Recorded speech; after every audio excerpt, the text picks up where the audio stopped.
and clouds are below us now. Sky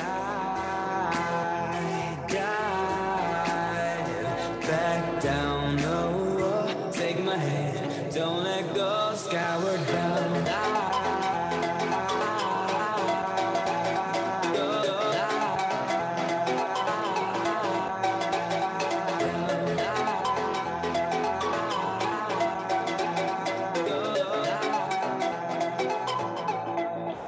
Skyward bound.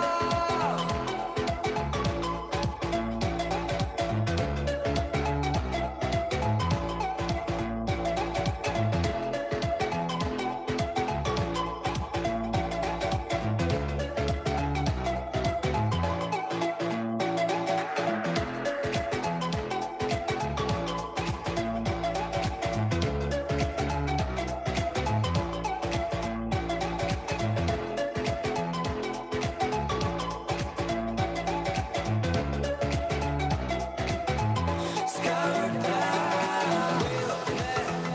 Never touch the ground. Never touch the ground. We are skyward bound. We'll never touch the ground. Never touch the ground. We are skyward bound.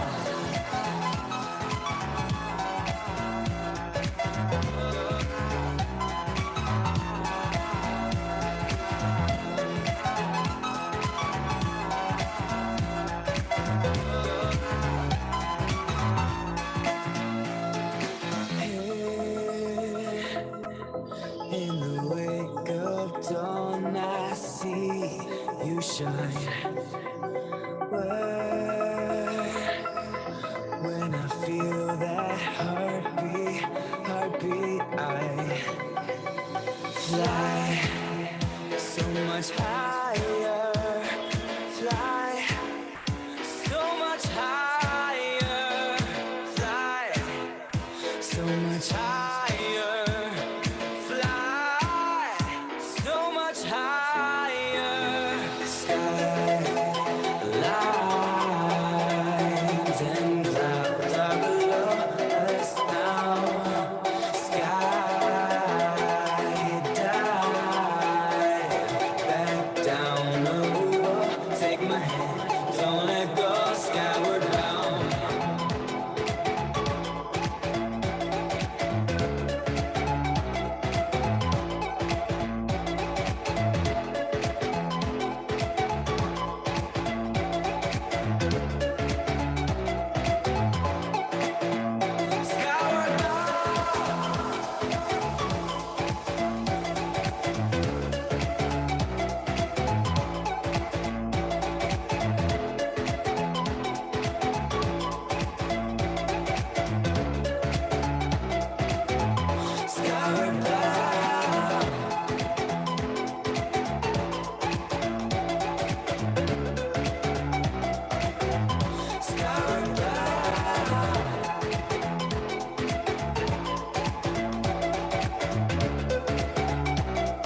You think I had it alright? How I lived was how I should. I never took the time to lay my heart on the line.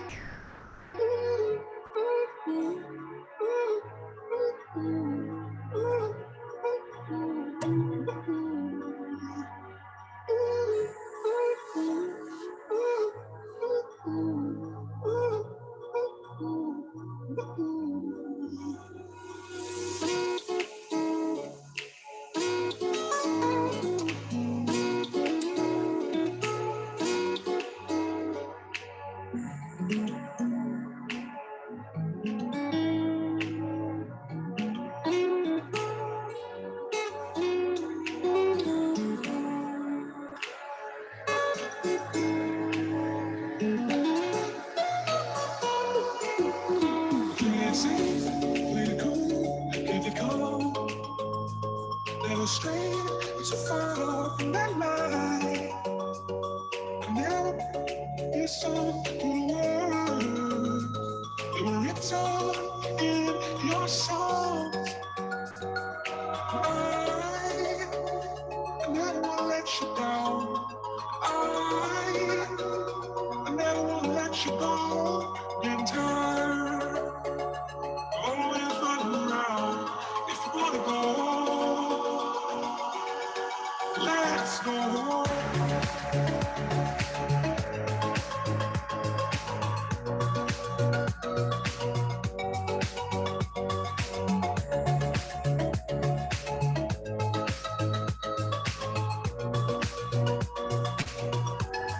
Let's go. Yeah, if you wanna go, let's go. Let's go.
Good morning again, everyone. I would like to request our participants to please occupy our seats in front.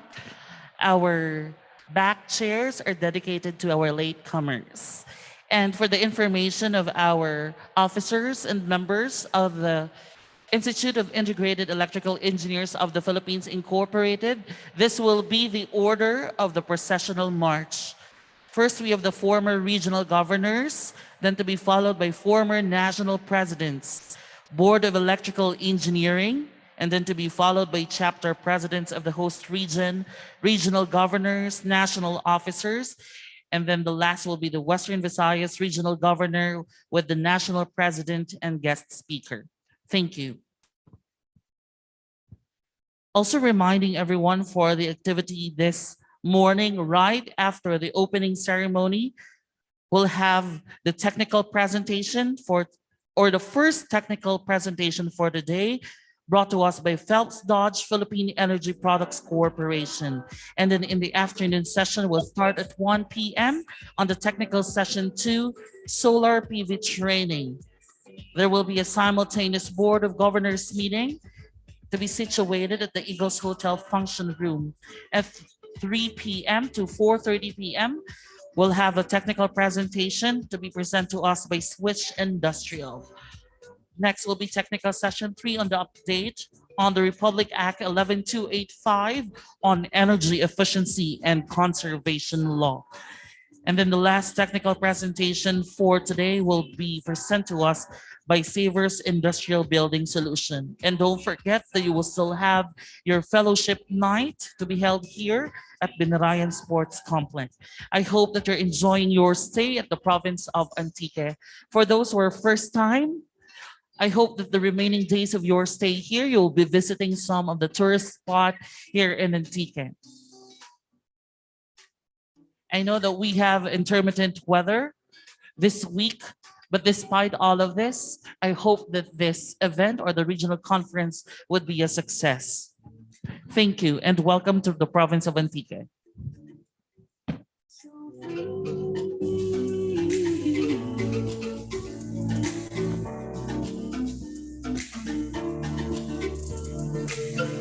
You've always shown me where to walk.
Iquique, where the mountains meet the sea.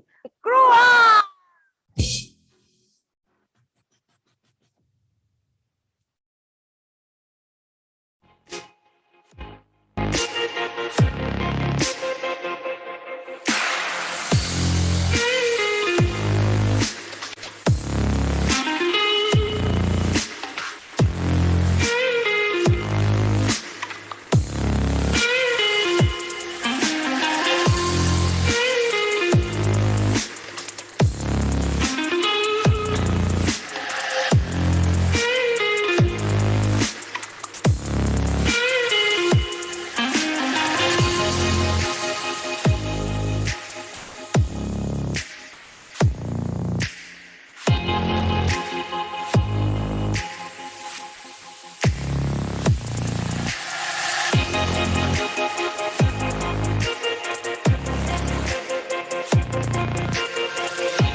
Heard an echo from the mountain breeze, and I swear the voice is telling me to disappear. You could leave behind a legacy. If you fly away with me, you'll rid the world of fear. Tower over the mountain, wild hearts on high. Tower over the mountain, screaming to the sky. Oh, I'm living my own everlasting story. I watch the seasons come and go. Oh, I did it my own way and now I'm sorry. I never felt this high before.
Take your time. Nothing came between us that night. Lose your mind. Feel that love within us tonight. 'Cause I'm testing your trust, I'm holding your heart. Your love in your eyes, please don't make this hard.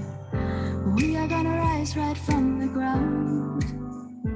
But it's taking its toll, it's breaking our backs. We're losing control, just don't give checks. We are united right now. We gotta feel that rush again. We gotta feel that rush again. We gotta feel that rush again. We gotta feel that rush again.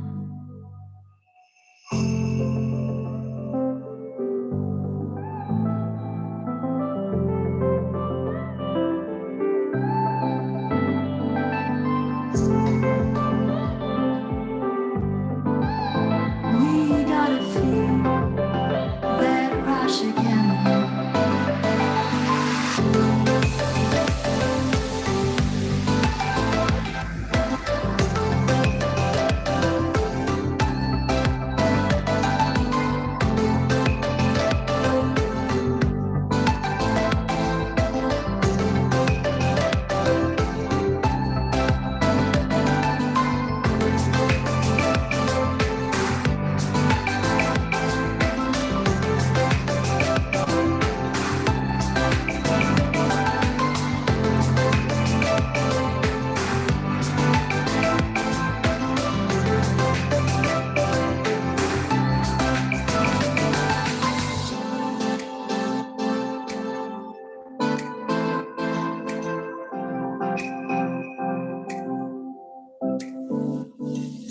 Lose it all in that space between us before we get old.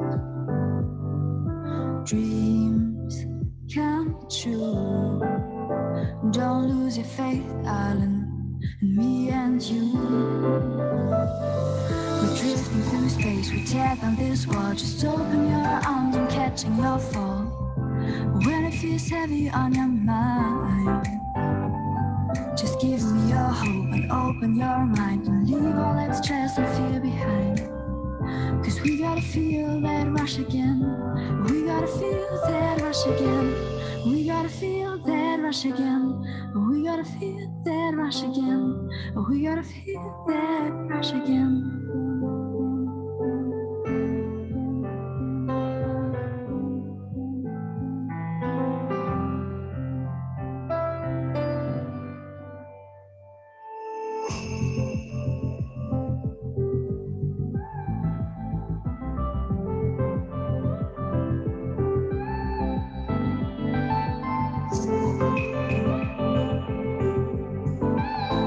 We gotta feel that rush again.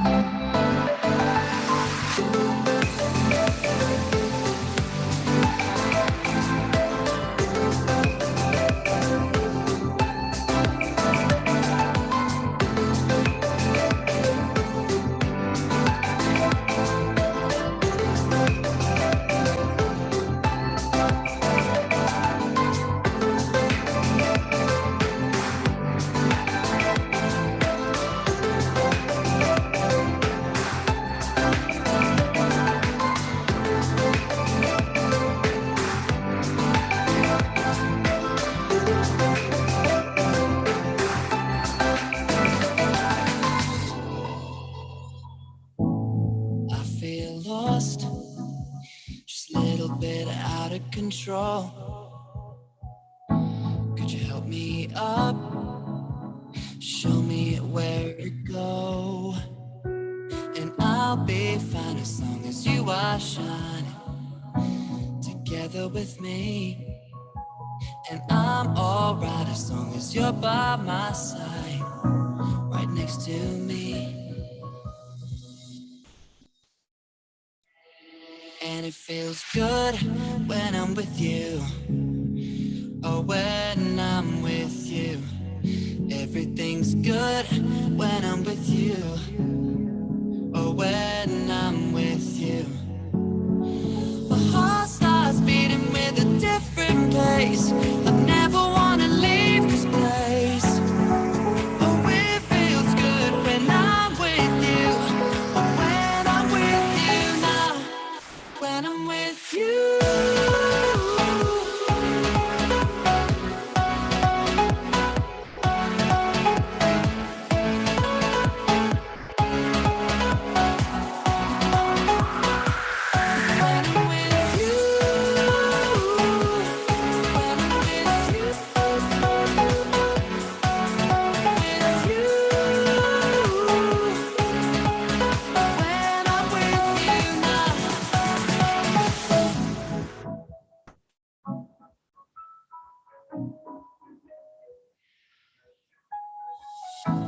I felt lost, just a little bit out of control. Then you helped me up, you showed me where to go. And I was fine as long as you were shining together with me. And I'll be right as long as you're by my side, right next to me. And it feels good when I'm with you. Oh, when I'm with you.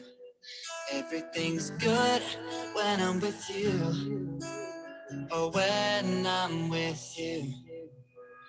My heart starts beating with a different pace. I never wanna leave this place. Oh, it feels good when I'm with you. Oh, when I'm with you now. When I'm with you. When I'm with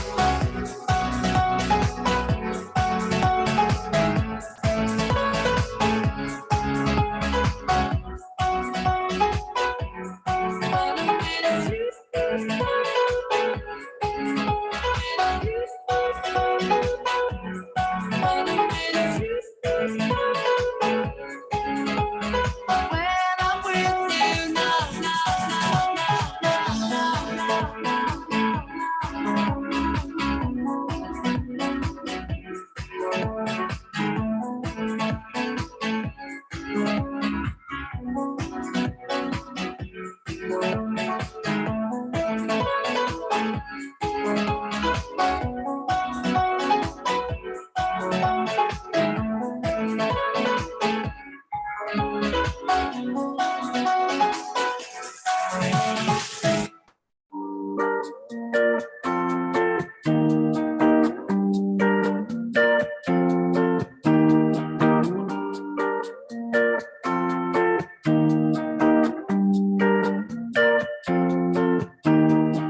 Walking on a beach looking out for stay.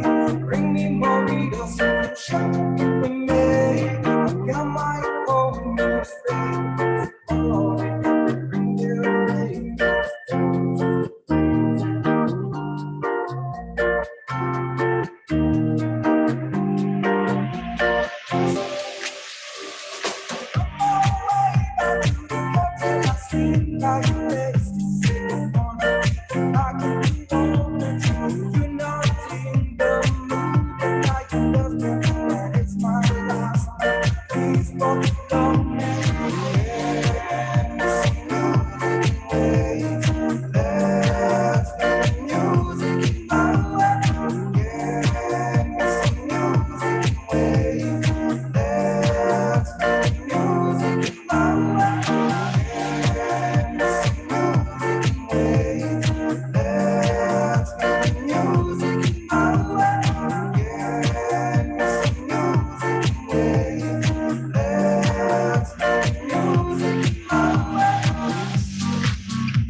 I've been standing at the station. I've been pretty patient, waiting on this train. They say skies are gonna open to carry me to heaven. Heaven's where I'll stay. I'm not going back, back, back. Not going back, back, back. Not going back, back, back. Not going back.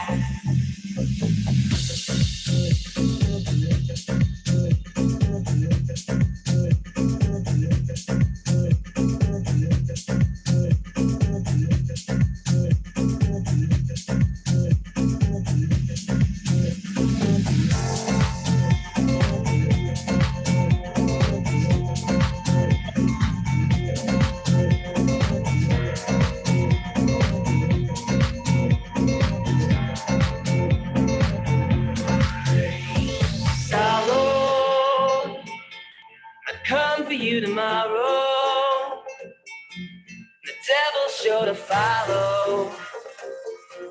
Oh, he knows just what you want. But brother, I'll stand with you till sunrise, staring in his black eyes, tell him that we're not. I'm not going back, back, back, not going back, back, back. Sa iba yan? Okay, akala ko. Share lang sa inyo eh.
I'd like to be what I am not.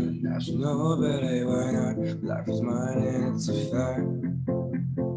I'd like to be what I am not. I should know, but hey, why not? Life is mine and it's a fact. Wake up in the morning and I picture myself flying in the sky. Tell my bird it's not a lie. Now that I'm diving through the oceans of my dreams, I want them so bad to become reality. I'm a daydreamer.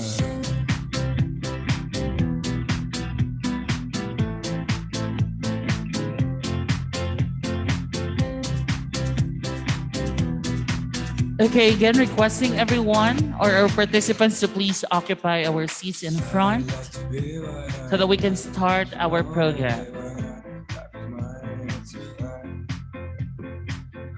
So again, in a few minutes, we will start our regional conference. So again, to our participants, please occupy our seats in front. Thank you.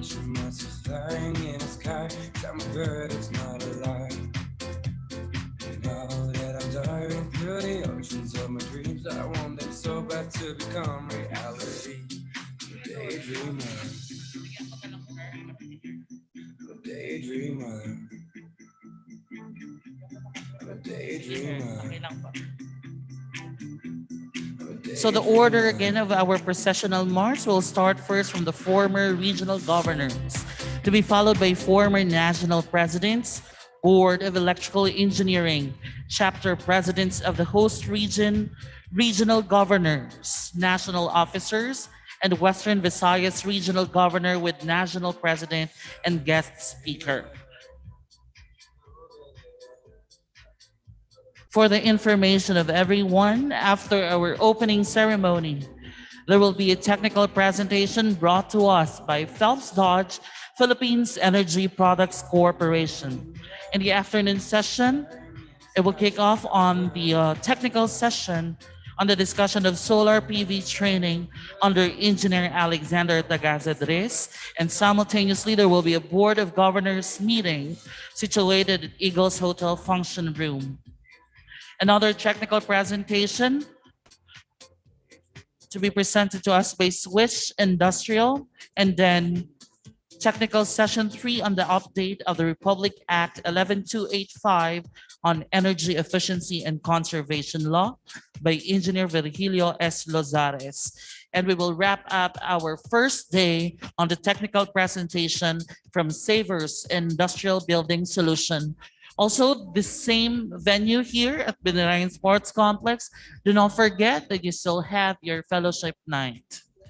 For those who's first time here in Antique, I hope that your remaining days in the province, you'll be visiting some of our beautiful tourist sites and enjoy the warm welcome and smiles of Antiqueños. Thank you. Reminding again our participants to please occupy our front seats. In a few, we will start our regional conference. Thank you. We can make it into something good. Yeah, we don't have to try. We can make it into something wonderful. We'll never say goodbye. We can make it into something good. Yeah, we don't have to try. We can make it into something wonderful. We'll never say goodbye.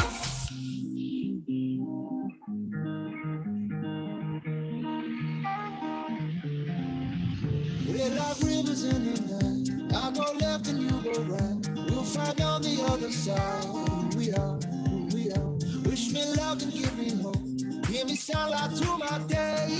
Turn it into gold. Carry on, carry on. We'll take these broken souls, make them as good as new. Put it together into something we can never lose. We're rivers in the night. I go left and you go right. We'll find on the other side who we are. Also, we would like to who we thank our are. sponsors for this year's regional conference. We have Schneider Electric. Also, special thanks to Phelps Dodge, Philippines Energy Products Corporation, Switch Industrial, Savers Industrial Building Solutions, Panasonic Manufacturing Philippines Corporation, New Bridge,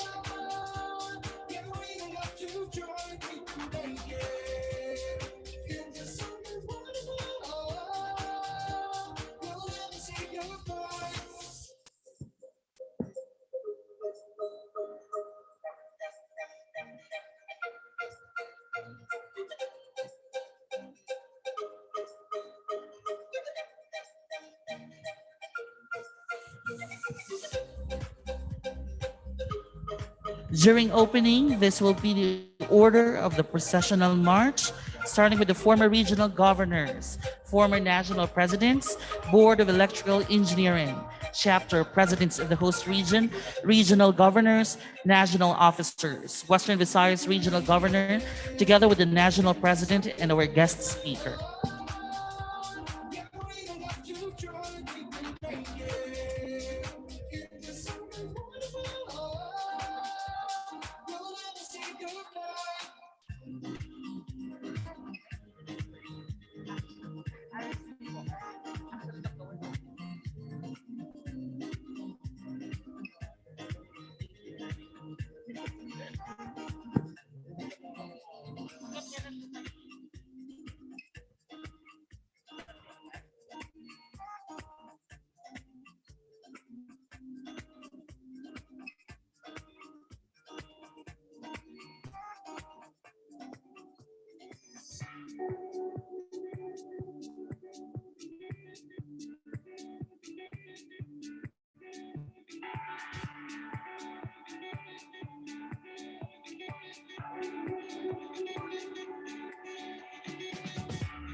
We, members of the Institute of Integrated Electrical Engineers of the Philippines Incorporated, in recognition of the constant involvement of technology, in uplifting the quality of life, and in accepting a personal obligation and dedication to our profession, its members, and the communities we serve, do hereby pledge and commit ourselves to the highest ethical and professional conduct, and agree to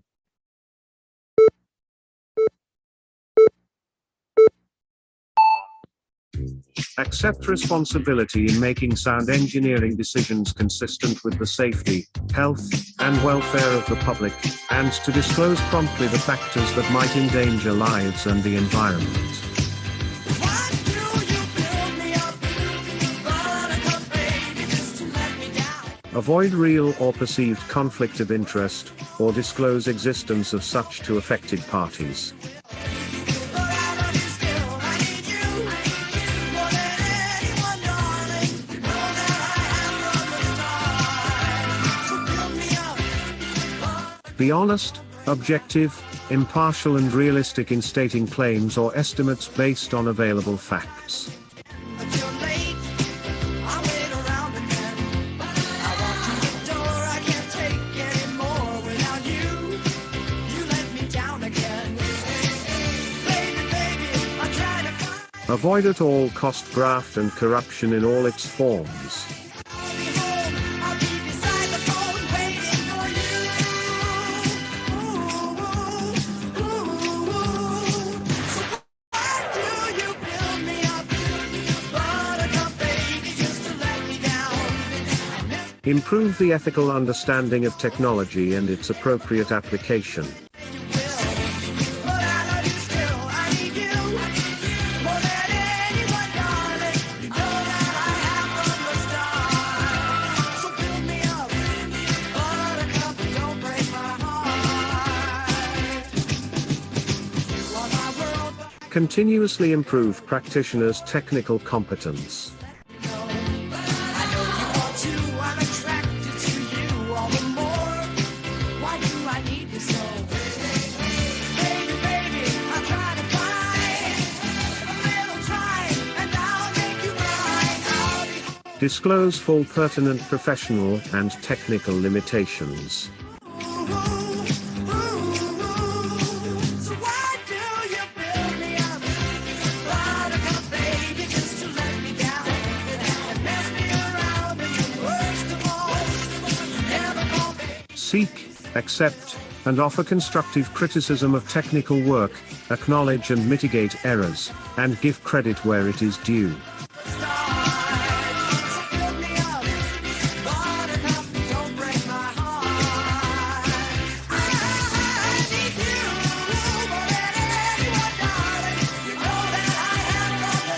Equally treat all persons regardless of race, gender, physical condition, age, or national origin.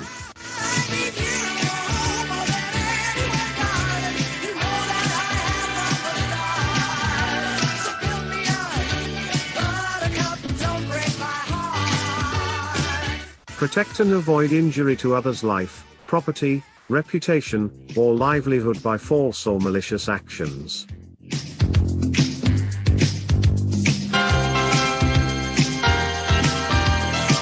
Observe utmost transparency, responsibility, due diligence and fairness, and accordingly, not manufacture, spread, or disseminate false, incorrect, unverified or misleading information or data against any co-member, or the IAE, its officers, employees and representatives or agents, in any form whatsoever, whether verbally, in writing or published, or whether through electronic means or otherwise, especially if such tends to discredit, besmirch the honor or integrity or impute a wrongdoing on the part of a co-member of the IAE, its officers, employees and representatives or agents. Support colleagues and co-workers in their professional and technical development, and assist them in complying with this code of ethics. I'm trying to find a little time, and I'll make you mine. Timely and fully comply and abide with any and all of his obligations to a co-member of the IAE itself or any third party. Do you build me up, buttercup baby, just to let me down and mess me around? And the worst of all, does not engage in or commit anti-competitive, fraudulent, and deceitful practices in any form, and uphold free and fair competition. Buttercup, don't break my heart.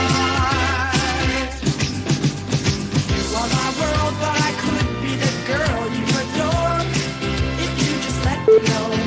I know you want to, I'm attracted to you all the more. Ladies and gentlemen, the opening ceremony of the 21st Institute of Integrated Electrical Engineers of the Philippines Incorporated Western Visayas Regional Conference, requesting everyone to please stand as we welcome the entrance of colors.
Ladies and gentlemen, the ceremonial processional march.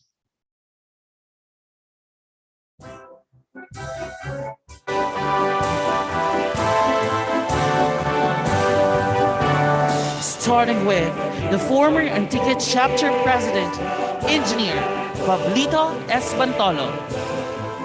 A round of applause, please.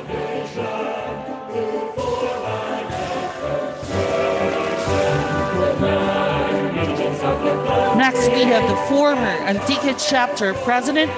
We have Engineer Leonie Escanilla.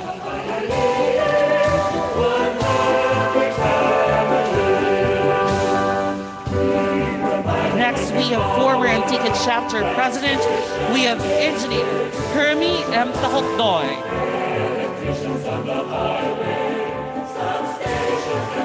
Next, we have former Antique Chapter President.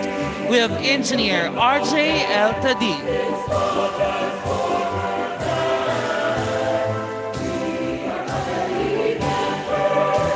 Let's proceed to the 1989 Western Visayas Regional Governor. We have Engineer Leopoldo B. Carmelo.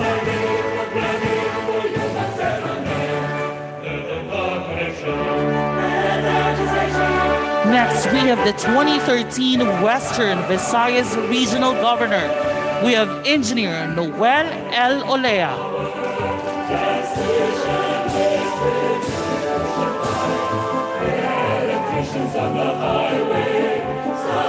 Next, we have the 2016 Western Visayas Regional Governor. We have Don D. Baticados.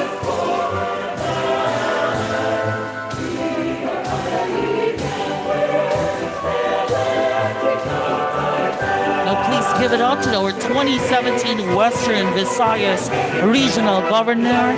We have Albi Bunda.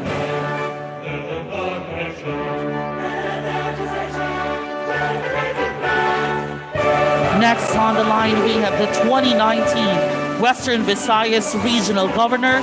We have Engineer Japet R. Mapa.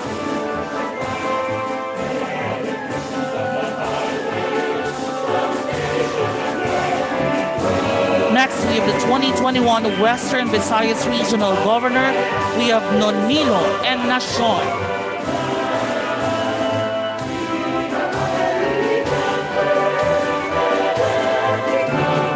Also with us today, we have the 2020 National President. We have Rodrigo T. Pecolera.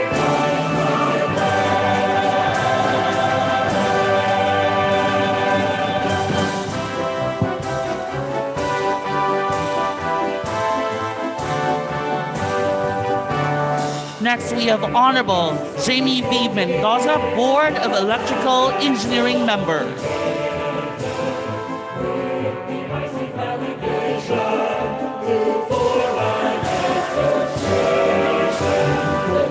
Next on the line, we have the Board of Electrical Engineering Member, Honorable Francis V. Mapile.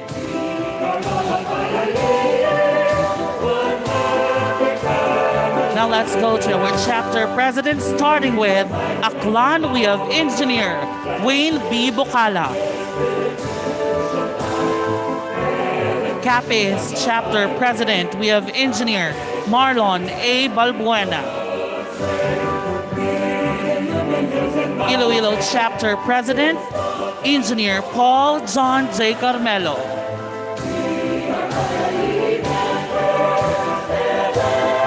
Negros Occidental chapter president, we have Engineer Roque Ben Ayubo.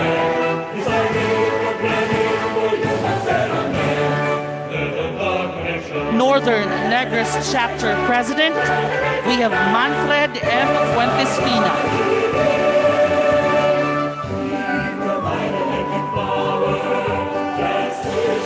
Antique chapter president, we have Engineer Leonard Peter B. Samiliano.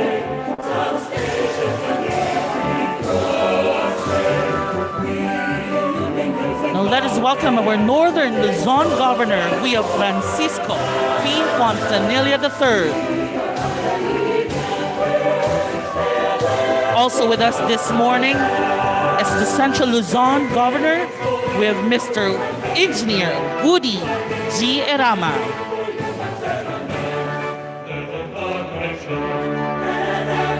Next, we have Metro Manila Governor. We have Engineer Orville John M. Borrega.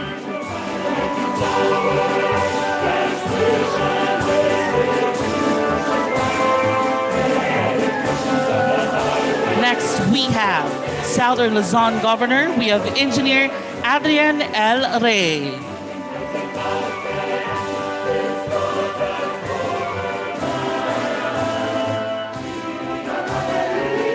We have Bicol Governor, Engineer Alexis O. Olila.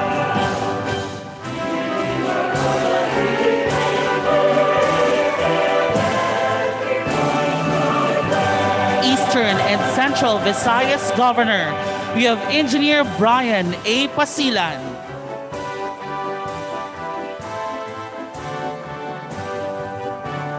Next, we have the Northern Mindanao Governor. We have Engineer Sandro R. Villarosa.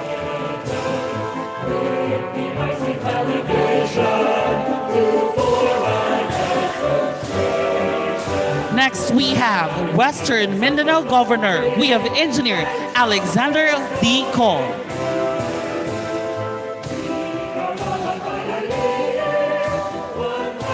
Southern Mindanao Governor, we have Engineer Edgar L. Ibuen.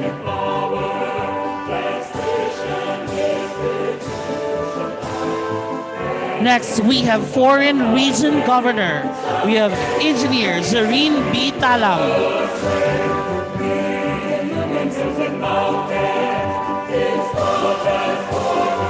Immediate former National President, ladies and gentlemen, Engineer Alan Anthony P. Alvarez.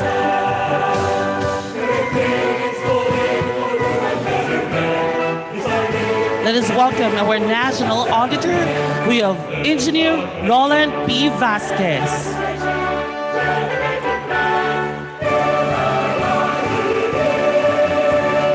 National Treasurer, Engineer Catalino E. Rania.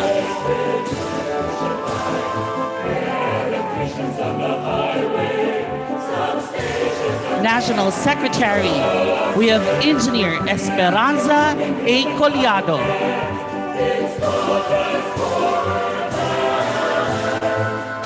National Vice President in Technical Affairs, we have Engineer Ramon Z. Gatchalian Jr.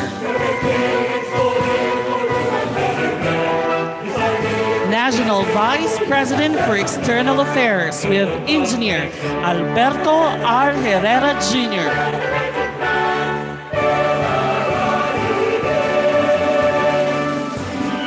Please welcome the National Vice President for Internal Affairs. We have Engineer Lyndon R. Bague.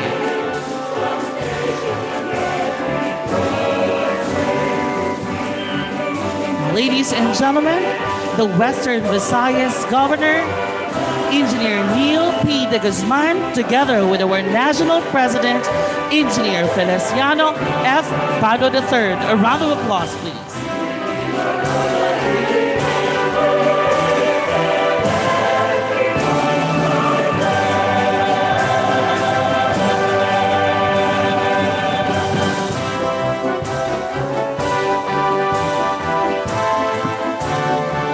Again, let's give our officers and members of the Institute of Integrated Electrical Engineers of the Philippines Incorporated a warm of applause.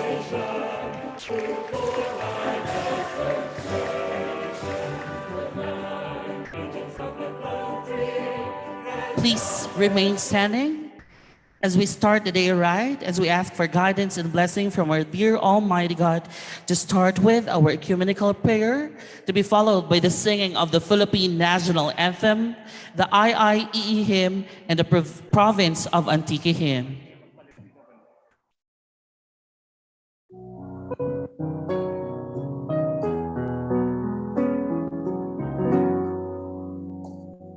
Dakilang may likha sa kalingat pang-unawa, mangyari ang iyong diwa sa langit at sa lupa.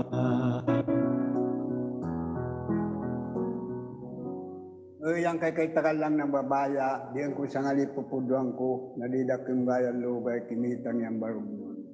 Dalam bago si Balya niya, tawag si Danginan.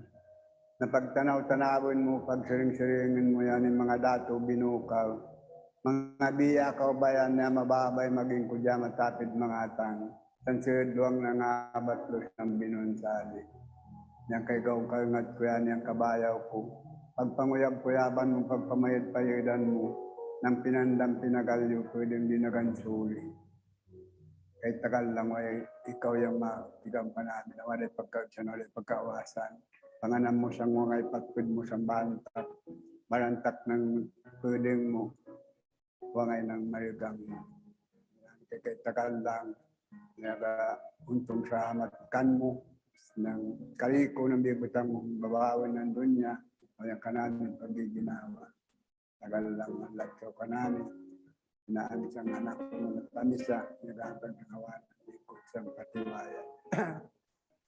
اللهم إنك ترى أن هذه القلوب قد اجتمعت على محبتك واتقت على هذه المكان إيمانك وتوحدت على دعوتك فوسك ربيطاتها يا الله وأدم أدها واملأها بنورك الذي لا يخفو واسرح صدورنا بفائد الإيمان بك وجميل توكل عليك واهدنا سبل الوحدة والسلام والصلاح ربنا آتنا في الدنيا حسنة وفي الآخرة حسنة وقنا عذاب النار يا الله أنت مستجاب لهذا الدعاء وعليك توكلنا وصلى الله على سيدنا محمد وعلى آله وأصحابه أجمعين آمين الله أكبر الله أكبر الله أكبر.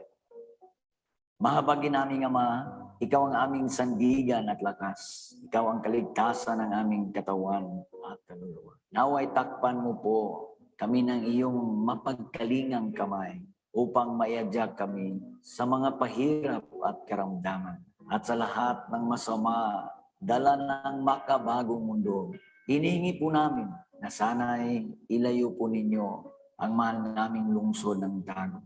Sa mga mapinsalang kalamidad at sakuna, mahal naming Panginoon, Ikaw ang aming proteksyon at gabay. Sa oras ng pasakit at pangamba, bigyan niyo po kami ng sapat na lakas upang aming mapagtagumpayan ang lahat ng pagsubok sa aming buhay sa pangalan ni Jesus. Amen. In the name of the Father, and of the Son, and of the Holy Spirit. Amen. God, our loving Father, creator of heaven and earth, we thank you for your generosity and kindness, and ask that you hear us in times of needs. Make us worthy of your blessing and keep us from further want. Help us restore our abundance here on earth, so that we may turn more attention to your divine kingdom. Help us become a blessing to our family and others, to glorify and honor your name. We ask this to our Lord Jesus Christ, your Son, who lives and reigns with you in the unity of the Holy Spirit, one God, forever and ever. Amen.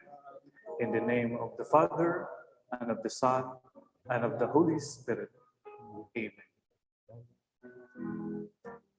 Iadya niyo kami sa pagmamataas upang maiwaksi ang lupit at dahas. At samahang lumikha ng pamahayanan payapa sa kalikasan kabuhayan, kakanyahan paniniwala.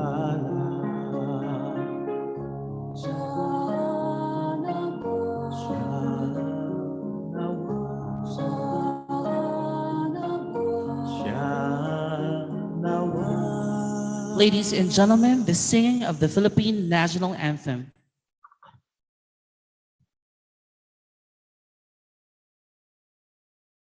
Mga kababayan, ang pambansang awit ng Pilipinas.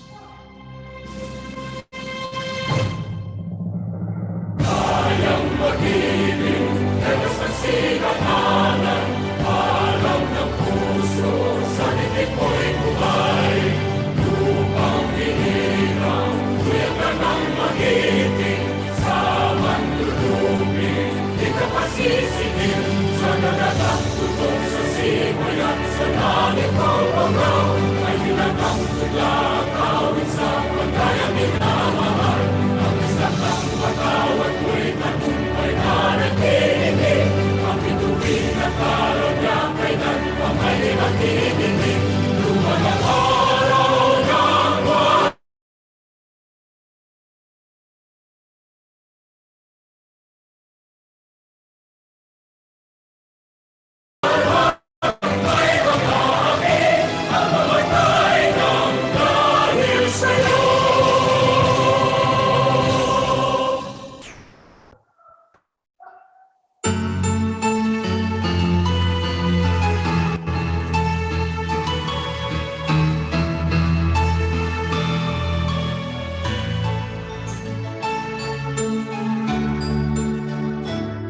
We are one in eye mission and vision, instilling excellence in electrical profession, having a dynamic professional association, making innovative contribution to our nation.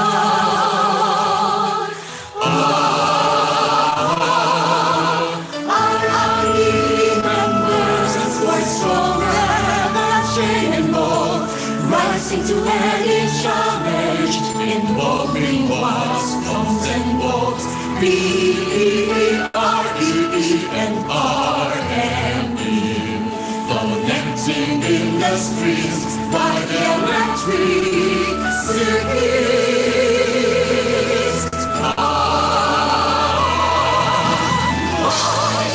Together,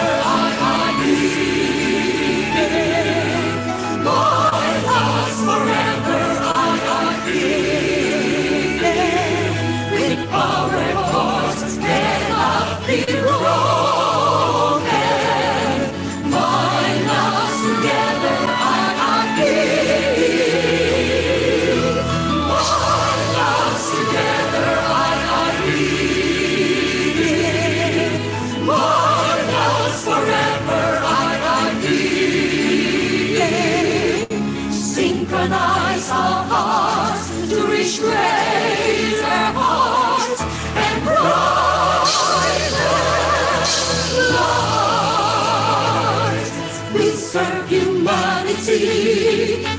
power of electricity, making rigid transmission, quick for reliability, ensuring little power loss and high efficiency, from shifting from one place, the use of energy.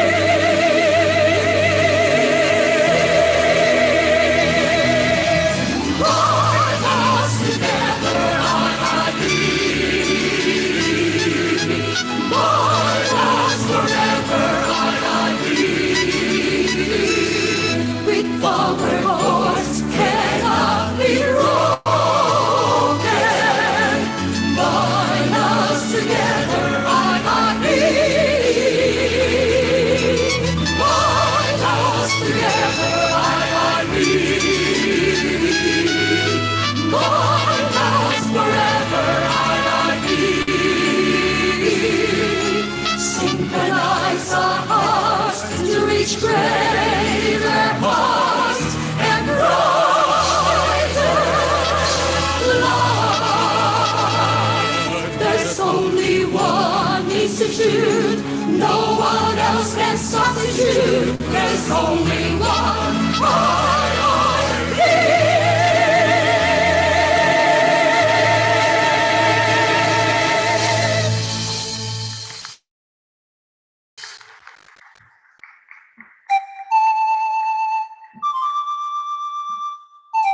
Please remain standing for the Antique Provincial Hymn.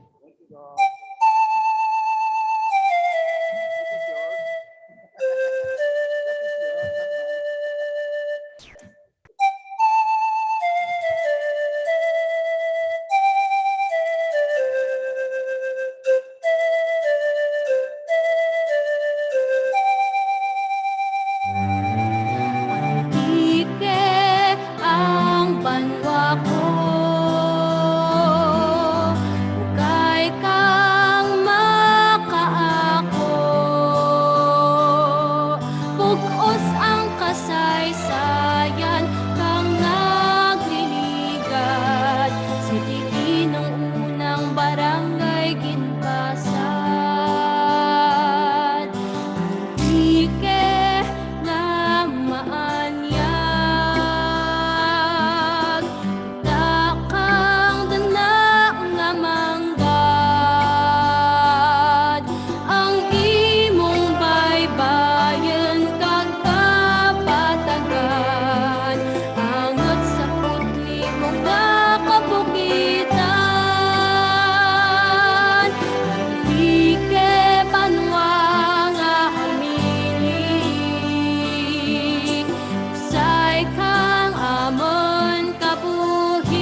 Thank you so much for your participation. You may now take your seat. But before we're going or moving on to the next part of our program, I would just like to acknowledge the presence of the Mayor of San Jose de Buena Vista. Ladies and gentlemen, we have Honorable Municipal Mayor Elmer Ontaran. Good morning, sir.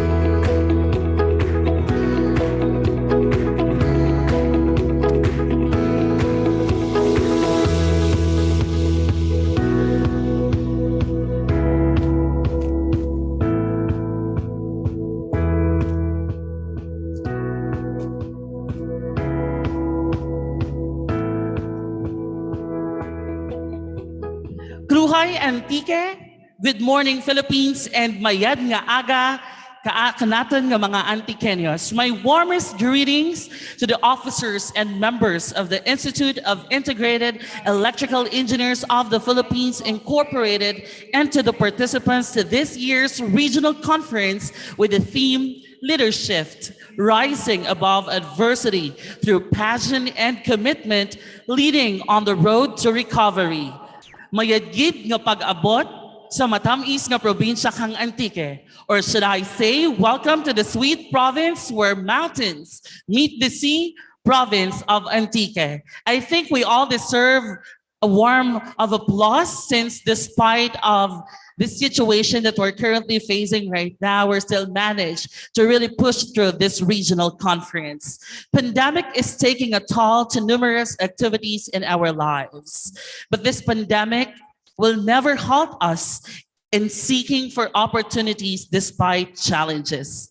This year's conference is one of a kind since we'll have a setup for face-to-face, and we have also spectators who are watching us online. This is really a good observance of the use of technology in the new normal. The soul of organization is always anchored to its vision and mission. These are the reasons why organization exists and continue to serve its purpose. Ladies and gentlemen, the Institute of Integrated Electrical Engineers of the Philippines Incorporated envisions to be the leading electrical professional organization globally. Its mission is to enhance competencies of electrical practitioners to make positive contribution towards new trends and technologies, to be an authority of electrical engineering services that results to safe, reliable, and efficient systems, to consistently deliver high-quality products and services duly recognized by international organizations and institutions. And lastly, to promote awareness on the use of environmentally friendly electrical products, services, and resources, as well as active participation on disaster preparedness and recovery programs. At this point of time, ladies and gentlemen, to officially open the 21st Western Visayas Regional Conference with warm of applause, Western Visayas Governor, Engineer Neil de Guzman.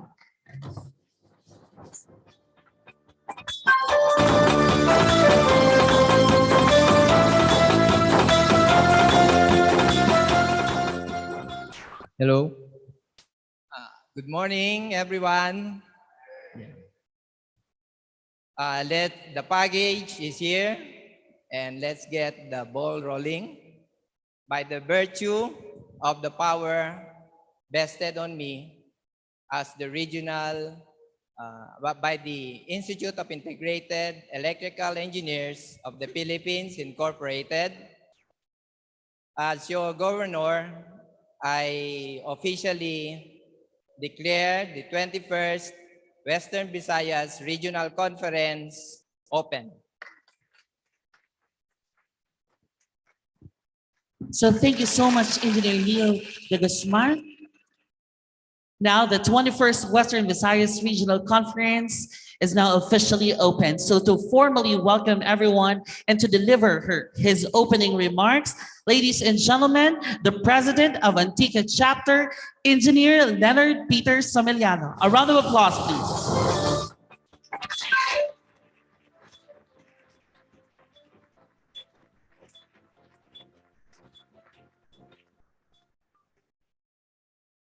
Good morning, everyone.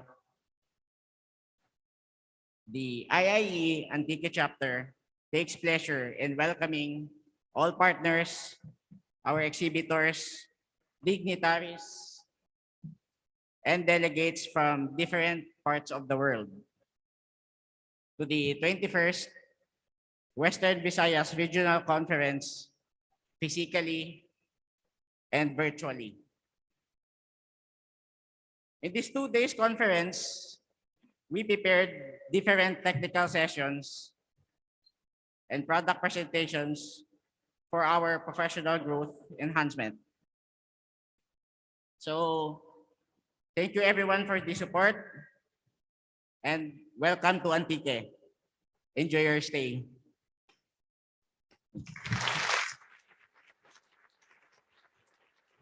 Thank you so much again to Engineer Leonard Peter Samiliano. I know that this is a big challenge for Antique Chapter to really host the first virtual and have a face-to-face setup for a regional conference. But still, we congratulate you for really pushing through this regional conference. And now to deliver a message, ladies and gentlemen, the Mayor of San Jose de Buena Vista, Honorable Elmer Ontaran. A round of applause, please.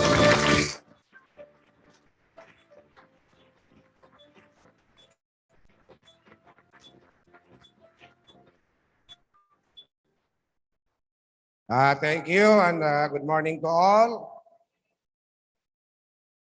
I would like to congratulate the Institute of Integrated Electrical Engineers of the Philippines Incorporated Antique Chapter for holding this prestigious event in San Jose de Buena Vista this year. And I would like to inform you that San Jose in COVID-19 pandemic is already level 1.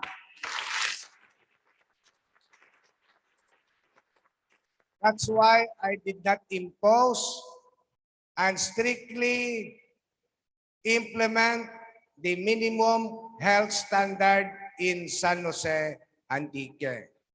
But let us not be complacent because still the Omicron variant here in San Jose nagalibot-libot lang. First, I would like to acknowledge the President of IIEE Antique Chapter, Engineer Leonard Peter Samiliano, Engineers Edwin Iraga, the Vice President for Internal Affairs, Engineer Frederick Maalio, the Vice President for External Affairs, Engineer J. Nestle or Nesel Heliang, the Vice President of Technical Affairs, Engineer Lilianmar Pajarito, the Secretary, Engineer Tirsa May Panaligan, the Treasurer, Engineer Gabriel Cancan, the Auditor, and the Board of Directors of the IIEE, Engineers Christian Sabala, Engineer Alfredo Gadayan Jr., and the Governor of the Western Visayas, Engineer Neil de Guzman.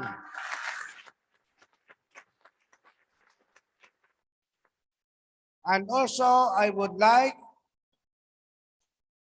to welcome the former regional governors of IIEE, the former national presidents, the Board of Electrical Engineering, the chapter presidents of the host region, the regional governors, the national governors, the Western Visayas regional governor with national president, and our guest speaker for today. San Jose is the capital town in the province of Antique. And we declared San Jose as the heart of Antique. San Jose has no tourist spot. Our desire for San Jose is to uplift the economic development of my town. Our leaders here were development-oriented. If you have seen San Jose before, now San Jose is the rising star of the town or LGU in the province of Antique. We have so many malls, we have so many banks, we have so many investors that they want to invest in San Jose because we declared San Jose as the business-friendly LGU in the province of Antique. Before Antique, wala makilala sa bilog nga Pilipinas. When we visited other regions, especially in Mindanao, during our LMP Congress, seminars and trainings, sometimes we seated apart with other mayors coming from other regions. And they asked me, Mayor, from where regions did you came from? And I told them, I am the mayor of San Jose, Antique. Sabi nila, saan ba yun? In Panay, in Region 6. Ang sabi nila, Iloilo ba? No. Antique is one of the provinces in Panay Island in Region 6. But, when palarong pangbansa, where Antique was the host province in 2017, because of then Senator Loren Ligarda, Antique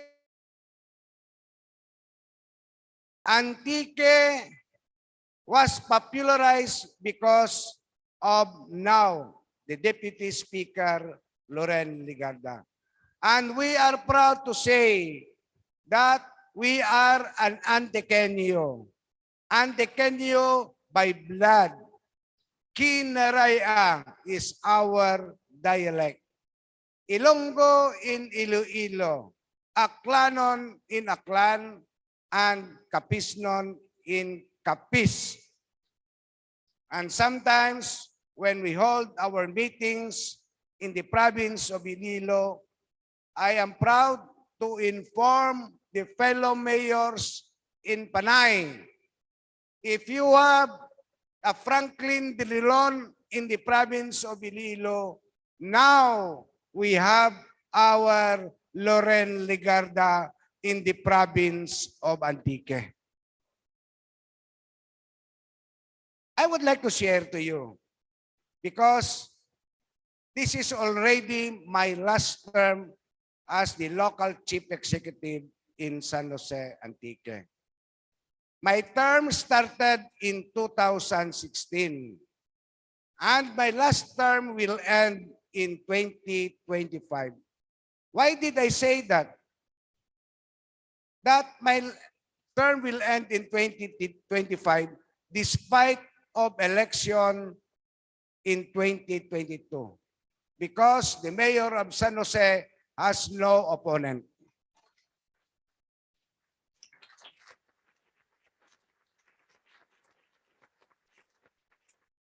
The people of San Jose still trust the sitting mayor of San Jose now because of my achievement and my performance in my 2 terms as the local chief executive in my town. What were the major activities that has been launched and conducted and innovation and accomplishment in my 6 years as the municipal mayor of San Jose de Buenavista? In 2016, San Jose has been awarded as the Seal of Good Governance, Best in Financial Administration, Best in Social Protection, Best in Disaster Preparedness, Best in Environmental Management, Best in Business Friendliness and Competitiveness, and Best in Peace and Order. In 2016 still, we awarded as Excellence in Local Governance Award, Champion for the first and third class municipality, Best Performing LGU, Excellence in Administrative Governance, Best in Economic Governance, Excellence in Environment Governance, Excellence in Social Governance. In 2017, still, San Jose de Buenavista was awarded a Seal of Good Local Governance Award, regional level. Excellence in Local Governance Award, Hall of Famer in regional level for first and third class municipality. Best Performing LGU, Excellence in Administrative Governance, Best in Economic Governance, Excellence in Environmental Governance, and Excellence in Social Governance.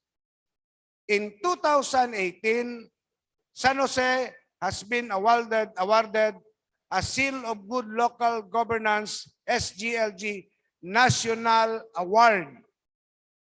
We have also a project EU wherein medical mission was launched, and every quarter we conducted medical mission from one barangay to another. We have 28 barangays in San Jose de Buenavista.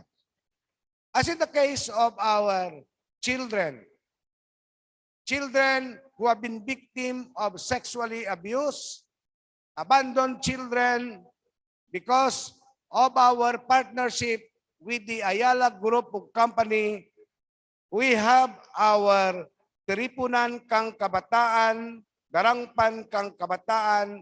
This is a technical vocational training center. We also instituted our traffic management system, wherein we have already regulated the traffic problem in San Jose de Buenavista. San Jose de Buenavista has been declared as smoke-free LGU. From time to time, we implemented the smoke-free ordinance and we penalize violators for those who smoke in public places. Kung sinoda ka pa ni ganyo, dira lang sa minute-minute ha. Pwede man. No.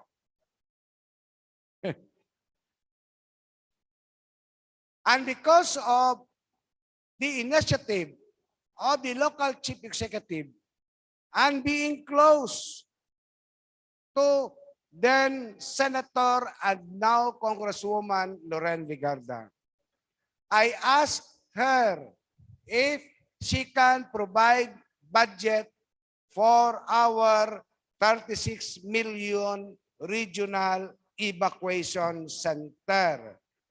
The 160 million esplanade, like the esplanade in city of Iloilo, our completion of San Jose Business Park, the old public market there in the Poblacion, and our Tupad program initiated by the local government unit of San Jose together with the Department of Labor and Employment. We have also constructed our San Jose Fish Port and soon to be the feeder port wherein I am only awaiting for the approval of almost 300 million for the expansion of our San Jose Airport to be converted into a feeder port in San Jose de Buenavista. Our MSWDO has been awarded in Region 6 as Bayani Ka-Awardee of the Kalahi Seeds Projects, and the Phrase Award for the Police Transformation has been already awarded in 2018.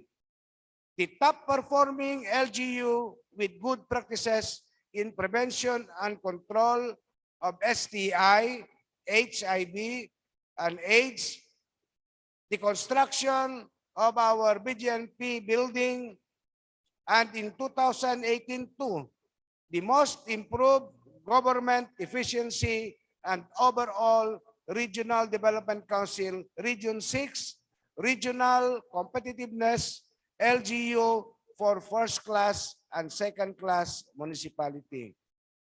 In 2018, San Jose has been awarded as Excellence in Local Governance and Sustainability Award, top 3 for the Seal of Child-Friendly Local Governance, the Red Orchid Awardee for implementing tobacco-free environment, the Seal of Good Local Governance Award, Municipality of San Jose de Buenavista in 2019, Excellence in Local Governance Award for first and third class municipality, excellence again in local legislation, excellence in economic governance, excellence in administrative governance, and excellence in environmental governance together with our social governance.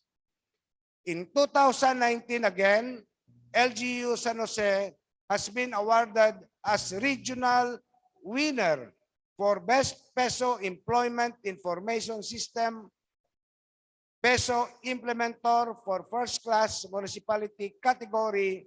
Again, Seal of Good Local Governance Award for the Municipality of San Jose, National Anti-Drug Abuse Council Performance Award or ADAC, the Philippines' most competitive municipality wherein we ranked number 28 for first and second class municipality by the National Competitiveness Council or NCC by providing as provided by the DILG and local or LGA.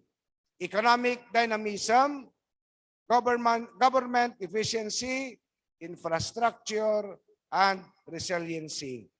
Again, in 2020, San Jose has been awarded as Anti-Drug Abuse Council Special Award for the LGU.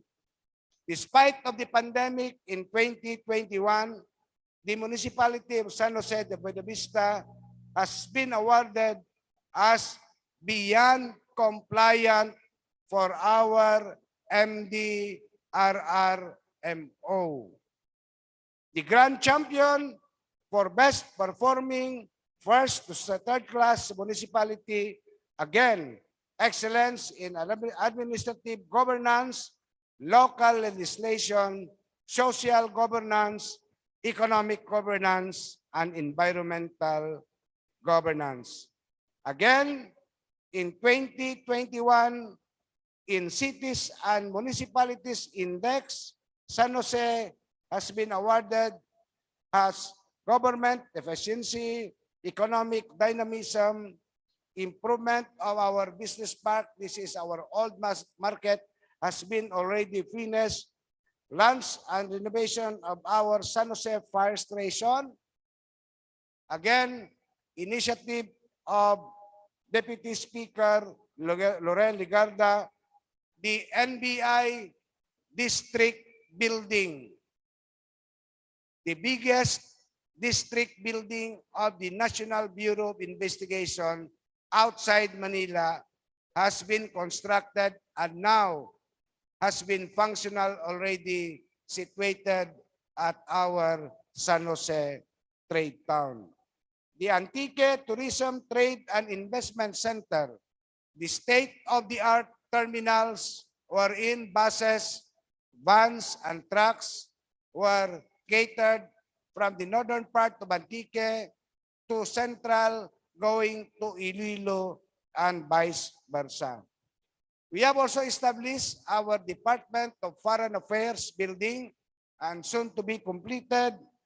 And for those who are already senior citizens like me, we provided the two-story senior citizens building and inaugurated 3 weeks ago by no less than the youngest brother and now running for Congressman A.A. Ligarda in San Jose de Buena Vista.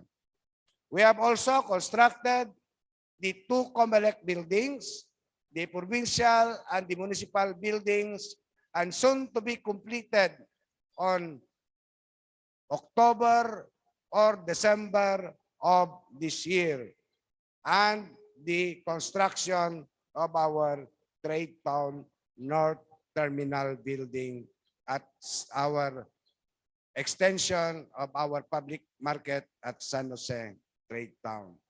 This is one of the biggest achievements in my term as the municipal mayor of San Jose.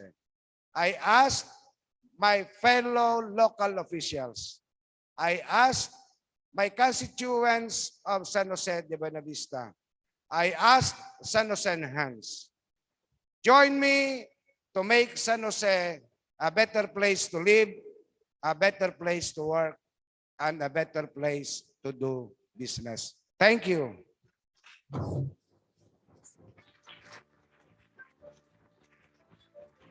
Thank you again, Honorable Mayor Elmer Ontaran. I would like you to request her to please stay at the center of the stage as we award the plaque of appreciation.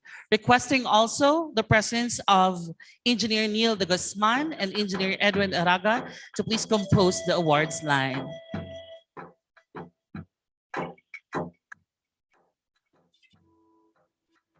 And to Engineer Neil de Guzman and Engineer Edwin Araga to please compose our awards line together, our Antique Chapter President. As Honorable Mayor Elmer Ontaran will be receiving the plaque of appreciation. The plaque reads, Institute of Integrated Electrical Engineers of the Philippines Incorporated present this plaque of appreciation to Honorable Elmer C. Ontaran. A round of applause, please.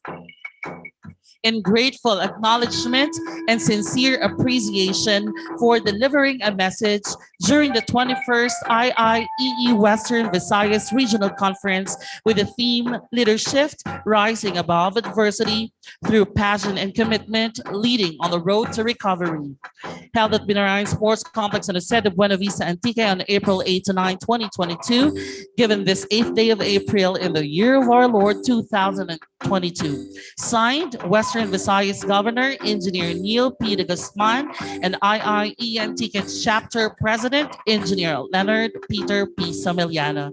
Again, sir, thank you so much for sharing your time and for delivering a message for this year's regional conference. At this point of time, ladies and gentlemen, I would like to request again Engineer Neil P. de Guzman to acknowledge our delegates, guests, and dignitaries.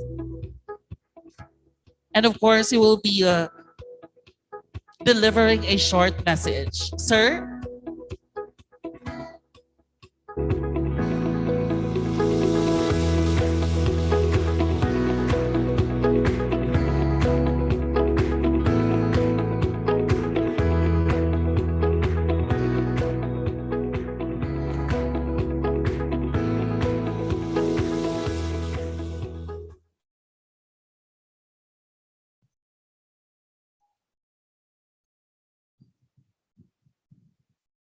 Hello, good morning again, everyone.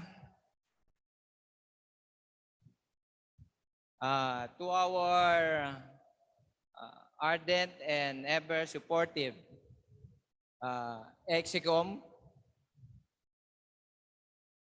to Mayor of San Jose, sir, thank you for gracing our activity.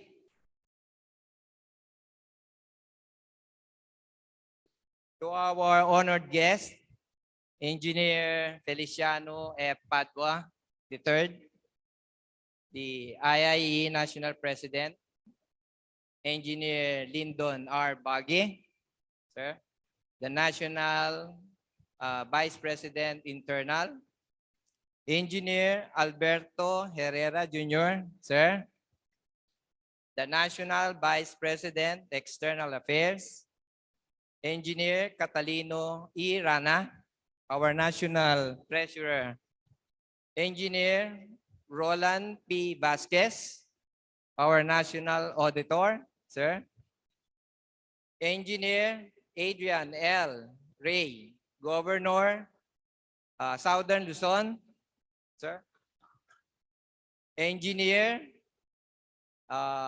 Alexander D. Co, Governor of Western Mindanao, sir, Engineer Alan Anthony P. Alvarez, our immediate, sir, former National President, Engineer Rodrigo T. Pecolera, sir, our former National President, members of the Board of Electrical Engineering, Honorable Francis B. Mapili, I guess is in virtual, Chairman, and Honorable Jaime B. Mendoza, member, sir, good morning.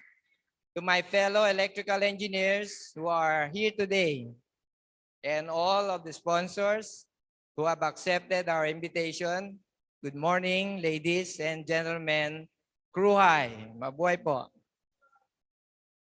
It is with great honor in welcoming you all, our dear guests, to the 21st Western Visayas Regional Conference, a day to which I've never imagined that would come after so many years and several attempts to host this event. But finally, we're able to pull it off against all odds. Thank you very much.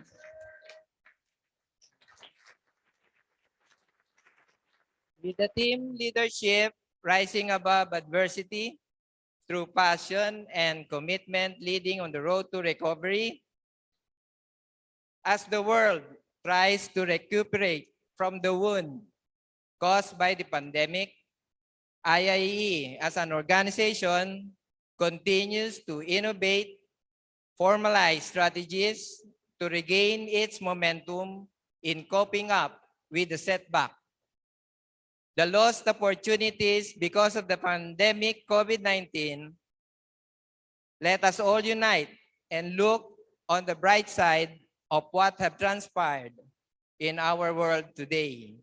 We should never stop engaging in a more constructive dialogue, forging bright ideas to achieve our mission.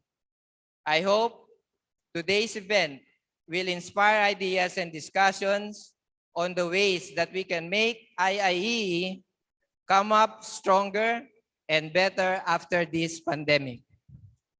I sincerely appreciate all the help extended to us from the IIE chapters of Region 6. President Paul Carmelo Pilwilo, President Wayne Rayo Bocala o Paclan, President Roque Ben Ayubo of Negros, President Marlon Balbuena of Capiz, and former Governor Nonilo Nacion, Governor Al Bunda, Governor Japet Mapa, Governor Cepeda, and Governor Don Baticanos. to the chapter president, Chun Samiliano, and all the officers of IIE Antique and friends who did a great job to make this event a successful one. Duro-durugid na salamat, and salamat po sa inyo lahat. And with this, I would like to ask everybody to please relax and enjoy the activities we have prepared for you. Thank you again.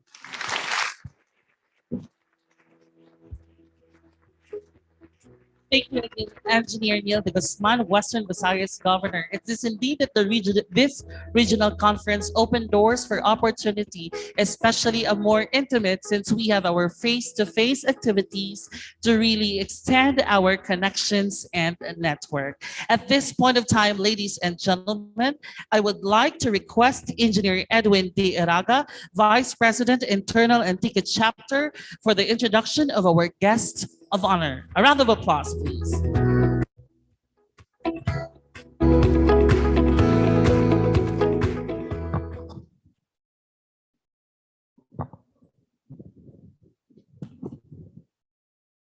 It is good to see you here in our land where the mountains meet the sea, Antique, and our town, San Jose de Buenavista, the beautiful view. Good morning. This is indeed a great morning because I am privileged to introduce to you our guest of honor. Our distinguished speaker is the youngest barangay captain in San Juan, La Union, an agricultural town where rice, corn, and fish are the major products, similar here in Antique. He graduated with his Bachelor of Science in Electrical Engineering from St. Louis University in Baguio City in 1988. He started to be actively involved in IIAE La Union Chapter President in 2014 and pushed forward as Regional Governor in 2017 and a recipient of the Regional Leadership Icon Award of the same year. He was able to be a multitasking engineer without giving up the IIE important tasks like Chairman, Membership and Development Committee that will provide BIDA, BIDA, to our fellow IIE to support their advancement. Member of the Exhibit and Convention Bureau, and at the same time, starting as President, Firm Consult and Trade Philippines Incorporated in 2019 to present.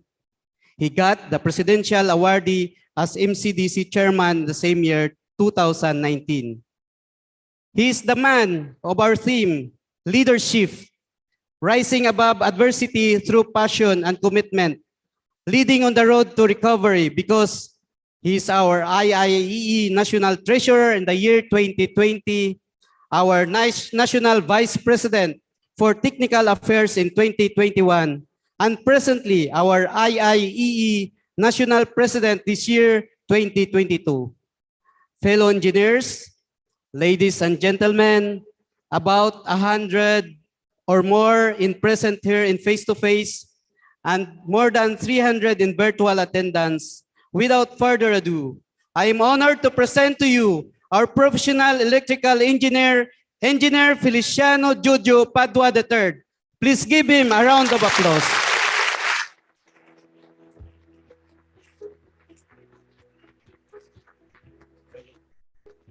Thank you, Engineer Edwin D. Iraga, the Vice President for Internal Affairs of Antique Chapter. To our guests a while ago, Honorable Elmer C. Ontaran, the Municipal Mayor of San Jose, Buenavista. Later, our Honorable Governor, Honorable Rodora G. Cadia, and the Vice Governor of Antique, Honorable Edgar D. Donesta. To our Board of Engineering Chairman, our beloved Honorable Francis B. Mapile, our Chairman, and of course, our member who is with us today, Honorable Jaime B. Mendoza. Good morning, sir. Thank you for coming. Our Board of IIE Board of Governors for 2022 who are with us today. The Council of Former National President chaired by Sir Jules Alcantara. So we have also here representing them, 2020 National President, Engineer Rod Pecolera. Thank you, sir, for coming.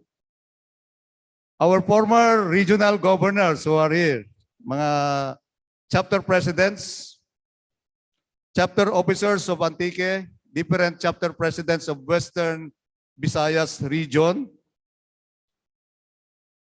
my fellow II members, CSC, exhibitors, and our sponsors, Mayad nga aga, good morning to everyone.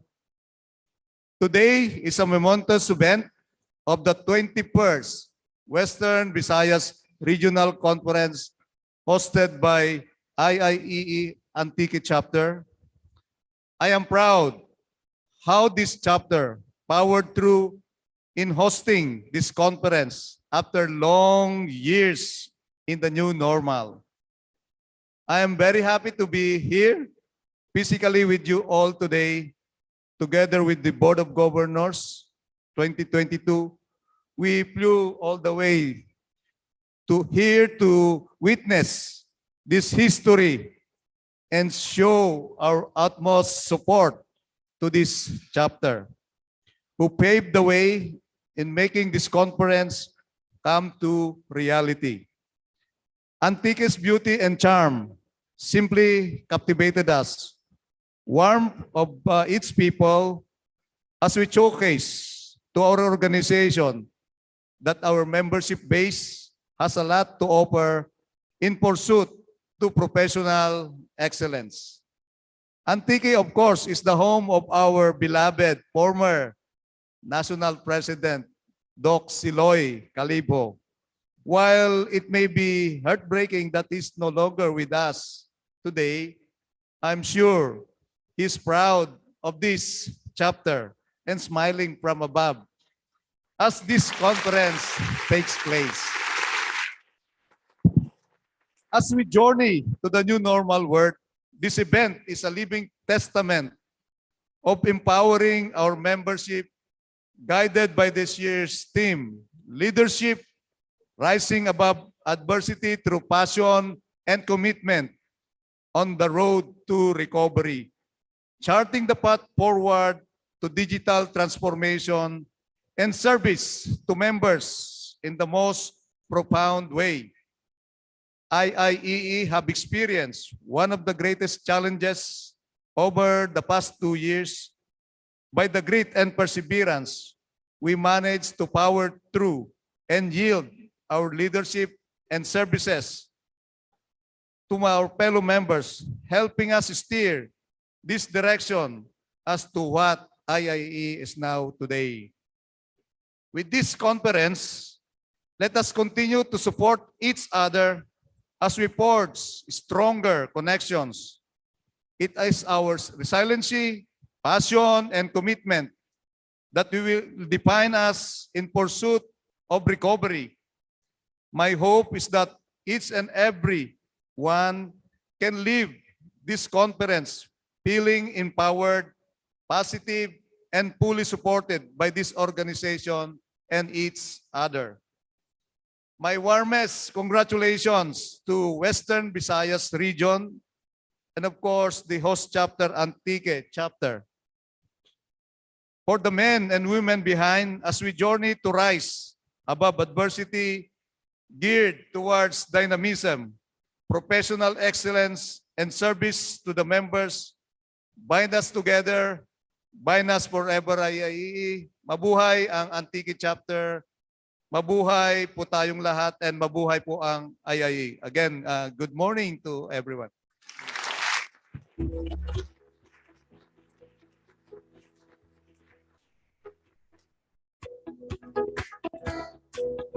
To our guest of honor, thank you so much, Engineer Feliciano Pardo III, our IIEE National President. I would like you to request her to please stay at the center of the stage and together with Engineer Eraga and Engineer De Guzman to please compose the awards line.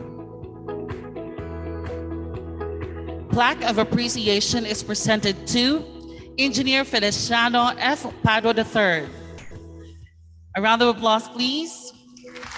In grateful acknowledgement and sincere appreciation for being the guest of honor during the 21st IIE Western Visayas Regional Conference with the theme Leadership, Rising Above Adversity Through Passion and Commitment, Leading to the Road to Recovery, held at Binarayan Sports Complex, San Jose de Buena Vista, Antigua on April 8 to 9, 2022, given this 8th day of April in the year of our Lord 2022. Signed, Western Visayas Governor Engineer Neil P. Guzman, and IIE Antique Chapter President, we have Engineer Leonard Peter P. Samilian. Again, a round of applause to Engineer Feliciano Padua III, our National President.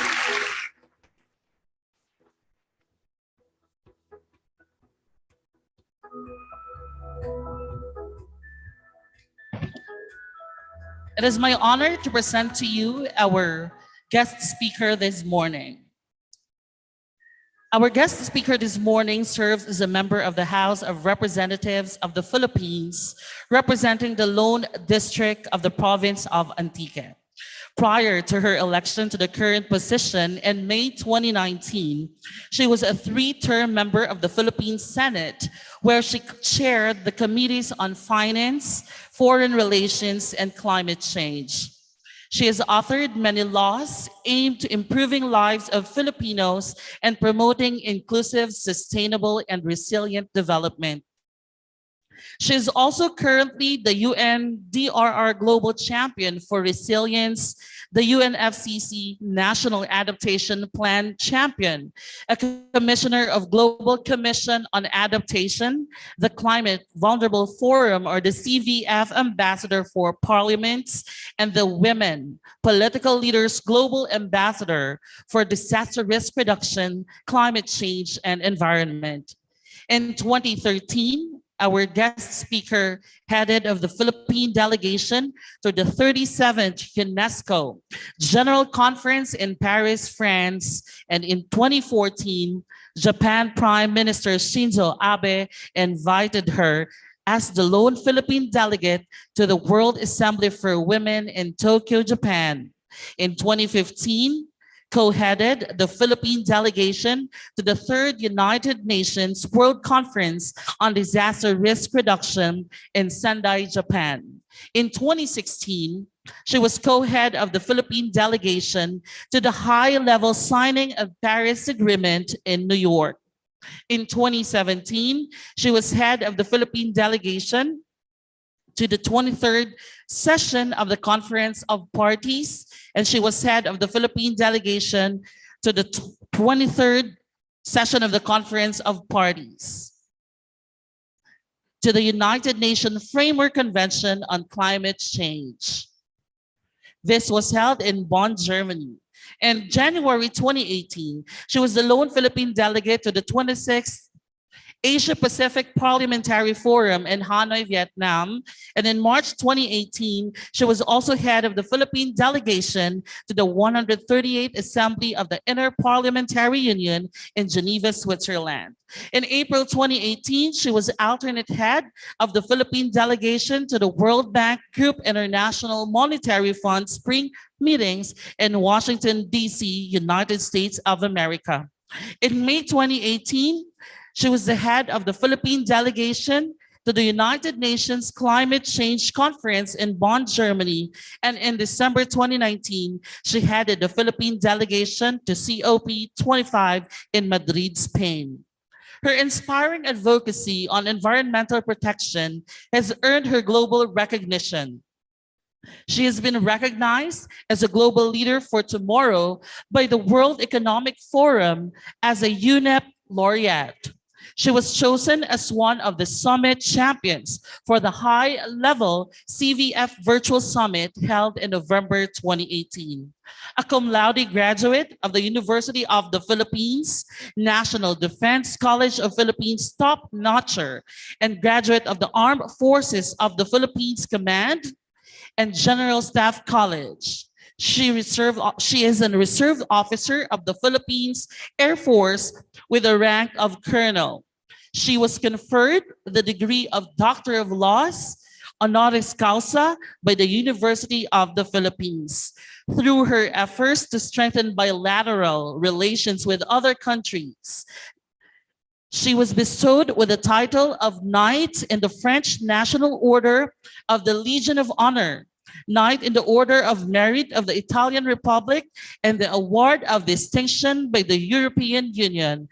Ladies and gentlemen, our invited guest speaker for the 21st Regional Conference, Deputy Speaker, Philippine House of Representatives of the Lone District of Antique. Ladies and gentlemen, please direct our view to our screen for the talk of Honorable Lauren Ligarda. A round of applause.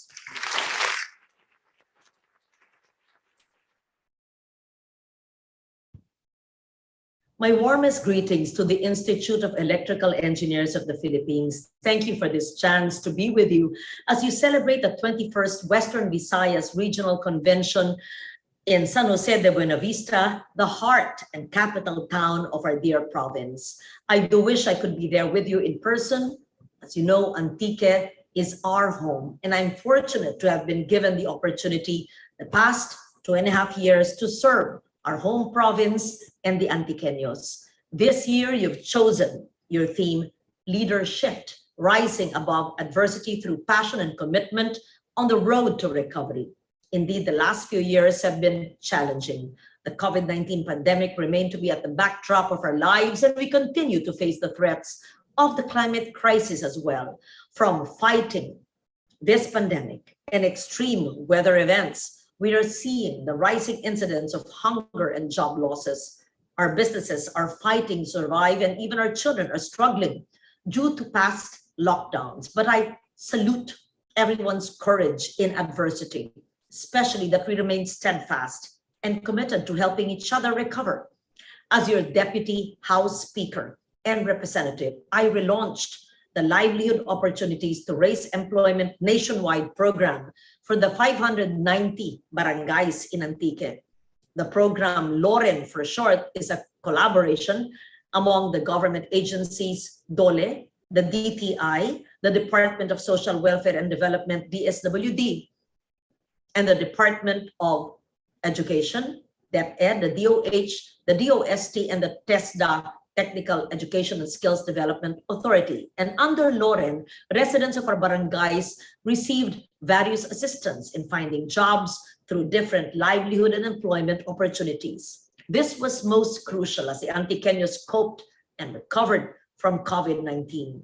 I relaunched it with the objective of empowering barangays amid the ongoing COVID-19 pandemic recovery. Together with the assistance of our barangay leaders, we identified the needs of each barangay and then matched them to different livelihood programs. I've long been an advocate of strengthening local economies and rural development.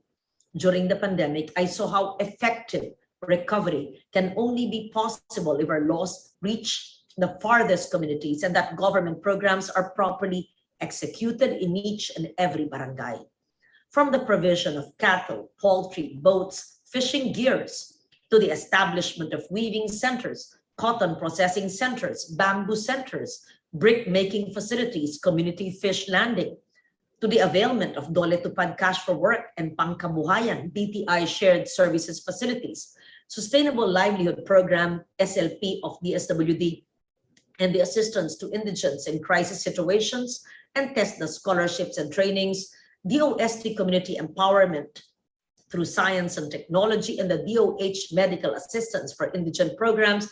Thousands of residents from the 590 barangays in Antique were able to benefit from national programs previously unknown to most Antiqueños. That is why I would like to continue pursuing a sustainable green pandemic recovery in which the resources and programs of government are extended to the most vulnerable communities at the local level. I would like to ensure the effective implementation and fund allocation for the laws that I had authored and sponsored. I urge the strict and immediate implementation of the provisions of the Barangay Kabuhayan Act, the Magna Carta for Micro, Small, and Medium Enterprises, MSME.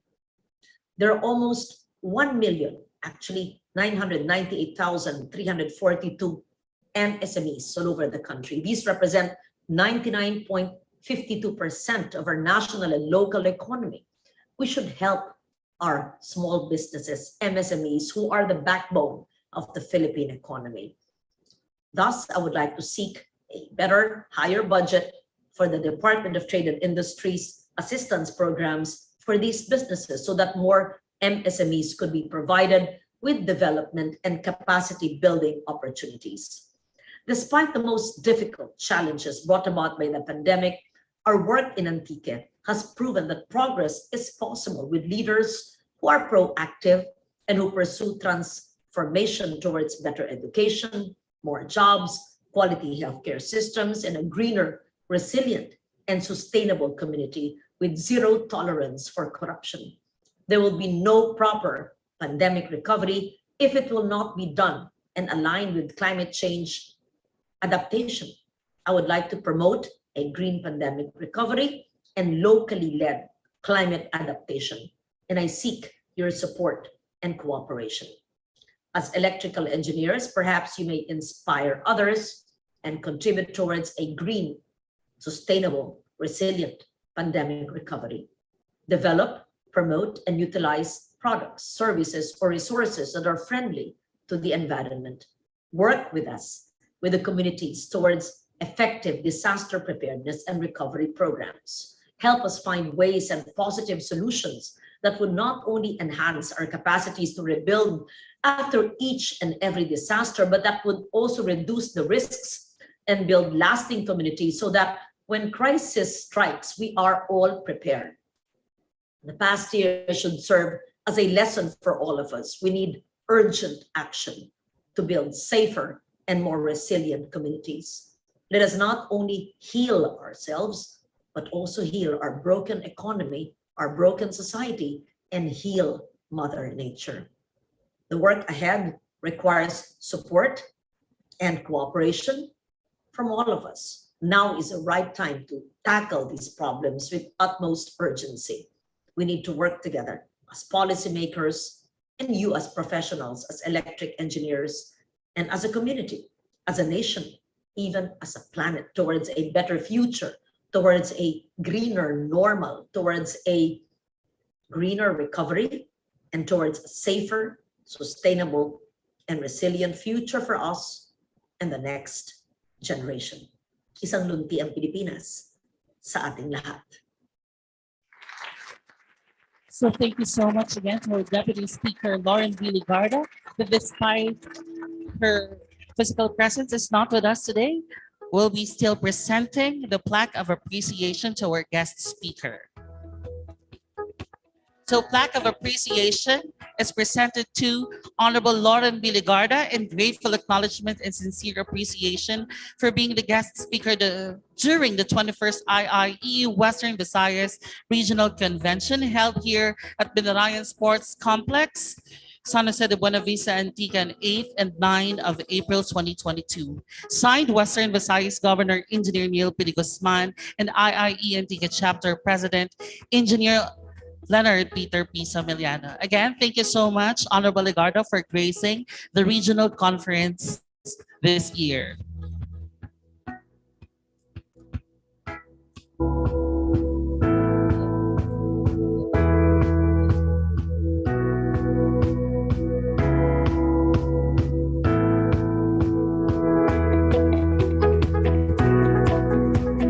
A round of applause, please.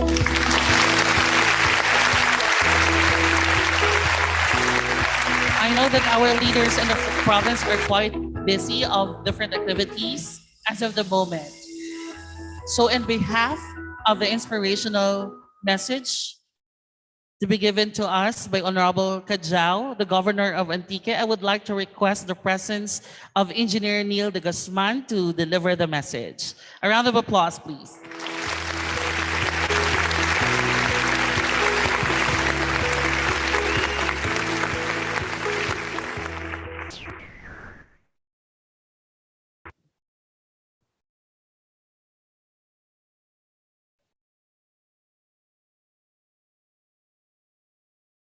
Good morning, everyone. Yung buting governor po ng Antique, naging busy sila yesterday. Nagkaroon po sila ng rally doon sa Far North, sa Valderrama.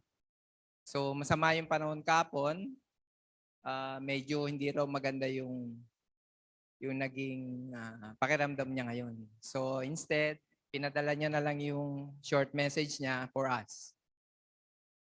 Greetings, Institute of Integrated Electrical Engineers of the Philippines Incorporated, 21st Western Visayas Regional Conference. Do not follow where the path may lead. Go instead where there is no path and leave a trail. This quote by Ralph Waldo Emerson conveys to us the essence of true leadership, because a leader not only guides his constituents, but he ensures to create his brainchild that will become knowledge, innovation, and opportunities for them. My warmest salutation to the Institute of Integrated Electrical Engineers of the Philippines Incorporated, Antique Chapter, on the occasions of your 21st Western Visayas Regional Conference with the theme, Leadership Rising Above Adversity Through Passion and Commitment, Leading the Road to Recovery. Being an institution that envisages a nation of competent and exceptional electrical engineers, you do your best to serve with sincerity, vigor, and integrity toward the advancement of our people. Allow your hard work, passion, and commitment to pursue your goal, even in the midst of difficulties, as we are still experiencing the ill effect of pandemic.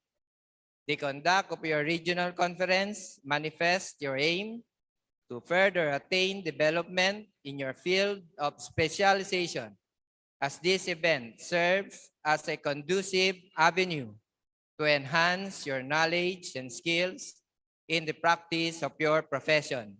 This assemblage will further intensify your pledge as your nation's partner in building innovation and betterment in Antique. Let us always bear the impetus to actively render productive quality services to our community. Kudos to all. Thank you.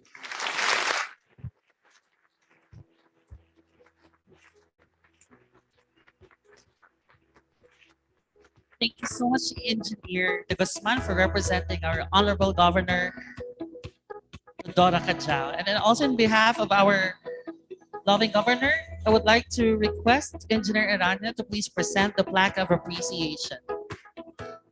So the plaque of appreciation with the same citation is presented to Honorable Rodora Cajal, and on behalf of her presence, Engineer De Guzman will be receiving the plaque. A round of applause, please.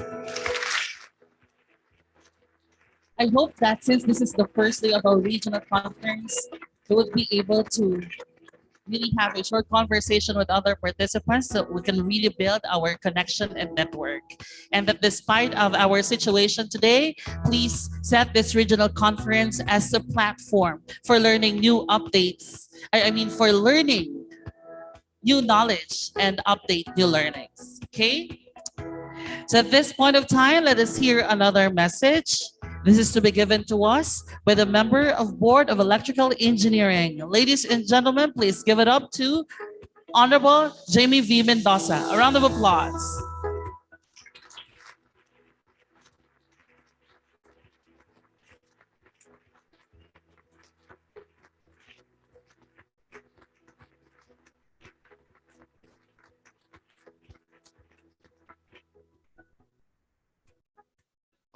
Good morning. Higit sa lahat, maraming salamat dito sa Antique Chapter, kay Governor for hosting the first 21st Western Visayas Regional Conference here in Antique. So matagal na nga talaga sa Antique dapat magkaroon, ano? So, and of course, acknowledgement to our guests, kay Mayor Untaran of San Jose de Buenavista, our lone congressman Loren Legarda, our governor Rodora, hindi ko makita, Kadyaw. So alam ko nagpunta siya sa Valderrama. So alam ko rin na yun ay bundok, malayo. So dadaan ka sa Batarasan ba yan o what? No? So to our national officer led by Jojo Padua, our Board of Governor, our former President, Alan and Rod, of course, all member and officer of Western Visayas Regional Chapter and all chapter here in Western Visayas and all electrical practitioner, good morning po sa inyong lahat. So despite of our hectic schedule, remember, lahat nyo, we have a MWF schedule of professional electrical engineer oral examination. We interview 10 50 from different local chapter here in the Philippines. They go there in the PICC, no? So, nireserve ko talaga itong Friday na ito na wala kaming PE oral examination. For the reason, I like to go to Antique. And the second reason, ay hindi rin available si chairman itong Friday. Kasi po, birthday po ng kanyang wife na si Edsel today. No, kaya holiday, no? Di bali ka na magtrabaho pag birthday mo, wag lang doon sa birthday ng misis mo. Di ba, Jun? At isa pa, sinabi ni Mayor Untaran, kung nakapunta kayo na San Jose nung araw, alam nyo ang development ng San Jose. So, kukwento ko sa inyo paano ang development ng Antique. Lalong-lalo na dito sa mga kabataan natin na nakikinig at higit sa lahat sa mga ibang tiga Panay Island and Negros people. No? Kasi po, pagka-explain ko po sa inyo, lahat po ng mga electric cooperative sa Western Visayas na contemporary ko noon ay nag-retire na po. Kaya pag pumunta ako sa COP, wala na po akong kilala kasi nag-retire na yung mga contemporary ko. So, 40 years ago, I've been here in San Jose. 40 years.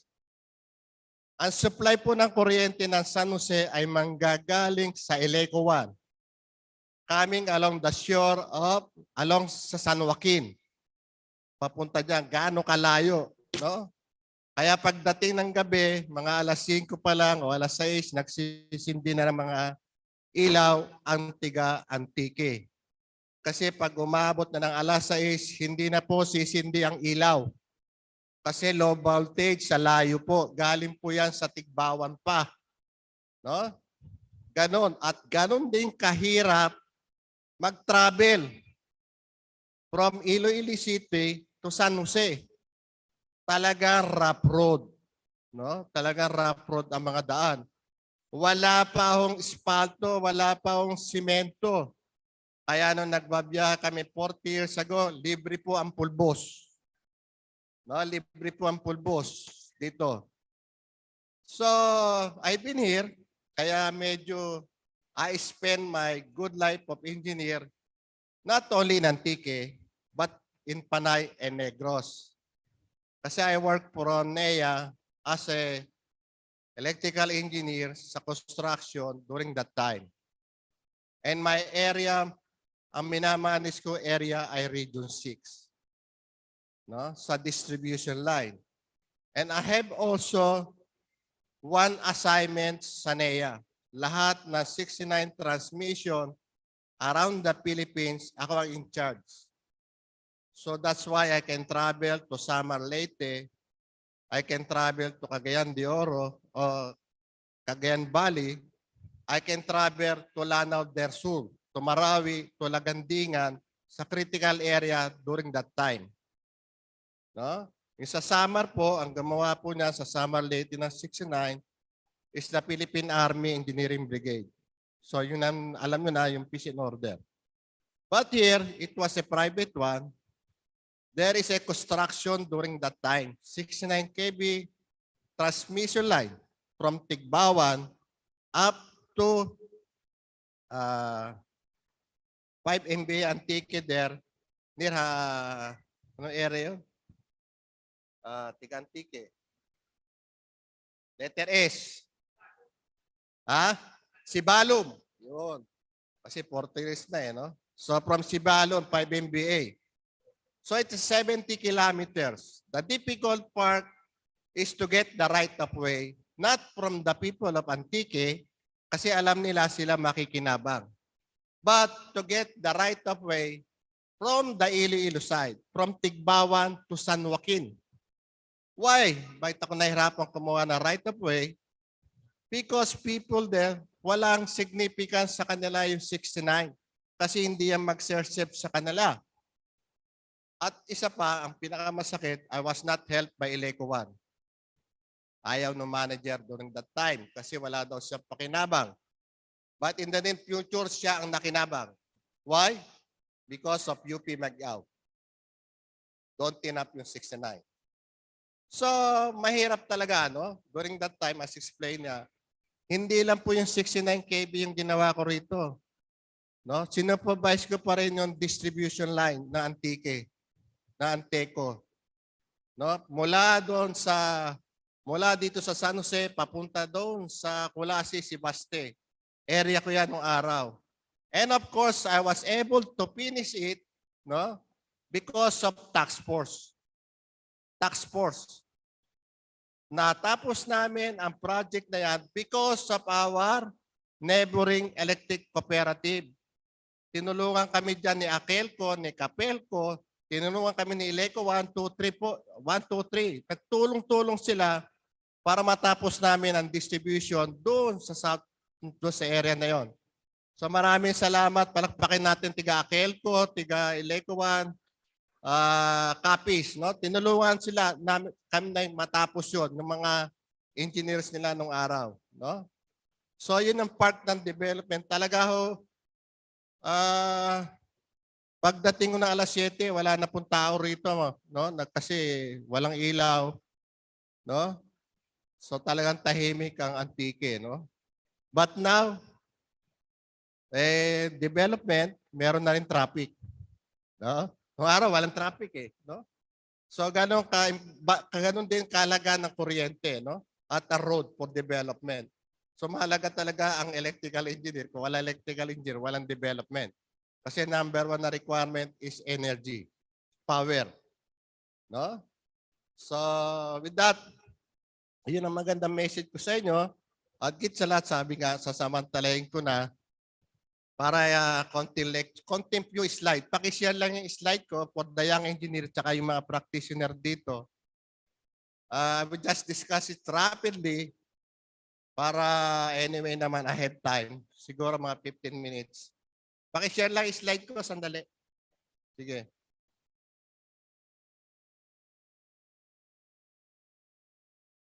So, ito yung topic ko which I discussed last Wednesday during the Renewable Energy and Energy Efficiency Summit na hosted ng Meralco.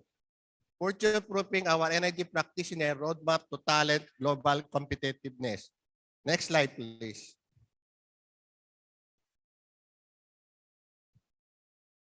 Next slide. So, paano magiging global yung practitioner engineer natin? Yung talent, dinidiscuss po natin dito ay yung specialty or specialization or your expertise as electrical engineer. So from national, sabi nga natin, bago ka maging international or regional expert, kailangan kilala ka sa bansa mo. Na ikaw, pag sinabing itong topic, halimbawa, electrical grounding, dito ka mag-repair. No? So, kailangan recognize ka from your country. Paano ka ma-recognize through regional? So, andyan yung PQ, andyan yung Asian Qualification Framework, kaya tayo nag-a-apply ng ACPE. It's a certain Asian Charter of Professional Engineer. No? So doon nag-a-analyze ka ng qualification mo o specialization mo. And of course, the Asian Charter of Professional Engineer, yan po ay MRA o Mutual Recognition Agreement. Agree yan na 11 countries, no? Singapore, Malaysia, Indonesia, Cambodia, Burma. No? And the rest and another is APEC. Yung APEC po ay Asia Pacific. Yan po ay voluntary. Recognize ka ng mga ibang country like New Zealand, Australia. Kung try nyo immigrate to this country, try to apply as ACPE here in the Philippines. O kaya in the States. Some state in the US recognize the ACPE engineer. So from that, magiging global yung iyong recognition. No? So, and right now, some of our Asian qualification framework in the latter part, magmamatch siya sa European qualification framework. Kasi ngayon, qualification framework na po tayo. Next slide, please. So, konting slide lang to. No? Ito, bawat country, merong qualification framework. Sa Pilipinas po, 8 yung qualification framework. Very important to, lalo na sa mga young engineers natin o yung mga nag-aaral sa college, paano sila magkakaroon ng growth, no, to become sa qualification. So, yan po yung sa 11 member country ng Asian Qualification Framework. May kanya-kanya po sila. Next slide. So, yung regional qualification used for mapping alignment, allow for difference in educational system. Alam natin, bawat bansa may kanya-kanya educational system. No? Does not replace national qualification. MRA is a mutual recognition agreement. Binding yan for each country. Yung isa, voluntary. So, next slide. Next slide mo na lang. Para isa na lang. Pareho din halos yan. Yan yung Asian Qualification Framework. May country A ka. Yung reference mo yung nasa gitna and country B. Example, for the Philippines, yung maganda po sa Pilipinas, sa country, let's say country A, hanggang 8 level. Yung sa Pilipinas po, 1:1 qualification framework sa Asian qualification. Pag na-recognize ka po ng level 7 sa Philippines, almost level 7 ka rin sa Asian qualification framework. No? Sige, next slide. So, hindi na natin explain yung qualification frameworks. Isa pa, para mabilis lang po tayo. So, yung qualification instrument for classification of qualification according to a set of criteria. No? May criteria po yan. Ano? May tayong tinatawag na knowledge, skill, attitude, experience, no? Na tinatawag na level descriptor. Next slide, please. Next slide. Laksawan na natin yan.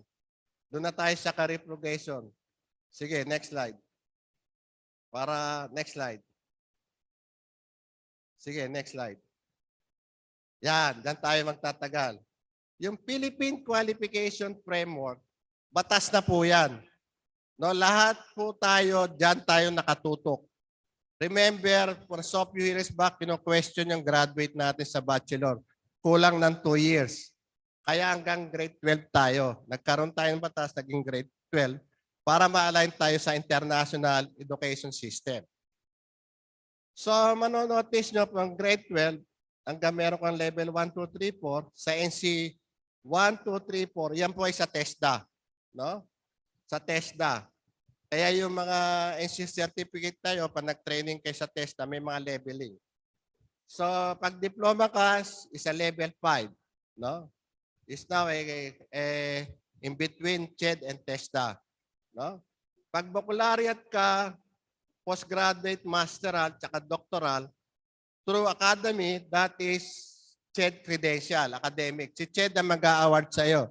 Pag masteral ka, ibig sabihin level 7. No?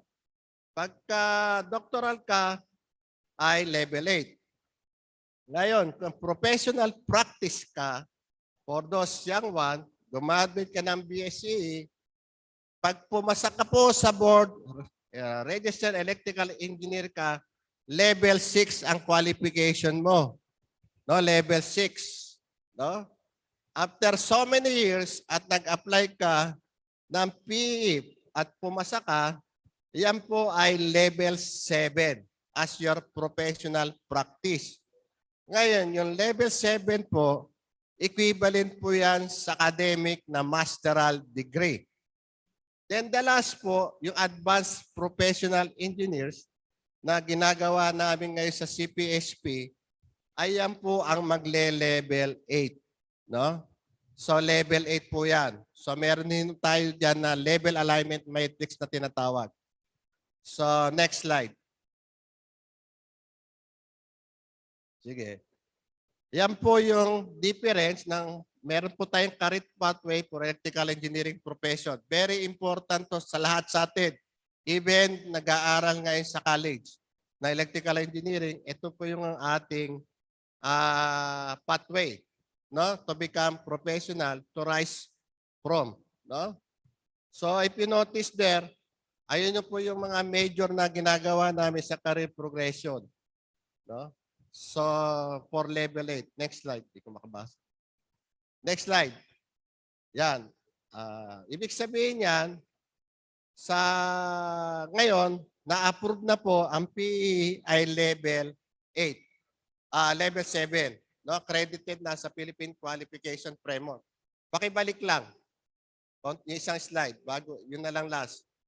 Remember, ito po, meron po tayong advanced professional.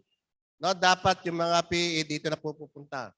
Meron po tayong major ginagawa ngayon ng career specialization sa electrical engineer, yung power system planning, power system operation and maintenance, power system control and protection, electrical system design, inspection, electricity market, construction and project management of electrical facility, electrical engineering education and research. Meron pa hong pang-8 na sumama, electrical safety engineering. Ngayon, yung 8 major na yan na specialization, magkakaroon pa ho yan ng sub-specialization. One good example niyan yung power system planning. Pagdating sa system planning, meron kang generation system planning para yung mga tiga-generator, tiga-power plant.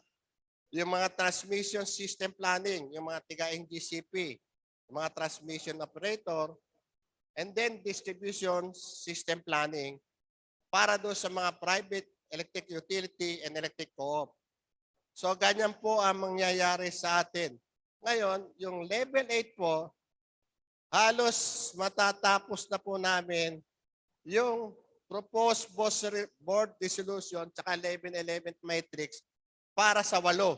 Yun po yung tinatrabaho ng Career Progression Specialization Program for Electrical Engineering. So yung mga member po natin dito, dito yung 2. Andiyan po si Rod, member po yan.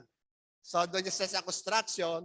At ito po si VP Lyndon Bague, doon siya sa Electrical Engineering Education and Research.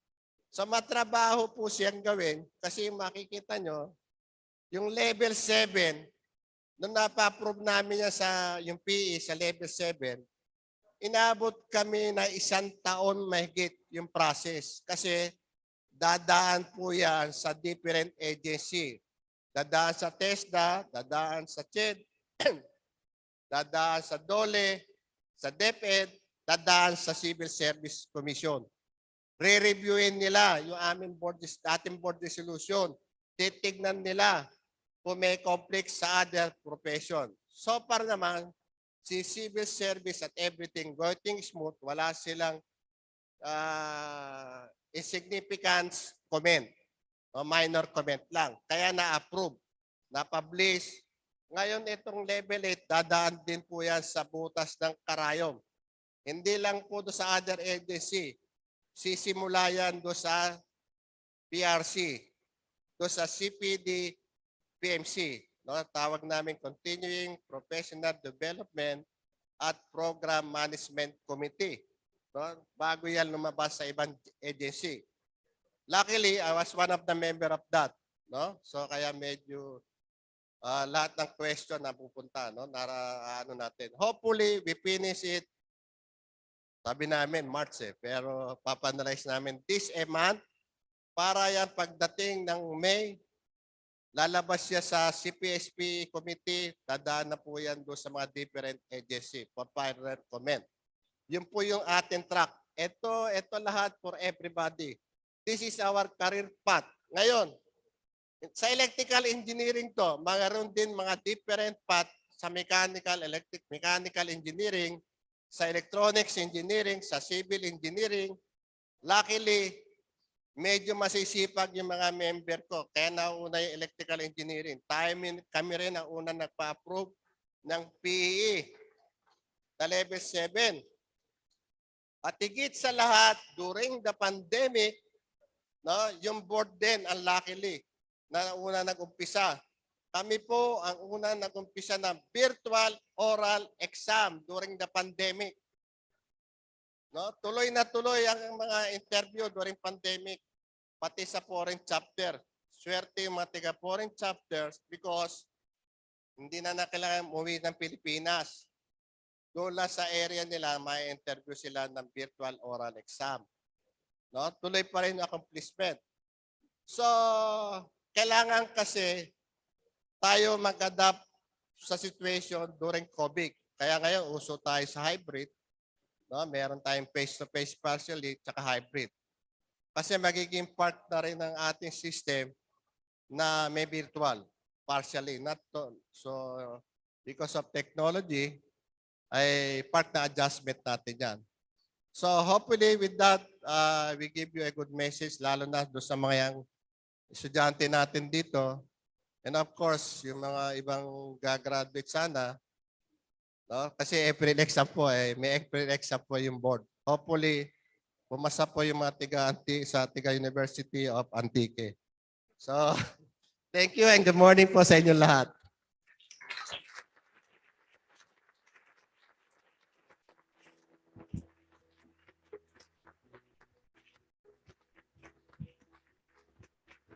So thank you so much to the member of Board of Electrical Engineers. We have Honorable JBB Mendoza. But I hope that despite long travels, especially po sa mga malalayo pong pinanggalingan, and then you're bound to Iloilo, you still have 3 hours travel going here to San Jose. But despite all of that, I hope that you will remember how warm Antiqueños are and their sweetest smiles. So thank you again for participating this year's 21st Regional Conference. And to present the plaque of appreciation with the same citation and signed by our Western Visayas Governor, Engineer Neil P. de Guzman, and our Antique Chapter President, we have Sir Leonard Peter Samiliano. I would like to request Engineer Neil de Guzman and Engineer Eraga. A round of applause, please.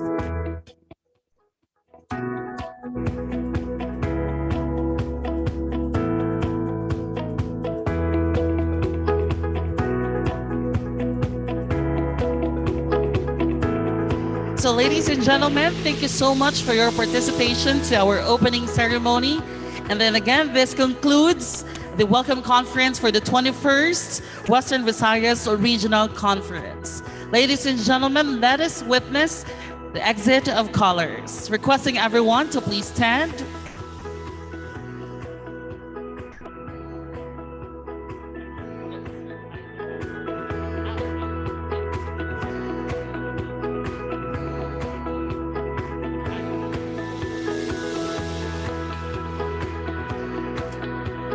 I think the exit of colors will be transferred to the last day of our regional conference. Maybe I'm too excited to do that. But again, thank you so much, everyone, for your participation. And that ends our opening ceremony. So can we give ourselves a round of applause? And then right after our opening ceremony, we'll go directly to the technical presentation brought to us by Phelps Dodge Philippines Energy Products Corporation. Requesting again everyone to please sit down for our technical presentation.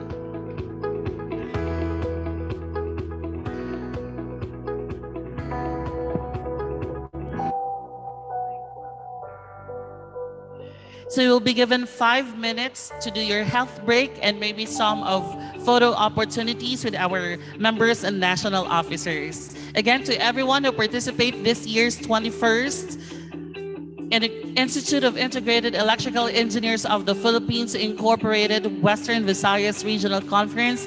Thank you so much for sharing your time and your presence this morning. So after our 5-minute break, we'll be back here and then we'll proceed directly to the technical presentation brought to us by Phelps Dodge Philippine Energy Products Corporation. Thank you.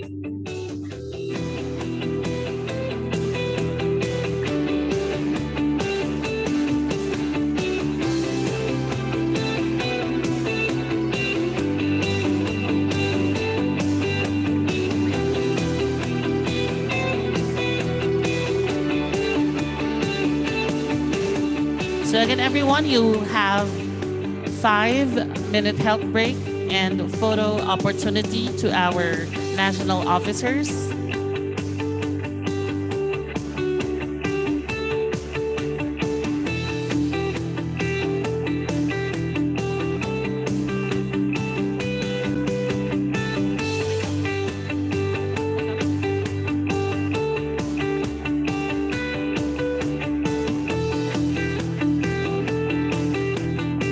So maybe before we start our technical presentation brought us by Phelps Dodge Philippine Energy Products Corporation, maybe we can direct our attention to the cutting of ribbon as to set the opening of our physical exhibit.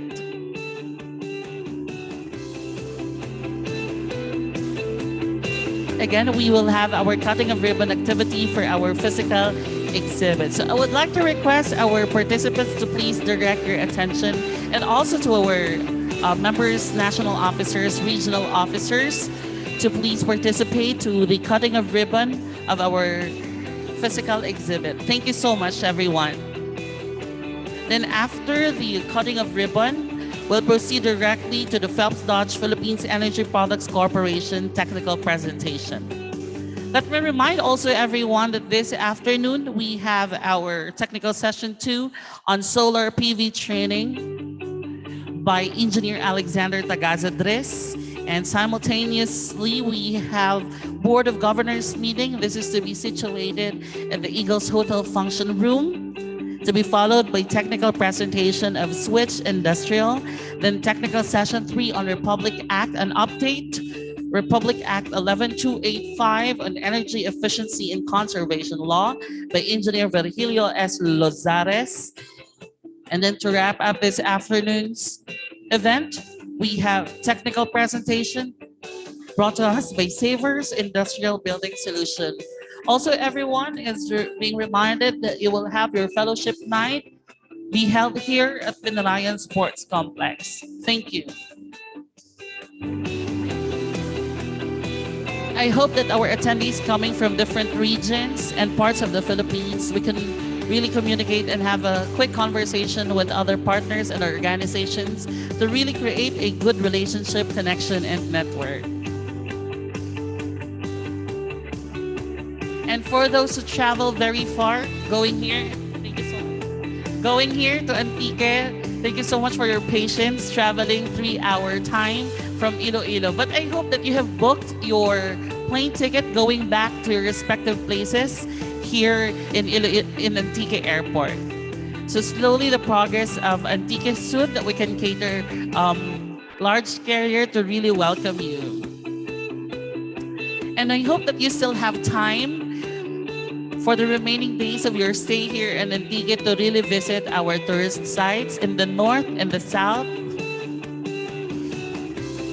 So I think our officers are now ready to the cutting a ribbon activity for the opening of our physical exhibit. Sir Moy, do we have our countdown there for 5 seconds maybe or 10 seconds for the cutting of ribbon? I hope the participation of our participants to please direct your attention to the cutting of ribbon activity.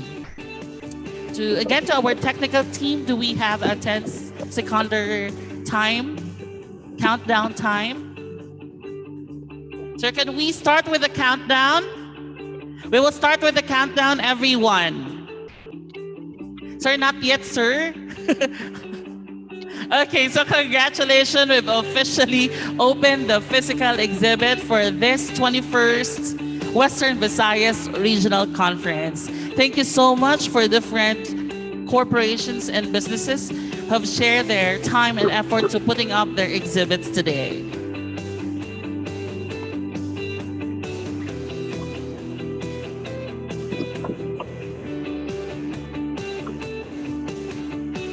And also we would like to give thanks to officials who are present today, especially Honorable Elmer Ontaran for his presence delivering a message. And also would like to greet my colleagues from the University of Antique attending this year's regional conference.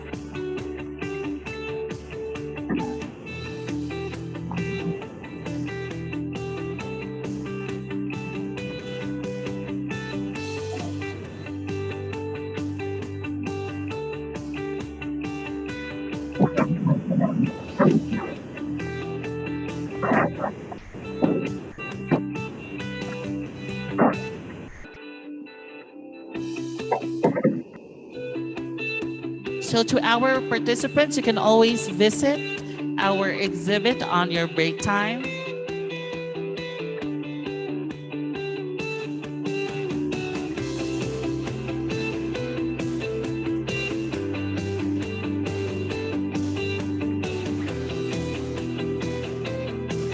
But before we finally end our morning session, we still have the technical presentation of the Phelps Dodge Philippines Energy Products Corporation.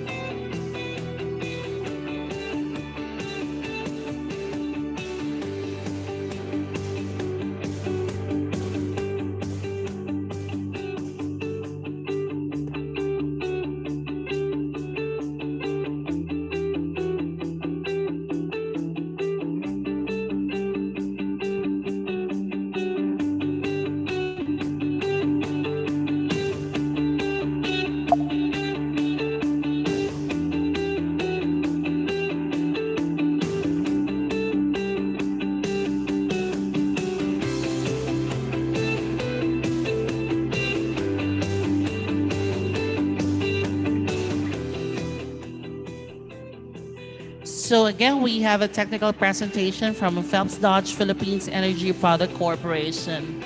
And to our participants, don't forget that we still have our afternoon session that will start at 1 p.m. 1 to 3 p.m. Technical session 2 on solar PV training by Engineer Alexander Tagazadres. And simultaneously, we have the Board of Governors meeting at the Eagles Hotel function room. And after our technical session 2, we'll have technical presentation brought to us by Switch Industrial. And after that, we will have technical session 3, which is the update of energy efficiency and conservation law by Engineer Virgilio S. Lozares. And to wrap up this afternoon session, we have technical presentation brought to us by Savers Industrial Building Solution. And don't forget to prepare for tonight's event. We have our fellowship night to be held here at Binarayan Sports Complex. So once again, thank you so much everyone for your participation in this morning activity. See you again this afternoon and have a good day. Thank you.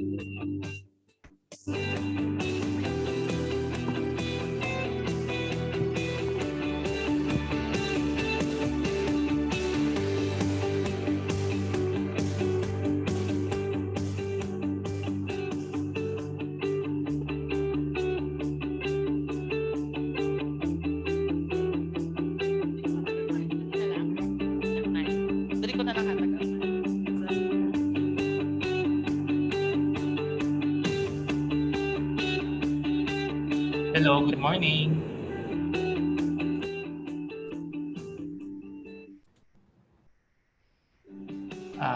Good morning. This is Jay from Phelps Dutch. Can we start the presentation now?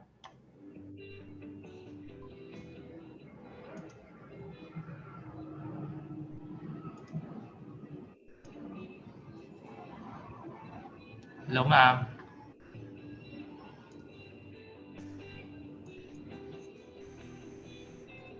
Anyway, I think we can start the presentation.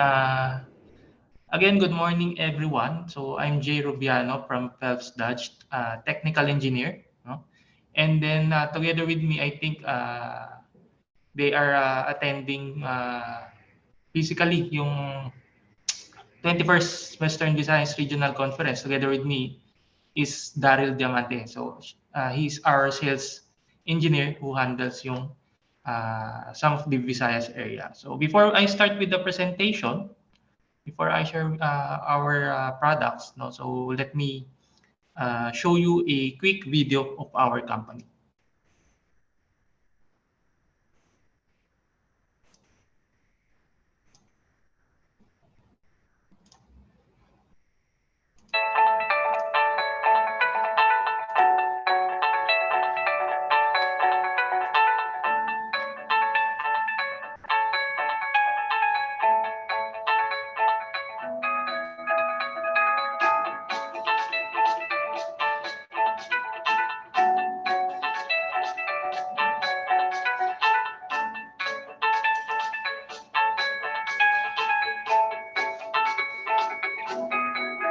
Innovation is in the core DNA of our manufacturing philosophy.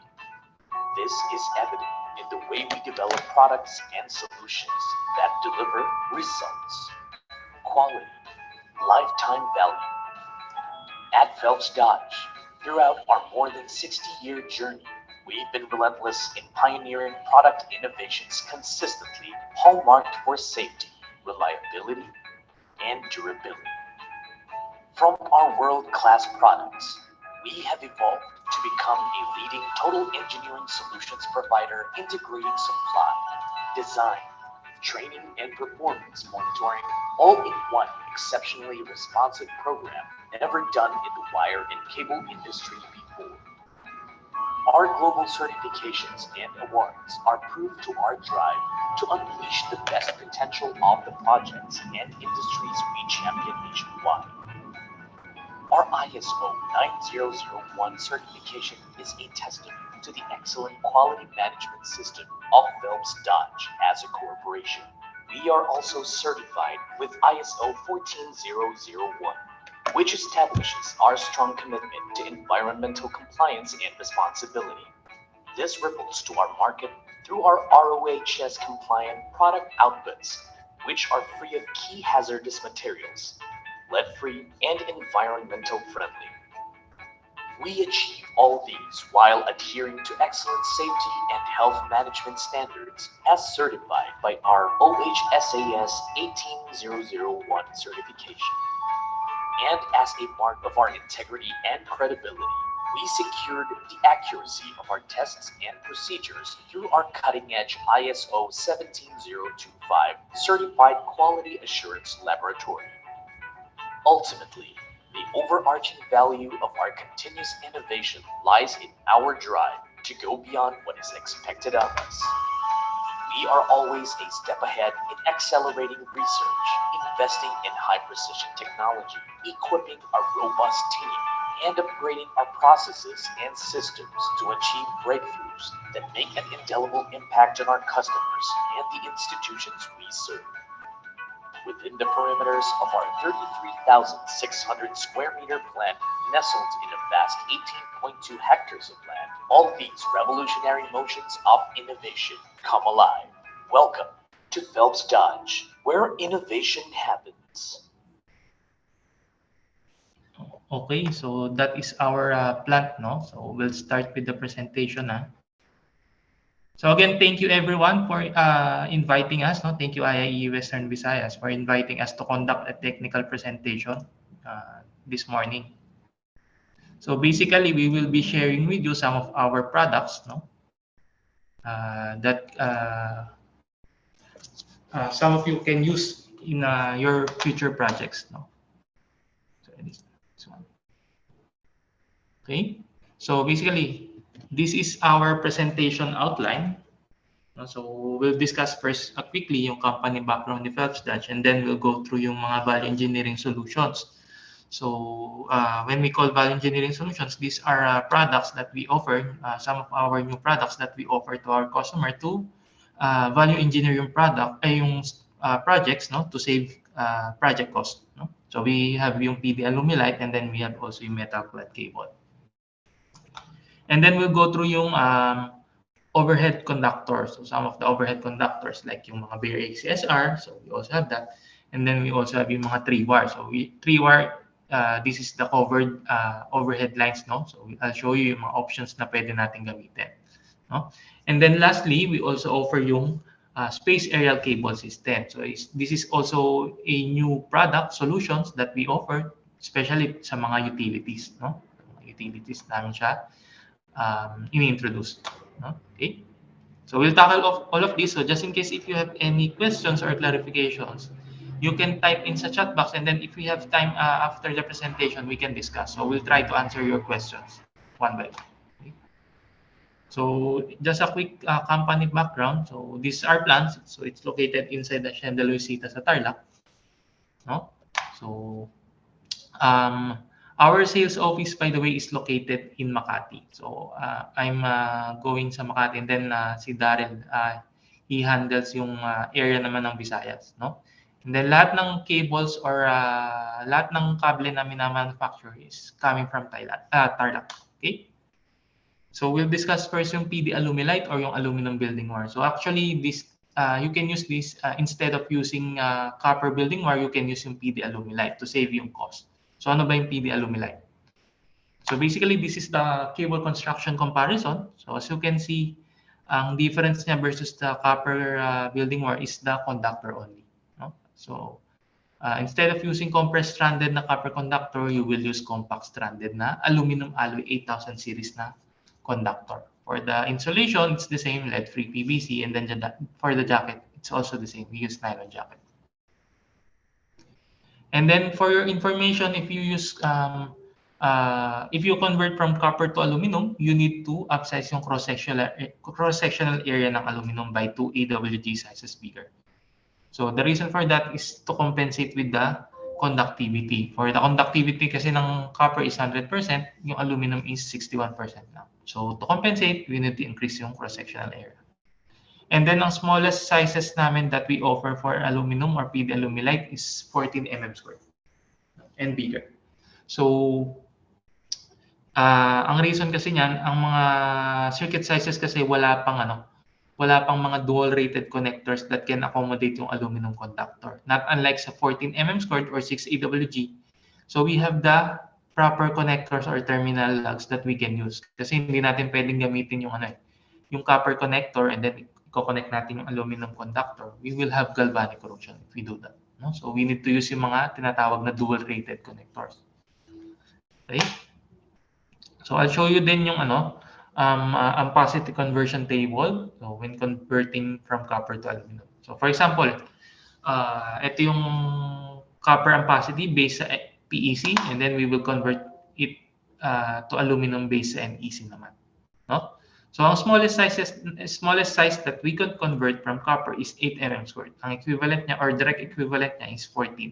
So as you can see, it's the same ampacity na 50 amperes. No? So that's how you convert from copper to aluminum. No? You increase the size. Okay? So same with this. So kanina kasi it's at 75 degrees yung temperature rating. This one is for 90 degrees. No? So actually, if you need this one, I can send it to IIE. So just in case if you need references para hindi na kayo mahirapan on how to convert aluminum, no? To aluminum conductor. Okay. So some of the advantages of PD Alumilite. So number one, it's cost effective kasi versus copper. So roughly it's 30 to 40% in terms of cost savings, no? Yun po yung matitipid natin cable to cable. And then isa pang savings niya, it's lighter by 50% in terms of weight, no? So yung copper natin kasi pagka hinila mo medyo mas mabigat yan. Not unlike sa aluminum, kahit nag-increase ka na ng cross-sectional area is mas magaan pa siya. So one of the advantage ng aluminum is during cable pulling, mas konti yung manpower na kailangan natin. So possible na konti yung manpower, no? And then it's safe and reliable. Excuse me. So it's safe and reliable. So it's been widely used sa US and Canada since 1987, no? And then we started offering this type of cable since 2008. So at least 14 years na po namin siyang in-offer sa market. And then yan, just as summary, so for example, if ang initial design mo for copper is 250 mm squared, no? Na TH10/TH2, and then you want to convert it to aluminum, so ang equivalent niya is 375 mm squared or 750 mcm, no? So in terms of weight, it's lighter by 50% yung aluminum kahit we increase yung cross-sectional area. And then in terms of overall diameter, so it's bigger only by 15%, no? So hindi po ganun kalaki yung in-increase niya in terms of overall diameter because of the compacting technology. Kasi pag kinumpak mo yung mga strands, if you look at it cross-sectional view, wala na siyang air gaps in between. Not unlike yung compressed stranded na pinagdikit-dikit lang. Meron pa siyang air gaps in between. So yung compact stranded kasi, it's almost solid na. Okay?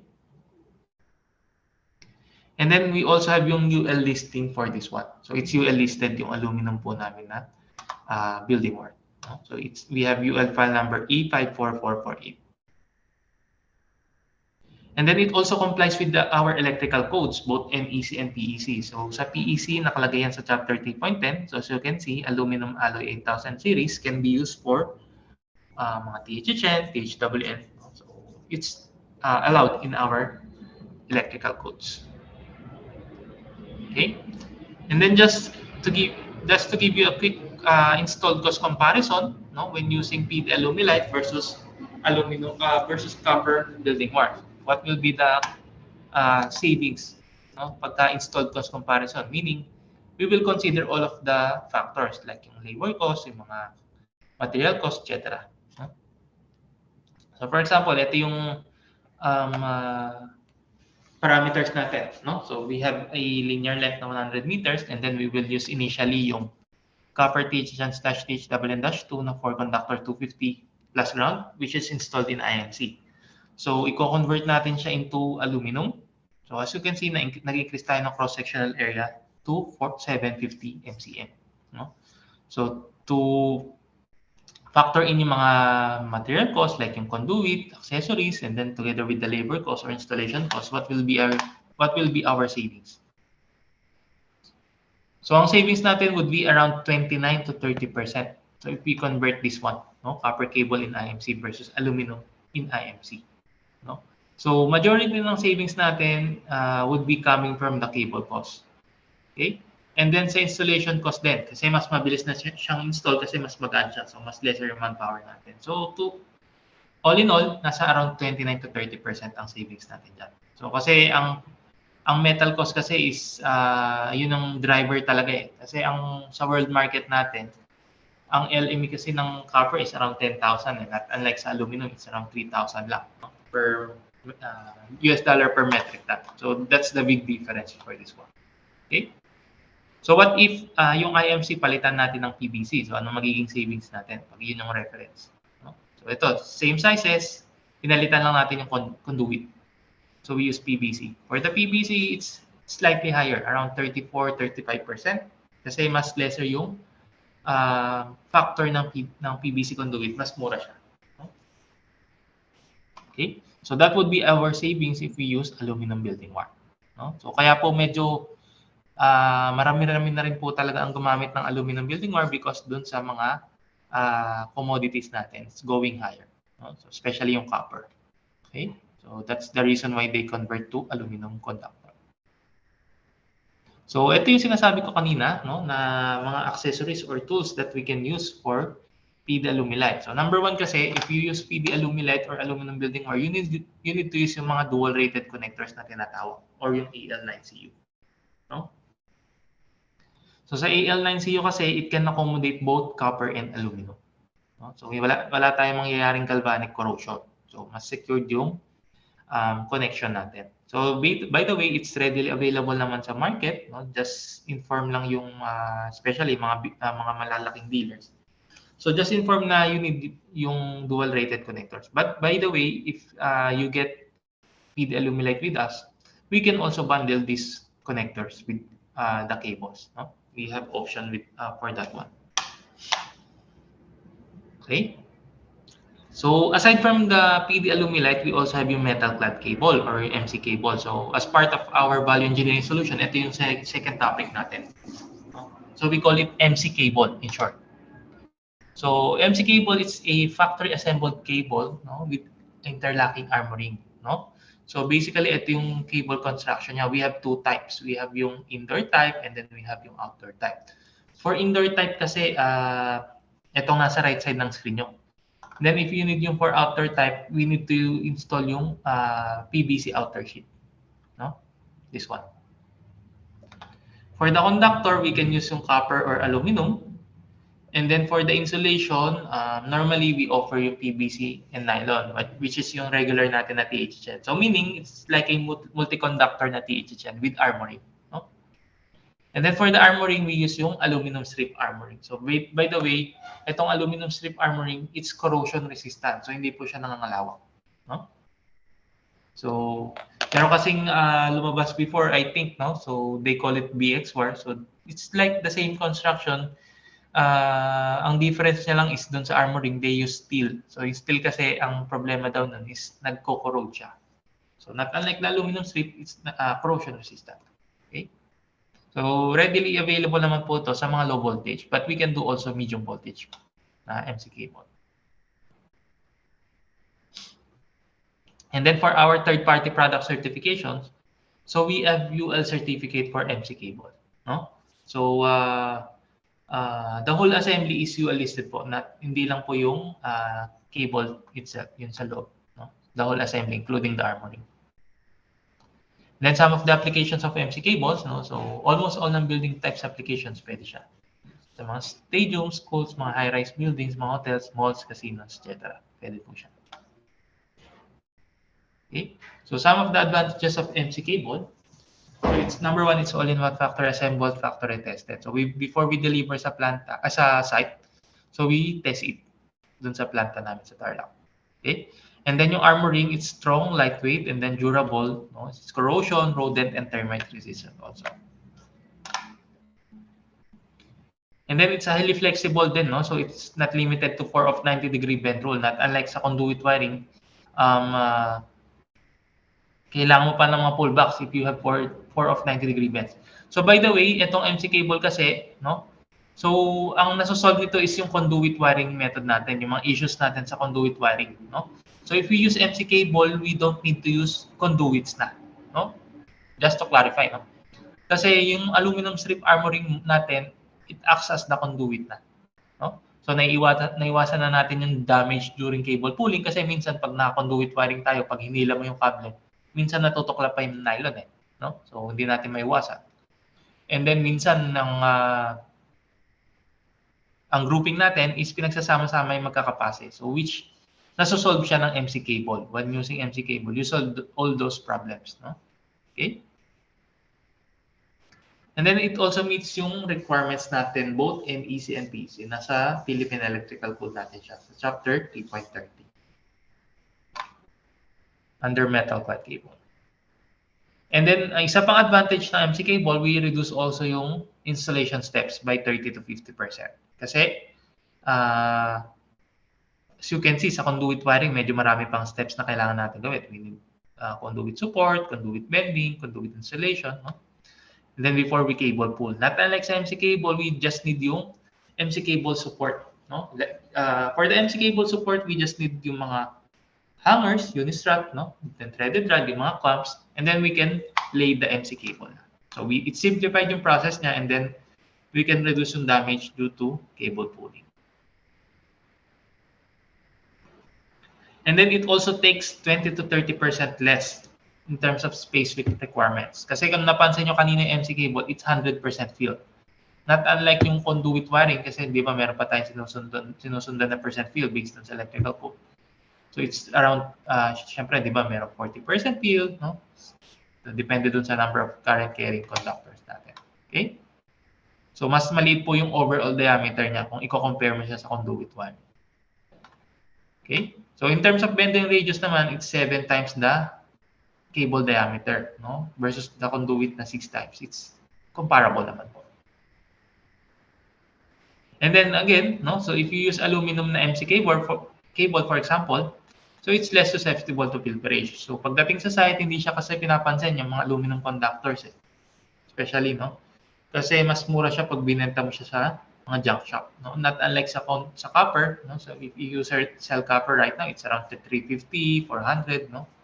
So for a kilo of copper, no? So yun, hindi siya masyadong ninanakaw, especially pag aluminum. And then for our maximum packaging, no? So for copper, as you can see, 2 conductor, 3 conductor, 4 conductor, yung mga maliliit na sizes, we can do 1,000 meters per day. And then for mga bigger sizes, mga feeder sizes, we can do 250 up to 500 meters per day. So depende dun sa conductor size. Siyempre, depende rin dun sa grounding, sa neutral, etc. This is for copper. Same goes with the aluminum. No, ganun din po yung maximum natin na packaging. And then, just to give you an idea for the installed cost comparison, no, for MC cable. So basically dito, i-compare natin yung conduit wiring versus sa MC cable. So what would be our savings? So for example, option 1 natin, copper cable in IMC versus MC copper cable. So ang initial design natin, for example, is copper in a conduit, 4 inches conduit na 4 conductor 250 plus ground. So makikita nyo dito, 100 mm pa yung overall diameter niya. Kasi meron tayo sinusundan na percent fill dito. While yung MC cable natin na copper, so makikita nyo ang overall diameter niya is 66 mm lang. So mas space saver siya. Which is the same size lang naman yung ginamit natin. So sa cost comparison, so at least 12 to 15% ang magiging difference niya in terms of cost. So makakatipid po tayo when we use MC cable. 12 to 15%. So number 1 kasi na driver dyan is sa conduit. We eliminate the conduit. And then sa labor cost din, mas cheaper siya kasi mas mabilis siyang i-install. No? So yun yung mga driver natin for the savings.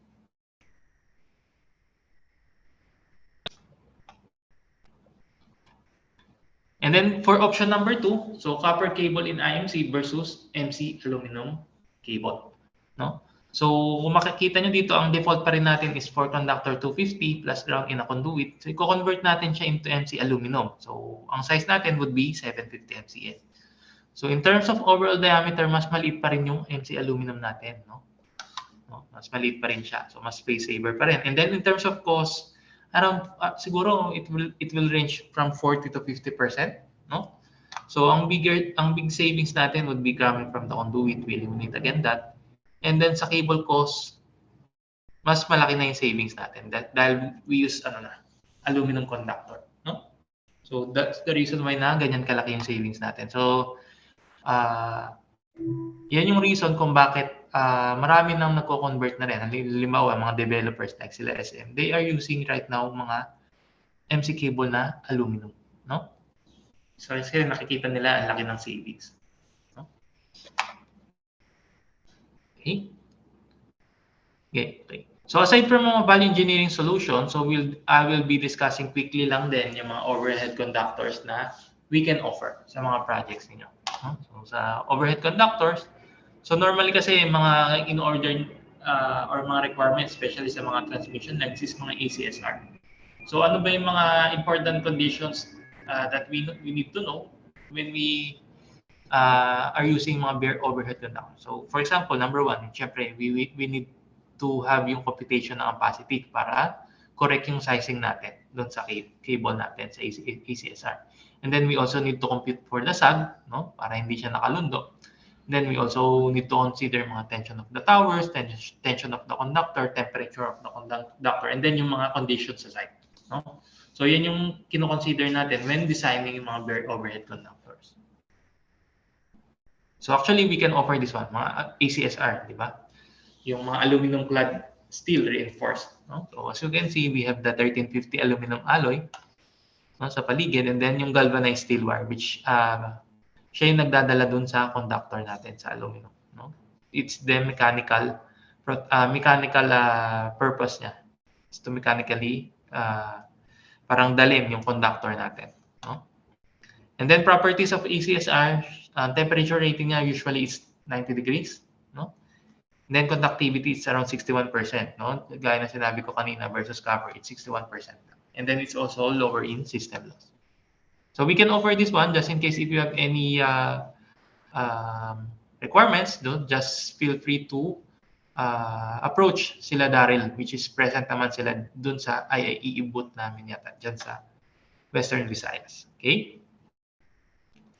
And then I'll show you lang din. So aside from mga overhead lines na bare, so we also have yung 3-wire and space area. So for the 3-wire, so normally kasi ito yung parang diagram. So from bare ACSR, we can use yung mga covered na 3-wire, and then from covered na 3-wire, we can use yung mga space area, which is yung merong mga accessories na, special accessories na. So we'll discuss one by one.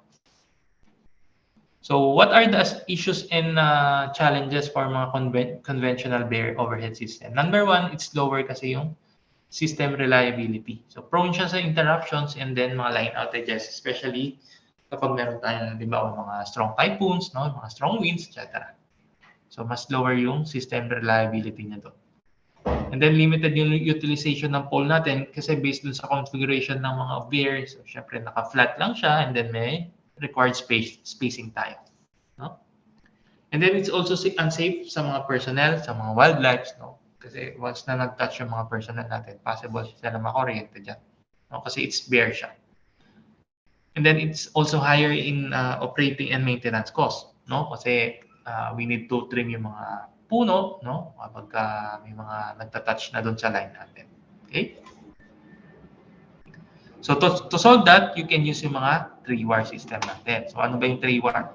So a 3-wire is composed of aluminum conductor, no? Which is normally aluminum alloy or yung ACSR natin, which is covered na ng mga insulation or mga jacketing natin.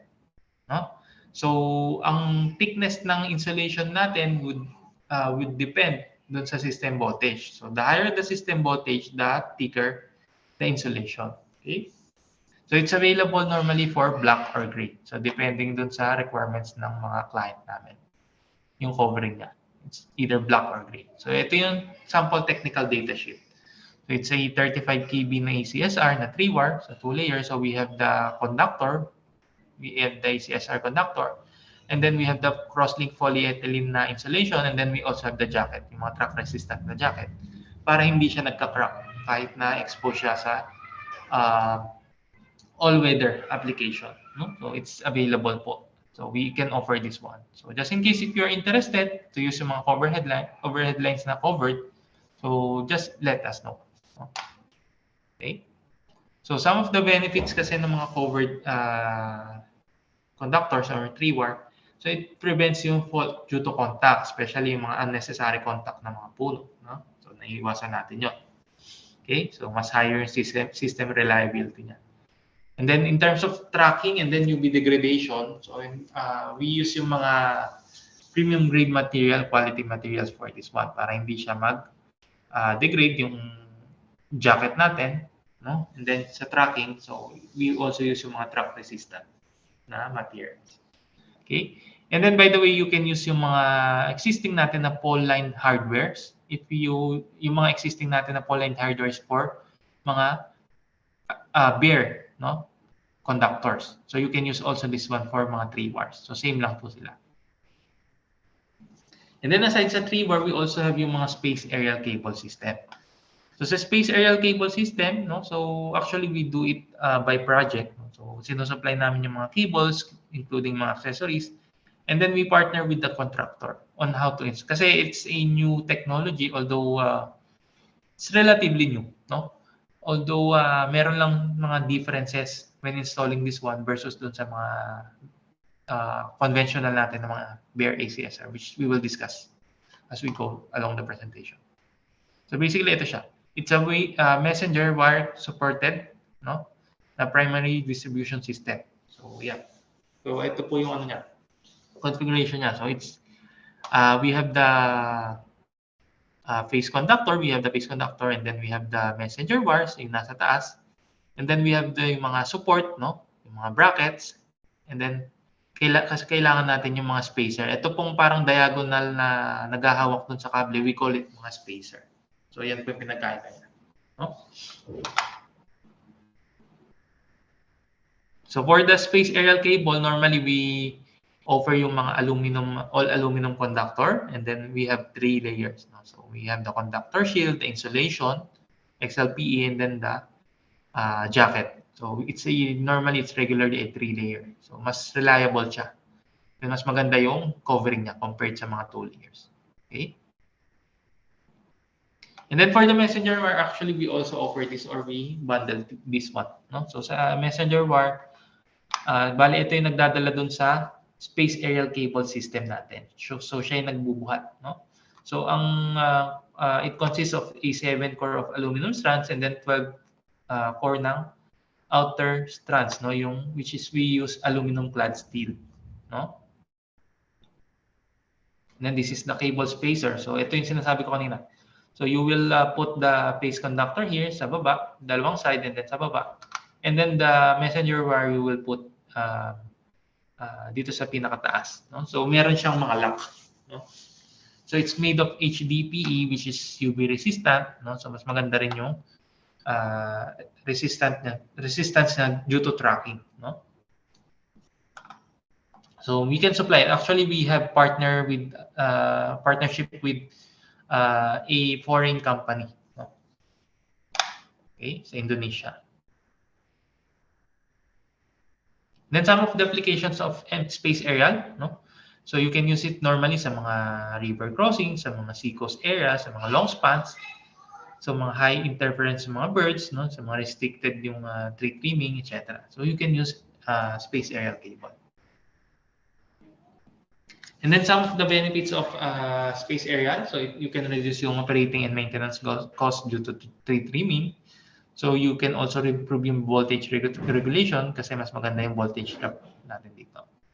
And then we also prioritize also yung safety ng mga personnel, yung mga wildlife, etc. Kasi covered na siya, no? Naiwasan natin yung unwanted accidents or electrocution sa mga personnel natin. And then it's suitable siya sa mga river crossing, by the way, no? So puro river crossing actually mga na-supply namin for space aerial cable. So yun, gaya sabi ko kanina, it also improves yung network reliability, so lesser yung outages.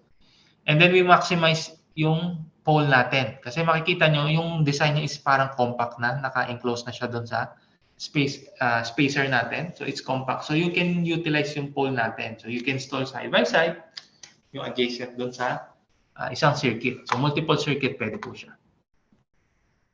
Okay? And then these are the construction for space area. So we have, typically we have 3. So we have the tangent, yung mga straight line lang, no? So we will give you din naman yung mga drawing na to, yung mga shop drawing na to. So i-guide namin kayo all throughout the project para hindi tayo magkaroon ng problema when it comes to installation, no? So nandyan lahat ng mga kailangan nating accessories. So mga tangent construction. So we have also yung mga angle. So kung in between ng dalawang pole, meron siyang angle, no? So we can also provide yung mga drawing, no? And then aside from that, yung mga dead end construction, no? So saan natin siya i-terminate. Okay? So we also provide yung drawings for that. So some of our project references, no? So actually, ang mga pilot projects namin is nanggaling kay Meralco, no? So they use this one. Actually, they are converting from bare to space aerial cable or mga covered conductors na. Like yung 3-wire or space aerial. So isa sa mga unang project namin is install sa Alabang. No? It's a 650 meters na 15 spots and then single circuit. So as you can see, ito yung actual installation picture, no? So install 35 kV na 30 AWG na phase conductor plus 40 na AWG na messenger wire. Okay. Then some of the project reference like Ayala Bridge, no? So it's a river crossing. Yan. So ito yung mga actual installation pictures. So as you can see, medyo compact na siya, no? So sa isang side, medyo meron lang siyang proper clearances, which is sasabihin lang natin kung ano yung voltage rating na kailangan natin, yun yung ipoprovide natin ng mga spacer. So meron na silang standard clearances for that. And then ito yung isang sample project reference sa MacArthur Bridge, which is kay Meralco din. So as you can see, dalawang poste lang yan, kabilaan. And then they installed it sa river crossing. Okay. So Mabini Bridge. So as you can see, medyo maganda siyang tingnan when installing. And then ito yung pinakamahaba namin na river crossing, which is 250 meters no, sa Bulacan. Na 2 circuits siya. So we must check lang din syempre yung spacing ng mga spacer, and then i-compute natin dyan kung how much yung percent ng sag natin na allowable, etc. Mga tension. So we will help you with that, with those informations. Okay, so ito yung sali mo. Okay, and then ito naman is tumawid sa NLEX, no, sa highway. So kaya makikita nyo medyo gabi sila nag-install kasi medyo limited or traffic sa area, so limited yung time na binibigay or inaalat sa inyo ni NX, no? So that's why they installed it sa gabi. Okay? So that ends po yung presentation namin for this morning, no? So again, thank you for inviting us to conduct a technical presentation. So I hope yung mga product offerings na diniscuss ko would be beneficial with your projects in the near future. Okay, thank you IIE Western Visayas. So just in case may mga tanong, I'll just check muna yung chat box or you can ask yung questions if we have time pa. Okay, so thank you so much, Phelps Dodge Philippines Energy Products Corporation, for our this day's first technical presentation. So if you have queries or questions or any concerns to our virtual audience, you can actually post it in our chat box, or maybe you can raise a hand. Or from our participants here live, you can also ask questions. Actually, may tanong yata dito isa. So, from Sir Joshua Gargantiel. Okay, sir. So, ang question is, good morning. Do you have cables for hazardous area application? So, for that, sir, we can design kung ano yung specific requirements nyo, kung ano yung area na pag-installan nyo. We can coordinate. So, just approach yung sales namin. So, medyo general kasi. So it depends kung halimbawa sa mga power plants kung present yung mga sulfur, so we need yung mga tint coated na copper, etc. and then sa mga insulation. So just approach lang si Daryl, no, which is meron naman yata kami booth diyan, no. So we can discuss further yung requirements po ninyo. So we can help you with that, I think, sir. We need to have yung mga ano lang, yung mga specific details of the project. Okay? From our attendees, meron yatang nagre-raise ng hand. Sir Fred Reeds. Yes, sir. So may question yata si Sir Fred.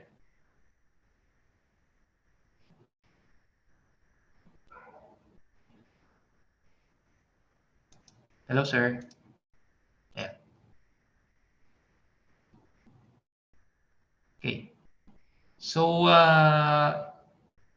if you, ang question niya is medyo malabo na. So, marine purposes na cables, your meaning ba, sir, sa mga submarine cables or yung mga submersible cables?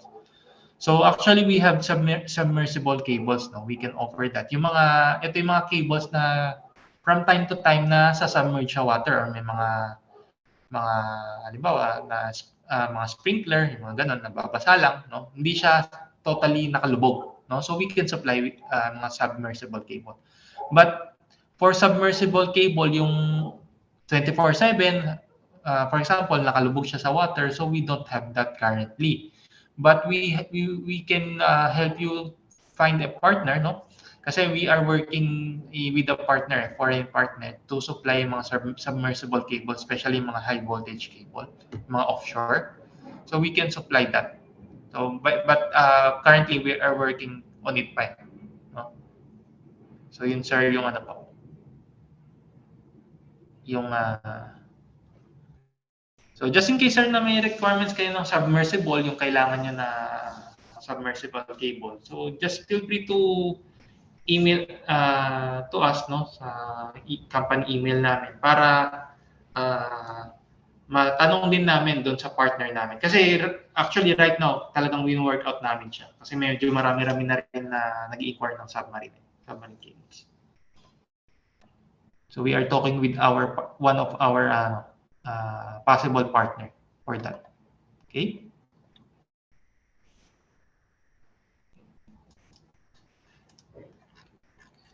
So any more questions or clarifications?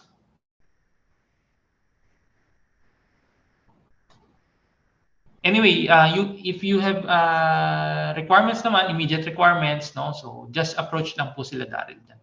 And then I'll type dun sa chat box na rin yung email ni Daryl, just in case po. Okay? So you can directly approach him.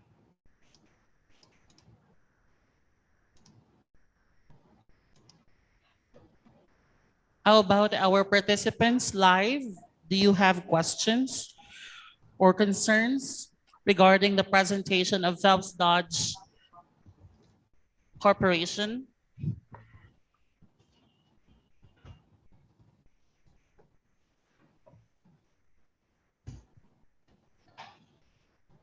How about our virtual participants? Do we still have? Can I ask the technical team if we still have questions from the chat box?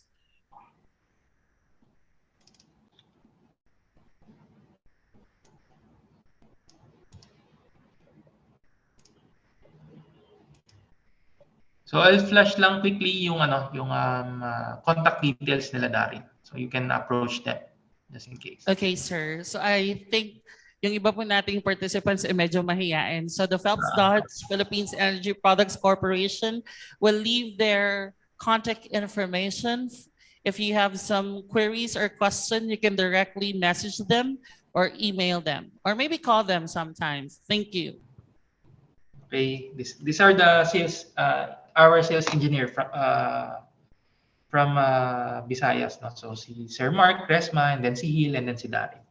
So they handle mga Visayas projects. So yeah, so you can get their contact details and then yung emails nila posted in your screen. Okay. So yeah, thank you, ma'am.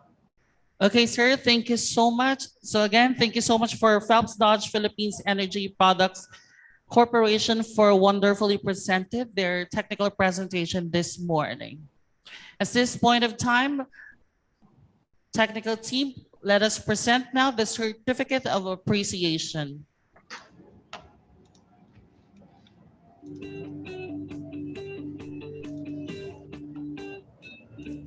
Certificate reads Institute of Integrated Electrical Engineers of the Philippines Incorporated.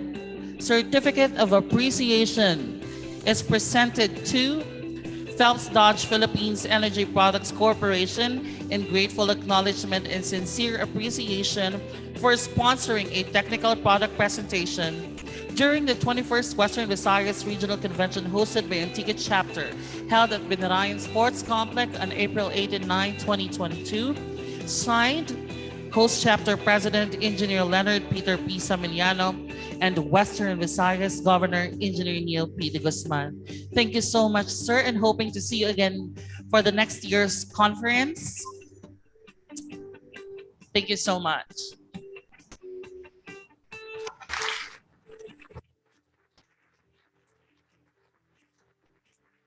For the afternoon session, we still have our technical presentations from Switch Industrials and Savers Industrial Building Solutions.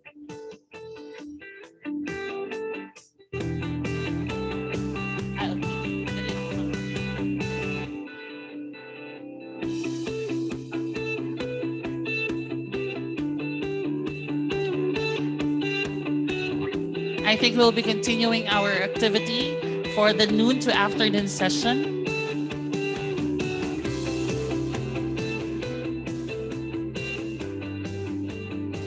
So for the afternoon session, we'll have the technical session 2 for solar PV training by Engineer Alexander T. Driz. And simultaneously, the governors have their board meeting situated at Eagles Hotel function room. And then afterwards, we'll have the technical presentation from Switch Industrial. And after that, we will have the technical session 3, which is an updated information for the Republic Act 11285, which is Energy Efficiency and Conservation Law by Engineer Virgilio S. Lozares. And then after that, we'll have technical presentation from Savers Industrial Building Solutions. And then the night time, we'll have the schedule from 6 p.m.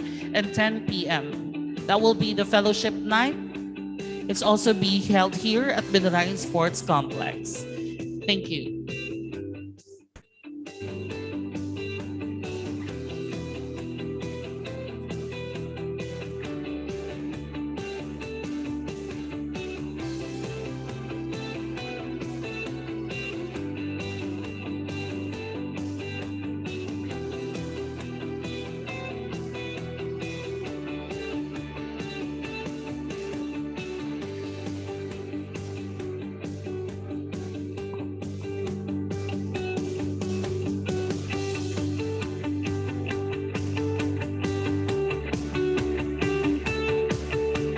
To our participants, thank you so much for your participation this morning session. And also to the 21st Western Visayas Regional Conference.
For the information of everyone, we still have the day 2 of our regional conference tomorrow.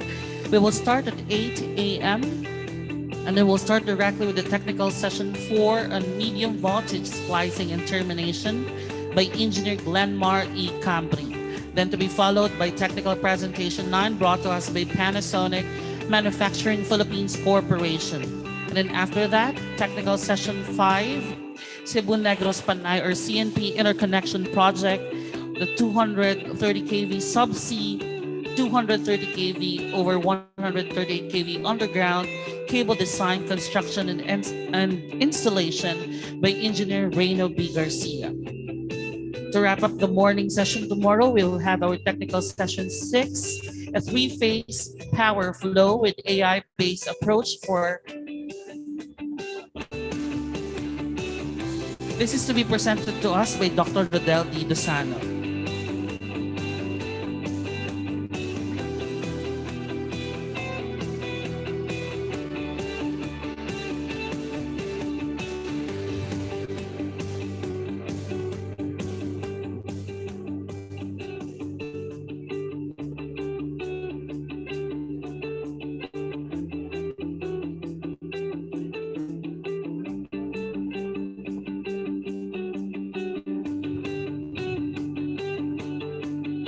So after the presentation tomorrow of Dr. Desano, we'll have the technical presentation brought to us by Newbridge, and then technical session 7 on recommended practice for electric system in healthcare facilities by Engineer Noel P. Garbo.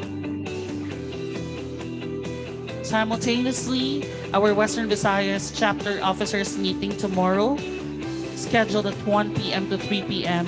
at Eagles Hotel Function Room, and then to be followed by technical session 8 on IIEE Constitution and Bylaws IRR by Engineer Rodrigo T. Pecolera.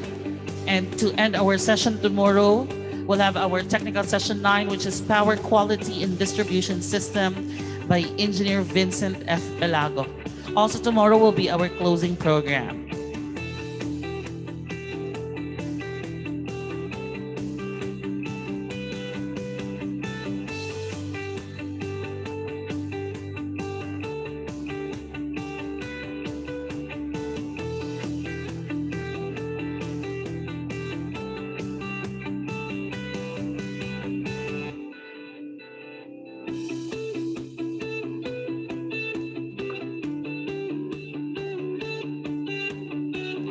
I hope that our virtual spectators are still okay. Can we ask for a heart reaction or a thumbs up if you're still okay there?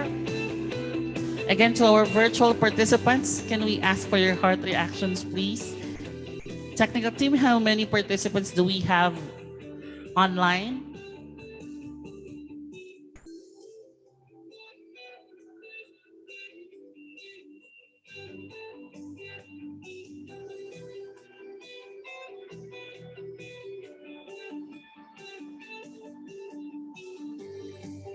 So we have 189 participants on our Zoom. So thank you for staying with us this morning. And of course, reminding you that we still have our afternoon session.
The 21st Western Visayas Regional Conference would like to thank Landlight Philippines Corporation, also United Electrical Specialists Incorporated, Cooltech Electrical Mechanical Supplies Incorporated, Emerald Vinyl Corporation, American Wire and Cable Corporation Incorporated, Exponent Controls and Electrical Corporation, Coten Enterprises Corporation Incorporated, Firefly Electric and Lighting Corporation, Shilin Electrical Corporation Philippines, Himax Electronics Corporation, Beijing Sifang Automation, Power Equipment and Supplies Incorporated,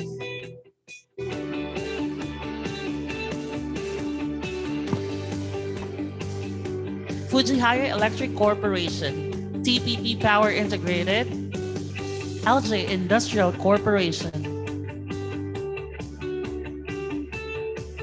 Schneider Electric Philippines, Phelps Dodge Philippines Energy Products Corporation, Switch Industrial Sales Corporation, 3M Philippines Incorporated, Savers Industrial Building Solutions, Panasonic Manufacturing Philippines Corporation, Newbridge Electrical Enterprises, Eagles Hotel, Anteco or Antique Electric Cooperative, ED Engineering Construction Services and Supply, Moore Electric and Power Corporation, Philshop Electric and Electronics Store, RL Royal Prime Construction Company, Uno Engineering and Construction.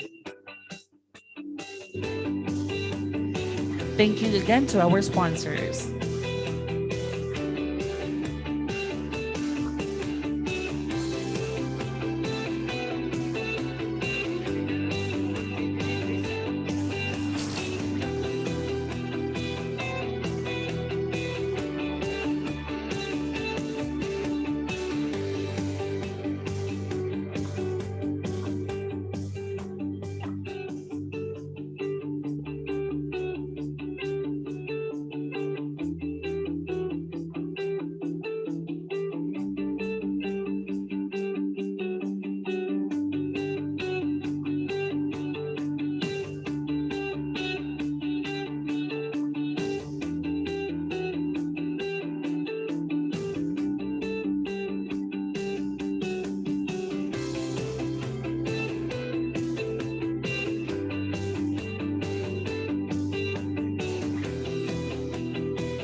So welcome back again, everyone, to our afternoon session.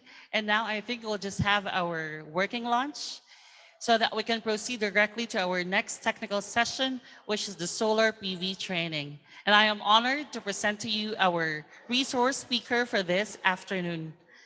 Our resource speaker this afternoon graduated his bachelor's degree of science in electrical engineering at Nueva Ecija University of Science and Technology.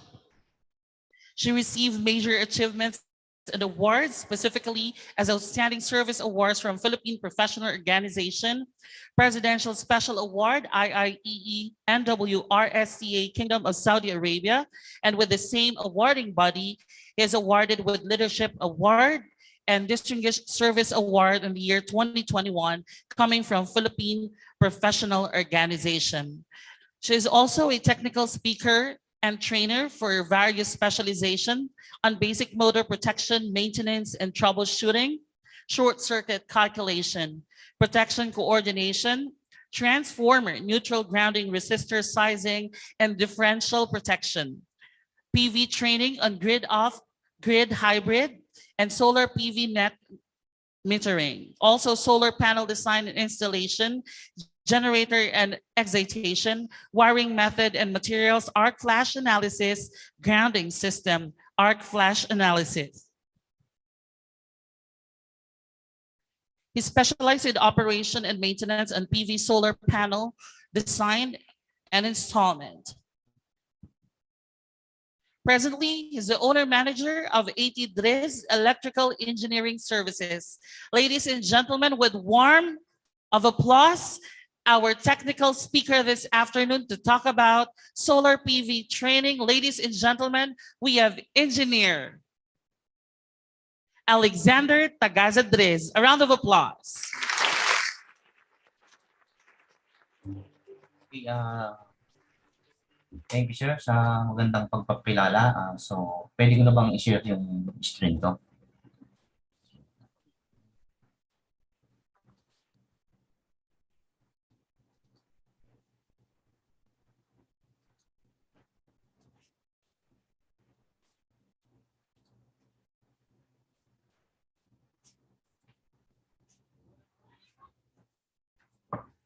Okay, good afternoon po sa lahat.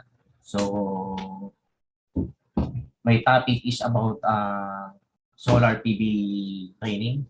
So again, I'm Engineer Alexander Tagaza-Driz, a professional electrical engineer and a young engineer. So I'm the owner of the 83 Electrical Engineering Service and a certified solar installer and a vice president of IIEE NWRCSA chapter in Yanbu, Saudi Arabia. So the objective of my presentation is to provide the fellow practitioners to introduce solar technology regardless of technical background, the difference between the three types of solar system, which is the grid type, off-grid, and hybrid system, and when it to use. So how solar works, the basics, DU interconnection and net metering program, and how to evaluate a property, house, building, farm, and others, and how to calculate return of investment on solar installation. So it is approximately 3 hours. So the course outline of my topic is to what are solar panels, factors that affect solar efficiency, classification of solar PV systems, grid tie, off-grid, and hybrid, and solar PV sizings, charge controller sizing, and battery bank sizing. Also, the type of battery we'll discuss. So we can start now. So solar energy conversion. So solar energy is the harness converted to heat or electricity using various technologies. So in solar energy to electricity is the term photovoltaic means electricity from the sun. So yung basic explanation lang niya is the photovoltaic technology is used to convert light energy into electrical energy. This technology has been developed on the basis that some semiconductor materials, such as silicon, generate voltage and current when exposed to light. A thin wafer consisting of an ultra-thin layer N-type silicon on the top of the thicker layer of the P-type silicon, where N negative and P is positive, will have an electrical field where these two materials are in contact, called the PNN junction. So yun yung basic principle lang yan. So how solar panels works? So simple lang siya. Kapag yung sunlight, sumikat na siya, mag-flow yung electron dito sa ating mga wafer. So, tapos mag-generate siya ng DC electricity.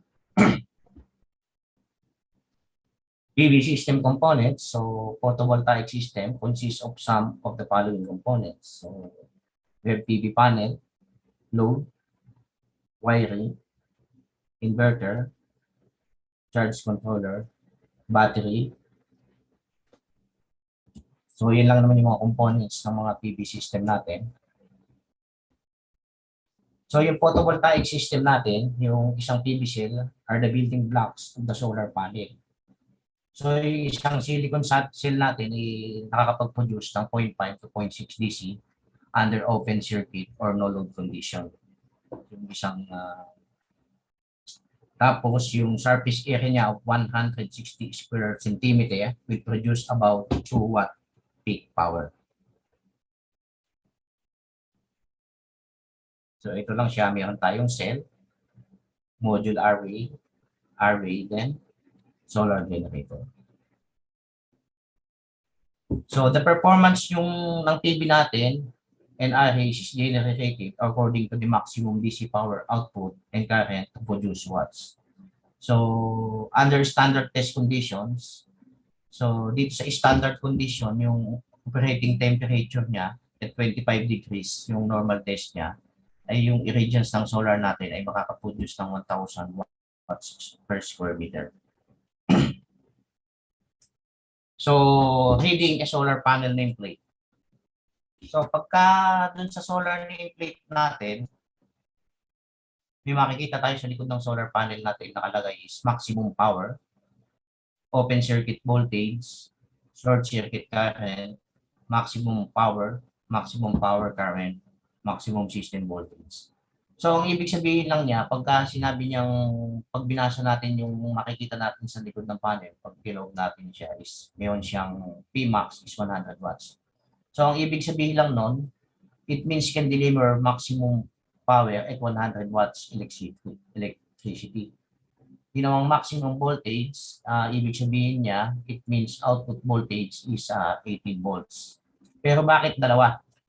Meron na tayong maximum power, tapos meron na namang voltage siya na open circuit voltage is VOC. So, ang ibig sabihin lang ng open circuit voltage means the voltage without load. Ibig sabihin, pagka yung panel mo, binili mo, meron kang isang panel na binili, so habang hindi pa siya nilalakad sa bubong, yung voltahe niya is 22.10 volts. Pero once na ipatong na yan sa bubong natin, so magiging maximum voltage na siya ang tawag sa isa, yung BMP, pero yung 18 volts. Pero pag sa pag-design, pag nag-connect tayo ng isang string, so ang pinapalaw natin is yung VOC para mas meron tayong factor of safety. So yung maximum system voltage, ito yung 1,000 volts, ito yung dami ng panel na pwede mo i-series. Kailangan hindi ka mag-i-exceed ng 1,000 volts. Maximum voltage limit niya. Tapos ito yung common types of solar panel. Meron tayong monocrystalline tsaka polycrystalline. So dalawa pa yung panel natin, isang mono at isang poly. Yung most common question dito is ano ba yung mas maganda? Ano yung mas magandang panel? Yung bang monocrystalline o polycrystalline? So, i-discuss din natin ngayon. So, tingnan natin yung pagkakaiba. Yung monocrystalline panel daw na solar panel is lower space efficiency. You generally need to cover a larger surface to output the same electrical power as you would with a solar panel made of monocrystalline. However, this not means every monocrystalline solar panel perform better than those based on polycrystalline silicon. Si polycrystalline, the process used to make polycrystalline silicon is simpler and costless. So, mas mura pala yung polycrystalline. The amount of free silicon is less compared to monocrystalline. Polycrystalline solar panels tend to have slight lower heat tolerance than monocrystalline. So, yun pala yung pagkakaiba niya. Ano yung advantage and disadvantage ng dalawa? So, advantage ng mono-solar panel, mas mataas yung efficiency niya. Usually around 15 to 20%.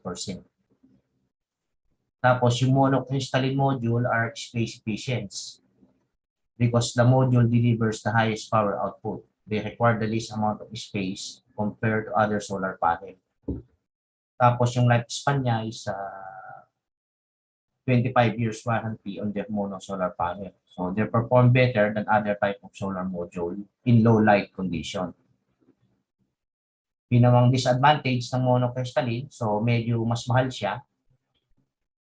Tapos kung ma-cover siya ng dirt, the entire system may be affected. So ano yung mas maganda? So, ang sagot ko dyan sa common na tanong na ganyan is ito siya. The answer depend on the project specification. So, poly modules, for instance, are ideal for project with large roof or ground space. So they are also great for consumer of tight budget who are looking for ways to keep installation costs to a minimum. So ang pagkakaiba lang naman niya yung cost.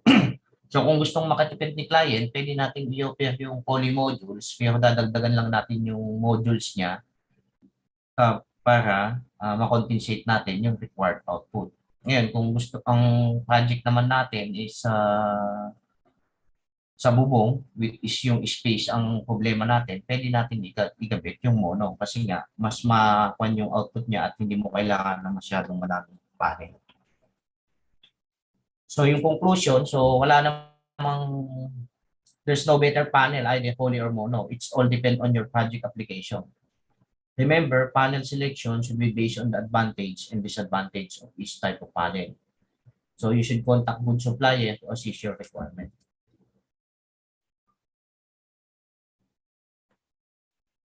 So ito yung mga recommended polycrystalline solar panel. Ngayon tayong Serapin, Canadian Solar, Visol, Japan Solar, or REC Meter. Tapos dito naman sa mono, meron tayong same, Canadian, Japan, Serapin. Dito naman tayo sa kanyang panel connection. So sa panel connection, pagka series connection tayo, normal naman to. So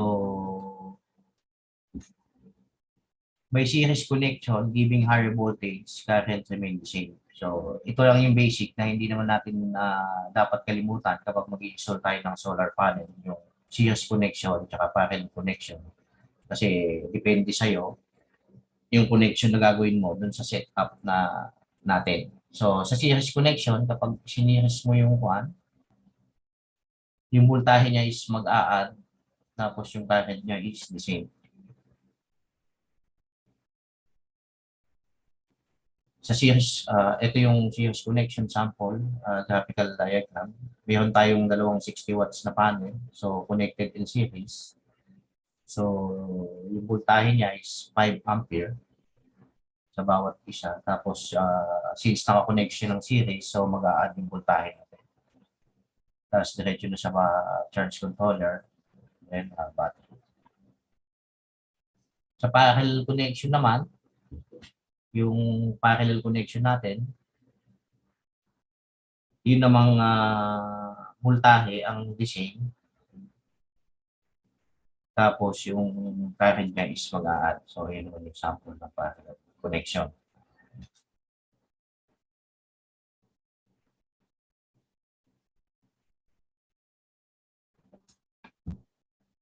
Yun yung graphical representation niya.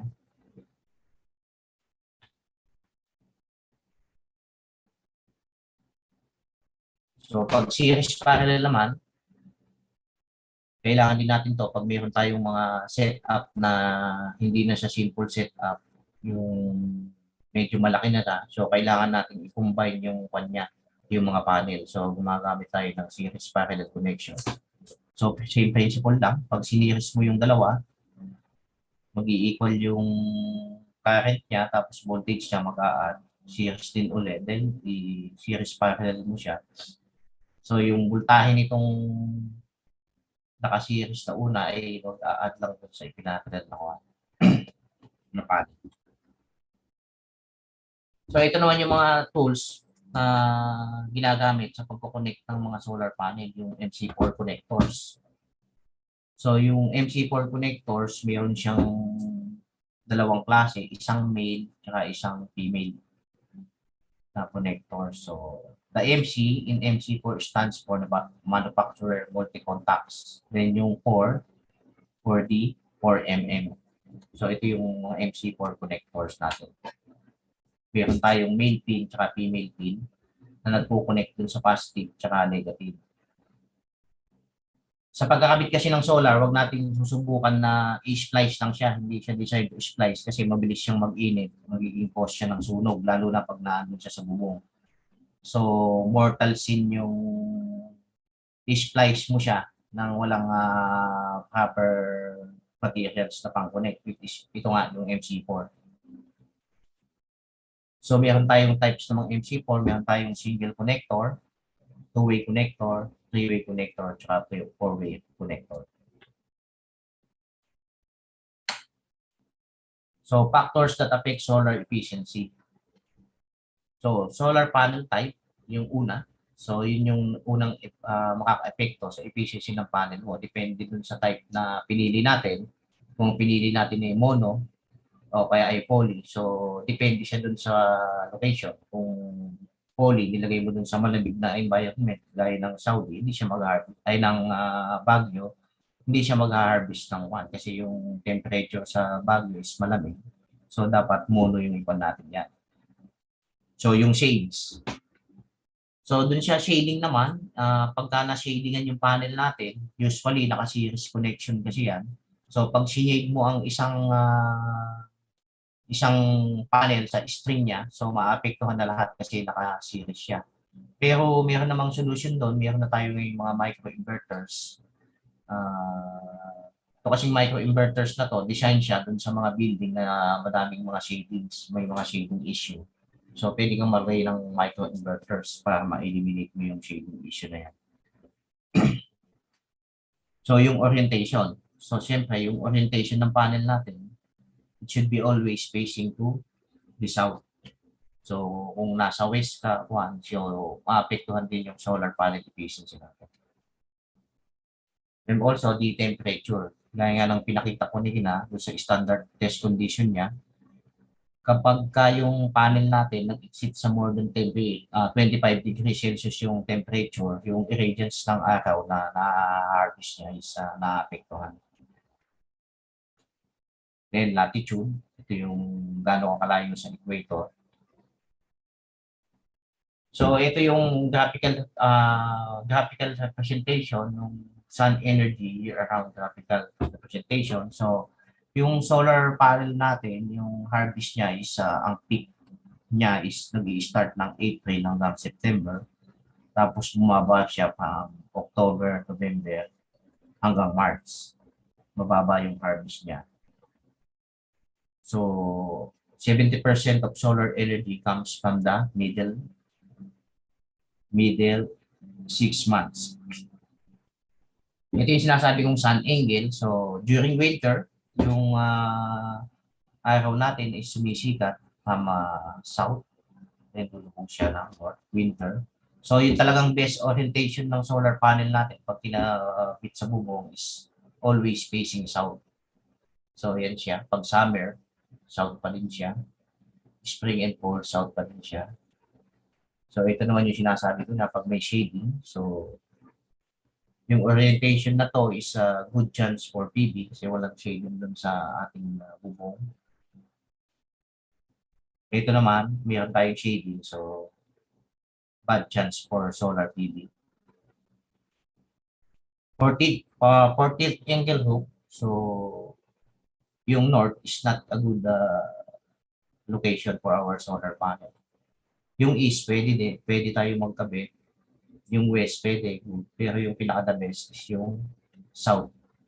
South orientation tayo. Ito pa, part din ng factors that affect solar panel efficiency is weather and climate, local environment condition. So ito na tayo ngayon sa the solar charge regulator and charge controller. So yung charge sa controller, ginagamit natin siya para pang charge ng battery. Kasi kung hindi tayo gagamit ng charge controller, yung battery natin is pwedeng masira kasi wala nang control yung pagka-charge niya. So masisira siya. So dalawa lang naman yung type ng charge controller natin, isang mumurahin sa isang mamahalin. Meron tayo PWM tsaka MPPT. So ito lang naman yung advantage ng paggamit ng charge controller. So it monitors the battery voltage, stop charge when the battery is fully charged. So extend your battery life and regulate power from the solar panel. Yung disadvantage naman ng hindi paggamit, so yun nga, sinabi ko kanina, masisira yung battery natin. Pwede din makasira ng mga gadgets.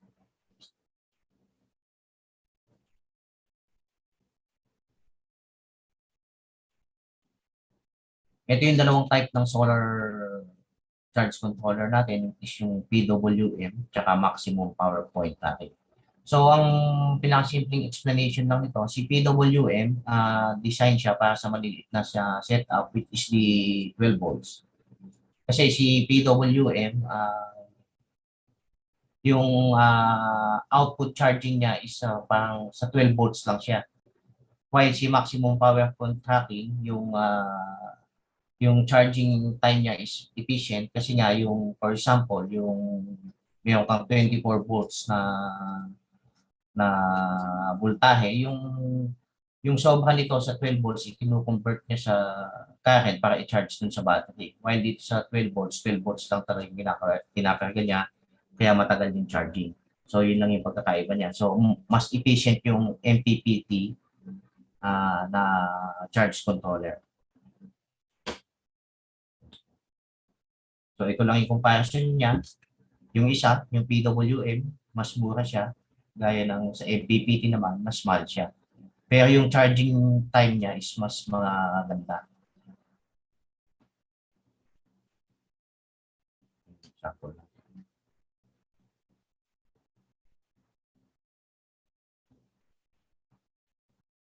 So, dito tayo naman sa solar batteries.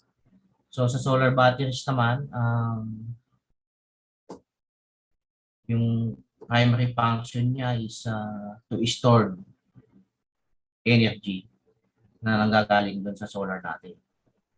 So, stored energy capacity and autonomy. So, stored electrical energy when it is produced by the PV arrays and to supply energy to electrical loads as needed by the system or on demand. So, voltage and current stabilization, supplied surge current.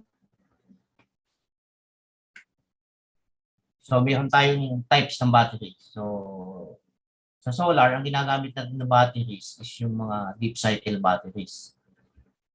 Hindi tayo gumagamit ng mga car batteries. Solar system required use of deep cycle batteries. These differ from standard car batteries. The deep cycle batteries have been developed for frequent discharge and slow charge. So pag sa solar panel, hindi tayo required na gumamit ng car battery.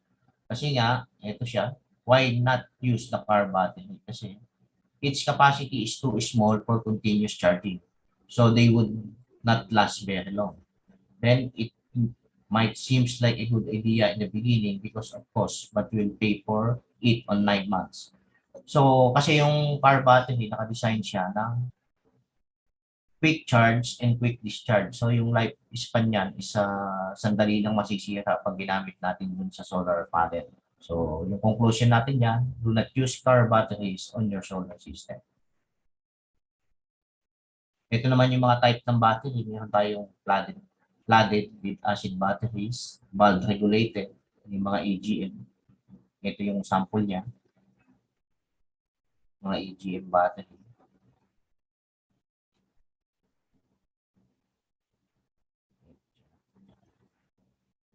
So, yun lang naman yung pagkakaiba niya, pagka-flooded type, yung mga depth of discharge niya. Flooded with acid, usually yung depth of discharge niya nasa 50% DOD. Yung mga valve regulated is 60%. Mga AGM nasa 60%. So, pag gumamit ka ng mga lead acid battery, yung cost niya is medyo mura, pero yung mga discharge time niya is around 50 to 60% lang. So, meron naman tayo ngayon, yung bagong mga technology, gumagamit na tayo ng mga light PO4 battery. So, ito yung pagkakaiba niya, yung comparison ng lead acid, mga AGM doon sa light PO4 battery. So, si lead acid battery, normally, yung life cycle niya is around 1,000 cycle lang. So, it's around 3 years. While dun kay light PO4, halos 4 na beses yung tagal ng buhay niya.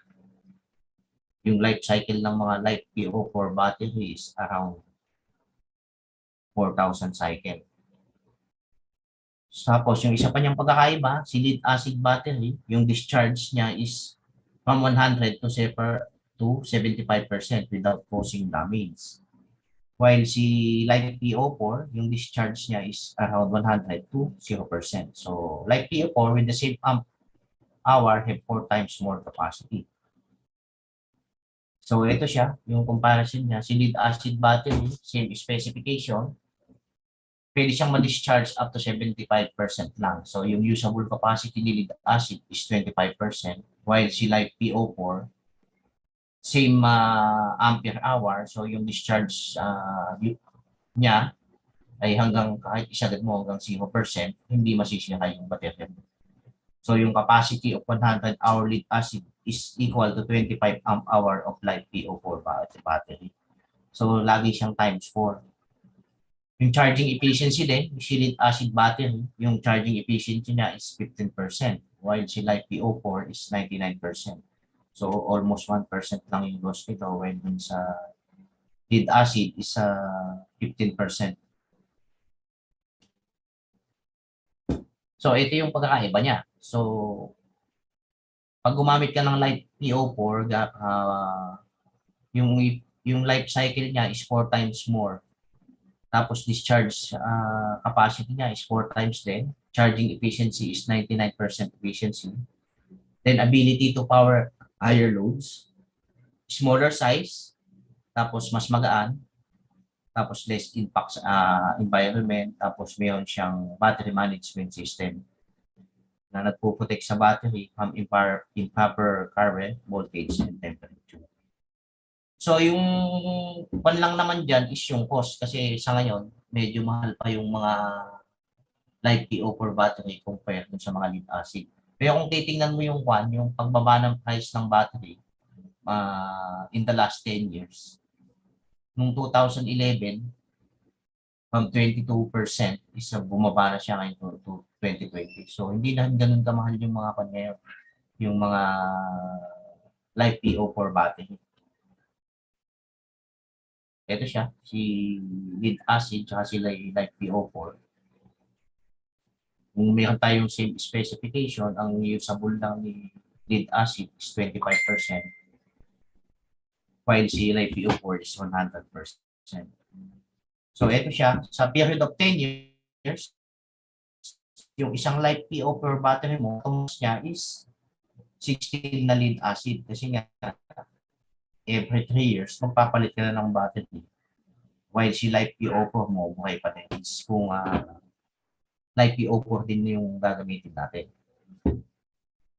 Kaya lang, yung initial investment mo sa light PO4, of course, mas mahal lang naman. Hindi naman ganun kamahal dito sa siguro times 2 sa lead acid. Kasi ang isang lead acid 200 AH ngayon, I think nasa 12,500.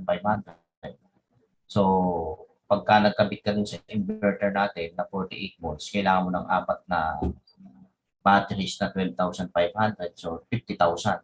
So, meron naman ngayon mga lithium ion. Usually, yung mga US Pylon Tech ngayon, yung 2.4 watt 2,400 watt hour, around nasa 45,000. So halos pareho na lang din yung cost. Kasi nga, yung lifespan naman ng light PO4 is mas matagal kaysa dun sa lead acid. So battery connection, meron tayong dalawang connection, isang series sa isang parallel. So sa parallel connection, yung system voltage natin is same. Yung ampere hour natin is mag-a-add. Doon naman sa series, yung system voltage natin ang mag-a-add, tapos yung ampere hour is same. So, pareho lang din siya nung sa panel. Solar panel installation, kung nag-series parallel ka dun sa taas, dapat yung battery mo, series parallel connection din.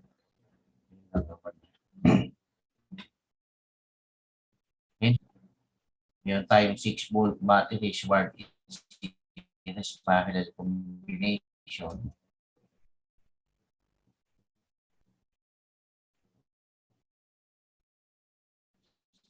So, siniris natin yung taas, series din yung baba, tapos natin ipinarallel. So, mag-a-add ngayon yung AH ng dalawang battery na to. So, it is B450. And the voltage will remain 12 volts. Ay, oh yeah, 12 volts. Power inverters. So, yung meron tayong mga inverters na ngayon na pure sine wave. Ito namang si inverter, siya naman yung nagko-convert ng DLR, then co-convert to sa AC para magamit natin dun sa mga equipment natin sa bahay. So, ganyan lang naman yung sample ng mga bago nating inverters. Ito yung off-grid inverters. Off-grid.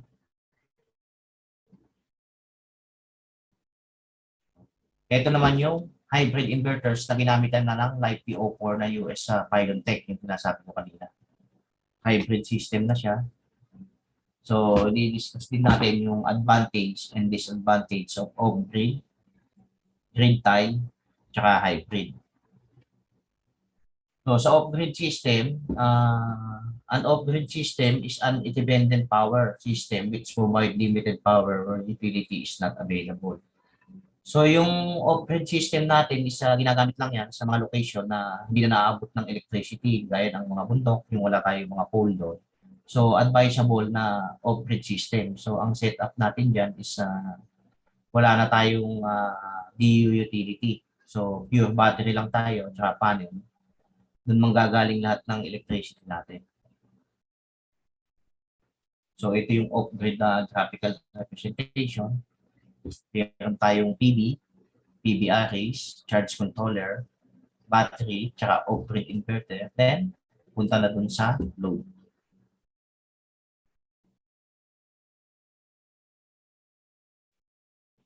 So, advantage of off-grid system. So, off-grid PV system are good for those who need power in a remote area. Yung sabi ko kanina, where the power lines don't reach or when it's too expensive to extend power lines to the desired location. Off-grid system also offer the satisfaction of being self-sufficient and conscious of your energy use. Disadvantage, the extra equipment, batteries, charge controller, and DC wiring are required. So, subukan natin mag-design ng isang simple setup ng off-grid solar setup. So, una, what are the loads you want to be powered by your solar setup? So, sa example natin, sabihin natin, mayroon tayong isang lights,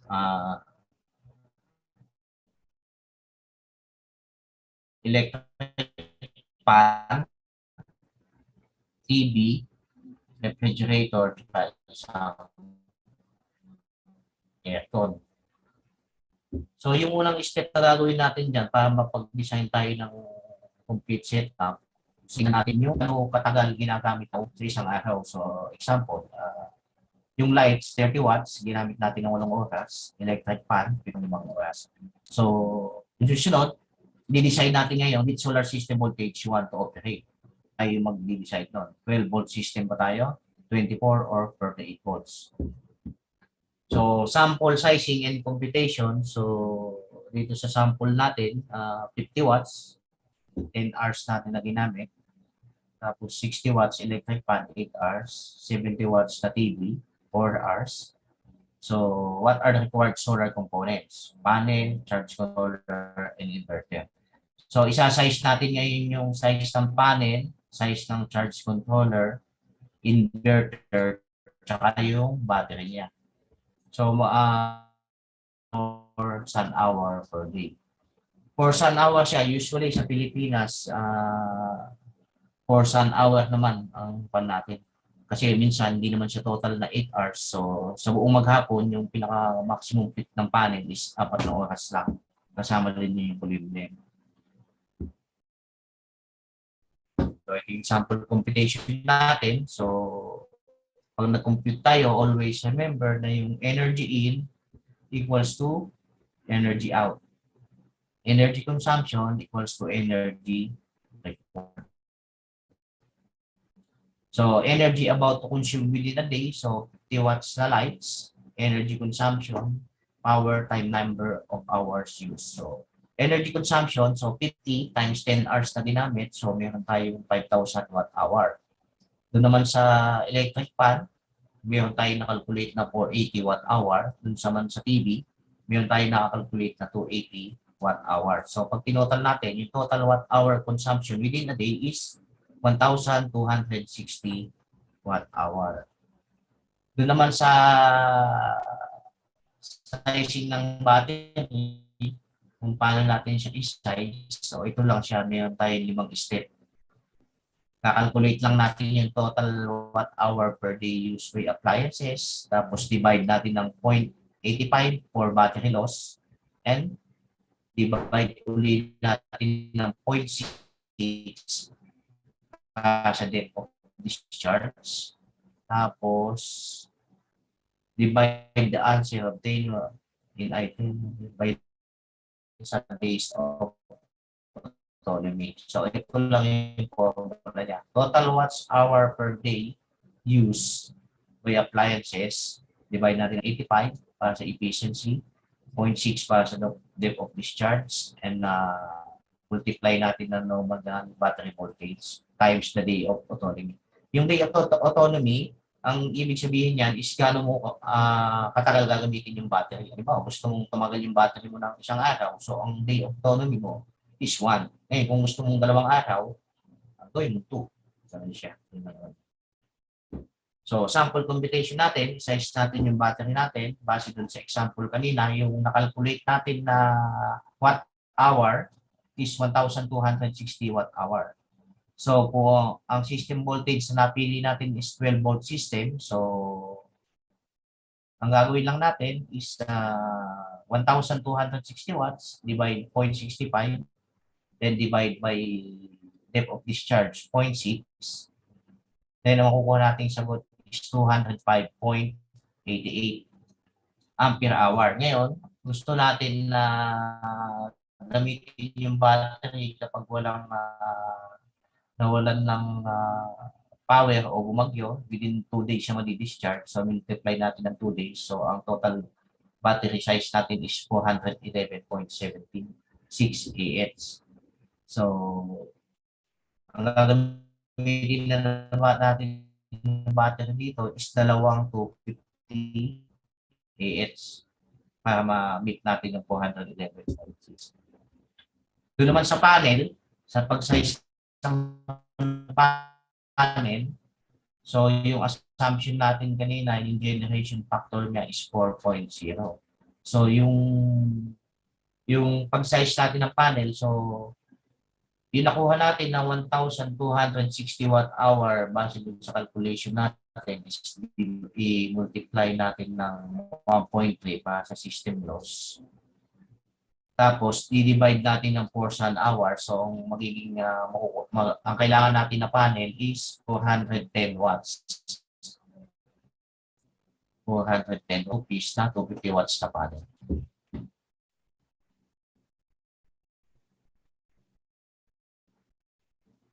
Sa charge controller naman, sa sizing ng charge controller, so, sa pag-size ng charge controller, ang kailangan lang natin dito is yung short circuit current ng PV arrays times 1.3. So, ito siya. For example, meron tayong panel na 250 watts. Tapos, meron siyang short circuit current na 8.74.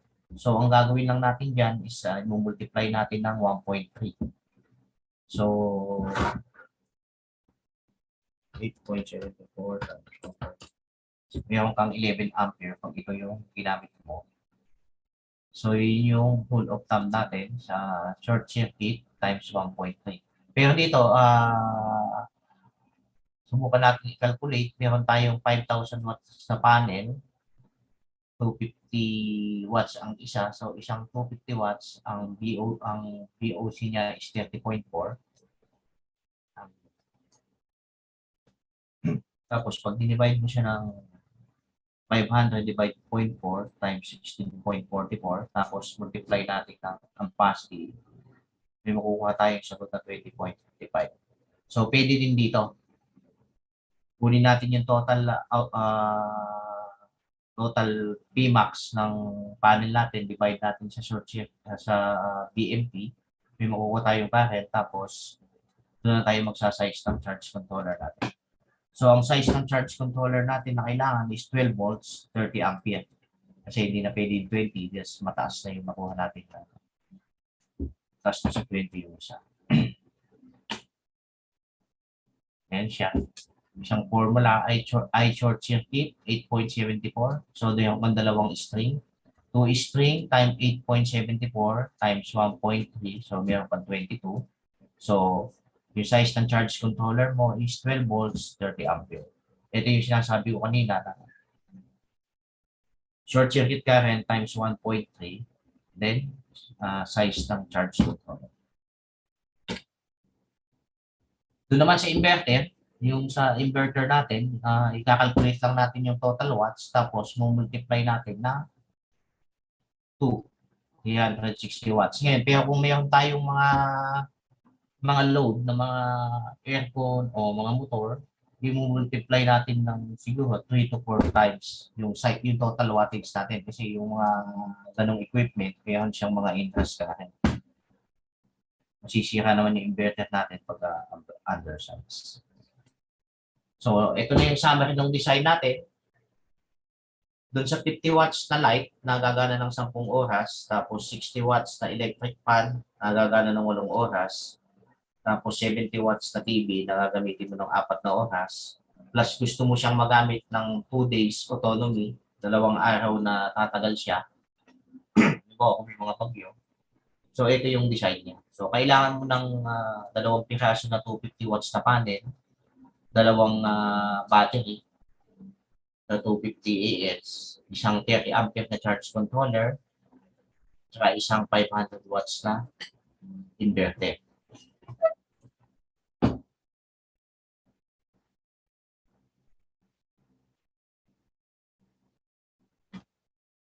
Ito na yung ating basic diagram of solar off-grid setup. So, meron tayong solar panel, charge controller, battery, then inverter, then papunta na siya sa ating mga load. Ito yung mga DC load, tsaka ito yung mga AC load. So, doon naman tayo sa grid tie. Tapos na tayo dun sa off-grid. Recap lang, dun sa off-grid, ginagamit siya sa mga lugar na walang linya ng mga kuryente. While si grid tie naman,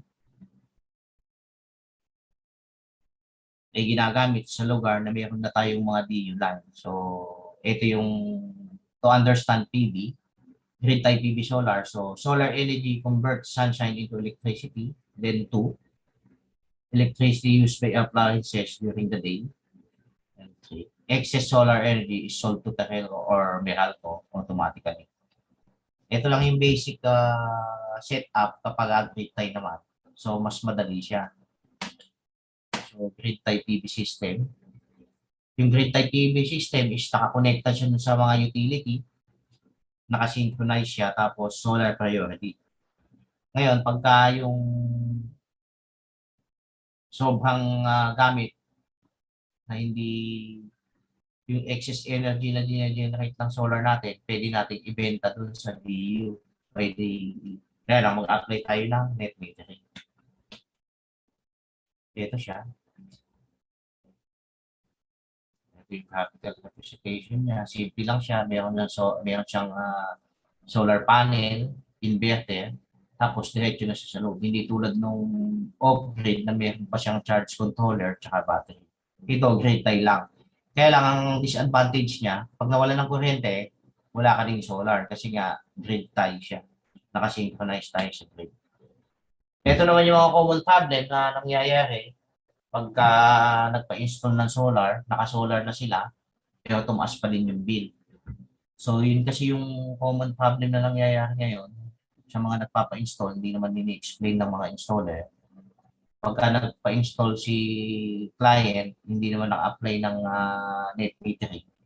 So, ang mangyayari kasi doon, kapag yung consumption ng bahay mo is, for example, ito, 500 watts yung consumption ng bahay mo, tapos nag-set up tayo ng solar na 1,000 watts. So, ang nangyayari kasi, hindi naman na i-apply agad yung net metering niyan. So yung excess harvest nito is babalik dun sa Meralco. So ang gagawin naman ni Meralco, yung excess harvest na binalik mo sa kanila since hindi ka nag-apply ng net metering, so idadagdag nila yan as a consumption. Kaya yung nangyayari, tumataas yung bill. So ang ginagawa naman ng iba dyan, which is hindi ko naman din tinotolerate, naglalagay sila ng CT, current transformer dito sa load side. Para sa CT, si CT na to, siya lang yung magbabasa ng load ng bahay. Halimbawa, yung load ng bahay mo is 500 watts, tapos ang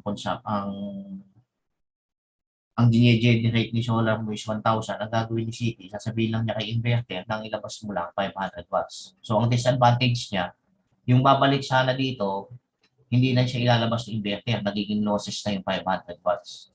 Sa halip na so, ang pinaka-best solution para hindi tumaas yung bill is i-apply natin ng net metering. Para yung excess harvest ay napupunta doon kay Meralco. Ang disadvantage nga lang niya, kapag binenta mo yung power mo na sobra, ito, ibibili lang talaga ito ng kalahati ng presyo ng per kilowatt hour. For example, mayroon kang 10 kilowatt hour na pag bumili ka kay Meralco, 10 pesos per kilowatt hour, 10 pesos. Pagka nagbenta ka sa kanya, bibilin lang niya yan ng kalahati. Mga kalahati, 5 pesos lang. 5 pesos lang ang benta mo. Which is okay lang din naman kasi nga, ibinenta mo lang naman sa kanya, which is mini-maintain din kasi nila yung mga utility nila. Kaya mas mura talaga yung bili niya. Yan sa bill mo, so ibenta mo na lang sa kanya ng kalahati. So yan yung common problem ng mga grid tie na nakasolar na pero tumataas pa din yung bill. Either wala silang city, tapos hindi sila naka-net metering. Ano yung advantage ng grid tie? So ang advantage lang niya, mas mura siya. Hindi mo na kailangan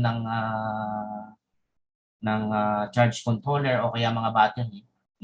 Ang kailangan mo lang panel, inverter, tapos i-connect natin sa grid. So gagana siya. So ang disadvantage naman, pag nawalan ka ng kuryente, wala ka ding solar. Ayan siya. Disadvantage. You will not able to receive power to your house when the grid is down. So hybrid PV system.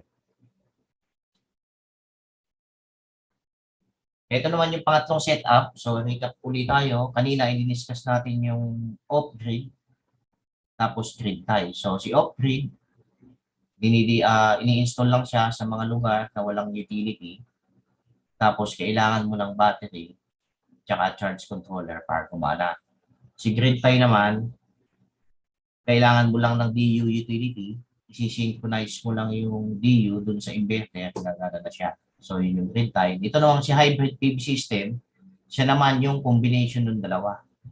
Grid tie and off-grid is combined. Pinag-combine siya dito. So, it is a system that is attached to the grid, but when the grid goes down, the inverter switches over to the battery bank.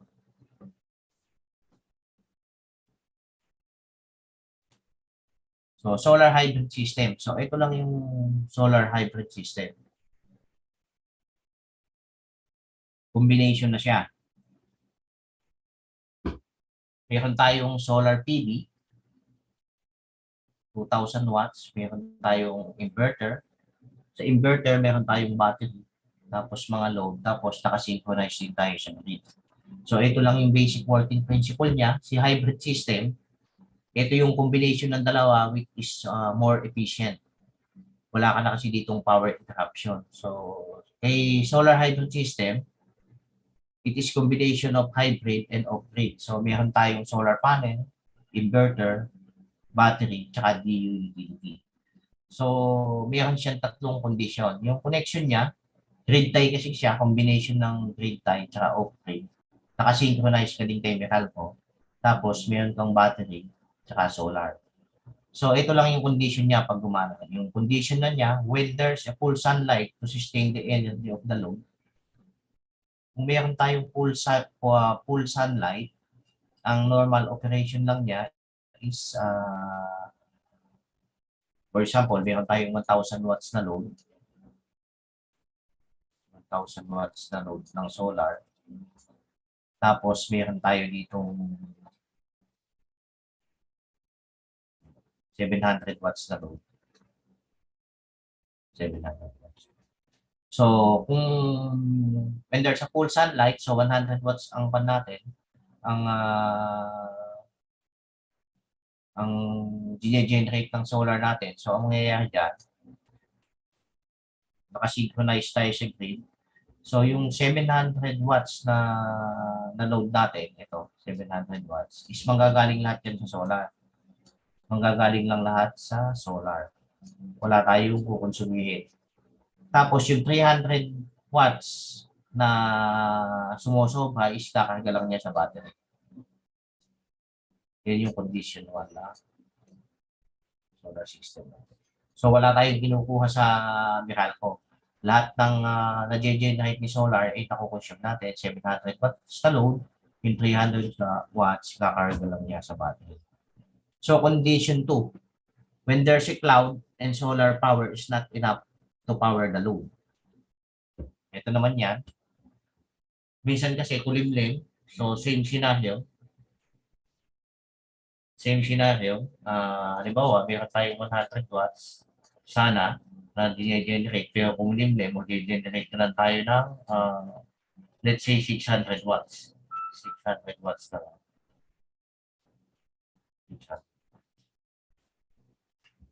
Tapos may load tayo ng 700 watts. So, kung mangyayari dyan, 600 watts na lang i-generate ni solar mo. So, yung 600, susupply niya dito. 600. So, mayroon palang kulang na, yung kulang na 100 watts naman, ibibigay naman niya ni battery. 100 watts. So, wala pa din tayong kinukuha dun sa Meralco. Kung bulimlim, 600 watts na lang yung ginamit mo, pero 700 watts yung load ng bahay mo. So, ang advantage ni hybrid, yung na-store dun sa battery mo, yung kulang, susupply ni battery. Yun yung condition 2. Condition 3, pagka naman nagka-power interruption tayo dun sa BU, biglang nawalan ng kuryente, pero umaga. Halimbawa, umaga, nawalan ng kuryente, daytime tayo day, nawalan ng kuryente. Biglang nawalan ng kuryente. Ang mangyayari dito, halimbawa, yung solar mo is nag-generate ng 100 watts. Nawalan ng kuryente ng umaga. So, ang mangyayari dyan, yung 100 watts na hina-harvest ng solar mo, tapos ang load mo is 700. Sabihin natin 700 watts pa din. Biglang nag-brown out yung DU, pero umaga, so yung panel mo, mag-harvest pa rin yan ng 1,000 watts. Susupply pa rin niya yan sa load during daytime. Susupply pa rin niya din yun sa load mo na 700 watts. Yung sobrang 300 watts, i-charge pa rin niya doon sa battery. Yun yung kagandahan ni hybrid na pag nag-brown out ka ng maga, mamamaximize mo pa din yung solar mo, nag-harvest pa din, magagamit mo pa din dun sa bahay mo. Ang gagawin kasi ni battery, nakapower pa din yung inverter mo dyan. Pero kung nag-brown out naman ng gabi, yun ang tanong. Pag nag-brown out ka naman ng gabi, night, wala ka ng solar, like that. Wala na itong solar na ito mag-generate ng gabi. So, ang magsusupply na lang sa mga appliances mo is itong si battery. Pupunta din sa mga appliances mo. Pag nag-brown out ng maga. Gano'n siya katagal, depende dun sa loads, tsaka sa storage capacity ng battery mo. Condition 4. When solar power is not available. So, yun na din yun. Pagka nag-brown out tayo ng gabi, solar power is not available, nag-brown out ka ng gabi, so ang gagamitin mo na lang is yung si battery mo.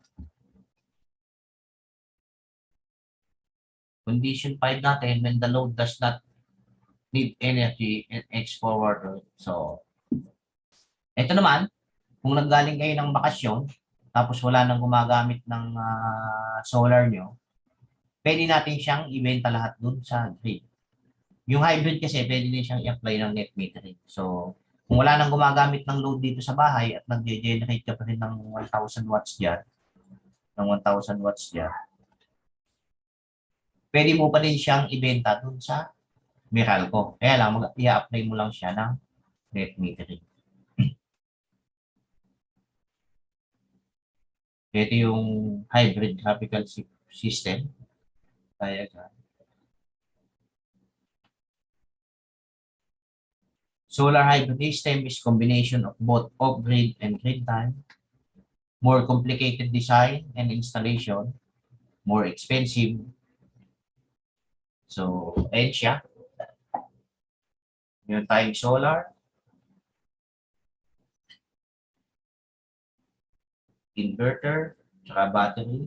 Then, supply doon sa load. Yeah. Solar, charge controller, inverter.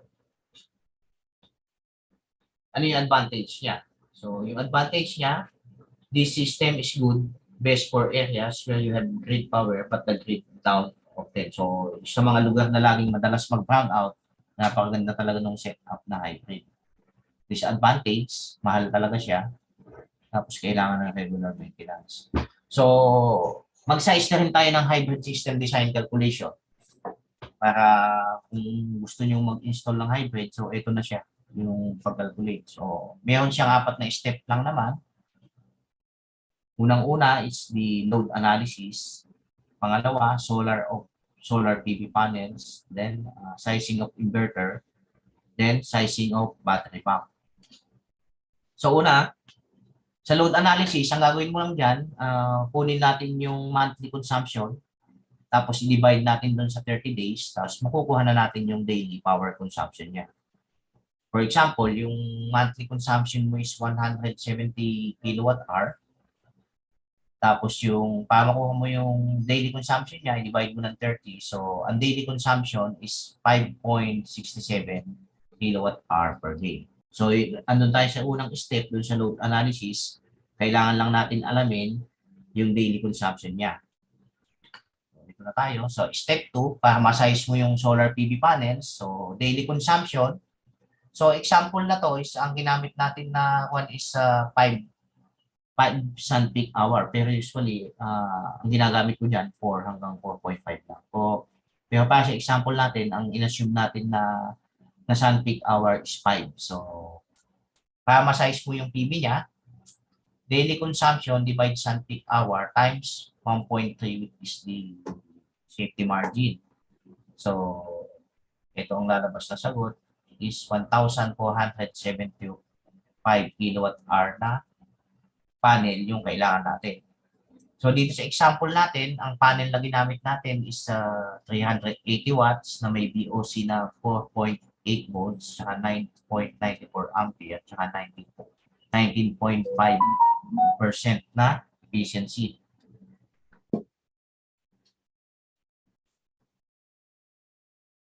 So, para makuha natin yung number of panels na kailangan natin, is i-divide lang natin ng PV rating. So, 1,475 divide mo ng 380. So, nakakuha tayo ng 3.88 na panels or 4 na panels. So, natapos natin yung step 2, nakapag-load analysis na tayo. At base dun sa load analysis, nalaman natin kung ilang panel yung kailangan natin para sa ganung consumption. Para sa 1,170 kilowatt-hour na monthly consumption. So, number 3, dito naman tayo sa inverter sizing. So, sa inverter sizing lang naman, ang kailangan nating alamin dyan is yung VOC, open circuit voltage ng panel. O, for example, ang una mong titingnan dyan, yung VOC ng panel plus yung maximum DC input ng iyong inverter. So, kailangan lang dyan, yung VOC mo, pag tinonect mo ng series, di ba, yung VOC natin is 48,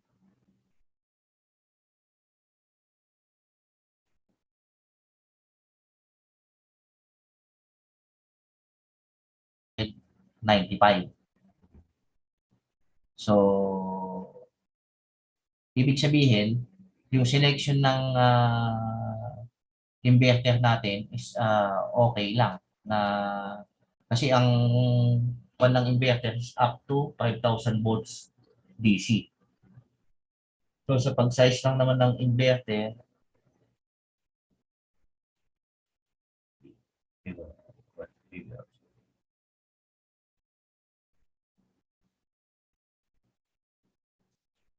i-check mo lang yung total PV mo, 1,475. So pwede ka nang gumamit ng multiply mo ng 1.3. So makakagamit tayo ng 3,000 watts. Pero dun sa 3,000 watts, iwa-watts mo din kung ilan yung isi-series mo na panel. So pagka nag-series ka ng more than 10, 48 volts, pwedeng masira na yung inverter natin. So sa inverter sizing, so total PV times 1.3 tayo. So ang inverter selection natin is 3,000 watts. So pangatlo, ito na uli, dun sa may battery bank, which is na-discuss din naman natin kanina. So ang gagawin mo lang dyan para ma-size natin yung battery bank, kunin natin yung lahat ng power consumption ng mga load.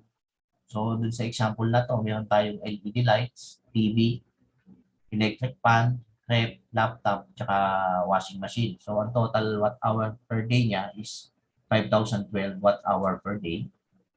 So, para makuha natin yung battery bank size, ganoon lang din sa formula kanina.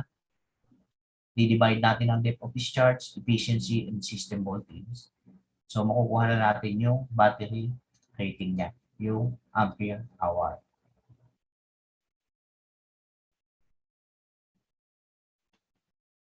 So, sa pag-size ng battery bank, so 170 kilowatt hour na load, so kailangan pala natin ng 4 na battery na connected in series.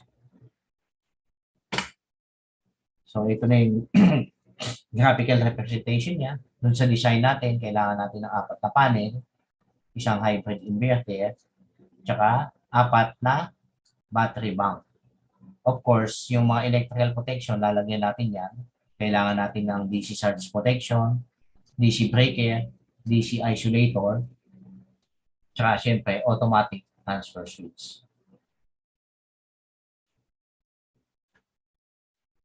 So, for consultation and question, just contact my company, 83 Electrical Engineering Service. So, thank you. Yun na po yung end ng ating presentation. So kung mayroon pong question, pakikuan lang po dito sa chat box para po masagot natin.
Okay, so thank you so much, Engineer Alexander Tagazadres, for the presentation on the solar photovoltaic system. So if our participants online have some questions, you can post it on our chat box, or maybe you can also use our raise hand button. And to our live participant here at the Ryan Sports Complex, you can actually ask questions. So you may use the microphone, sir, to ask your question.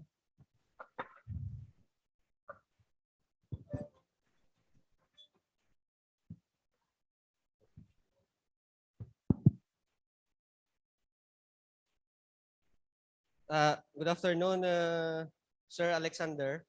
Yes, good afternoon, sir. Sir, actually, I have three questions. So first, my first question is, we all know that the purpose of solar is to correct or improve the voltage, no? Where the solar is synchronized to the grid.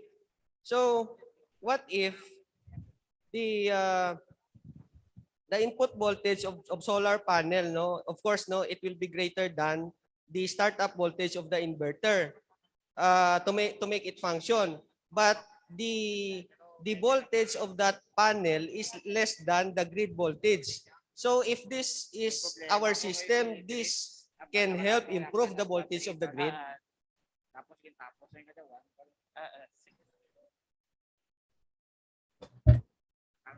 Sir. Bali siya yung ibig niyo sabihin yung voltage ng grid is mababa.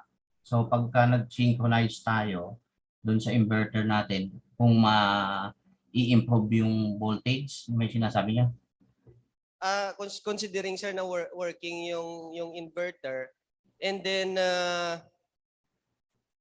yung total DC input voltage natin sa panel is less than doon sa grid voltage. Although gagana yung inverter kasi ang startup or function ng inverter is less than naman doon sa solar PV mo na voltage.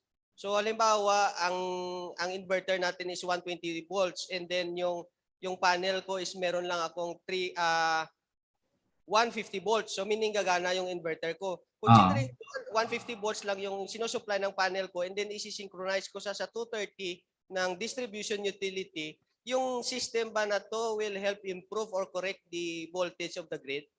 Considering na one of the purpose ng solar distributed generation is to improve this voltage. May improve kasi yung natin once na nag-synchronize kasi sa grid kasi solar priority tayo. So yung kasing solar natin, kaya siya nagiging, for example, meron tayong setup na mababa na power. So pag i-synchronize natin yan sa grid, yung voltahe kasi ng solar na generate natin, kaya tayo naging solar priority, is lagi siyang mas mataas dun sa grid. So nakakatulong talaga siya na improve yung voltahe dun sa grid natin kasi solar priority tayo. So once na bumaba naman yung voltahe natin dun sa grid, dun na nangyayari na sumusuport yung pan natin. Kaya lang naman sumusuport yung utility dahil kulang yung generate ng solar natin. Kaya nga siya grid tie.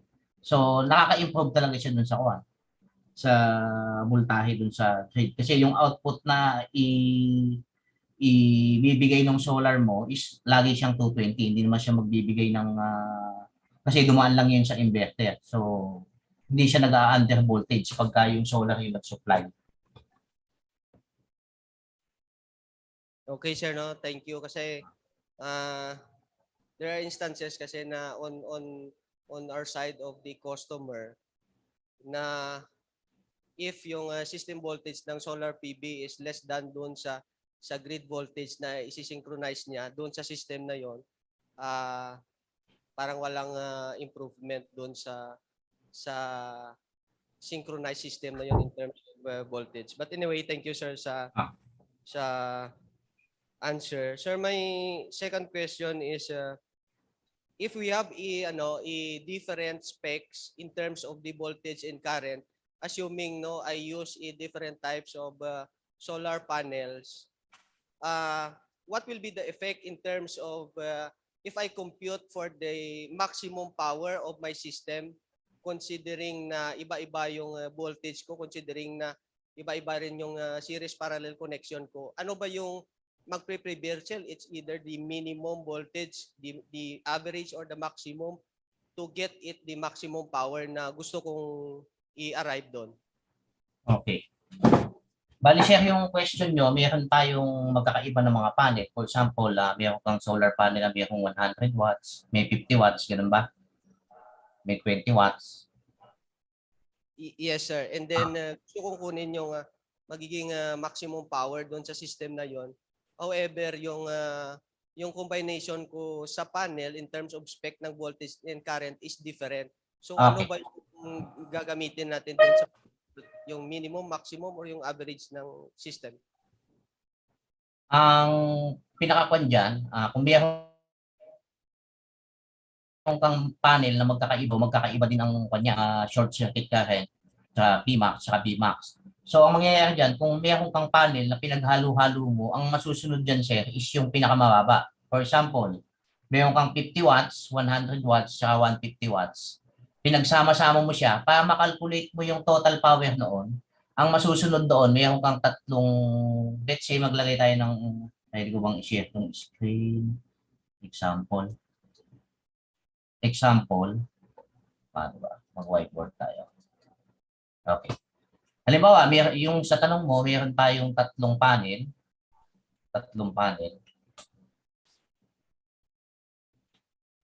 Meron tayong, sabihin natin na 50 watts, isang 50 watts, isang 100, tsaka isang 150 watts. Tama ba, sir? Ganyan yung natin. So, itong si 50 watts, meron siyang current na sabihin natin na 10 ampere. Tapos meron itong voltahe na sabihin natin 30. Ito namang isa, mayroong 100 watts, sabihin natin 15 na lang kung isa para mas madali magpa. 15, 10. Saka itong isang voltahe niya is 20. Tapos meron naman tayong current dito sa isa na 5 ampere. Sabi is 50. So, ang mangyayari siya dito, kapag pinag-series mo to, pinagsama-sama natin, yung tatlo na yan, para makuha natin yung Pmax, ito yung tinatanong nyo, Pmax. Para makuha natin yung Pmax,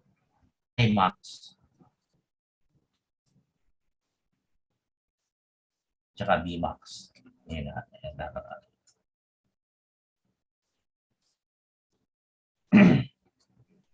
So, ang mangyayari lang dito, pagka ganito yung scenario natin, magkakaibang panel, ang masusunod siya lagi dito, yun lang pinakamaliit, yung kasi magiging disadvantage niya. So, ang mangyayari dyan, itong si 50 watts, siya lang yung masusunod. So, kung nag-series ka ng tatlo, ang mangyayari sa voltahe mo dyan, B equals to Bmax is equals to 45 ampere. Tapos, yung current mo is yung maliit. I total equals to 5. So, ang Pmax mo is magiging 45 times 5.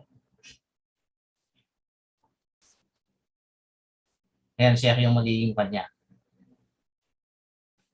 So, dun sa tatlong panel, 45 times. Meron kang 225 watts. Meron kang losses. Instead na 300 watts, ang total Pmax mo lang dyan is 225 pagka pinag-series mo yung magkakaibang panel. So ito, nagagamit naman to, itong mga technique na to, magagamit mo to sa pag-size ng mga charge controller. Kasi yung mga charge controller minsan, mayroon siyang limited na voltage, di ba? Pwede siyang hanggang 75 volts lang, pero mayroon ka ng panel na nabili, gusto mong magamit yung charge controller mo na hindi ka na mag-upgrade. Pwede mong dagdagan ng maliit na capacity ng panel dun sa taas para yung voltahe mo, ma-minimize mo siya para magamit mo yung charge controller. Ayan, sir, yung sagot ko doon. Thank you, sir. Yung last question ko, sir, no? I don't know kung practical ba ito na question, no? But anyway, since yung depth of discharge, no, of battery as you presented, no, is very significant, no? As much as possible, we need to monitor, no, and maintain those voltage level. So in actual ba, sir, it's good na, or in actual ba meron bang yung mga inverter is meron siyang parang built-in na na relay in terms of protection of those voltage, or ma-unload niya yung load niya in case na yung voltage is umabot sa na specified natin sa inverter, or we need to install i-separate under voltage relay doon sa system na yon? Usually, sir, ngayon, yung mga technology ng mga inverter natin, lalo yung mga hybrid. So, andun na siya sa mga sa programming niya, sa time of use. So, tsaka dun sa setting mo, mayroon siyang charging current doon, tsaka discharge sa current na pwede mo siyang iset. Depende dun sa kung gaano mo katagal gusto gamitin yung mga baterya.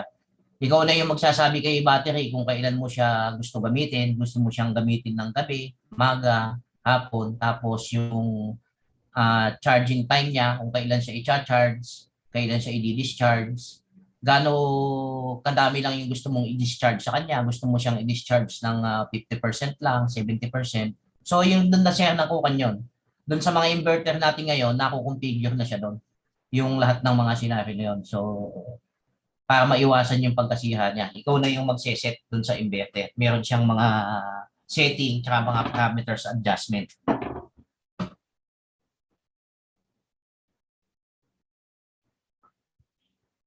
Thank you, sir. Isa na lang, sir, pahabol na lang. Okay. Doon naman, sir, sa sa net metering application, kasi there are consumers na they did not inform, no, the distribution utility in case na meron silang plan or application doon sa installation ng solar. And then we all know na under the Philippine Distribution Code, there is a 30% penetration limit na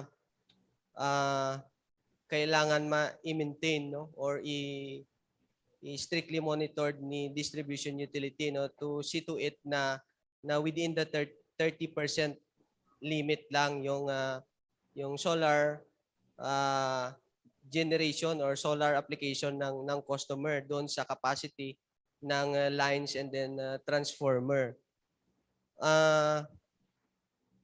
It is possible ba, sir, na pwedeng lumampas doon sa 30% na penetration limit, assuming na yung si distribution utility or si customer nag-conduct ng distribution impact study na yung result ng distribution impact study na is parang wala siyang masyadong effect doon sa system ni DO. Masusupersede ba yun, sir, yung 30% natin na penetration limit lang versus doon sa result ng DIS? Actually, kung sa may result naman ng distribution impact study na, wala naman silang effect na, ano ba yung 30% limit? 30% limit na ibabato mo dun sa grid o? Yung sir, yung 30% penetration limit na sinasabi doon na kung yung halimbawa yung transformer ni distribution utility is 10 kVA, meaning to say yung customer, yung unang applicant is up to 30% ng 10 kVA. So meaning yung application niya is only 3 kilowatt peak.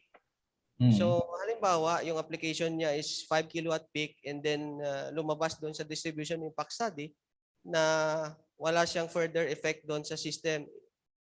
Mako-consider ba yun, sir? Sa palagay ko, sir, mako-consider naman siya kasi kung dun sa may study naman nila, wala namang magiging problema. So sa tingin ko, ibang pan naman yun. Baka mako-consider. Okay. Thank you, sir. Kasi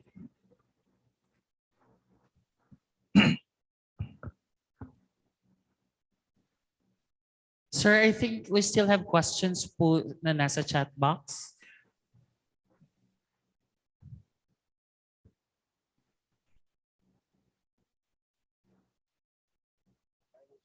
Inverter goes without enough. This is actually from anonymous attendee. What is the return of investment of this particular example? The hybrid type, if it is situated in Manila. Again, sir, this is the question from the chat box. What is the return of investment of this particular example? The hybrid type, if it is situated in Manila. Okay. Sa return of investment, sulat tayo. Yeah.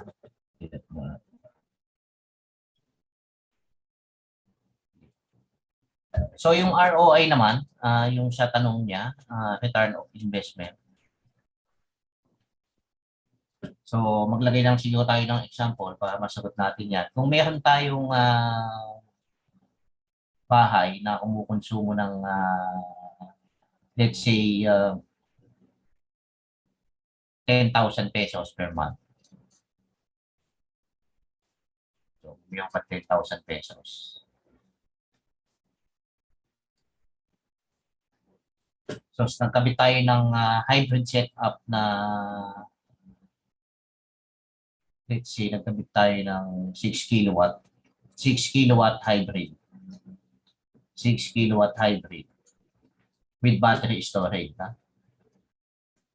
Naglagay tayo ng 6 kilowatt. Assume na naglagay tayo ng battery na 4,800 watt-hour na lithium-ion.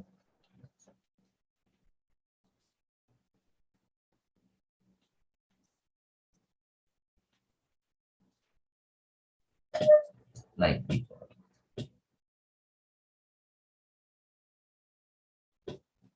So, ang ROI niya, so madali lang may calculation niya. So, yung ROI niya dun sa solar na na-generate natin is magiging meron tayong 6,000, multiply mo ng 0.8 para sa solar efficiency. Tapos, times mo ng 4 sun hour.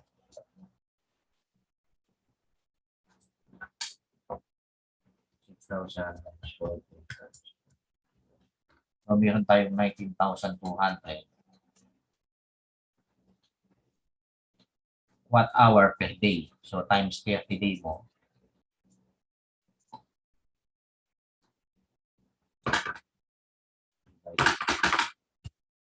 Times 76. Kilowatt-hour. Plus yung battery natin na 4,800. 4,800 times 30 times 30 days natin to.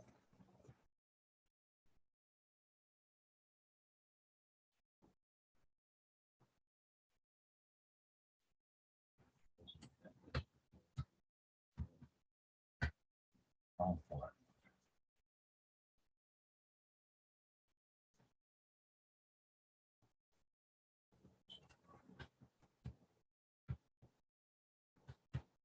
144.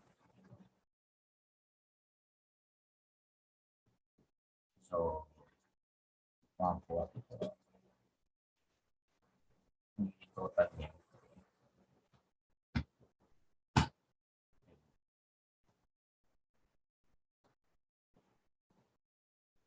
So, times 10 pesos.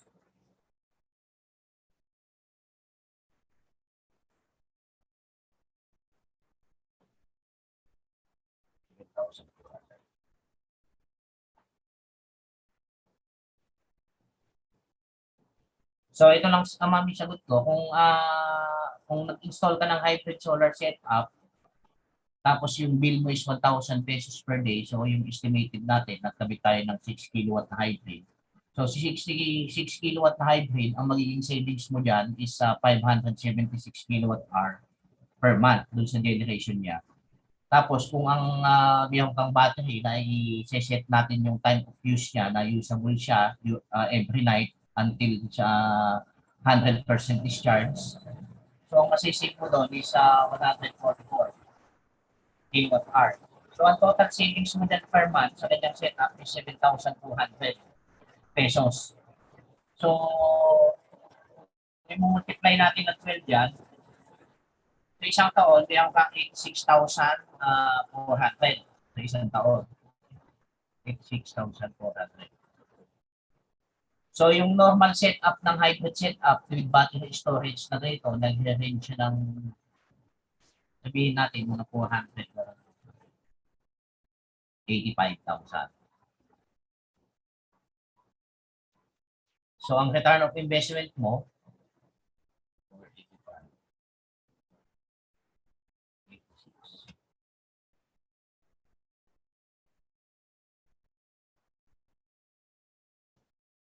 around 5 years.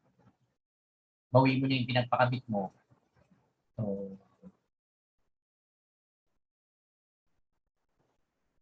kahit po ma'am yung sagot ko dun sa may kanya, kung magkano yung masisave dun sa hybrid setup. So, ang advantage pa nito, wala kang power interruption kasi mayroon kang backup battery.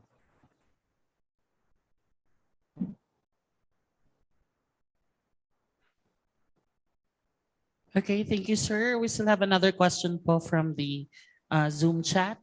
Good afternoon, sir. Ilang years po ba tumatagal ang solar panel natin? Is it efficient to install it on household? Ano po yung mas maganda and efficient, sir? Off-grid or hybrid? Pakiulit ma'am yung tanong. Ilang years po ba tumatagal ang solar panel natin? Is it efficient to install it on household? Ano po yung mas maganda and efficient? Off-grid or hybrid? Bali yung mga solar panel natin, yung lifespan kasi niyan is tumatagal yun ng hanggang 25 years. So, sa pag-ipos ng panahon, ang bumababa lang sa kanya kasi yung output niya, pero yung lifespan niya is around 25 years. So, doon naman sa tanong na ano yung mas maganda, off-grid or hybrid. So, sabi ko nga doon sa presentation ko kanina, yung off-grid is design siya sa mga lugar na walang linya ng kuryente. Wala tayong utility. Ngayon, ang pinaka-efficient na installation para sa akin is yung hybrid setup. Kasi itong si hybrid setup, nakakonect tayo sa grid, tapos meron tayong backup battery. So almost wala ka na interruption. Ang disadvantage nga lang niya is yung cost. Kasi yung cost niya is medyo may kamahalan kasi combination na yun ng grid tie at off-grid. So mas efficient yung hybrid.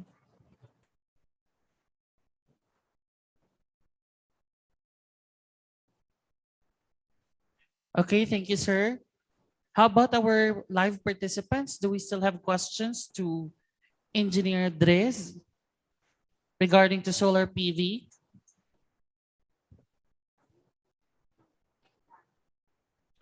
How about participants from Zoom? Do we still have questions po ba? Paki-check yung chat box, meron doon. Meron na pong dalawang question na natanong, sir, from the chat box. Hindi, may tanong ako sa chat box eh. I will check to the chat box, sir. We just opened the Q&A. Beyond your question dito, can you share about rapid shutdown system safety solution for rooftop solar to comply with 2017 PAC 6.9.2.6a? So yung sa may rapid shutdown device, ito yung rapid shutdown device na really required sa atin ng Philippine Electrical Code para dun sa protection ng system para sa mga fire natin. So pagka mag-install tayo ng solar, kailangan meron din siyang rapid shutdown device para sa safety ng mga fireman natin pagka nagkaroon ng sunog. Kasi itong si rapid shutdown, siya yung mag-a-isolate ng PV natin. Kasi nagkasunog, tapos kahit i-off na natin yung isolator switch, yung PV solar natin, kung nakasiris yan, nag-generate pa rin siya ng voltage. So itong si rapid shutdown device ay ini-install siya dun sa PV modules natin para maproteksyonan yung mga firefighter. Yun yung compliance sa ating Philippine Electrical Code dun sa rapid shutdown device.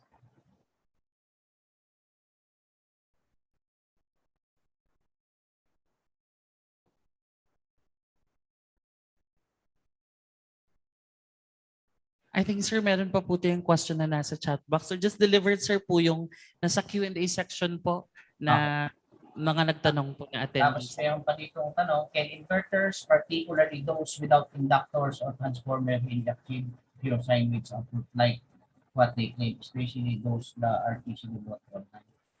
Can inverters, particularly those without inductor? So, yung inverter naman is I think ma-achieve naman yung pure sine wave output kasi doon naman sa loob ng inverter na i-convert niya yung DC electricity to AC. So, pag naglagay ka ng inverter, pure sine wave inverter, so yung output niya, sine wave talaga yan, na pure. Kasi inverter itself, sa pangalan niya, PSM, pure sine wave inverter na yung natin. So, ma-active niya. May pauling tanong dito. If the battery connected in series, the current is increased, hindi po equal. The battery connected in series. So pag yung battery connected in series, yung current mo is equal. Yung voltahe mo lang ang tataas.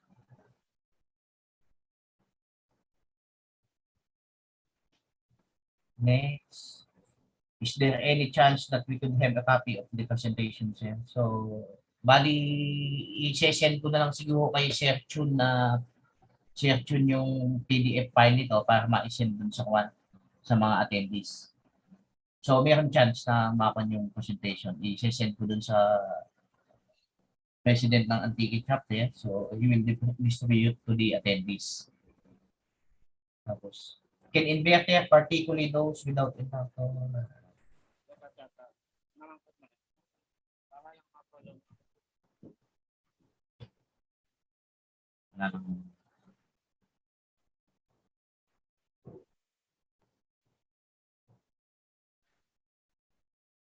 Sir, I don't know if this question has already been asked about the rapid shutdown system safety solutions for rooftop solar to comply with the 2017 PEC Article 6.90.2.6,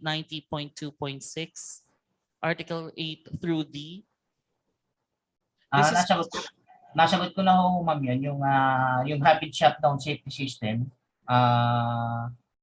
as a compliance for Article 6.92.2.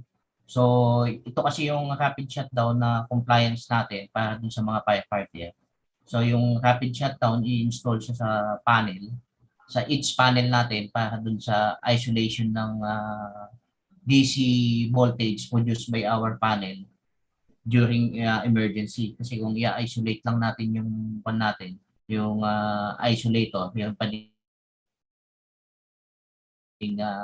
generate dun sa output ng natin, especially yung mga naka-series na panel. So, kailangan natin i-install din yung rapid shutdown device dun sa ating solar installation.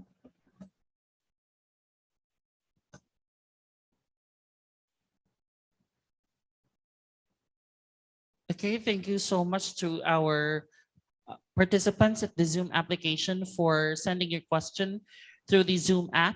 Still, we have another question. Live audience. Mayroon pa pong isang tanong dito. Good afternoon, sir. Lahat po ba ng hybrid inverters equipped po ba ng anti-eye lighting fixtures? So usually, Good afternoon, sir. Yes, sir. We are asking about the protection of the system of solar. For example, usually we install that system in near the coastal because here in Antique we're in coastal way, especially when rain comes, there's a lot of threat in lightning. So how about the protection for the lightning? It is considered in the system. Okay. For the protection of the system, kagaya ng mga kidlat na yan, so dun sa system natin, i-open ko lang yung presentation ko.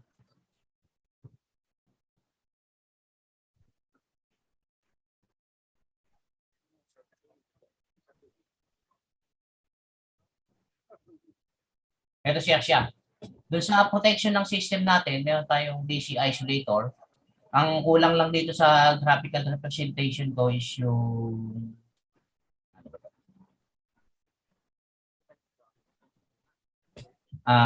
ito. Meron tayong nilagay na DC SPD tsaka AC SPD. Ito yung DC SPD, ito yung connected dito sa may taas ng panel natin sa DC surge protection device. Ito yung protection natin para sa mga lighting. So pagka kumidlat at na hit tong ating mga panel, so meron tayong DC surge protection device na protection doon para sa mga lightning strike. So consider yon sa protection ng system set. Okay. With that protection, sir, protection lang siya kasi sa equipment. How about yung design niya for lightning talaga, yung papuntang ground naman? Is there any specific for solar? Kasi sa electrical naman, mayroon na tayong design for that. But how about sa solar? And next question is about sa safety of personnel. Kasi yung, halimbawa, usually magre-repair ka during rainy season. So akyat ka dun sa bubong for the panel. Is there any protection for the personnel? Or any person na technical person na akyat doon?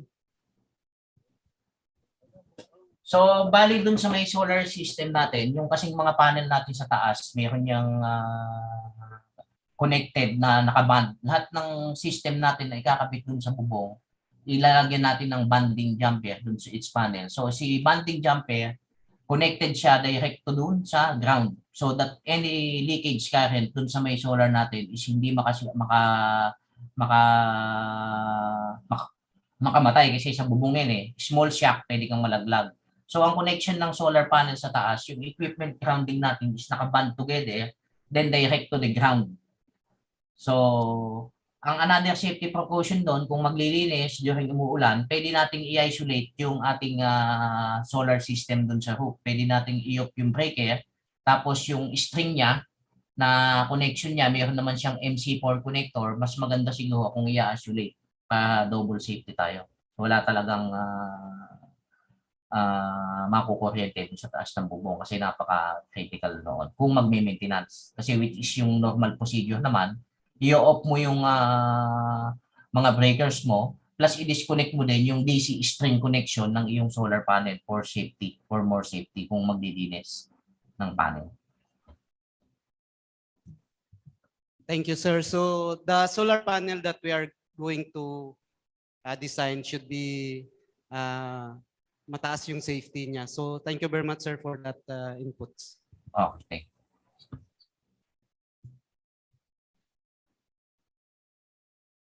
From live audience, do you still have question to Engineer Dres?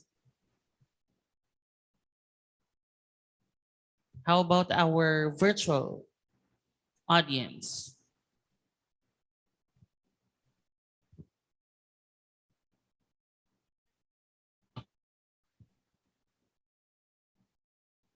Meron pa po ba from the live audience?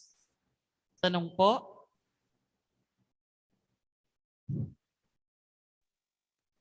Sir, may mga question sa chat box?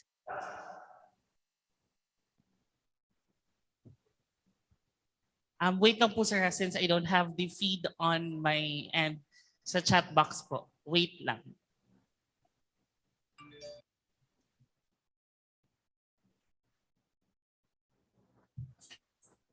Okay. We have from Engineer Amado F. Otara. I don't think if this has already been asked. Can inverters, particularly those without inductors or transformers, really achieve pure sine wave output, like what they claim, especially those that are easily bought online? Again, sir, can inverters, particularly those without inductors or transformer, really achieve pure sine wave output, like what they claim, especially those that are easily bought online? I think nasagot ko na siya ma'am kanina, which is pagka kasi sinabi nating inverter, tapos dumaan na siya ng yung mga solar panel natin na generate tapos tumaan ng inverter. So, ang output kasi nun is sine wave na siya, pure sine wave. So, Okay, sir. Another question, sir. Can you share, sir, the way or methods of rapid shutdown system integration with the rooftop solar to comply with the PEC 2017? This question is from Engineer Gil Lozares. Again po. I think nasagot ko na ho siya kanina. So, kung Engineer Hill, kung mayroon kayong maidadagdag pa na mas na explanation dito kasi nasagot ko na siya kanina na yung rapid shutdown device is kailangan nating isama dun sa ating solar installation for more safety, which is related din dun sa tanong kanina during lighting. So, you know. Okay, sir. Can I share something Yes, on yes. that? Yeah, can you share about that one so that they can understand more? Oo. Okay, sir. Thank you. Thank you, Sir Brice. Yung tanong ko kasi, pinashare ko sa iyo yung with respect to the ways and means, no? Una-una, tamang-tama kanina, meron tanong na paano po yun kung maglilinis kami, di ba? Na may problema sa taas, may DC. So, nakakonek din po to doon sa rapid shutdown system safety solution, no? Ngayon po kasi, since January 2019 from our Philippine Electrical Code, it is a must, no? Or it should be with the rapid shutdown system. Ang rapid shutdown system device natin na nilalagay is module level na po ngayon, no? In other words, in every panel, meron nang dapat na module level power electronics, yun yung rapid shutdown device. What is the purpose of that? Kapag nasira po yung o nagkaroon ng power outage sa AC, kaya lang it is during sun hours, no? During daytime na meron tayong solar, so yung AC lang ang mawawala. Kaya lang yung DC, there is a 600 volts there para sa commercial, para sa residential, there is 1,000 volts pag commercial industrial. So, that is very, very Kaya ngayon, pag may rapid shutdown device ka, automatic siya, kapag nawala yung power from the AC, okay, from the grid, automatically, your rapid shutdown device will shut off, no? Will bring the voltages of each module, no? To zero. Okay?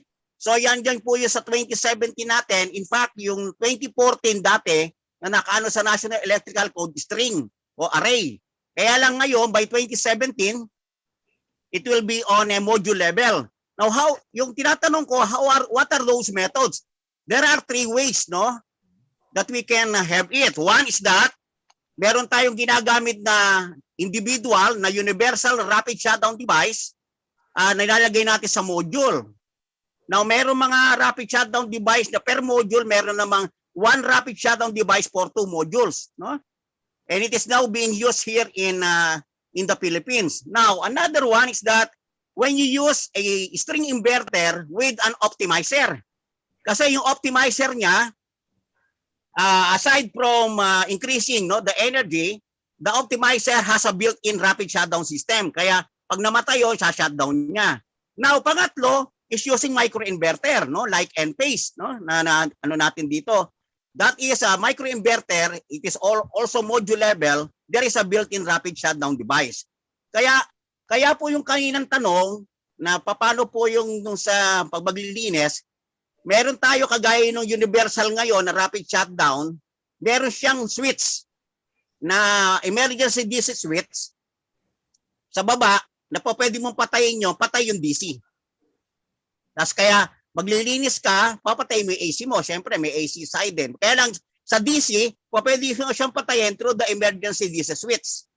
At the same time, yung universal na rapid shutdown device, kagaya ng CJ Benny, no? That is a very good hindi lang siya rapid shutdown or hindi lang siya magsa-shutdown kapag maglilinis ka, may automatic siya. Let us say pag merong mismatch ng wiring sa taas o nag-iinit, automatically may sensor siya, papatay niya yung DC system.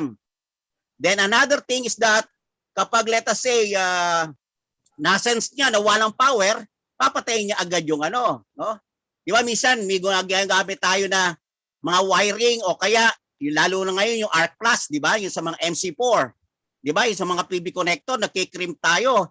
Pag hindi masyadong crimp yan, hindi mo susukatin, basta na lang inano mo, hindi ka gumamit ng ano, pag pinatakbo mo, yun yung pinagmumulan ng kuryente. Kaya nagkakaroon po ng ng overload. So yun po yung gusto kong na i-share with respect to the rapid shutdown device kasi ngayon natutuwa po ako dito po sa Maynila. Talagang pag nag-apply ka po ngayon ng electrical permit for solar installation, kinukuha na po ngayon yan ng kailangan na po na from your system dapat merong compliance to the rapid shutdown system. Yung nga yung tatlo kong sinabi. Pag hindi na napapayagan. But the problem is, marami pa po tayong LGU, marami pa po tayong from the official building official, office of the building official na hindi pa nila na-i-apply, di ba? Kaya yung iba pwede na. Saka ang mahirap po ngayon dito, di ba, Sir Dries, ganito, na nagtatayo, nag-i-install ng solar, walang electrical permit, bahala na si Batman, di ba? Tapos naka-grid tied. Naka-grid tied. Ayun ang problema. So the problem is that kala nila kamukha nung sinasabi yung kanina na I have heard about it. Maganda yung sinabi mo on that na actually kaya nagmamahal yung iba bakit nagpalagay ng solar tapos kala nila hindi sila approve ng net metering, di ba? Kaya nga kung hanggang saan lang ang ginagawa ng iba para hindi makala nilalagyan ng limiter, di ba? Yung current transport city sensor, nilalagyan ng limiter, parang zero export. Kaya lang problema po 'yon kasi yung pong limiter na 'yon, may lumalabas na kuryente pa rin doon. Hindi po 100% 'yon. Parang kuryente po 'yon na ang kuryente, di ba? Parang tubig. Pag merong nakitang maliit na butas, lalabas. Paano po ngayon? Let us say, hindi mo in-apply na net metering. Kumbaga sa backyard yung sa'yo, itinatago mo yung solar installation mo. Ngayon, nawala meron ka solar, meron ka lang limiter. Whatever it is. 600 volts po yung malaking kuryente yan, di ba? Ngayon, biglang nagkaroon ng power outage sa inyo. Doon sa transformer mo, nakalagay ka. Tapos merong mag-maintain. May lumalabas sa kuryente doon sa papatayin mo po yung nagme-maintain. Kaya importante po itong rapid shutdown system. Kaya po, ginawa ito para as a safety requirement. Sabi nung iba, mahal. Hindi po mahal ang system na to. Safety is an investment. And this investment, hindi naman po mahal kasi if you know the manufacturer or the distributor, nitong mga device ito, meron dito sa Pilipinas, mura lang po. Saka po yung mga warranty na yan, kagaya nagpapaano, dapat ang magbibigay sa inyo ng warranty, let us say for the panels, 12 years. For the rapid shutdown, 20 years. Device, tapos yung mga inverter, 10 years. Dapat ang magbibigay sa inyo ng warranty for that is a local supplier na legit na company. Kasi kapag ang magbibigay sa inyo ng warranty galing sa manufacturer from China, from other parts of the world, paano mo makukuha yung warranty mo?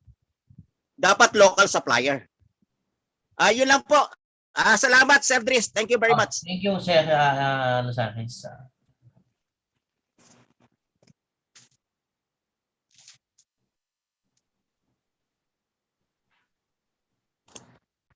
Thank you so much, sir. Do we still have other inputs from our attendees, if you have, or questions for the last time? Sir, meron pa isang question doon sa chat box. Okay po, sir. Actually, meron bandang una. This question is from Friedrich Gardose. Any recommendation for a certain brand for PV panel daw po? Certain pan of PV panel. Usually, yung PV panel na kinuha natin, usually, yung ginagamit ko kasi ng pan is yung Solis inverter. Pero mayroon na rin yung mga Huawei na maganda din talaga siya. So, pero dun sa ini-install ko kasi, ang ginagamit ko siya is yung Solis inverters ng pan.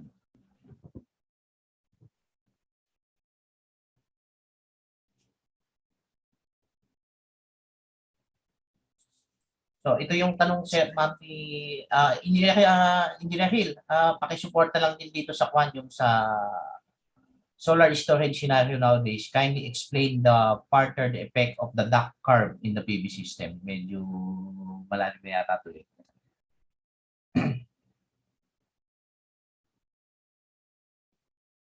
I think no more question in the chat box. I think our resource speaker already answered the questions in the chat box. And for the last time, do we still have questions from the live audience? Okay, so I think there's no more question. I think we can proceed now to the next part of our program, which is the awarding of Certificate of Appreciation to our resource speaker.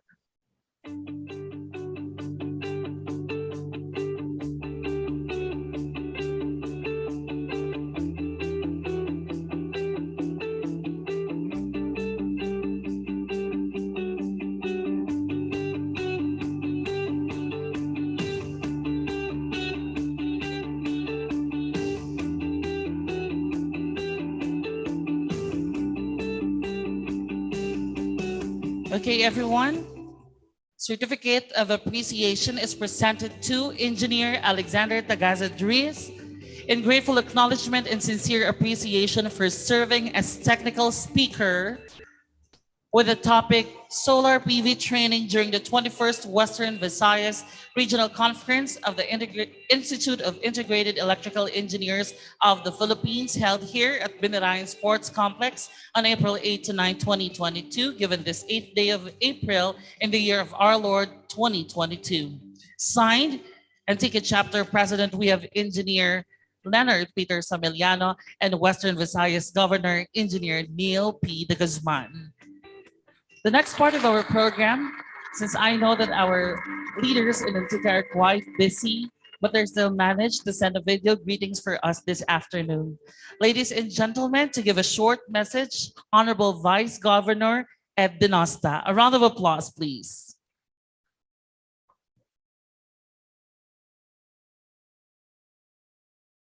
Good morning sa tanan naton ng mga participants. I am Vice Governor Ed Dinosta, and on behalf of the province of Antique led by Governor Rodora Cadjao, ang amon gid nga mainit nga pag-welcome kaninyo tanan. Gusto ko kita ni makaadto kaninyo sa kadyang okasyon, but because of so many conflicts in our schedule, so rodya lang ako nagatugro kang mensahe kaninyo pagi sa kadyang ginatawag naton nga advent of technology. To my fellow engineers in the industry, several months ago, our province was having its one of the most difficult times of pandemic when daily cases reached around 100. We saw the virus raging. We saw the despair on the faces of our health professionals in our provincial and municipal hospitals, as well as our rural health units. These were the times also when acts of enormous solidarity within communities happened. Our province was caught off guard and was severely stunned by COVID-19. Several months later, and fast forward to where we are right now, we are gathering to open a new chapter. Why I am mentioning this? This is very much aligned with the theme of our event, Leadership, rising above diversity through passion and commitment leading on the road to recovery. We have been struck by several and different crises in the past couple of years and even up until now. But our continuous desires to learn and grow as professionals never end. This is truly manifested in our event today, the regional conference wherein we conduct seminars in support of our own personal and professional development. Engineering is a tough job. Just like any other professionals out there, we must anticipate sudden changes in the manner of our job brought about by rapid technical and technological development. We need to constantly update our skills and are often required to work in less than ideal environments. But we have chosen this path of career and we must stand by it. And the process of development, we must not forget to uphold the ethical and professional standards that are required of us in order to show and remind the world that the people of our nation, that we are indeed reliable and skillful individuals. One of the things that I have noticed in several years of my career in the industry is that our government rarely invests in the research and development, or in short, R&D of our resources. In fact, it is 0.1% in the national budget of the Philippines, which is lower than the global average of 2.01%. Despite this underwhelming support from the national level, I commend the Institute of Integrated Electrical Engineers for coming up with this program in support of the development of our colleagues. Let us never settle or for less, and let us strive for the best. Engineering has and always will shift its focus between applied and theoretical, hands-on and analytical to meet the needs of the day. We know that change is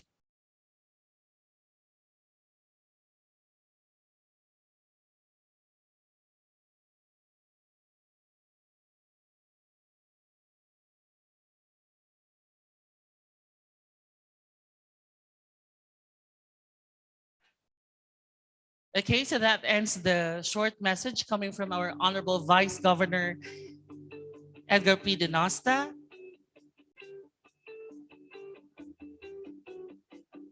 And we would like to thank again Engineer Alexander Tagazadres for a wonderful presentation about solar PV training. It's indeed a wonderful and productive discussion this afternoon. And before we proceed to the next technical presentation brought to us by Switch Industrial, I think we would have first a 30-minute health break, and of course, the participants will be given time to really visit our exhibits made possible by our sponsored corporations and businesses. Thank you. Again, before we're going to the next part of the program, which is the technical presentation brought to us by Switch Industrial, participants will be given 30 minutes for a health break. Also, with our attendees virtual, you may take your 30-minute health break and we can have our virtual exhibit. And for our live participants, you can actually ask questions for the sponsoring corporations who are with us today with their pop-up exhibits. Thank you.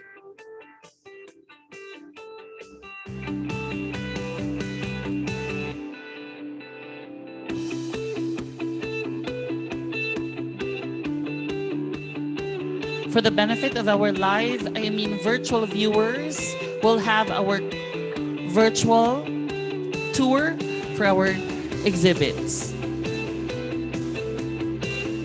And then to our live participants, you can have your health break and then enjoy visiting our exhibits also.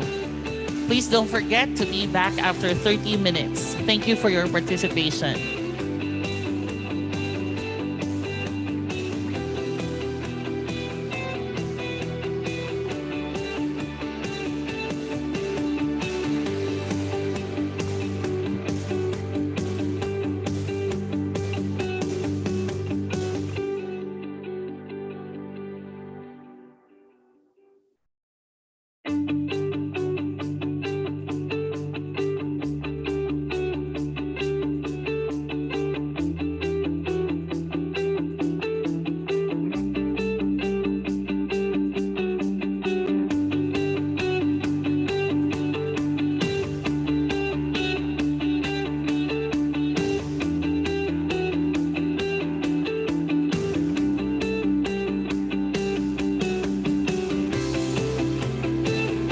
Also, we would like to thank our participants who are actively participating in the discussion. Again, we still have a series of technical presentations and sessions.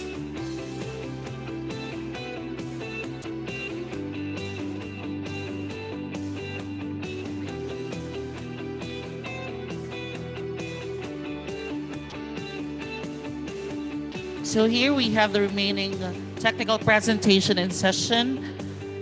After the quick break, we have the technical presentation brought to us by Switch Industrial, then to be followed by technical session 3 on the update on Republic Act 11285, which is the Energy Efficiency and Conservation Law by Engineer Virgilio S. Lazares. And then afterwards, to wrap up the afternoon session, for the first day of our 2-day regional conference, we'll have the technical presentation from Savers Industrial Building Solutions. And don't forget that you will still have your fellowship night scheduled at 6 onwards. It will be held here at the Binirayan Sports Complex.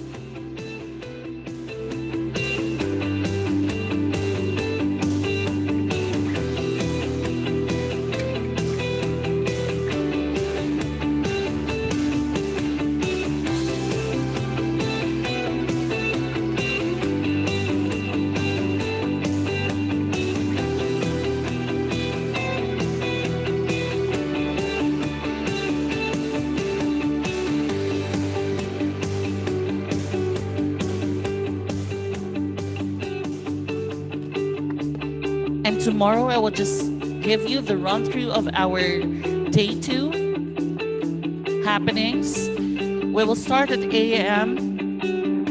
with technical session 4 on the topic medium voltage splicing and termination by Engineer Glenmar E. Camry, to be followed by technical presentation of Panasonic Manufacturing Philippines Corporation. And then afterwards, technical session 5, the CNP or Cebu Negros Panay Interconnection Project, a subsea and underground cable design, construction and installation by Engineer Reyno B. Garcia. Then to end our morning session tomorrow, we'll have our technical session 6, a 3-phase power flow with AI-based approach for determining distributed generation penetration level and location. This is to be discussed by Dr. Rodel D. Dosano. And for the afternoon session tomorrow, we'll have technical presentation 10. This will be brought to us by Newbridge. And then afterwards, we'll have technical session 7 on the topic recommended practice for electric system in healthcare facilities by Engineer Noel P. Garbo. Simultaneously, our Western Visayas chapter officers will be having their meeting at Eagles Hotel Function Room. Then after that, technical session 8 on Institute of Integrated Electrical Engineers of the Philippines, Constitution and Bylaws, Internal Rules and Regulation by Engineer Rodrigo T. Pecolera.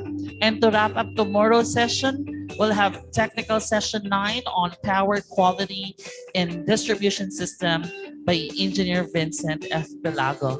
Also tomorrow, we'll be closing our 2-day regional conference.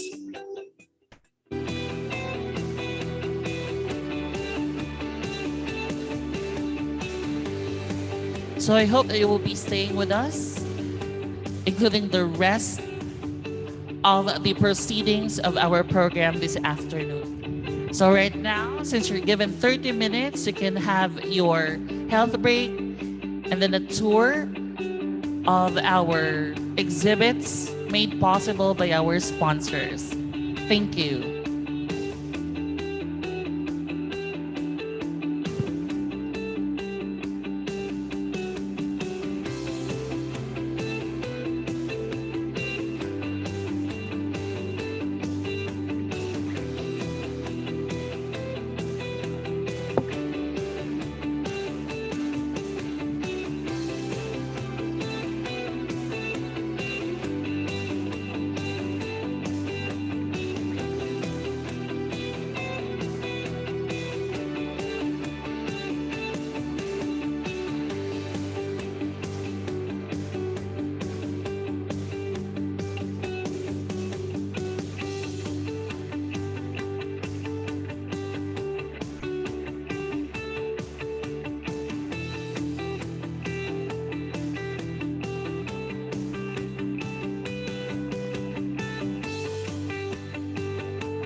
Reminding our live and virtual participants, we only have 5 minutes of your break. Thank you. Again, reminding our live and virtual participants, we only have 5 minutes on the clock for your break. Thank you.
Okay, to our participants, we only have under a minute before we proceed to the next part of our program this afternoon.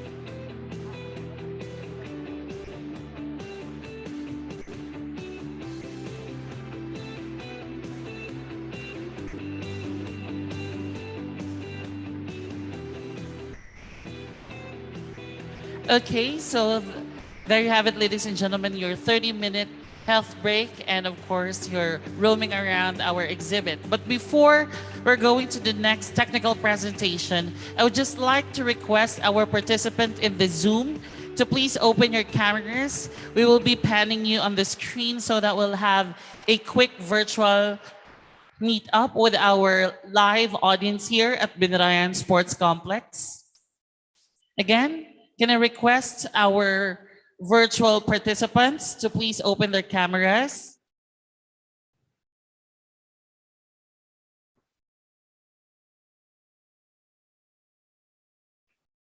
Can we try to change the view of our Zoom application on the numbers of attendees? I think we have 189 attendees at the Zoom application.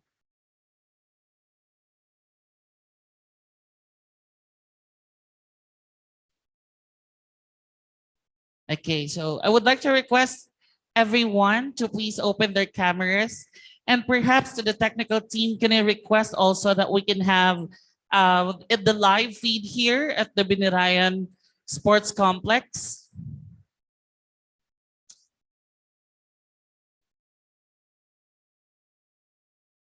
Ayan. So to our virtual viewers, can we try to change the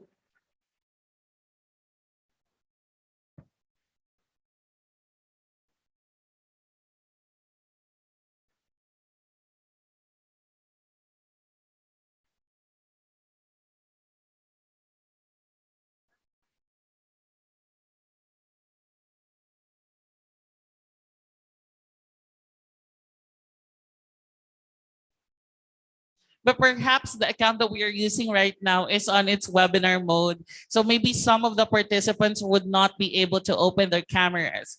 But despite of that situation, I'm still giving you my thanks for really staying with us this afternoon. And I hope that all throughout the discussion that we have for the past few hours, you're still here listening to the different discussions. And still, we have 3 sets of technical presentation and technical session. For this moment, maybe we can just wave our hands from the live audience in the benefit of our virtual audience also. Can we just make a big wave or hi to our counterpart on the virtual world?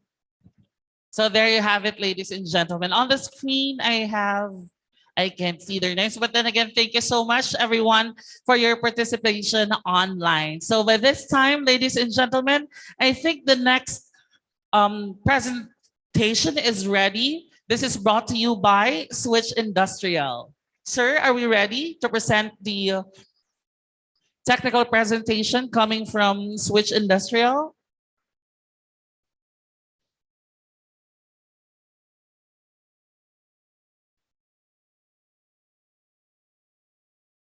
So ladies and gentlemen, technical presentation 6 brought to you by Switch Industrial. A round of applause, please.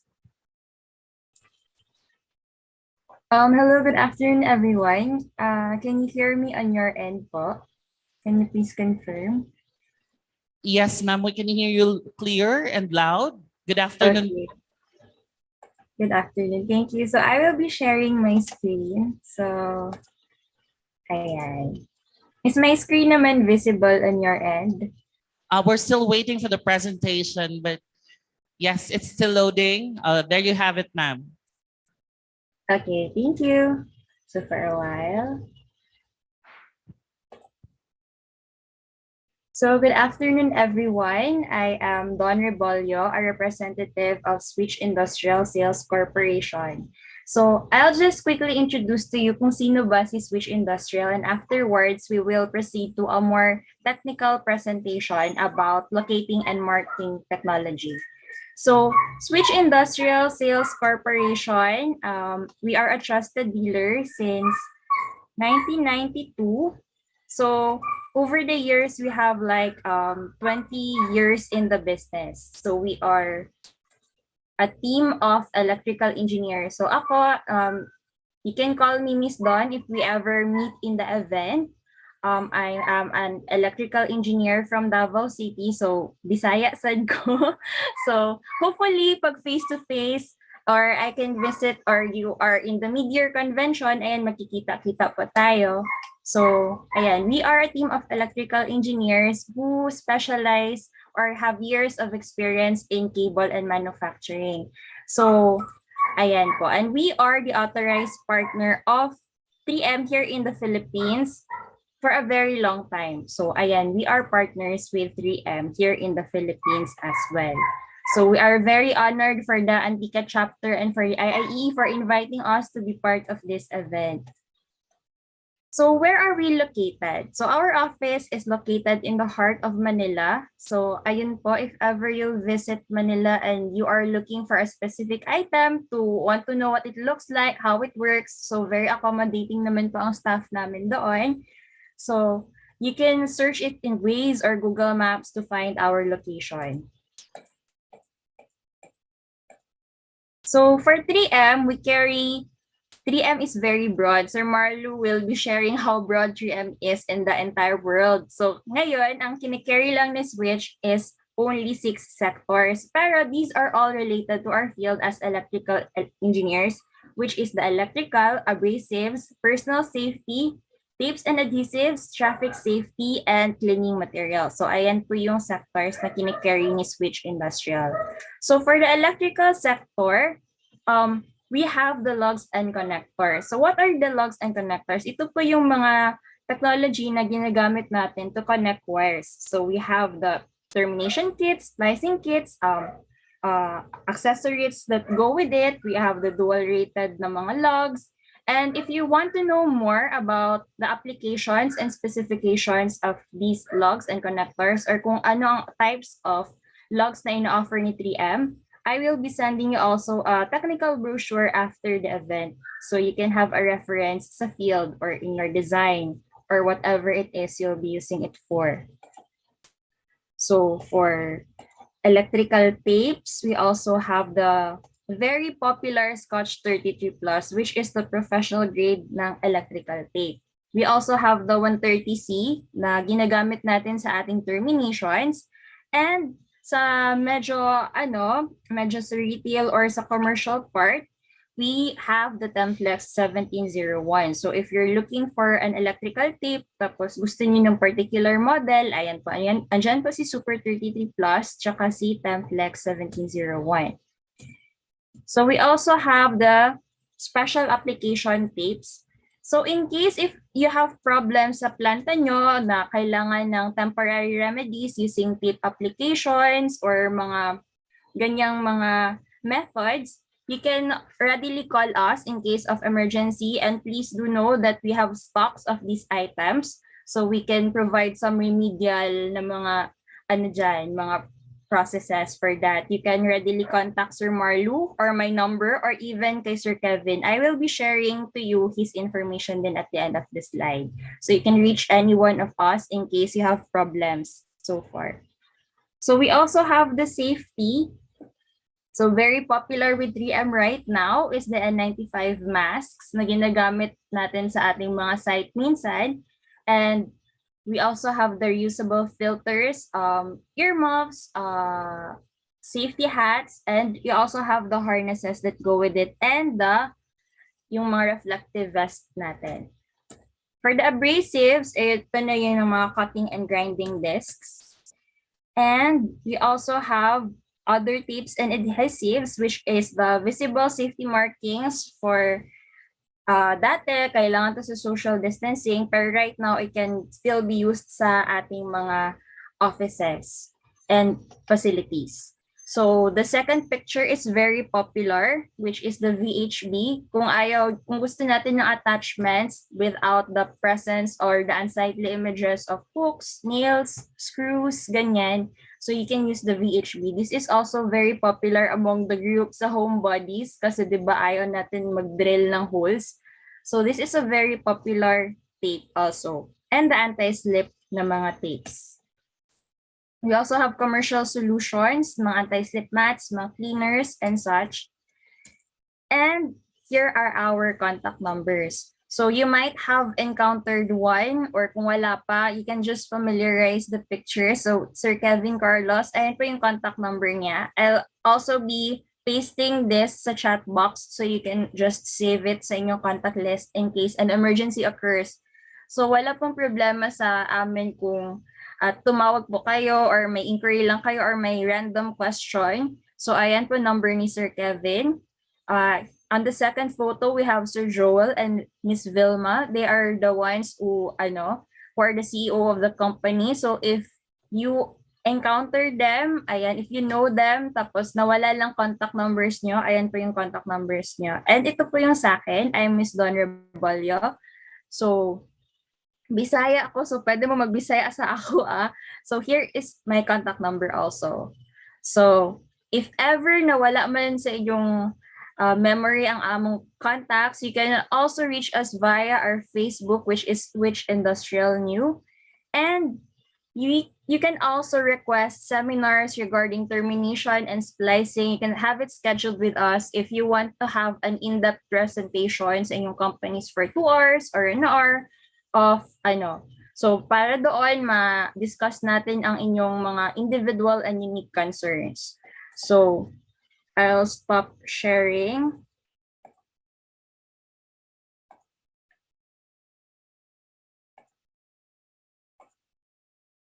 So, ayan, to follow with my presentation, I'll be calling out a representative from 3M. He is an account manager of 3M. So, si Switch Industrial is the partner, is the distributor na partner.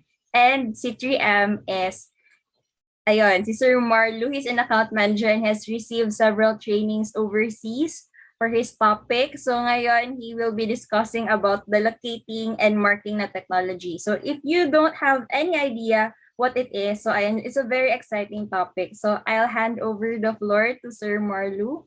Sir Marlu. Don, thank you very much, Don. Hi, Don. Don? Yes, sir. We can hear you, sir. I-assist mo lang kung na. Ilang minutes tayo, Don? Siguro, sir, mga 30 minutes or Okay. 40. Okay, sige. Nakita ng slides ko.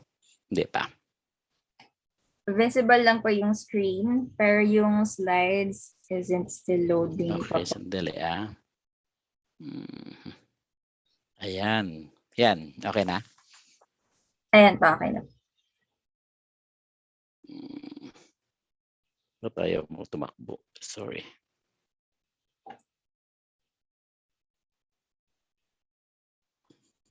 Cash.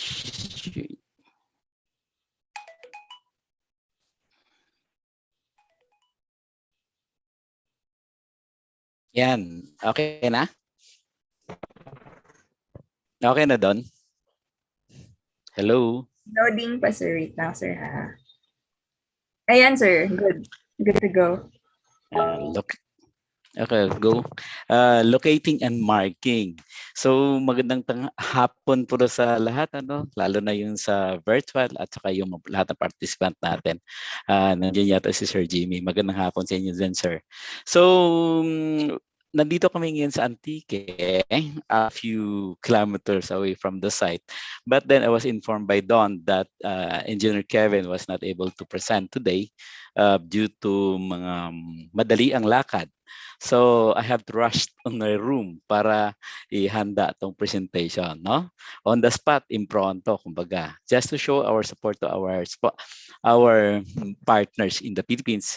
We are willing to do a rush presentations. So today, I'm going to share yung locating and marking. Okay, ano kayang significant nito doon sa atin sa practice? Okay, so as you can see, the growth. Okay, the underground plastic pipe, masyadong malakas, no? For the management team, alam natin to, marami na siyang binabaon. And this will cause a lot of problem later on.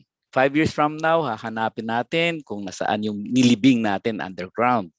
Lalo na yung mga important assets natin. Ano ba yung mga important assets natin na sa ilalim? No? Sa electrical system, maybe in relation to our solutions, hahanapin mo later on yung mga splicing point mo. Hahanapin mo kung nasaan yung power cable mo. O hahanapin mo kung nasaan man yung mga iba pang nating kwan. And then, not only covering onto the utility, power utility, but including nasa ilalim. Okay? Nasa ilalim ng underground natin, of course, underground. Nandoon din yung ibang utilities like waters, meron din tayong mga gas, meron tayong telephone system. Ang daming nakabaon. Question is, how efficient are you going to locate that system and identify kung ang nasa ilalim mo, kung saan ka nakatayo ngayon is a water utility, it is a gas utility, it's a telecom utility, or the power system natin. So, bero mo, ano bang ginagawa natin ngayon? No? Huhukay tayo, huhulaan natin. And then, pag hindi tumama, lilipat ulit tayo. So, the loss of time regarding that one. Kung minsan, sir, nalocate na. Kaya lang, sir, tinamaan na yung power cable. So, meron tayong case dyan doon sa Northern Luzon. Kawawa naman yung mga technician natin. So may nangyari. Without highlighting so much on the responsibility incurred, kaya meron tayong dapat na practice about locating and marking. Okay? So ito yung ma-imagine nyo, meron kayong backhoe. No? Huhukayin mo yan. So ang laki ng tama niya, no? Hindi lang safety ang involved diyan. Sabi nga kanina ni Engineer Hill, no, safety, no, insurance in relations. So ngayon, paano ba yung mga method natin para ma-locate natin yung mga bagay-bagay, no? Mga important asset natin. Paano natin i-manage nun? Nung unang panahon, okay, ang ginagawa natin is hinuhukay yan, no? May pala, may piko, kung ano-ano pa. So old. Okay, so ngayon, ang dami ng nakalibing, hindi na naman natin ma-identify yan. This is the tool that we're using before.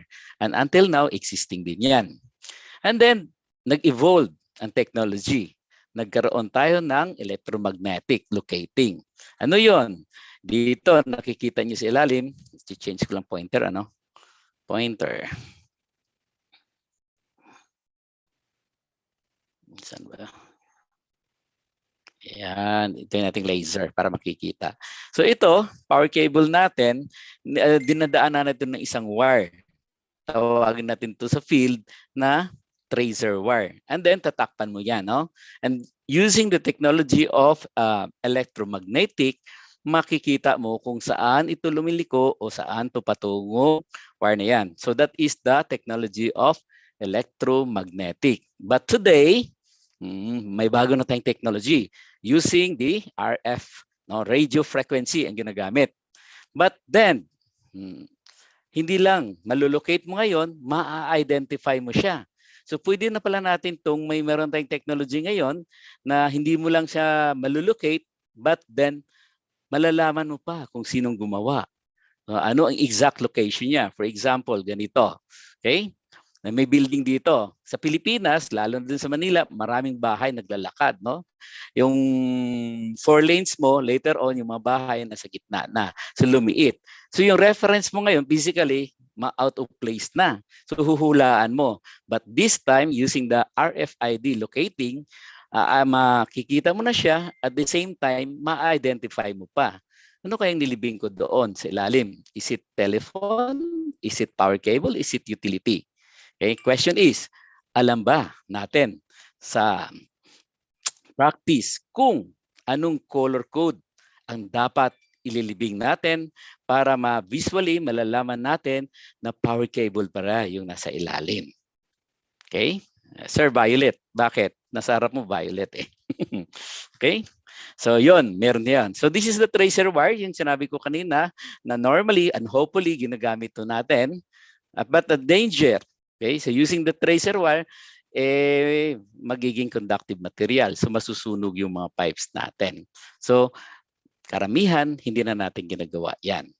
Okay, so obsolete na.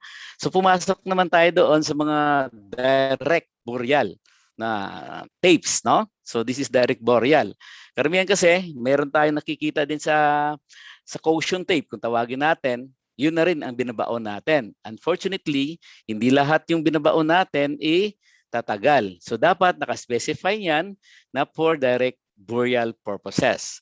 So we have experience doon sa Surigao, okay, nalibing nila, nilagyan nila ng caution tape, sabi natin, but after 10 years, hindi na nila malolocate kasi nadurog na ang caution tape. So kapag itong technology ang gagamitin nyo, okay, for visual lang siya, is dapat nakaspecify tayo na for direct burial. Okay? So meron na tayong bago. Ito naman, locator using technology. So depende kung anong mga features, parang cellphone lang yan, no?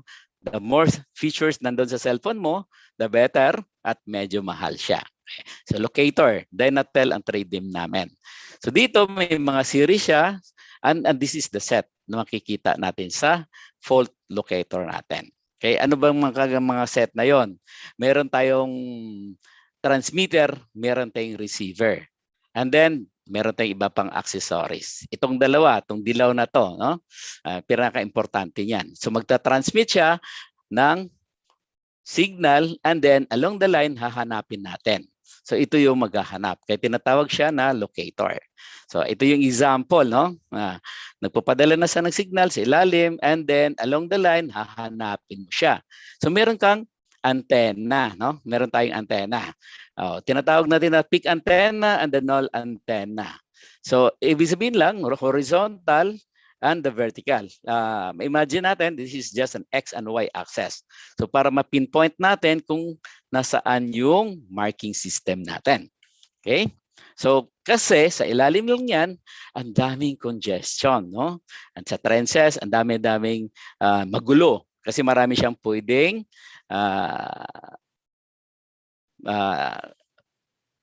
mga utility na katabi, no? Makatabi natin.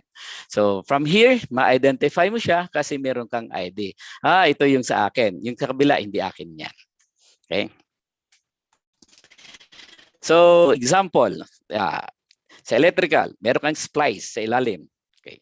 So hahanapin mo siya ngayon, pag tapat mo doon, nakikita mo siya, babasahin mo siya, nandun yung splice ko.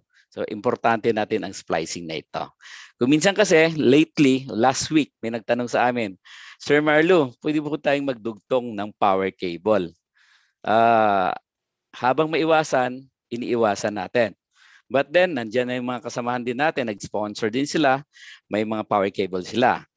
Normally, sa production, limited yung length ng kable. So along the line, magkaroon talaga tayo ng splice. Okay?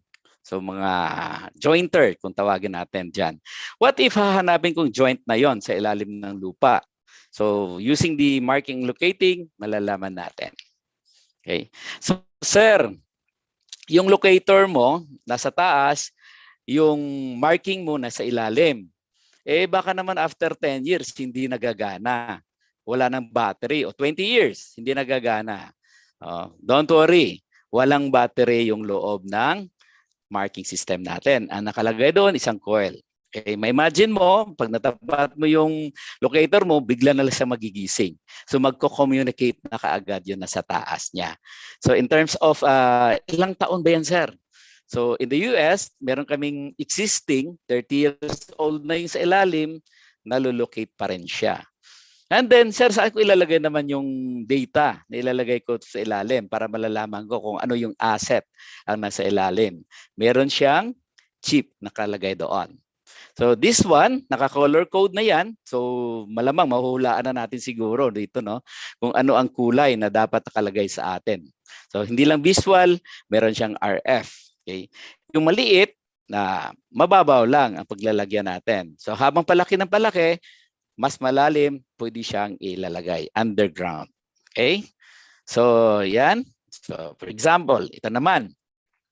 Haba naman system natin, ano? So okay lang kung saan mo ilalagay yung pinaka-importante mo. Halimbawa, sa stubs natin, sa splice natin, lateral, o mga handholds, and so on and so forth. So pwede kang magiging selective just to mark your most important asset. Okay? So imagine San Jose City. So paano mo malulocate yung mga asset doon ngayon? Okay? Baka naman nabilong pa tayo sa hula-hula. Okay? So yan, pwede mo gawin. So this is the typical na nangyari in real life. So nandito yung mark location and then yung asset niya nandito. So this is the typical na existing, no? Nang nilocate siya nandito, so naka-off siya. So ma-imagine mo pag meron kang bako, sabi ng blueprint ko, sir, nandito yun eh. Okay? So dinira mo dyan. So ang layo. So dagdag expenses ng company natin doon. Again, ito rin, hindi na kailangan no, ng iba pang marker. No? Lalagyan na lang dyan. So this is a very typical example of the marking system. Here is the orange, no? Green, blue, and the red. So ito pala yung color coding natin. No? Hopefully, unfortunately, hindi pa naman masyado itong pinipractice sa Pilipinas. Meron tayong major utility, the telephone companies, and the power utility sa atin, yung mga big player natin, pinapractice na to. And then, doon sa water district natin na malalaki, so they try to adapt slowly on this one. So sa atin na sa electrical system, so we are going to use the red one. So yung shape na yan just indicate kung gaano kalalim yung paglilibingan mo. For example, this one hanggang 0.6 lang. Ito naman hanggang 1.5. Ito naman pwede siya hanggang 1.8. Malulocate mo pa rin siya. Okay? Or this one is 2.4. Ang lalim mula sa taas. Pwede mo pa rin siyang malulocate at malalagyan ng marking. So gentlemen, this is the typical example o existing namin ng mga problem na nasusolve. Meron tayo sa Hong Kong, they are trying to mark the system already. Okay? So in the future, meron tayong software. So meron kang Google Map, ang data mo nakalagyan sa GPS, and then pwede mo na siyang mapaplat. Okay? Ang dali, no? Bago ka mag-field ng mga tao mo, alam mo na. Oy, Dong, Toto, ito yon ha, ito yung GPS point yan. Diyan ka maghuhukay. Exactly, nasa ilalim yan. Nandoon yung asset natin. So, this is the typical presentations na makikita natin. Habang palalim yung hinahanap natin, nilibing natin, may mga model time design. So here are some key issue. Bakit tayo ng locating and marking? Yung cost. At itong number 2, which is supposedly the number 1, no? Injuries. Kino-considered natin yan. Sa management, we use the term risk. No? In the corporate world, this is the risk. We need to reduce that risk because that is a very expensive propositions. So gentlemen, that is the locating and marking of the 3M. Designed for manage your asset underground. It could be water, gas, and most importantly, the electrical system. Thank you for listening, and I hope we have shared some points on this event. So that is my contact number, and that is my mobile number, and all of that. So thank you, and have a good day. So thank you so much again to Swiss Industrial Sales Corporation for your technical product presentation. And for those participants who have questions, again, you can always use our chat box section or the Q&A section, or maybe raise a hand button. And to our live participants, you can actually go to our microphone, and if you have questions, you can directly ask our presenter this afternoon.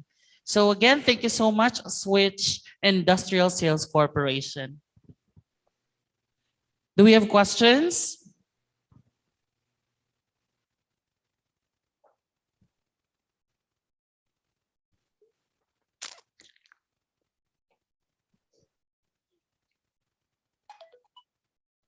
From our live participants, meron po ba tayong tanong regarding to device on locating and marking?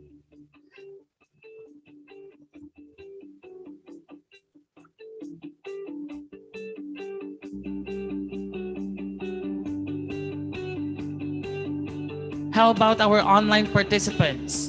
Do you have questions?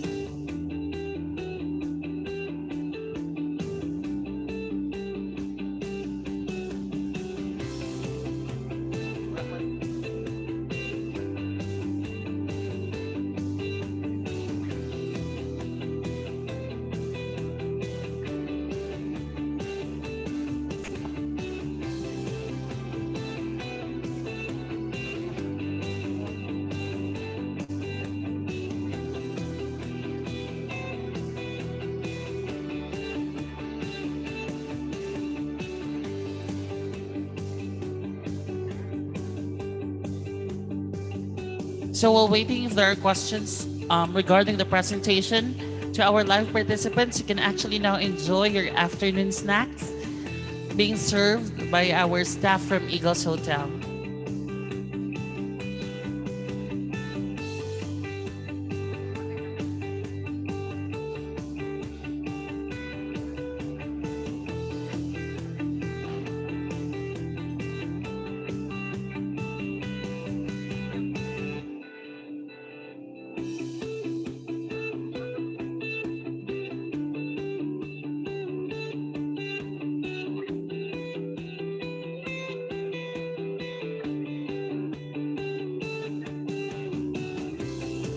And for those who felt a little bit dizzy, we have our overflowing coffee on both sides of the sports complex. So you can just go directly to those areas and grab some coffee for you guys. Thank you.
So again, thank you so much to our technical presenters coming from Switch Industrial Sales Corporation. At this point in time, let's present the certificate of appreciation to our presenters.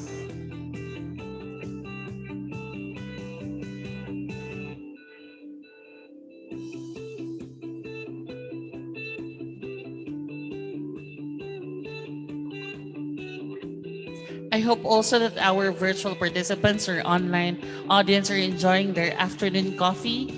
It's raining cats and dogs in Antique, but still we're here at the sports complex participating in the 21st Regional Conference.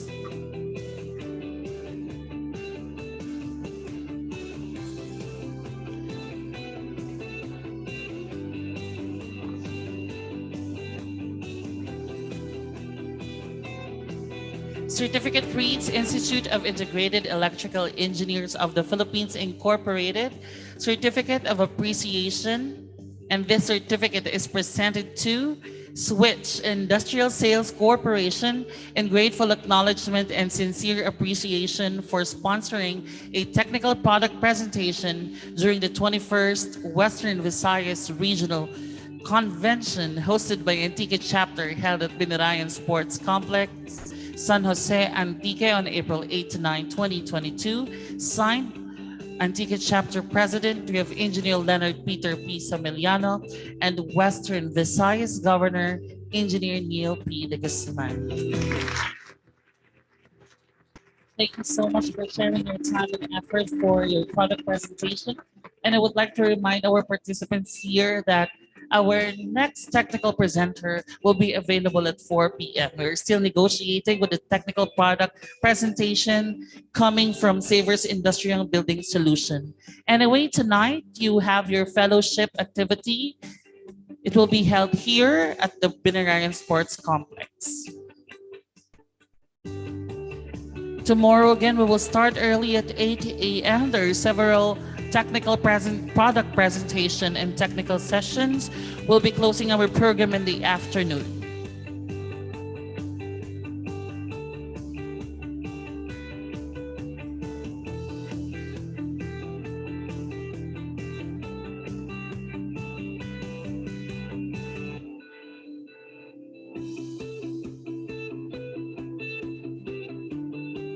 So for now, under the cold weather, enjoy your snacks and have a coffee while waiting to our next technical presenters.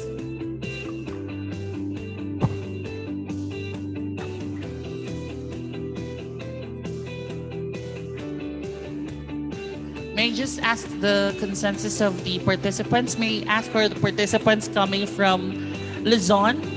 Can I ask for participants from Luzon? Or how about Visayas? Or everyone here is from Visayas? Lahat po ba from Visayas? Pakitaas naman po ng ating kamay ng from Visayas po. Ayan. How about Mindanao?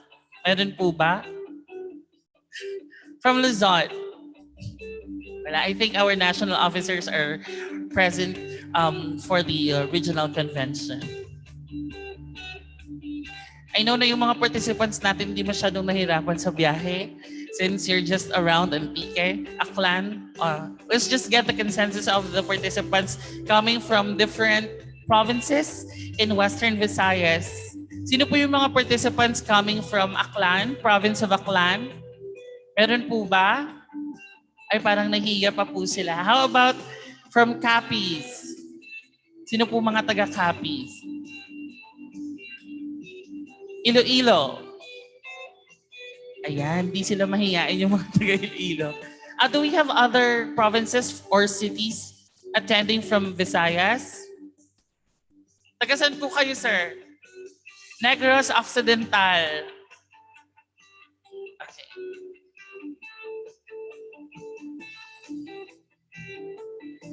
Hindi po ba medyo maalog yung biyahe natin, sir, from Negros coming here kasi medyo intermittent po yung ating panahon. And then you'll be going home probably by Sunday.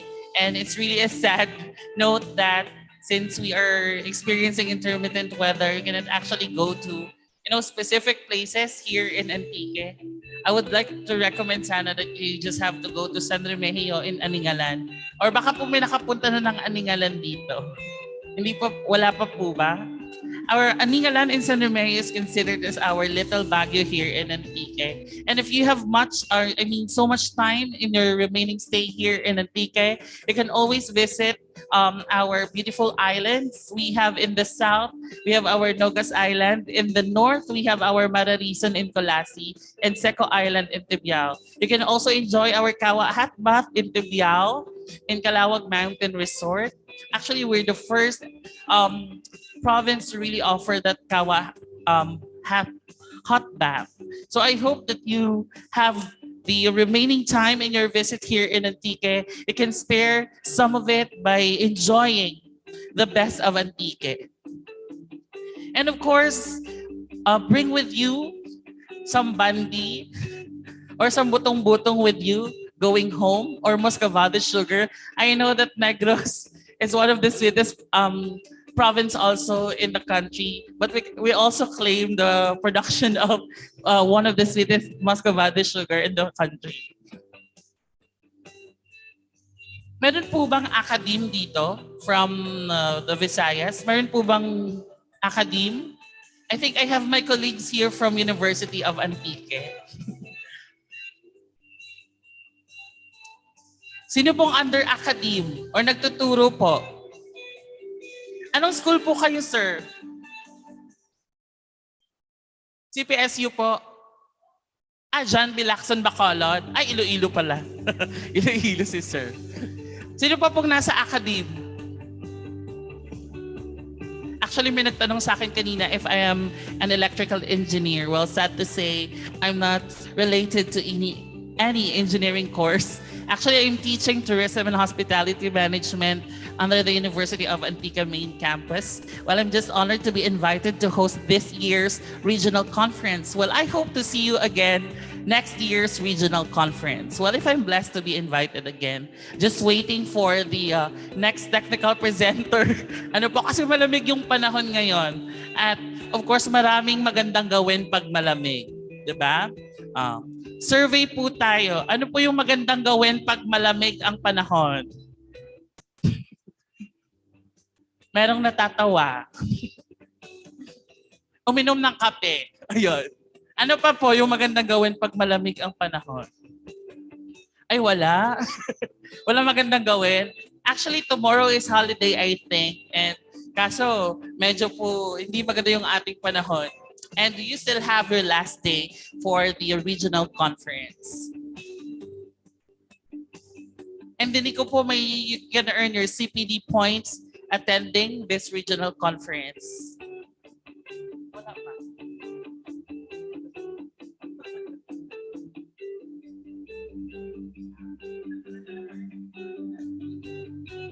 But before we are going to the next technical product presenter, I just have to thank our sponsor making this event possible. The 21st Western Visayas Regional Conference is honored to give you thanks Landlight, United Electrical Specialists Incorporated, Cooltech Electrical Mechanical Supplies Incorporated, Emerald Vinyl Corporation, American Wire and Cable Corporation Incorporated, Exponent Controls and Electrical Corporation, Coten Enterprises Corporation Incorporated, Firefly Electric and Lighting Corporation, Shilin Electric Corporation Philippines, Himax Electronics Corporation, Beijing Sifang Automation Corporation Limited, Power Equipment and Supplies Incorporated,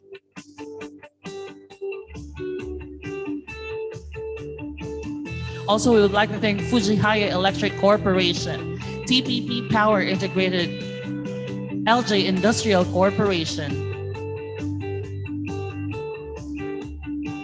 Schneider Electric Philippines, Phelps Dodge Philippines Energy Products Corporation, Switch Industrial Sales Corporation, and 3M Philippines Incorporated, Savers Industrial Building Solutions, Panasonic Manufacturing Philippines Corporation, Newbridge Electrical Enterprises, Eagles Hotel, Antique Electric Cooperative, EDE Engineering Construction Services and Supply, More Electric and Power Corporation, Pale Shop Electrical and Electronics Store, RL Royal Prime Construction Company, Uno Engineering and Construction. Also, we have our local sponsor. Thank you so much for making this event possible.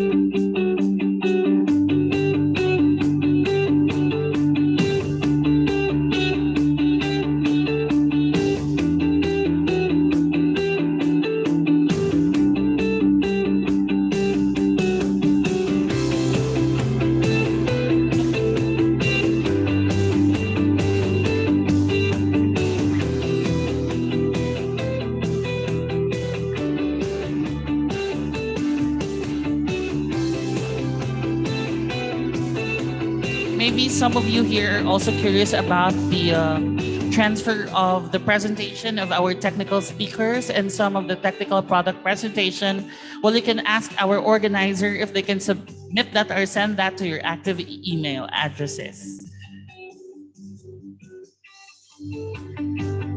But perhaps with the consent of our technical speaker and product presenter, then definitely you'll be receiving copy of presentations that will be sent to your email addresses.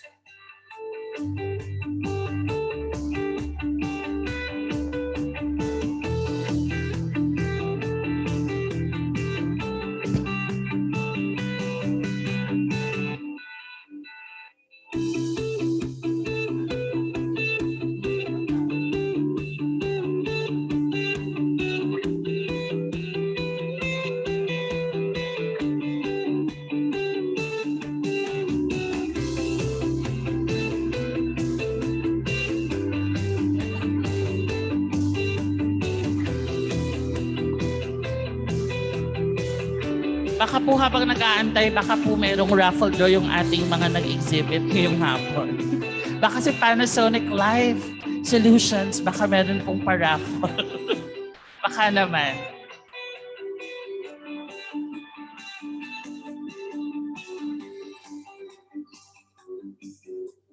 And we would like to thank RR Productions for our coverage and ARP for our lights and sounds.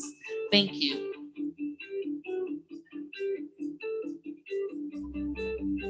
And also for Dreams Pro for our LED wall. Thank you.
So to our participants, thank you for waiting. Our next resource speaker is now ready.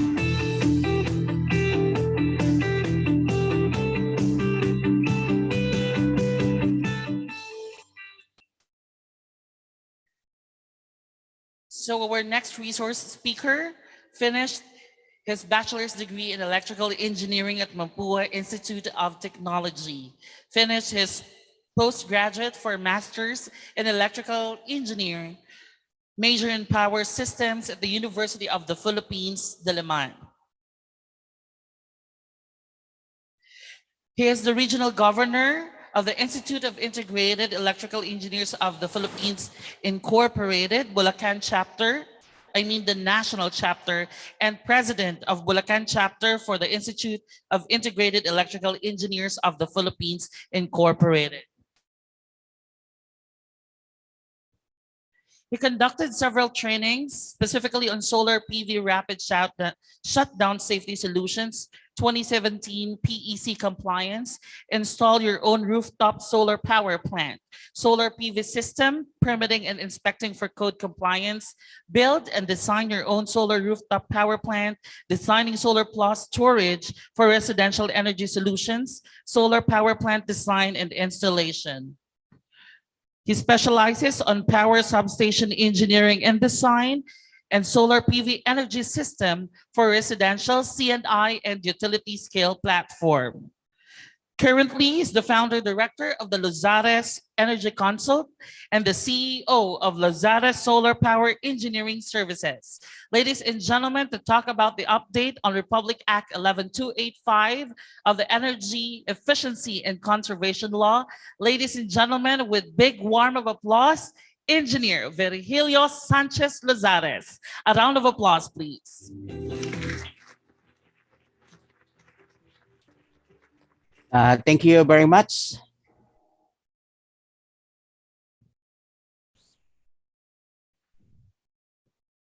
Okay.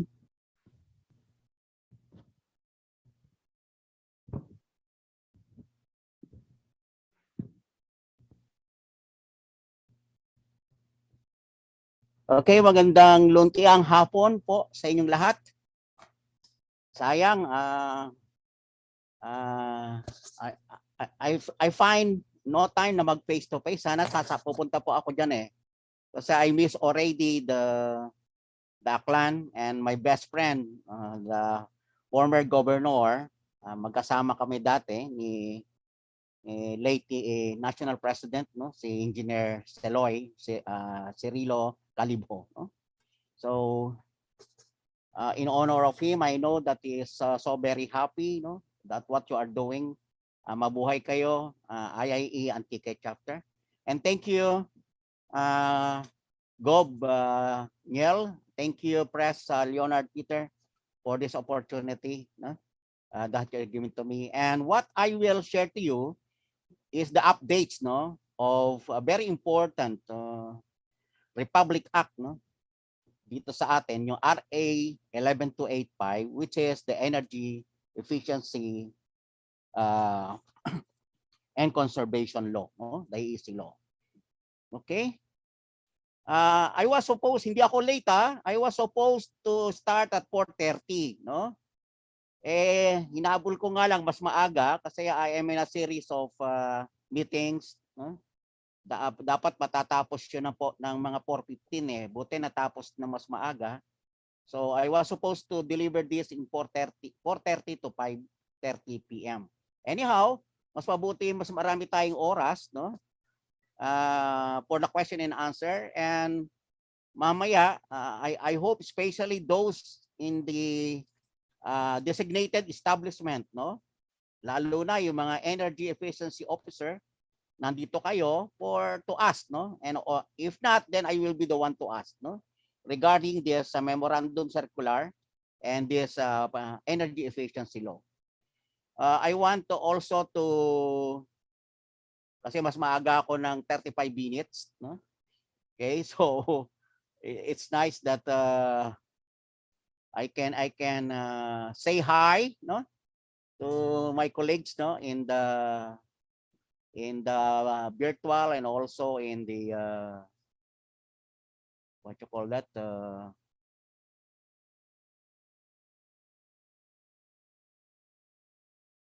na nandyan, no? Okay. I have seen, sino ba yun? Oo nga pala, kanina, thank you for a very nice presentation ni Engineer Alexander Dres, no? That is, ano ko yan eh, kumbaga sa ano, kumpadre ko sa solar, no? We are seeing each other every time sa Middle East, mga sa seminar doon, technical webinar, we see each other, no? Everything on that. Then kay Engineer Marlo Castor, no? Sir, thank you for the support to IIE. You are always there. And sooner we will be seeing each other face to face. I miss the company. Okay, and good afternoon po, no? Magandang luntiang hapon, our former National President Larry Cruz. Then si Governor, no, ng Eastern Central Visayas sa Cebu, no? Si Engineer Brian Pasilan. Thank you po. Kanina nakita ko may ano may our National President 2012, yung kasama ko sa board noon, si Jules Alcantara, na wala yata siya ngayon dito. Okay? So, without any much fanfare, I just want you to ask you to lend your ears, okay? And this is a Republic Act, no? Kaya this is a very nice thing that I can share to you, no? So I want to share my screen. Don't worry about my head. Huh?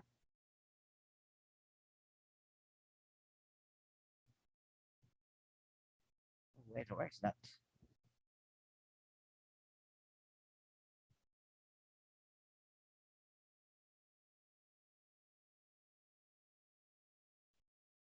Nakaano ba ako? Bakit hindi ko makita? Sa host?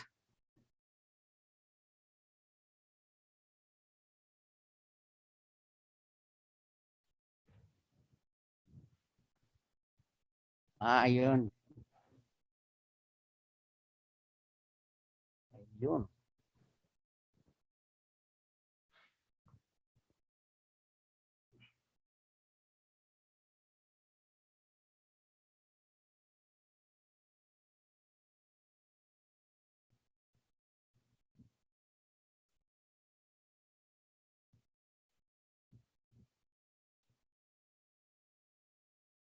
Are you seeing my my screen? Can I start? Yes, sir. Okay, thank you very much. Okay. So this is the Republic Act 11285, no? An update, no? What we are going now. In fact, it started 2019 na naayos na, no? Okay?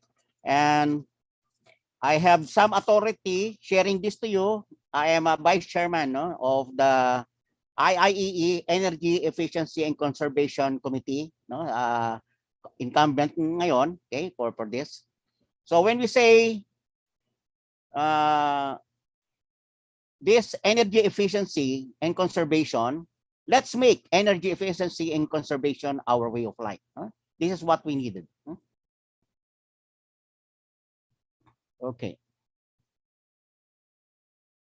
Okay, when we say this Energy Efficiency and Conservation Act of 2019, okay, it is an act institutionalizing energy efficiency and conservation, enhancing the efficient use of energy, granting incentives to energy efficiency and conservation projects. So siguro, ano na kayo, di ba? Dito sa tinatawag nating energy efficiency, makikita mo ngayon sa mga ano natin, yung EER, di ba? May mga tag na gano, pag mataas ang EER, yung energy efficiency ratio, sa mga rep natin, kay mga inverter, di ba? Mas efficient siya at savings, no, in the electricity. Okay? Okay, it is filed since the 8th Congress in 1988, no? I'm very happy for this because, you know, my favorite number is 8. Okay? Even if it's 18, 88, or 888 or tri 8. It is in 1988. So what happened? It was passed Senate, passed Senate, okay, January 30, 2019. Okay? Then signed into law April 12, 2019, and that is signed the IRR November 22, 2019. Okay? November 22, 2019. So 2019, inano na yan, pinag-uusapan na natin yan. So this is a Republic Act. Tamang-tama po ngayon. In fact, in this committee that I am a member and the vice chairman, I'm handling on the in terms of this energy efficiency on the solar photovoltaic energy system, which is a great part of this particular law. Okay. So it makes energy efficiency and conservation not just an option, okay, but our legal obligation to assure us that we will have enough affordable and clean energy to sustain our country's progress and meet the needs of our growing population. Okay. Then it brings together various government agencies, industries, the academe, non-government organizations, consumers, the financial sector, professional organizations like us, local, and in terms of the professional organization, it is not just electrical kasi pag sa energy efficiency, papasok dyan yung mechanical and other discipline, electronics, electrical, and so on. Local and international partners. So we have ngayon, nakita nyo siguro dito sa ano ko, it is on the ASEAN, ano namin, yung background ko. Okay? And other sectors to make energy efficiency and conservation part of our national way of life. Pag ginawa po natin to, parang sa solar, para bang a green renewable energy for a better lifestyle. Okay? Now, in the world energy laws in ASEAN, ang Philippines nagsimula ng 2019, Singapore is 2012, Vietnam 2010, Indonesia is 2009, and Thailand is 1992. In fact, I still remember yung para dun sa Renewable Energy Act natin of 2018, yung RA 9513, ang Thailand, yung Renewable Energy Act nila 2015. Kaya kita nyo, ngayon 1992 pa lang, nandun na sila sa energy efficiency. Okay? Kaya pumasok na agad yon. Then they have 2015 for the Republic Act on the renewable energy. Now, yung ibang ASEAN, wala. Ano pa, kagaya nito, Malaysia, wala pa sila, Brunei, Cambodia, Laos, Myanmar. But others, we have this, Pakistan is 2016, Australia 2006, lalo na ngayon, alam nyo ba, ang Australia in terms of renewable, which is now the viable solar, talagang doon, everybody, is now having, in the rooftop, in residential, commercial, then also in solar pan, utility scale, nandun na sa Australia, So everybody is in there. Then we have India and also in Vietnam, Yung dalawang country ngayon, Vietnam and Australia. Just imagine, that is 1995 when I was in Vietnam. Katapos-tapos lang nung gera nila. After the war, talagang ngayon, very productive, very productive country. Pati renewable energy nila, talagang yung RPS na renewable portfolio standards nila, talagang ang taas, And I think they will meet, the target by 2050 na talagang ma-maximize, na mapalitan yung mga fossil fuel. Then India's 2001, ito nakakatuwa sa India kasi yung net metering nila na-aprubahan na last year na pwede ka na mag-apply ng net metering, which is also a part of this renewable energy sources, okay? Or the collection of carbon credits. Naging sa atin 100 kilowatt and below Sila 500 kilowatt and below, pwede ka mag-apply ng net metering. Okay? Para kapag sinabi nga kanina diniscuss ni Engineer Dries, Alexander, regarding the grid tied system, pati yung hybrid, then you apply net metering. If you are a qualified end user, you are at the same time, what you call a prosumers. You are a producer of electricity from your solar power plant at rooftop, and at the same time, you are a consumer. As we have, no, ngayon, consumer tayo, that is, we are getting power, no, from our distribution utility, no, or electric cooperatives. Then China is 1997, Japan 1979, just imagine that, Germany 1976, USA 1975. Ngayon po, alam nyo ba, lalo sa US, nakakatuwa si President Biden, yung ano niya talaga sa renewable energy. Talagang pinagpipilitan niya ngayon, and I think up to the electric vehicle, aalisin na nila yung mga internal combustion, no? Papunta na doon sa electric vehicle lahat. And I think here in the Philippines, we are now feeling, no, that electric vehicle will be touring around the country, you know, especially in Metro Manila, and also parts of let us say Cebu, and also in Mindanao, no, na magtuturn na. And I think the government, no, we have already an approval, no, Republic Act also for the full implementation and monitoring of this electric vehicle, no, the electrically propelled vehicle system. So inaayos na ngayon yung mga charging infrastructure natin. Kaya just imagine, wala na yung ano, hindi na natin problema yung ano, di ba? Hindi na natin problema yung taas ng gasolina. Wala na.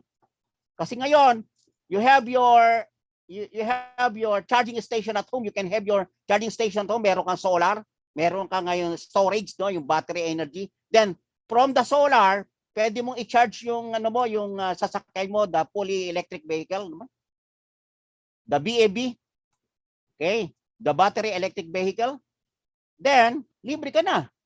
Kaya nga sabi nga ni ngayon, yung pagtaas ng gasolina, it is not a problem if you are like me as a renewable energy or a green energy advocate. That is not my problem. It is better, no, ngayon that I drink beer rather than drive, right? Kasi mas mura ngayon ang beer kaysa sa gasolina. Is that right? Okay. Now, these are the EEC law update. After this, I will share to you yung ano, no? You can download this on the DOE website, okay? On the DOE website yung mga chapter, no, about this particular law para maintindihan natin. Kasi hindi natin to iintindihin kung hindi mo pinagtatrabahuan to. Paano yung mga gagaya ngayon? For this, meron na mga energy managers, no? Certified energy managers, certified energy auditors, certified energy service, no, officer, and so on, no, wherein there is a designated, no, person for its designated establishment, or what we call the DEs, no. Ngayon, yung nagsimula to, yung 2020, yung circular nila, which is 2020 MC, no, MC 2020-0.05.001. Doon po nagsimula to, no? Yan to, no, there is the general instruction. It is in compliance of designated establishment to their obligations and requirements. So, that is in May 13, 2020, they issued, no, this particular memorandum circular. Ano ibig sabihin nito?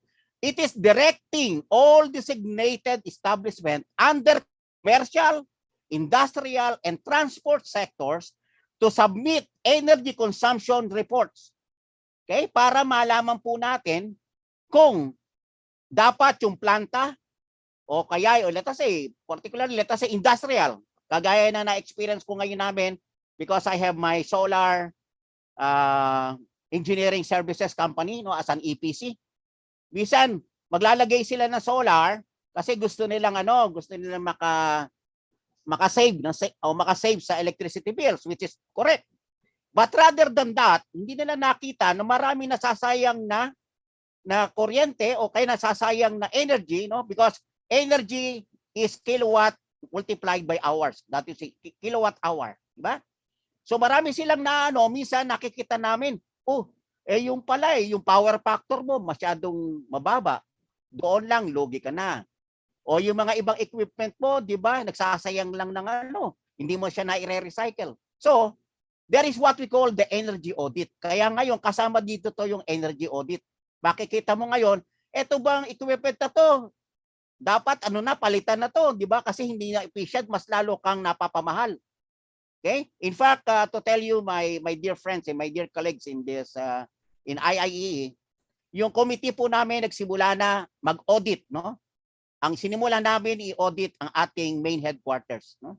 Sa sa Cubao, no? Yung main headquarters natin. So, we have already ano yung mga dapat namin palitan. So, we will start at home. Katapos, I'm looking forward na yung ano natin, yung main headquarters natin doon, mapapalagyan natin, no, ng solar, no, yung rooftop niya mapapasolar natin. So that we can tell to the world that our organization, no, is the leading, no, organization to push on this, and we are after, no, and we are very concerned about the climate change and this energy efficiency and conservation. And we have to implement, we have to police on this, we have to push everything, diba? Kasi yun ang kailangan eh. Kasi kung wala magpupulis, wala ring mangyayari. O pwede na. And because of the pandemic, I'm very happy what had happened. Yeah, at home, na-quarantine tayo for almost 2 years. To. Marami kang naisip.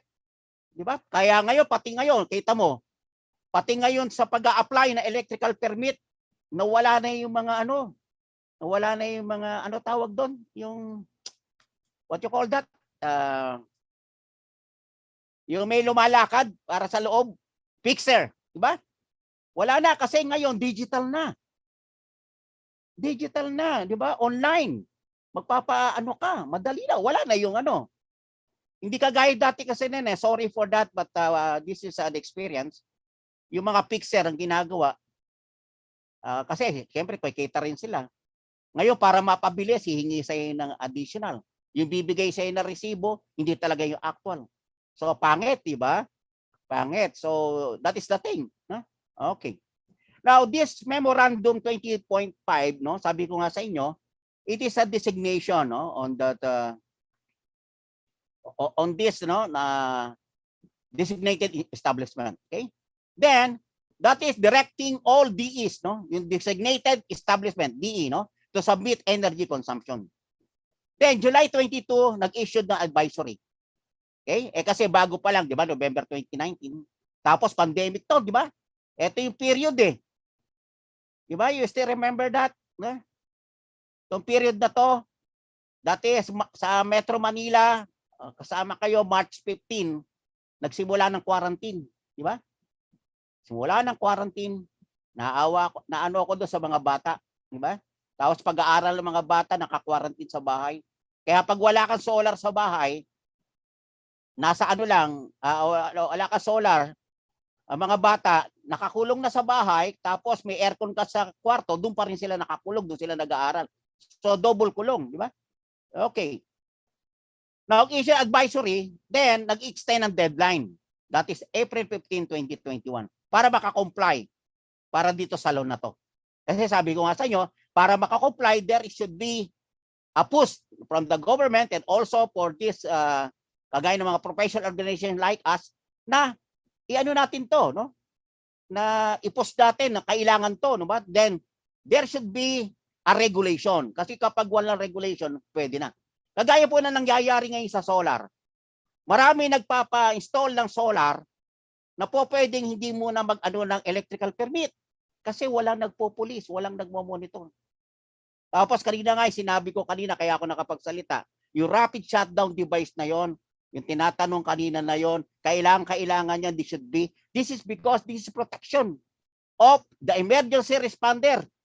Kasi kapag nawala, kunyari nagkasunog, di ba, unang inaakit ng mga yung bubong, meron kang solar, namatay, papatayin ng kuryente, di ba, yung AC. Kaya lang, during sun hours, no, daytime, there is doon sa DC. Kaya kapag wala kang rapid shutdown system, compliance on that, hindi pupuntahan ng mga bumbero yun. Kasi maano sila. Tayong kamukha ng tatanong kanina, sir, paano ngayon yung i-maintain namin? O ganun din, pag wala kang rapid shutdown, wala kang ma-shut off. Okay? problema talaga. Kaya minsan iniiwanan na ng ano 'yon, di ba?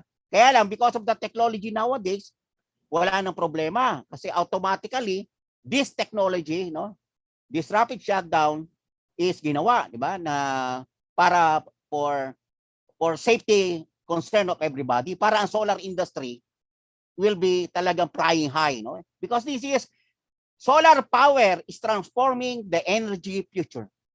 This is the distributed energy of the future.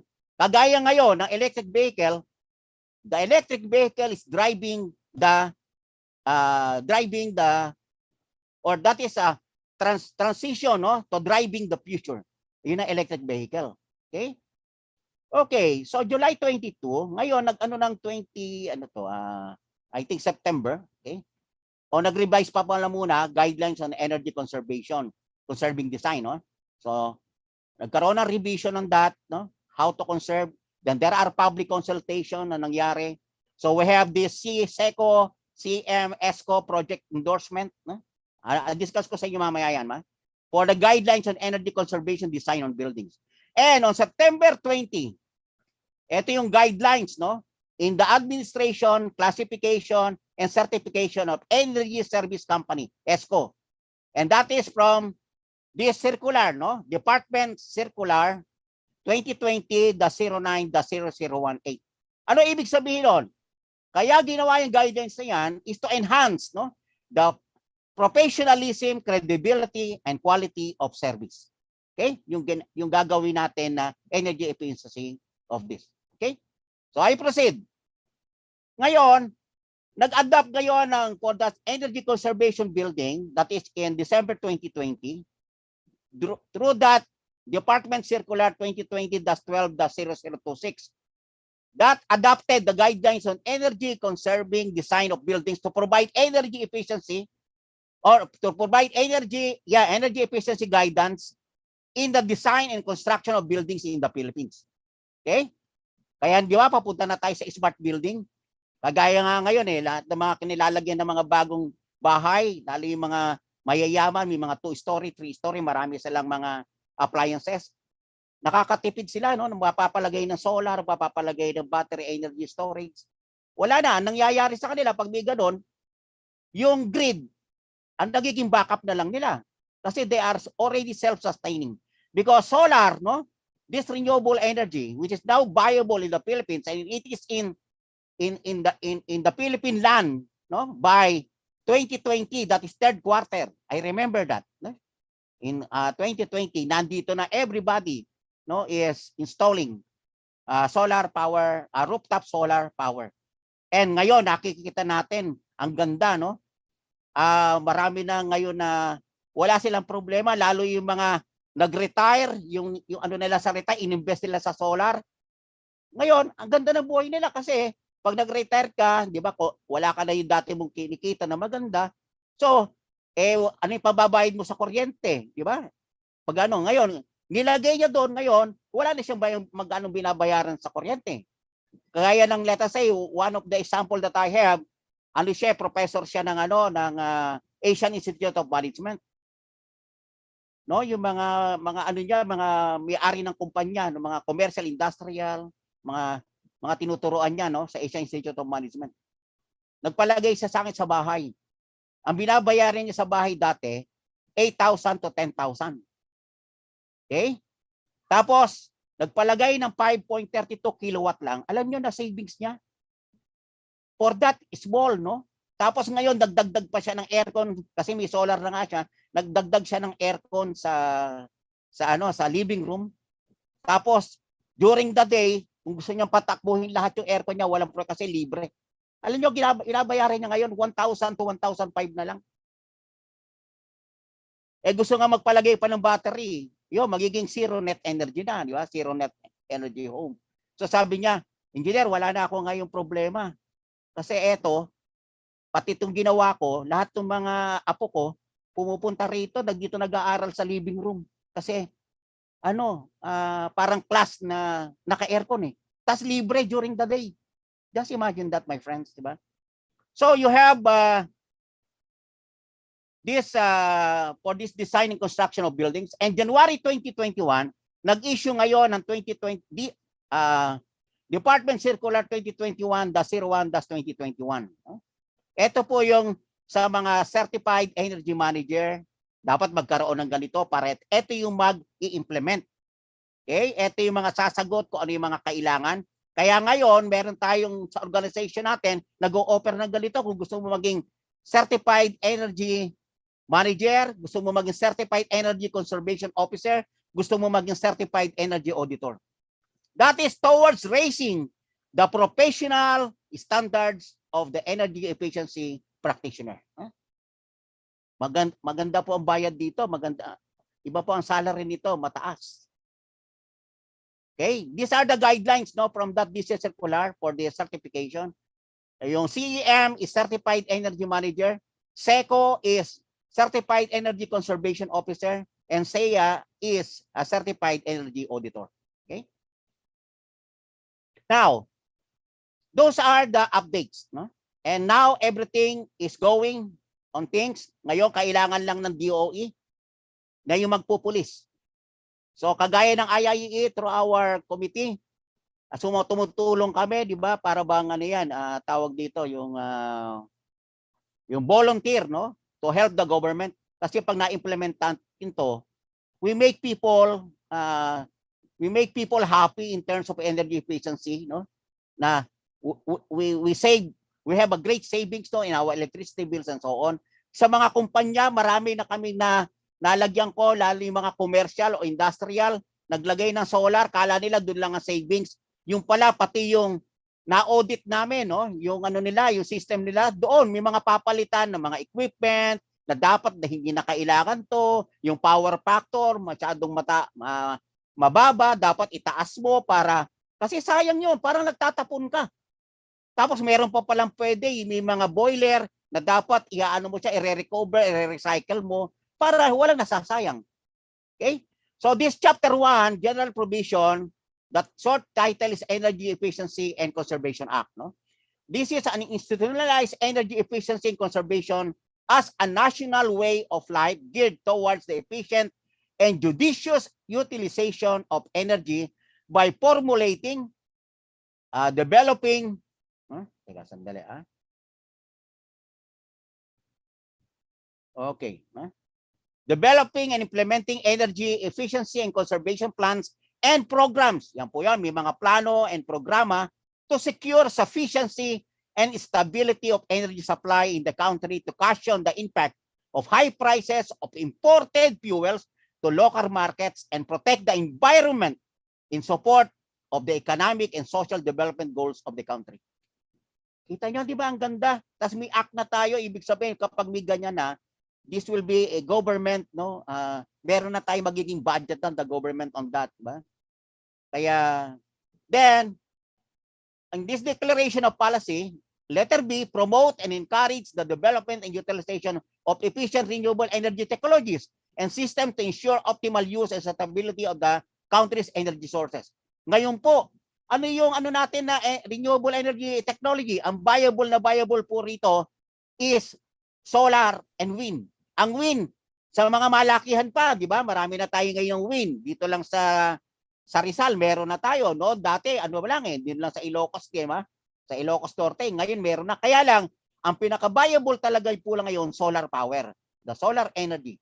Kaya nga sa company ko, ang tagline ko o shoutout ko, switch to solar energy.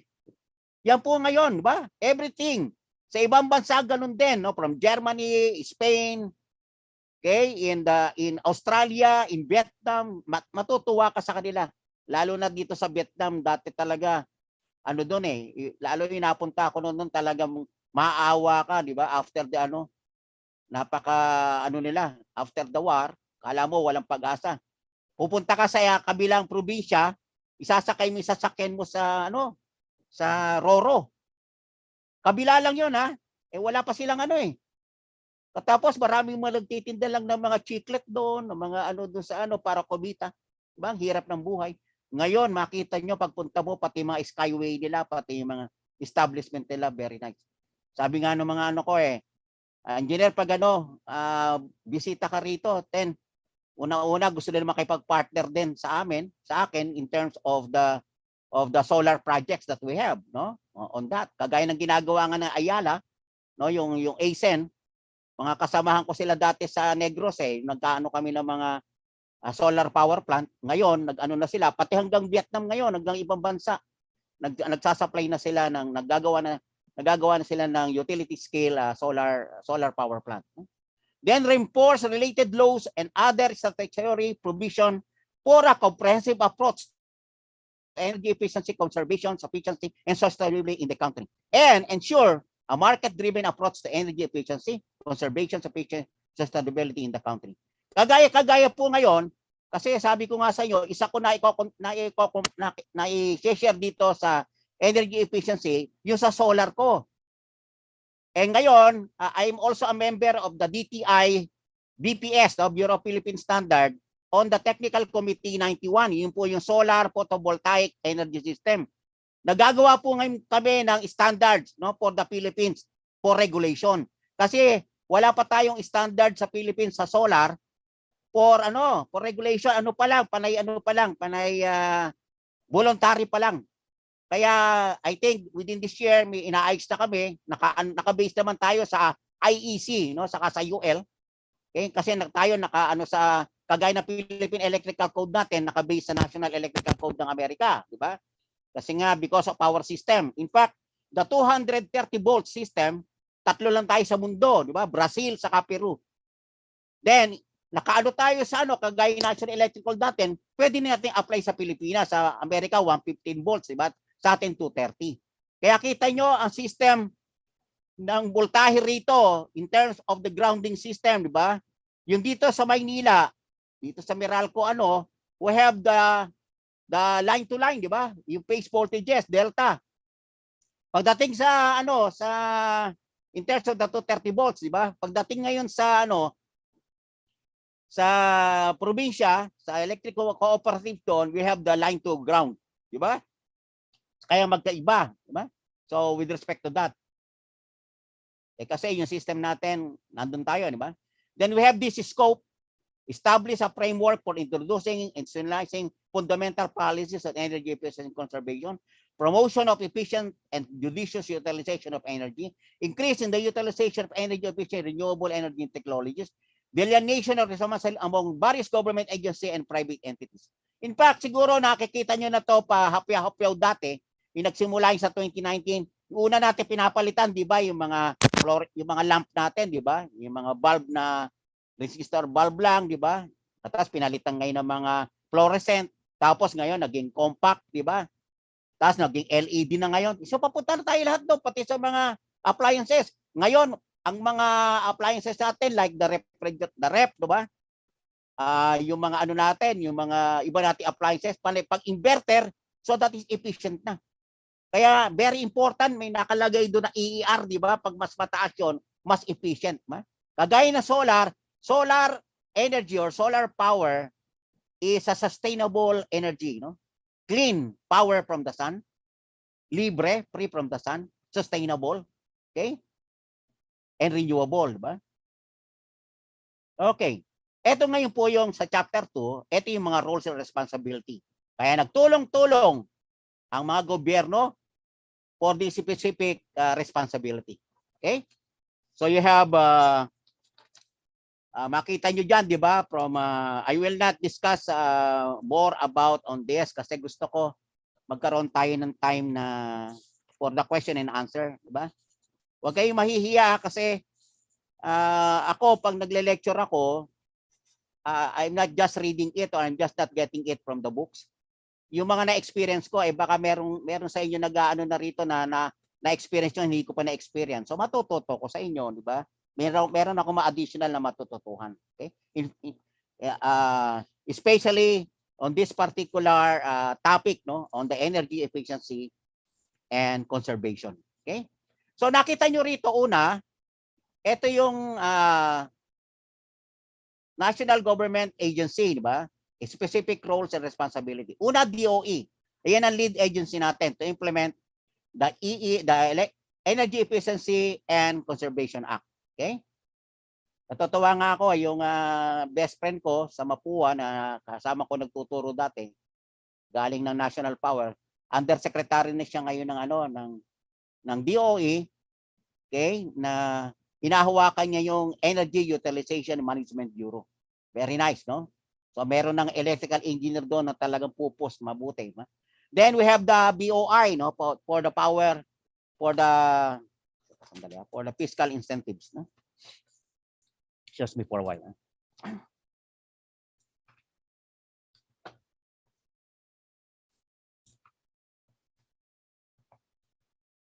Okay. So you have the CCC, no, collaborate with DOE, targets, strategies, monitoring. Then yung COA, na recognizing government. Kaya ano yan, CHED, that is for the education, di ba? Integrate energy into the curriculum, promote, no? Para yung sa assessment natin, no, in certified energy managers and ENERCON officers. Then we have the, syempre dapat may budget tayo on that, di ba? You have the DBM, okay, funding by the governments. Ngayon nga po sa solar pumapasok ngayon dito ang USAID, no? Pumasok na naman dito na tutulungan tayo, and we have Energy Secure Philippines doing that, and then we have the European Union, no? Tumutulong sa atin, no? For the projects that they have and helping the Philippines, no, because of our friendship with them. And I'm very happy. Kasi kagaya doon sa European Union, they are inviting me, no, to be part of that, no, with respect to how, no, we can collaborate, no, with this foreign funding, no, libre. Kagaya ng ginawa po namin dati noon, nagsisimula pa lang ang solar dito. Naglagay kami ng mga kahit ng mga 200 ilang watts lang yun sa mga remote area. There are 12,000 households, no, walang access sa electricity. Diyan po sa Palawan. No, yung kay Hagedorn pa yung dati sa mga wala, hindi talaga mabigyan mo lang sila ng 25 watts to 30 watts na solar. Tuwan-tuwa na sila kasi ang ginagamit nila talaga kandila, pag mahangin, lampara, di ba? Hindi lalagyan ng gas. Ngayon meron kang ilaw na kahit 25 watts lang, tuwan-tuwa na sila. Okay? Kaya nga sinabi nung may liwanag ang buhay, di ba? O masaya ang buhay pag may liwanag. Okay? Kaya ako, natutuwa rin po ako na I always make it a point every week, I shave my head. Kasi hindi po ako nahihiya na my head, I'm very happy, parang dreaming, my head shines brighter than the sun. Diba? Kaya ganon. Kaya lang, wag mo akong bibiruin pag hindi kita kabiruan. Sorry lang po. Okay. So we have the DepEd. No? We have the CHED, we have the DepEd, no, to provide that practice in the curricula. Then we have the Department of Finance, no, for the appropriate mechanics. Then the DNR, no, for the environmental, no, waste devices, equipment, and other light motor vehicles, no, papunta dyan, kagaya yung ginagawa ngayon sa electric vehicle. Okay? Then we have the DILG, no, the Department on that, sa government, ensure compliance, no, of the all LGUs on EE&C. So ito pa yung isa po natin. In fact, ito yung I still remember when I am the governor of Central Luzon. Kasama pa namin sila former National President Greg Ibarra, si Jules Alcantara. We are able to visit, no, the secretary before, no, si Secretary Jesse Robredo sa DILG. Inaano namin, no, makikipag-MOA sa DILG, mag-ano na circular na sana bawat LGU, okay, for the electrical, merong registered electrical practitioner. Kahit na registered master electrician lang. Kasi hindi naman po lahat, marami pa po, no, na mga ngayon, na mga Office of the Building Official, no, sa LGU natin, nawang pipirma ng electrical o magsasabit ka ng electrical single line diagram, walang registered doon, walang ayoko naman sabihin hindi nakakaalam, di ba? Pinag-aaralan naman pa yung trabaho. Kaya lang, in terms of licensure, di ba? Dapat license ka para that is a legal entity. So inaano po namin yun na dapat bibigyan na ng DILG noon, lalagyan ng budget with respect to that. Kasabaang palad po, during that time, as I remember, bumagsak yung aeroplano ni Sir Jesse, kaya hindi natuloy, di ba? So hopefully, yan po yun. Kailangan magkaroon tayo ng ano doon. So this mechanism na lalo na sa DILG para, kasi ngayon po, kagaya ngayon marami pong nag-i-install ng ng panel, di ba? Solar panel installation. Hindi naman hindi nagsasabit ng electrical permit. Kasi wala nagmo-monitor, wala nagpupulis. Pag commercial, okay. Talagang magsisimula ka doon kasi hindi ka anuhan, bibigyan ka ng ano, di ba? Dapat pag-apply ka. Kaya lang mga residential, napakarami po. Hindi ako nag-aano po doon sa mga DIY, no? Mga do it yourself.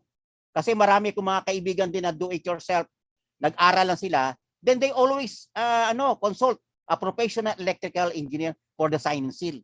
Ayun ang maganda. Diba?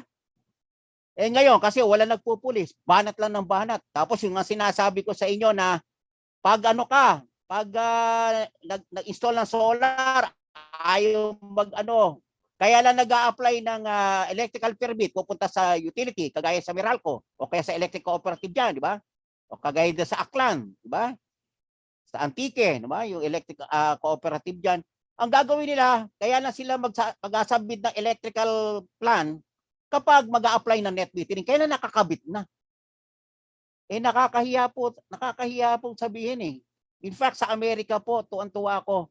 Kasi nandun po ang anak ko, yung pamilya, yung dalawa kong anak. Talagang doon, in California, no, nasa San Francisco sila, in California, every state, no, talaga makikita mo lahat nagpapalagay ng ng solar, no, sa bahay. Ang kagandahan pa ron, meron silang investment tax credit. Tapos pag nagpalagay sila ng solar, a-applyan ng net metering, katapos loan pa. Loan. Parang kumukuha ka rito ngayon ng appliances o kaya sasakyan. Tapos do sa net metering nila, merong sumusobra, makakapag-export sila. Makakapag-export sila ng ng power. So parang yung binabayad nila, yung kay credit na yung binabayad nila sa loan, yun lang. Kaya libre ang kuryente nila. Pati ngayon, electric vehicle, karamihan nandun na. Na-i-charge lang nila sa bahay. So, it's so nice. Sabi ko nga, sana all. Sana ganito mangyari dito, di ba? At, alam nyo sa kanila, kaya maganda, bago ka magpa-install ng solar, hindi ka po pwedeng magpa-install. Makukulong ka kapag ang solar provider mo hindi certified. Dapat, there is a certification from the government that solar provider, no, or the installer or the system integrator is a certified PV installer. Yung una. Kaya ang pinakamabigat doon sa kanila yung permitting Doon papasok yon. Kaya ngayon ginagawa nila permitting ngayon, online na rin. Everything para mapabilis kasi yun ang nagpapatagal. Saka minsan yun ang kailangan kasi papasok doon pati yung una-una, di ba? Kagaya rito sa atin. Pag nag-apply ka ng electrical permit, di ba? Kunyari, kahit hindi sa solar, sa bahay, unang-una nga mo yung sa clearance ng Bureau of Fire and Protection. Kasi napaka-importante po nun. Ako, yung mga project na namin, alam nyo po, okay, maganda yung design. Alam ko, ginagawa namin. Katapos meron madidiscrash ang tao mo, pati yung pagkakabit. Yung safety, di ba? Kaya that is very important. Baliwala yung design mo, baliwala yung ganda ng system mo, kung ang safety ang magiging. Kaya safety is an investment. Kagaya sinasabi ko nga po kanina na ko yung during kay Engineer Dries, no? Regarding the rapid shutdown, dapat talaga implementayan. I am very happy that last October yata yon 2020, nag-lecture ako niya, nag-webinar ako sa Metro Manila chapter no? Metro East yata, Metro West, about rapid shutdown, solar PV system shutdown, solar PV shutdown system safety solution. Buti na lang po may mga merong mga umatay na mga electrical from the Bureau of Fire, o may umatay na from the Bureau of Fire, may mga electrical na from the LGU ng Makati, ng Quezon City, ng Valenzuela. Alam, natuwa po ako after that. Nakita ko lahat ng application ng that kailangan na nila. no, kailangan na nila ng rapid shutdown. Naalala ko nga rin po kanina, nandito kanina si Honorable Jaime Mendoza, di ba, our BE member. Alam nyo, nagpalagay siya ng ano talaga, ng inuna niya. Dapat be rapid shutdown yung solar niya. Yun ang pinaka-importante. Tapos di ba si Honorable Jaime Mendoza, alam natin, ko siya, mentor ko siya sa grounding and bonding. Pag grounding and bonding, lahat ng mga niyan, itanong mo sa kanya.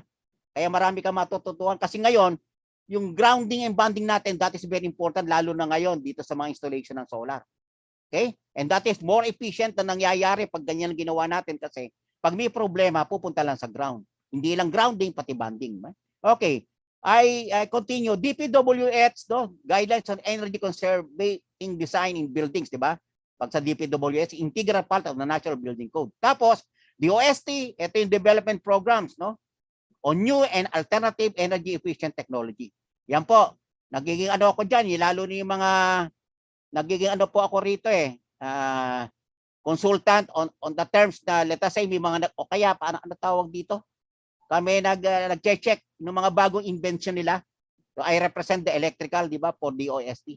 Then we have DTI, ito, the energy performance display. Yan, member po ako ng DTI sa BPS, with respect to the solar on this. So inaano nila yung energy efficiency label on appliances, devices, and motor vehicles. Ba? Ang ganda, di ba? Kaya lahat makikita mo, pati mga inverter type na yung mga rep, hindi na masyadong hindi na kahit malaking uso ngayon, di ba? Kung marami kang ilalagay, yung tinatawag na aparador, di ba? Yung may pinto na dalawa, di ba? Yung mga pangmayaman. So ako, nagde-dream sana ako, magkaroon din ako noon pag yumaman na ako, di ba? So we have DOTR, di ba? The Transport Energy Efficiency Label on Motor Vehicles. Papunta na po tayo dyan, nandiyan yung electric vehicle. There are now electric vehicle going around here. I think you know about yung mga brand na yon, di ba? Na pumupunta rito. So inaayos lang infrastructure ng charging natin. Malapit na po ngayon. Kasi ngayon, because of the technology, ang bilis, mai-charge mo, meron ka sa bahay, tapos may infrastructure, kung ano yung system mo, up to isang charging po, yung full charging. Minsan, aabutin lang ng 8 hours to 10 hours, you can drive 400 kilometers. Ang layo na po nun. 400 kilometers. Okay? Lalo yung mga iba pang malalaki ngayon, kagaya ng mga sikat na mga electric vehicle, di ba? Manufacturer, yung mga kagaya ng Jaguar, nagaano sila ng 500, 500 kilometers and so on. Then you have the GFIs, lending funds for EE projects, okay? The general finance, Yan, may mga loan structure. Then the IC, available compatible guarantee products, 'di ba? Yung international certification. NEDA, okay?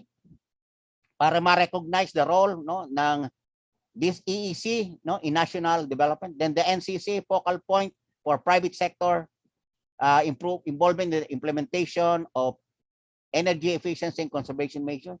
Then we have the PSA, survey of energy consumption of household and establishment. Then we have the TESDA. Ito po ngayon sa solar, meron na silang inaano ngayon. Dati mga sa TESDA lang, yung mga electrical installation maintenance. Ngayon, mag-o-offer na po kami rito. I was in memorandum with them also, and also with an accredited accredited TESDA provider na magse-certify ng yung NC2 ng PV system installation NC2. Okay, para may certification tayo, and I think there is an international organization na gustong sumuporta sa atin on this, na mag-provide sila ng budget and working with TESDA with respect to this national certification. Para lahat ng solar provider natin, wala yung mga fly by night, di ba? Saka yung safety, importante ron. May assessment, na training ka, libre. Libre po sa, lalo yung mga, ito ngayon na pinakamagandang trabaho Saka mas mahal po ang bayad ngayon, pang mga sa electrician. Pag solar ay inaano mo, mahal. Yung helper nga lang, mas mahal Mas mataas sa minimum, na ordinary worker. Kasi, they deserve it. Kasi nga nagtatrabaho sila sa taas ng bubong, lalo na pag mainit. Diba? Kaya yun po maganda. So, dire-diretso na tayo po rito on this, no? Hope TESDA will help us, no? Kasi ito, scholarship to provided by the government, and it will provide tulong trabaho. Lalo po yung nangyaring pandemic ngayon, lalo yung mga kaibigan ko sa Middle East, umuwi rito sa Pilipinas. Kasi nga, nag-cut ng mga ano, di ba? Kinat yung ano nila, yung sweldo nila. So, yung dati nila, gano'n na. Kaya, nag-decide sila, umuwi na lang dito. Alam ang ginawa? Nagtayo sila ng solar company nila. O ngayon, ang ganda na. Kasi importante, meron ka ritong supplier, alam mo yung mga equipment na gagawin, ano yung mga energy efficient, no? Hindi yung basta-basta. Kagaya nung sabi ko nga, dati kapag meron mga mura, hindi pa ako bumibili ng mura Kasi alam ko, pag bumili ka ng mura, whatever it is, mapapamura ka afterwards, di ba? Kaya pangit, di ba? Then we have the LGUs, developing implementation, no, of local energy efficiency and conservation plan, no? The LECP. Okay, so another on that, to continue, no? We have the roles and responsibility of agency. Ano yung mga roles sa mga LGU, no? That is yung ano yung mga i-establish, no, na role of the local, no, EEC officer. Develop local action plan, then designate national coordinating officer, assist DOE in monitoring compliance. Then ito po yung mga interagency, DOE, DBM, DOF, DOE, and so on, no? And then we have the secretariat is DOE, EUMB. Yan, ba? Itong Energy Utilization Management Bureau. May kaibigan po ako ngayon dyan, best friend ko. Ano ko po sa kasal. Natutuwa ako, undersecretary siya. Ano ko nga baka iniisip ko, baka undersecretary siya co-terminus, diba? Mag-e-election na tayo. Baka ginigir na siya maging secretary, susunod na secretary. Dream lang naman po yun, kaya opinion ko lang. Okay? But I'm very happy if that will, kasi napaka-ano nung tao na yan. Very experienced electrical engineer in the National Power Corporation, in Transco, okay, in other agency, talagang naging ano siya. Okay? Now, they created to evaluate. No? Kaya bakit yan? Itong interagency. Evaluate and approve government energy efficiency projects and to provide the strategic direction in the implementation of the GEMP. Okay? Okay. So, Chapter 4 will be on the certification for professional competency, accreditation, no? For professional. Dito po papasok ngayon to, no? Pag gusto niyo nito, merong mga binibigay ng mga seminar dito, training, tapos kukuha ka ng assessment o kukuha ka ng exam, syempre, di ba? Para maging certified ka. No? So you have the Certified Energy Conservation Officer, what we call SECO. We have Certified Energy Manager. Mamaya makikita nyo ano-ano yung mga role nito, no? Bawat isa. Energy Service Company. Then we have the Certified Energy Auditors. Ano yung Certified Energy, diba? Yung sa etong SECO. Training, Assessment, Certification by TESDA. Okay? Register, Technical, Vocational, yung tech, Tibet, no? Training program by non-profit and other private training institutions. Yan yung mga competency, no? Pag certified energy manager, dapat professional certification program by DOE, diretso siya. Pag energy service company, this is strengthen existing certification program by DOE also. Then we have the auditors, guidelines by DOE with TESDA and relevant stakeholders. Actually, dun sa grupo namin, no?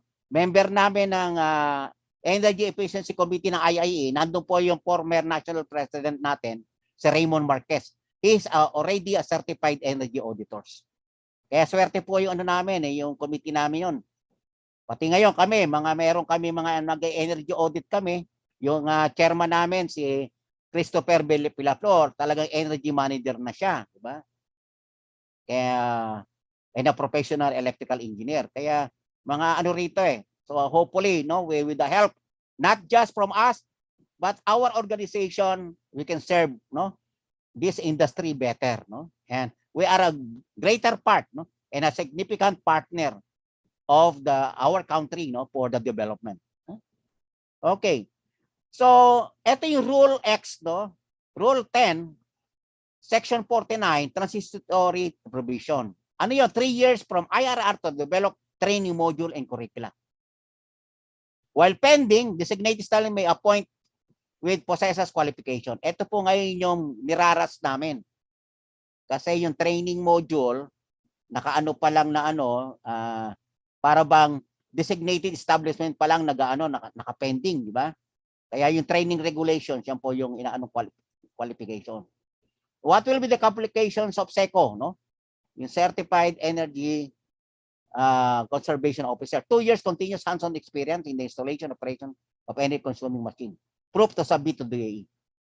So nagano ka sa mga ikaw may hawak ng sa kumpanya nyo ng mga HVAC, di ba? Yung mga rotating machine. So isang yan, di ba? Must pass certification by TESTA. Okay? Yun yung sa SECO Mamaya makita nyo ano yung hahawakan niya. Anong establishment yung kino-consume. Kasi meron tayong tinatawag na designated establishment 1, designated establishment 2. Yun po yung consumption nila ng kilowatt hour per year. Kaya ano dapat ang kailangan mo ron? Okay, mamaya. Then qualification of certified energy manager, that should be a licensed engineer or a graduate of 4-year course. 3 years of continuous experience. Must pass certification by assessment by DOE with government and industry stakeholders. Ito ngayon inaano ng mga certified energy manager ng IIE, meron silang mga last year meron ng mga ginawang program, marami ng mga nakapasa on this, diba? May mga certified energy manager niya. Yung mga iba, dahil sa kumpanya nila, sinend sila, then yung iba, they want to have this particular career. No? Kasi magandang career to. Kasi pag savings ang career mo, it is not yung sa sarili mo, you are very happy, your heart will explore that na nakakatulong ka hindi lang para dun sa ginagawa mo. Di ba? Napakasaya noon, di ba? Nakaka-savings, no? Pati savings, para bang make your savings shine. Okay. Yung ESCO naman must demonstrate technical and managerial experience to design, implement energy efficient projects, energy audits, design engineering, no? Ito yung energy service company, no? Providing, arranging project financing, construction management, operating maintenance of energy efficient technology. Ito po yung isa kong kasi my solar company is not just solar power alone, but also we do this as an energy service company, no? Doing these things. Nag-audit kami, no? Construction management and so on, no? And providing consultancy on what to do, no? For an efficient energy and efficient conservation of the especially on the manufacturing plant, no? Verifying energy savings, no? The responsibility of SECO manage the energy consumption facilities, equipment, no? Administer the following: implement improvement of PEC measure, conduct of regular energy audit, energy monitoring control, preparation of periodic reports, no? Fulfill other responsibilities indicated in the IRR. Okay? And we have this one, no?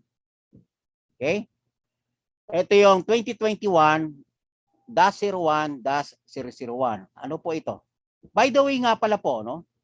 Alam nyo po na sa wakas, no? This March 2022, yung pong net metering na na guidebook, no? That is guidebook on the net metering in the Philippines. Yung talagang final na po, i-release na po.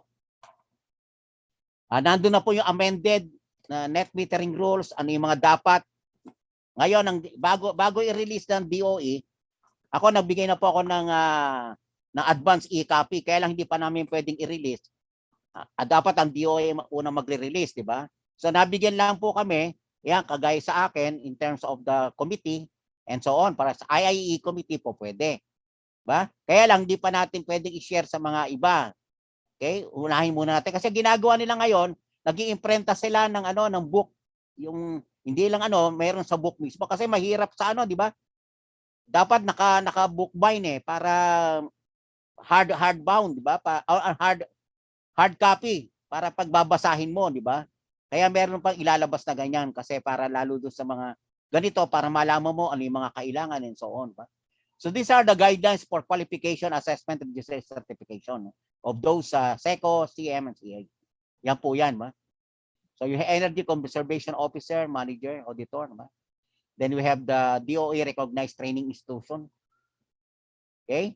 Then you have DOE recognition of certificate. Then you have the validity certificate, 3 years process. Then continuing qualification. Yan po yung guidelines, no, for this. Okay? You can see it on the punta kayo sa DOE website, makikita nyo po ito. Okay? Pati yung mga income kaya parang hindi ko na masyadong i-discuss on that kasi we have just a little time, no? Kita nyo, no? Buti na advance pa ako. Dapat 1 oras lang eh, di ba? Kaya mas okay. Shall be accompanied by a registration, by SECO PRC license when applicable, proof of 2 years continuous hands-on experience, CEM, dapat PRC license, di ba? Ito kanina, diploma of 4-year course, no? Proof of 3 years continuous hands-on experience, then auditor, proof of experience in audit audits. Okay? Then the registration, all identified designated energy conservation officer and energy manager should be endorsed by their office through a letter including the submission of all required documents to DOE. Okay? Kasi maobliga yung kumpanya nyo kasi ngayon, kailangan na. Di ba, kagaya ng natatandaan nyo sa safety officer? Di ba, naging na yan na dapat sa mga project, may ginagawa, kaya nga na yung boss natin sa yung cost, di ba? Yung basic occupancy and health and safety, di ba? Pati yung construction, mandatory na yon, di ba? Sa bawat bawat project na gagawin, dapat merong ganun lang sa construction, di ba? Meron kang officer on that. Kaya depende kung ilan ang safety officer mo, depende sa rami ng tao, di ba? Kaya ngayon, ganito na rin ginagawa rito, di ba? Should be endorsed, designated platform from this, no? Kaya may particular link, no? Okay? Then yan po yung yung sa ECO registration. Make sure to register this online before. Wala na tayong problema ngayon, panay digital na tayo transformation. Yan po yung mga prohibited acts, no? So may mga penalties kung 10,000, 15,000 second offense, 20,000. Ito nga pinag-uusapan po namin 'to eh. Napakaliit eh. Di ba? Kayang-kaya yan, kaya dapat hindi eh. Tayo dapat Pilipino takot naman basta may magpupulis at saka lalo malaki ang di ba? Pag maliit lang, baliwala, hindi iniintindi. Di ba? Oh, yan, first offense, second offense, nandiyan na yung mga hindi ko na po ito yung mga prohibited acts. Eh. So you have the registration again, all should be endorsed by oh, teka, sorry. Yan, chapter 5, energy performance standards, no? Minimum energy performance. Minimum level of energy that must be met or exceeded, no, before they can offered for sale or use, no?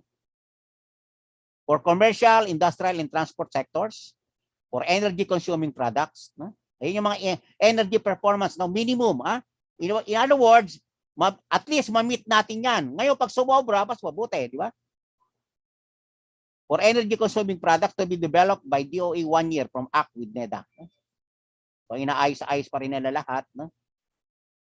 Energy performance testing guidelines should be provided by DOE. Okay? Kagaya sa IIE, meron tayong testing laboratory na lighting, no?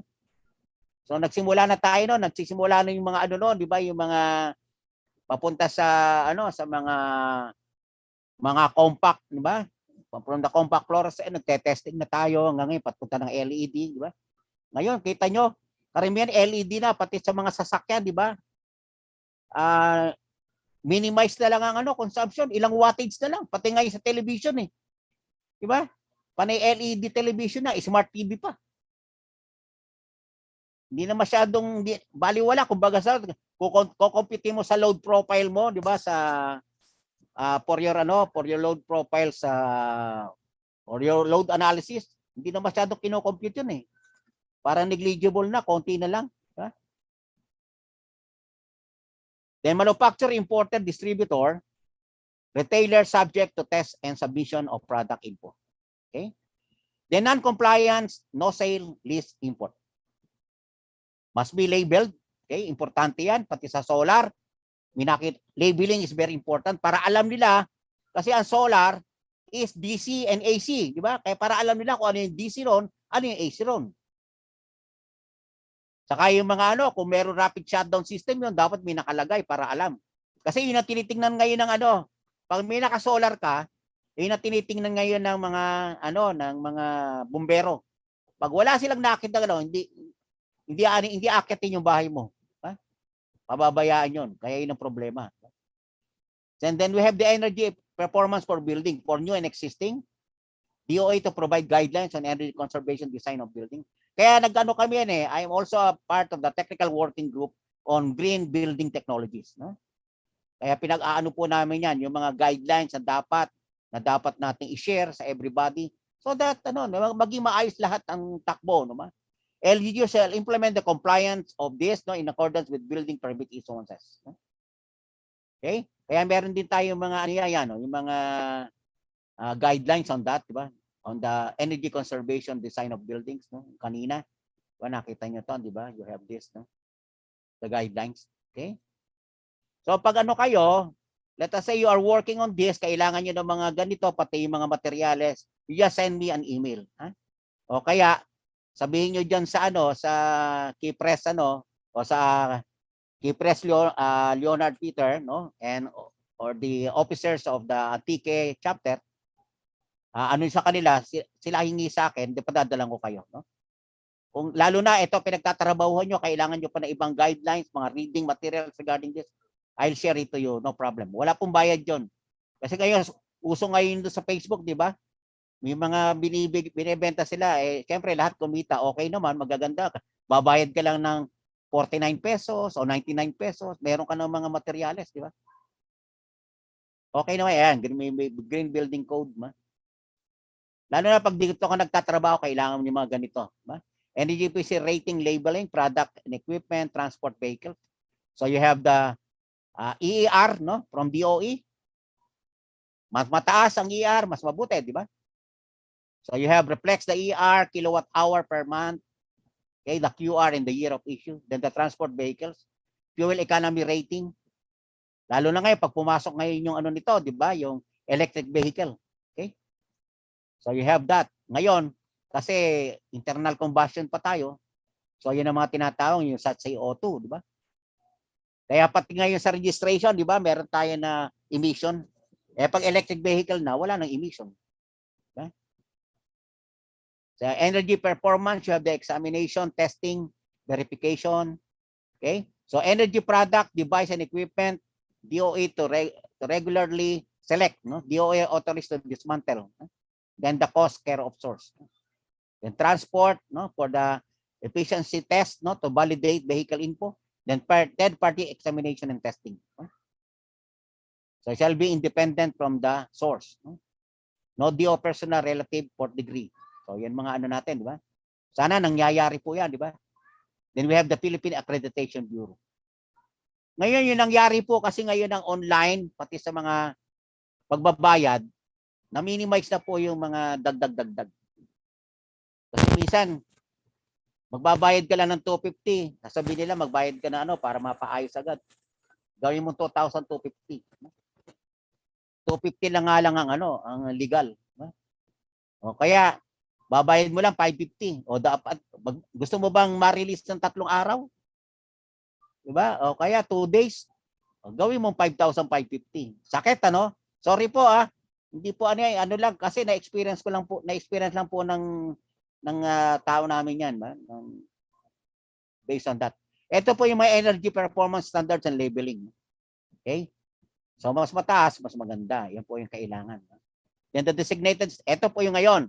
Ito yung sa chapter 6, ito po yung mga designated establishment. Type 1 is consuming 5,000 to 4 million kilowatt hour. Again, energy is kilowatt hour. Pag type 2, more than 4 million kilowatt hour. Yun yung consumption nila. Then other, ito na ngayon nagpapasok ng 100 to 500,000 kilowatt hour. So ano po yan? Pag type 1, employee ka ng SECO. Diba? So 500 at least a certified energy conservation officer. Pag type 2, manager na dapat. Kaya CEM na. Okay? Then, other than this, submit annual energy report to DOE. Kasi sila mag-aano yan kung saan ka papasok. Okay? Kaya may mga form na sinasabit ngayon, ito yung energy management policy.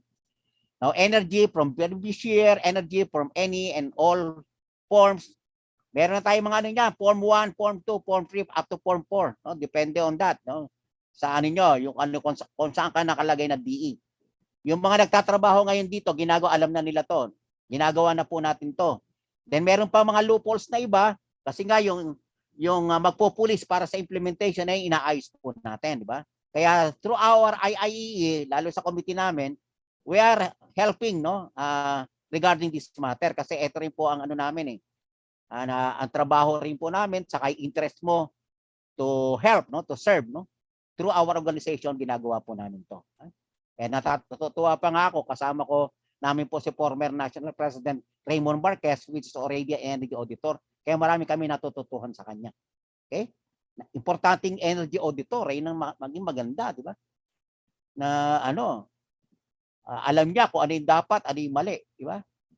So, those are these things, no? They ought to issue guidelines within 6 months from IRR. So, visitation and on-site inspection. Sabi ko nga sa inyo, sinimulan na natin yung IIE main headquarters natin sa Cubao, sa Monte de Piedad. Ano yung obligation ng DE Type 1 and 2? So integrate an energy management policy into the business, no? ISO 5001 or similar framework. Set up programs, no? Make sure to promote. Set up annual targets, no? Okay, keep records of monthly, then improve average energy consumption in accordance with the annual report, no? May mga forms po yan, so alam niyo yung gagawin. Ito yung sinasabi ko dati sa inyo, in-extend up to 15 April. After that, wala na, panay penalty na yung iba. Diba? Pag hindi sila nakapag-sabi. Minsan, ganun lang ginagawa. Ay, hindi naman na yun, sabi lang yan eh. Eh, yung pa nag-penalty na, ko-comply na nila. So marami na ngayon nagko-comply. Diba? And submit energy audit report once every 3 years. Then employ, SECO, and CEM. Yan.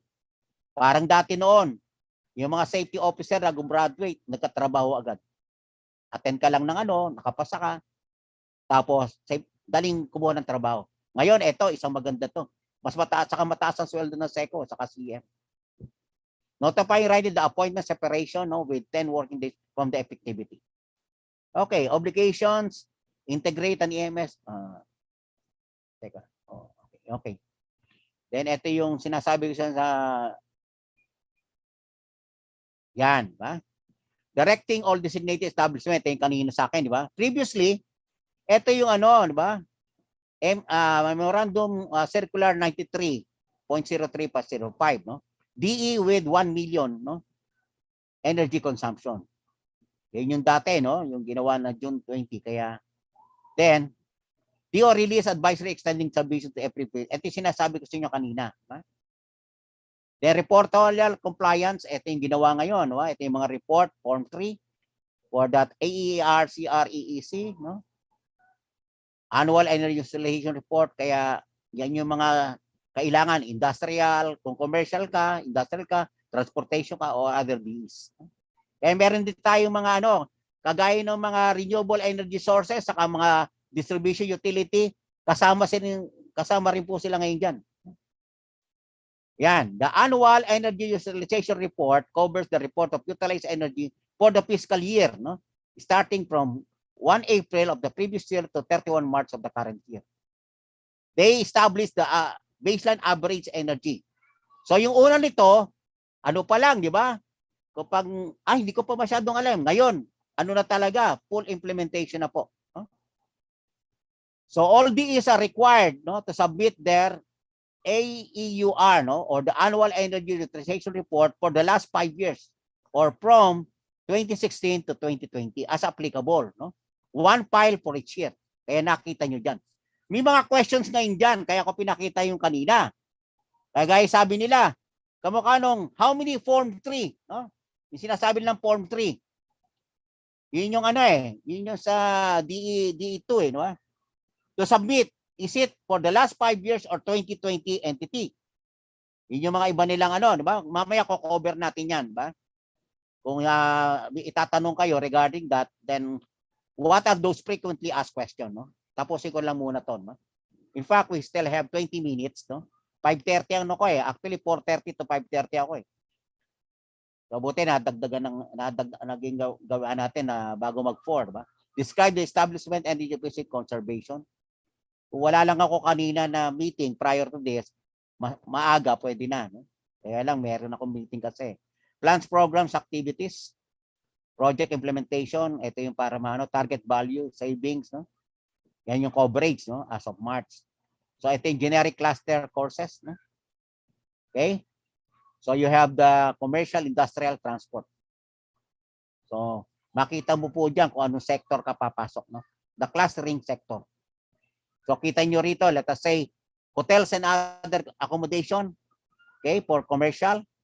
Industrial, on that is the power distribution, then transport, railroad transport, ma. So you have those things here na mga kasama, di ba? From the hotels, private hospital, real estate, no, recreational, health, wellness facilities for this clustering. Eh lalo ngayon po, alam nyo, marami na ako nilalagay ng solar rooftop na mga ng mga ospital. Doon po sa Nueva Ecija. At ngayon meron kami lalagyan na ospital sa Baler, saka dito again sa Cabanatuan, yung pinakamalaking ospital doon. Na maglalagay ng solar na kasi ang consumption nila every month is 1.8 to 2 million, no? Kaya yun yung mga magaganda para maka-savings, di ba? Lalo sa ospital. Tapos i-integrate mo ng battery energy storage. Yun yung sabi kanina ni na lithium iron phosphate. Yung modular na. Yung 90 to 100% depth of discharge ng battery, parang 1:1 na. Saka kumbaga sa yung tinatawag na bateryang may utak. Actually sa energy, sa ngayon sa mga vehicle natin I'm using a lithium iron phosphate. Ang ganda niya. Ano siya? Magaang lang, tapos you can use it 5 to 7 years. Ang warranty niya rito ganon, ba? On this side, ba? May kamahalan lang, kaya lang siya, you can control or you can monitor through your smartphone. Nga lang ngayon, nakaka-control pa lang sa kanya Android. iOS hindi pa. Kaya mapapatay mo siya, mo siya through the smartphone. Mamomonitor mo siya kung yung maganda yung yung performance niya, saka yung warranty nakalagay doon. Okay, kung malapit ng out of warranty. Maganda po, di ba? Then advisory no March 19, 2021. So you have the EMS certification is encouraged, okay? Then the pending requirements for the registration of those who will meet the requirements, on that. Then the register can be employee or a third party ESCO and can serve the enterprise multiple location and facilities. Okay? So pag meron ka energy, pag yung sinasabi, di ba yung ESCO rito, di ba? Energy company, pwede ka ng multiple location and facilities para ma-implement. Kasi marami pa tayo ngayon mga nag-a-apply ng kumpanya, di ba? Na buti nga, isipin mo na to na 1988, tapos 2019 lang. So sana makaano na tayo ngayon, di ba? November. So wag natin yung 2020, yung 2019, 2020 nagsimula. So 2021, ngayon 2022 na. So nakaka 2 years na. Sana umaringkada na ng mas mabilis, di ba? Then submission of an enterprise for DE, with multiple locations, Details of its location will be aggregated. Okay? Ito yung sa 2021 advisory. With at least, yan. Yan yung energy audit for type 1 and type 2. Will be at least once every 3 years with the following validities. Audit conducted 2018, 19, 2021. Ito 2021, 22, 23, 24. Okay? So, we have the pending the issuance of the certification system for energy auditors, energy audit conducted by registered or certified energy service companies will be accepted. Kasi nga, kulang pa tayo ng ng pagte-train ng mga tao on this, kaya para ma-implement to, o pwede muna dun sa mga, kumbaga sa parts ng sasakyan, pag luma na sasakyan mo, pwede ka nang bumili ng aftermarket na produkto, yung mga replacement. Basta marunong ka naman tumingin, okay lang. Kagaya rito, kasi wala pa nga nag-aanong ganyan. Kagaya ngayon, marami na nagsosolar, kahit na hindi certified PV installer, bahala na si Batman. Diba? Basta importante, pag nando si Batman, dapat may Robin. Diba? Para may nagtutulungan. Hindi pa na ano lang, di ba? Hindi pa na mga kamukha nila Superman, nag-iisa lang, namamatay si Captain America. Okay, Chapter 7, the demand side. With the assistance of PRC and PESA shall pursue this DSM for the electric power industry for reduction of energy consumption through effective load management resulting in decrease of power demand for the migration of power demand from peak to off-peak periods. Then measure undertaken by the distribution utility to encourage the users to properly manage their loads to achieve efficiency in the utilization of fixed infrastructure in the system with the use of energy efficient or renewable energy technology system. And in Chapter 8, ito na yung mga incentives. Magkakaroon na rin ngayon, nagkaroon na ngayon ng ano ngayon, yung para bang Energy Efficiency Awards. Okay? Kasi yun mga gusto natin, di ba? Kapag ginawa mo yung trabaho mo, syempre, merong rewards, di ba? For doing it good, di ba? And doing it and complying, no? So fiscal incentives upon certification by DOI entitled to fiscal incentives for 10 years can be extended upon review. Non-fiscal incentives, awards and recognition for best practices, successful projects, and efficient products. Technical assistance from government in development and promotion of PE technologies. Ngayon, masyadong marami pang ganyan, kaya yung kami, may mga nasa labas kami na ESCO, sineservisa namin yung ano nila para makapag-comply sila. Kasi wala pa silang makuha ng mga ibang magpo-provide, kaya para bang sa labas muna kumukuha. Wala pang in-house eh. Ba? Okay, financial assistance na development of RE and EE projects. Yan. Nag-aano na po ngayon tayo, sabi ko nga sa inyo, lalo na sa RE projects ngayon, nandiyan na po yung mga USAID, nandiyan po yung mga European Union, maraming pumapasok na rito sa Pilipinas. No? Then, natutuwa ako, dati meron na yatang pinirmahan si Presidente last month ba o last 2 weeks ago lang, tungkol doon sa mga foreign, di ba? Investor, kaya lang, doon pa lang sa mga piling di ba? Piling mga establishment na pwede sila maging 100% naman na owner. So hopefully, dito sa renewable natin, di ba?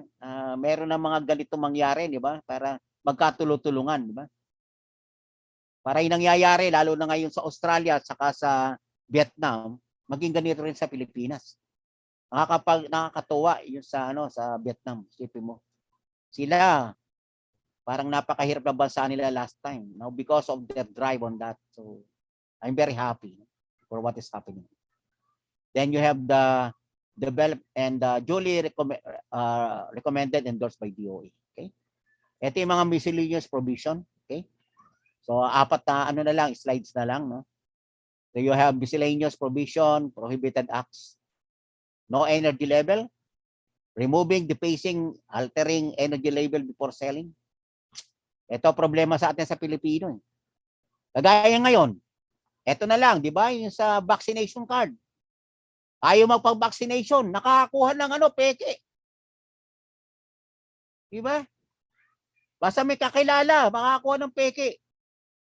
Eh, ang ginawa sa ibang bansa, ginawa nilang mandatory. Kapag wala kang vaccination card, pati ngayon yung booster. Pag wala kang ganon, hindi ka makakalabas. O pwedeng hindi Tapos yung card nila talagang hindi mo mapapeke. Eh, yun ang problema sa atin dito. Sorry for those lalo na dito sa nangyaring pandemic kasi. Kasi siyempre yung mga iba ayaw talaga magpa-vaccine. That is your opinion. But sa akin po yung nabakunahan ako, parang vitamin sa akin, parang lumakas ka, parang yung immunization mo lalo pag tapos lalo na nagpa-booster ako, talaga iba dating, di ba? Para bang na kasi po ako dual citizen na ako kaya maganda yung nangyari sa akin, parang lumakas pa. Ngayon bumalik ako sa one of my favorite sports, yung 10-pin bowling. Yung mabibigat yung bola, at 15 pounds mahigit. So kayang-kaya ko pa, no? Thank you for that. No? So failure to provide accurate, false, misleading information, yan yung mga dapat natin i-monitor. Dapat mag-police on this. Say list, import, non-compliant to MEP, yung minimum natin sa ating pinagsasabihan. Diba? Failure, refusal to appoint SECO CM. Pag walang magpo-police, walang magmo-monitor, makakalusot. Lalo na sa probinsya, di ba? Sorry again, ha? Kasi that is the thing, eh. Maniniwala ka po, meron tayong certificate of final electrical inspection. Hindi ini-inspect o yung mag-i-inspect, hindi niya alam yung ano eh. Diba? Titingnan lang. Sorry, ha?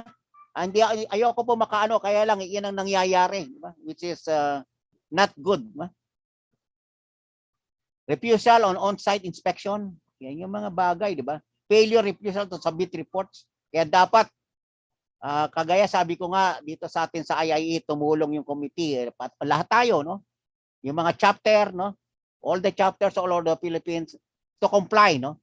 At maayos na, ano natin to Section 30 ng Prohibited Acts, mapulis natin to. Okay? Yung marami na tayong ginagawa sa IIE na hindi naman tayo nagpapabayad, makatulong lang tayo lalo na sa in service to the community, not just to our members. Diba? Failure to comply with the DOA orders and any violation of the IRR codes and guidelines, no? In accordance with this act.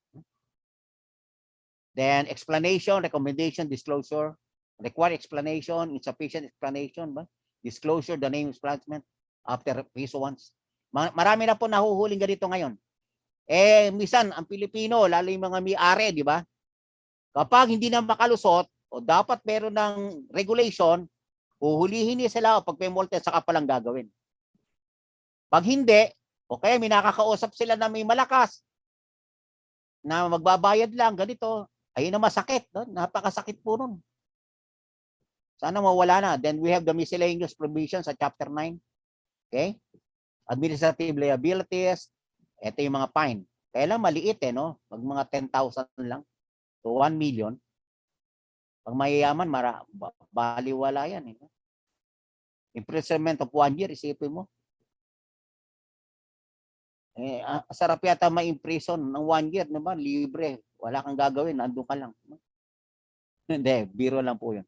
Fine upon 100,000 to 100 million or twice the amount avoided. Higher or both.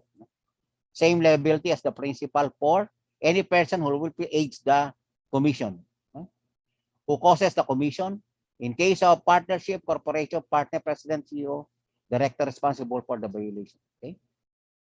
Okay, so that's the last 3 of my slide. No, this is our committee. No, the IIE, Energy Efficiency and mali pala yung conservation. Sorry po mali pala yung yung type ko. EEC. Okay, thank you very much po. Thank you, Gob, no? The Regional Governor of Western Visayas. And thank you. I'm very happy for Antique chapter. And pag nagkaroon ako ng pagkakataon, I will be visiting you. No? Kahit na, let us say, o kaya sa mga technical webinar nyo, no ba? On your chapter, just send me an email, ba? And I'm very willing. Kasi I'm sharing what I have experienced. I'm sharing what's in my heart. Lalo na po pag mga tungkol sa solar power, no? Sa solar energy, I'm very willing to share it to you. Libre po. No?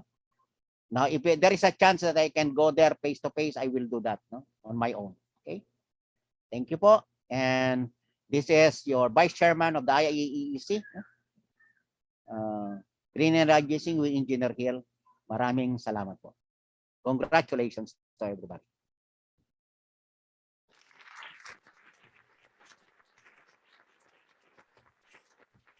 Nakatulog na kayo? Hello? Hello po? Thank you so much, Engineer Lazares, for your profound discussion on the updates on the Republic Act 11285, which is the Energy Efficiency and Conservation Law. So if you have concerns and questions, again, the chat box is open for you to leave some questions. Our live audience also are encouraged to ask questions regarding to the update of the EEC. Pwede ko na pong ano yung ano, stop share ko na Yes, ba? sir. Yes, sir. Thank you so much, sir. Okay, oh, marami palang ano dyan. Yan. Can we check our Q&A section if we have queries from our participants online? Okay, no questions so far. I think the discussion was very detailed. Thank you so much again, Engineer Lazares. Teka, How sir, about... sandali lang, sir. Sandali lang po. Titingnan ko muna yung sa chat box. Sandali lang po. Baka may lakad kayo, sir.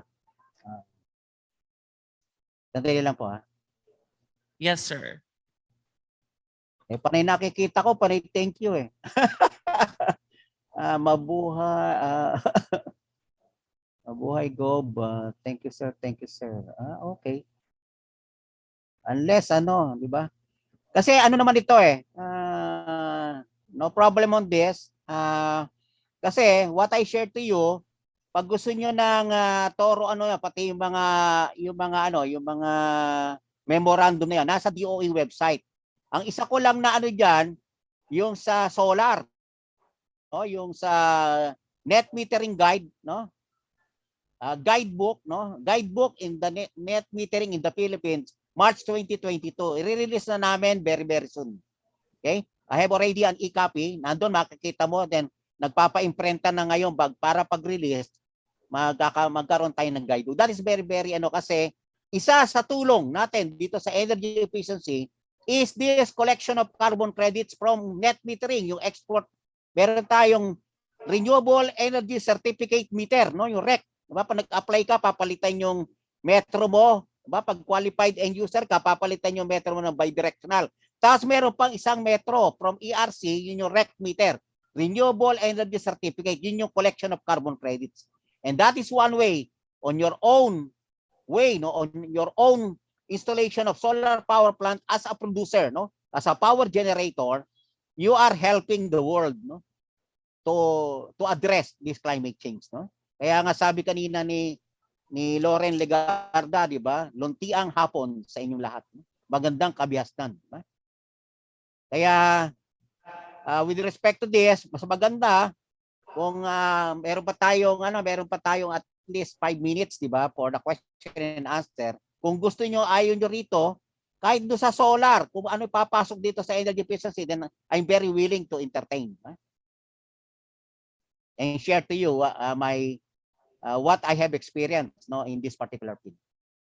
Can I have a copy? No problem. Bibigay ko to sa Aklan chapter o kay President Leonard Peter, no? No worry, no? I give it to you. Kaya lang in PDF form. Huh? Okay, sir, baka lang po nahiyat silang magtanong. Anyway, you have leave naman po the contact information for you sa kanila, sir. Baka po pwede kayong i-DM or i-personal message na lang regarding with their questions. Yeah, of course. Of course. Kasi I think wala na po tayong wala ba bang question na iba dyan o kaya Hello? Ano po? Wala naman po tayong question on the chat box, sir, tsaka sa Q&A. Baka po nahihiya na magtanong. Yung mga nandyan sa sayang nga Yung live audience po ba? O yung live audience kasi kung wala lang akong the past days hanggang ditong next week meron ako ritong appointment kung hindi nandiyan sumama pupunta ako diyan I fly there diba? Kasi kapag so yung live audience po ba natin, do we have questions to Engineer Lazares? You can approach our microphone. Huwag kayong matakot pag I'm sharing, saka huwag kayong matakot sa kintab ng ulo ko, di ba? That is very good kasi that is clean power from the sun, di ba? And my head shines brighter than the sun. Ang biro lang po.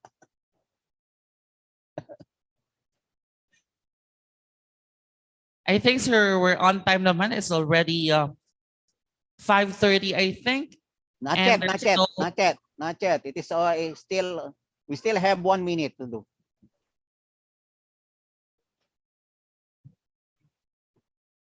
Okay, willing to wait po kami. So baka po may mga tanong pa tayo online sa ating mga audience na nag-attend via Zoom. Ano yata kanina yung sa solar may nagtanong na isa, 4 yung tanong niya, kaya tuwan-tuwa ako. Sana sabi ko, nandiyan pa ba siya? Yung nagtanong ka kanina, marami siyang tinanong sa solar Yun ang mga gusto ko mga I will not yung time ko kahit extend yung mga ganon, di ba? Kasi I can also learn, di ba? From them, di ba? Para kung hindi ko masasagot, di ba? O nandiyan pala si may kumpadre si Ross Balanza. Sir, talaga suporta mo sa IIE Sir Ross. Saka si Gob Brian. Hopefully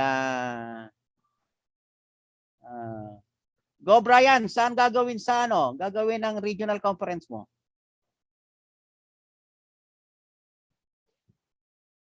Sa Cebu.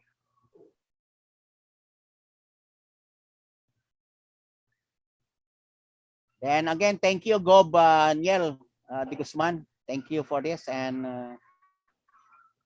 for your chapters, for your chapters all over, for the Western Visayas.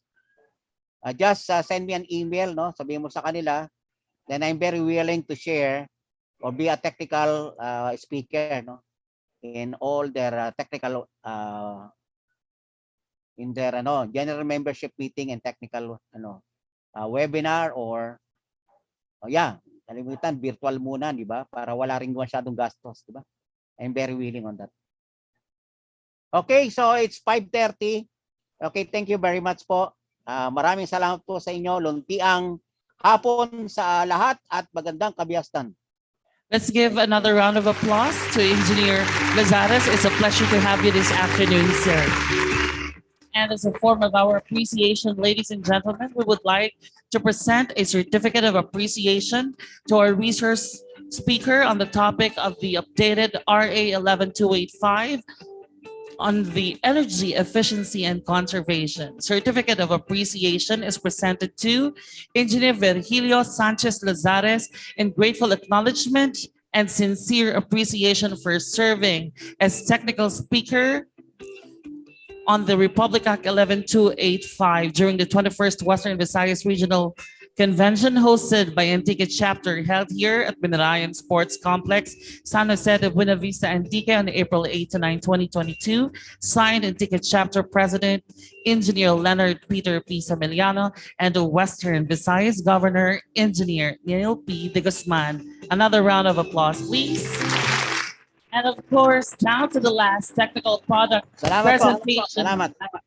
It's a pleasure to have you this afternoon, sir. And now down to the last technical product. Yes, sir. Technical product presentation. Ladies and gentlemen, please give it up for Savers Industrial Building Solutions. A round of applause. Paring Ross. Paring Ross.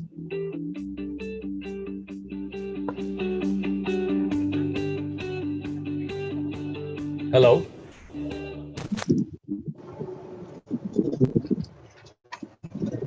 Yes, sir. You're good to go, sir. Okay. Ross is here actually along with me. We're both representing Savers Industrial. And what we're going to do is I'm going to show you a presentation on how to do energy management. You guys heard a lot of kind words from the previous presenter about how to do a lot of the logistics of energy management. We're going to actually go show you now the technical aspects of how to do very simple and very easy to save energy management here. So let me share my screen and let me see if I can get you guys to see.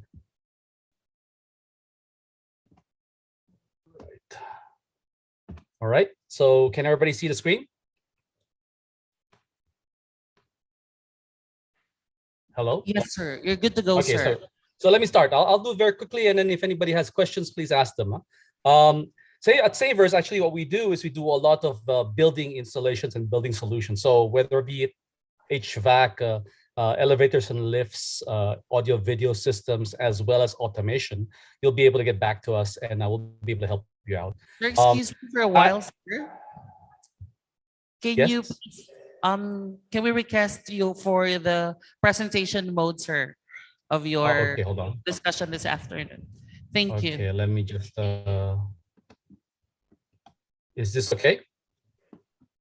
Yes, sir. Thank you. Okay. Okay. So we're going to talk about building automation and energy management. Okay. So let me go through the nitty gritty of the technology involved in doing energy management with building automation solutions. So let me just show you a typical topology of how you do building automation, because a lot of people, they say, oh, that's so high tech, or that's so, not easily accessible to me. Medyo mahirap gawin because now I have to deal with things like, backnet or Modbus or whatnot. There are a lot of solutions to do automation systems inside of a building. So I'm going to show you one. It's called the G4 system. And most of these systems are wired systems. So this is a G4 wired network. Unlike most other people or most other solutions, what we do is we use 4 wires. And we don't specify the type of wire that you need. The reason for that is a lot of other companies, they'll tell you, oh, you must buy my wire so that I can make more money out of you, unfortunately. So in this case, you just use Cat 5, Cat 6, Cat 3. The only difference will be the distance and how effective the solution is in terms of how many devices you can interconnect. So we typically will recommend Cat 5 at the minimum, and typically a Cat 6, because now Cat 5, Cat 6 is very affordable. So those only 4 wires. You see 2 power at the edges, 24 volts in ground, and 2 data circuits. So it is actually a bus system as well. And unlike other people, we don't care about how you do your bus topology, because our competitors will say, oh, you must terminate our wires, or you must use this topology to be able to do the wiring. For us, you can do a bus, you can do a ring, you can do a star, and you can do a mishmash mesh. So it's totally up to you how to do the wiring. If, for example, you forget na dugtong mo yung one end to the other, it does not matter. Our system runs affordably and well within a fixed wire system. Okay, so how do you get to be effective in doing automation systems? If you take a look at our solutions, we put more than one function in all of our devices, and that's very, very powerful. Typically, our competitors will sell you a thermostat, they'll sell you a dimming system, they'll sell you a dimming platform panel, and they'll sell you a relay platform panel. So like by doing so many things, they can get more sales. With us, we're trying to drive the costs down for a lot of automation systems. So if you take a look at, for example, this one, this is a typical panel we use. The panel has a thermostat built in. It's got a temperature sensor built into it. It's got programmable buttons. So you can program it to, say, control one light, group of lights, which is in like a mood or what they call a scene. It can control up to 8 air conditioners. So alam naman nyo, if you go to a ballroom, you will have, 8 different thermostats hooked up to one side of the ballroom, and you'll have 8 air conditioners driving the ballroom. The problem with that is the thermostats are measuring the temperature in one corner of the room and your air conditioners on the other corner. It doesn't make any sense. Plus, you're cluttering the wall with up to 8 panels. So with our solution, you just need one panel. It'll control up to the 8 air conditioner systems. It can also do music control. You can do also lighting control. You can do motor controls as well with this one panel. Another thing that we can do is we can do lighting control. So these are relays that you can communicate with the panel to control. So the relays go from something as little as a matchbox size, 3 relay system. So tatlong relays na yan in one little matchbox system, which is like 1.5 inch by 1.5 inch. Or you can go to about a 6 or 7 inch size DIN rail display, DIN rail connected system, which can have up to 28 relays built into it. So it depends on what your requirements are. Each of these devices have different functions or multifunctions. So the point is to drive the costs down. Also, we can control air conditioning with the system, as we discussed earlier. So we have things like the 1.5 inch by 1.5 inch 4 thermostat modules. So actually you can monitor 4 different regions within your room with this little matchbox size device. We also have things like VAV control We have FCU control, which is the fan control unit. We have IR control of air conditioners. And if you want to go a little bit crazy, we even have VRF control, because VRF is not a quote unquote standard. It's a topology. And so controlling VRF is a little more difficult, but typically we will do it with either a middleware controller or with infrared systems. We can also control motors. So if you have a pool or a jacuzzi, you can connect that to our relays. We have relays that go all the way up to 10 amperes. And if you need something more than 10 amperes, it's very simple. Just attach a contactor to the unit, and you can control very high power solutions as well. Just to give you the variety or a range of variety of products that we have, you will see we have different kinds of panels. We have IP gateways, we have sensors, we have RS-232 gateways, we have dimmers, we have this one's actually clamp meters, so we can actually monitor what's going on. We have things like people meter, we have valve control, we have temperature sensors and the like. Okay, so I'm going to show you just some simple ideas of how you do energy management. Well, let's start off first with what are we trying to do. So the most common customers that we will have are multi-dwelling units or hotels.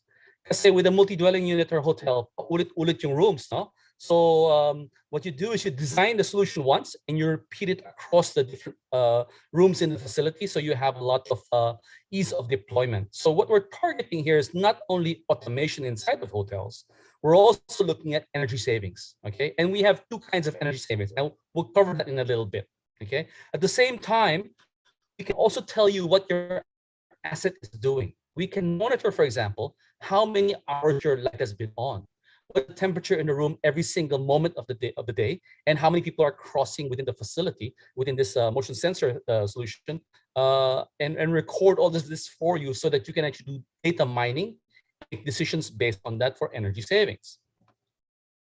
So I'm going to show you one of our products, actually one of our newest products, and it's a very simple product. It's just one panel, okay? But the panel has this. It's got 12 programmable buttons, so you can program them to do whatever you want.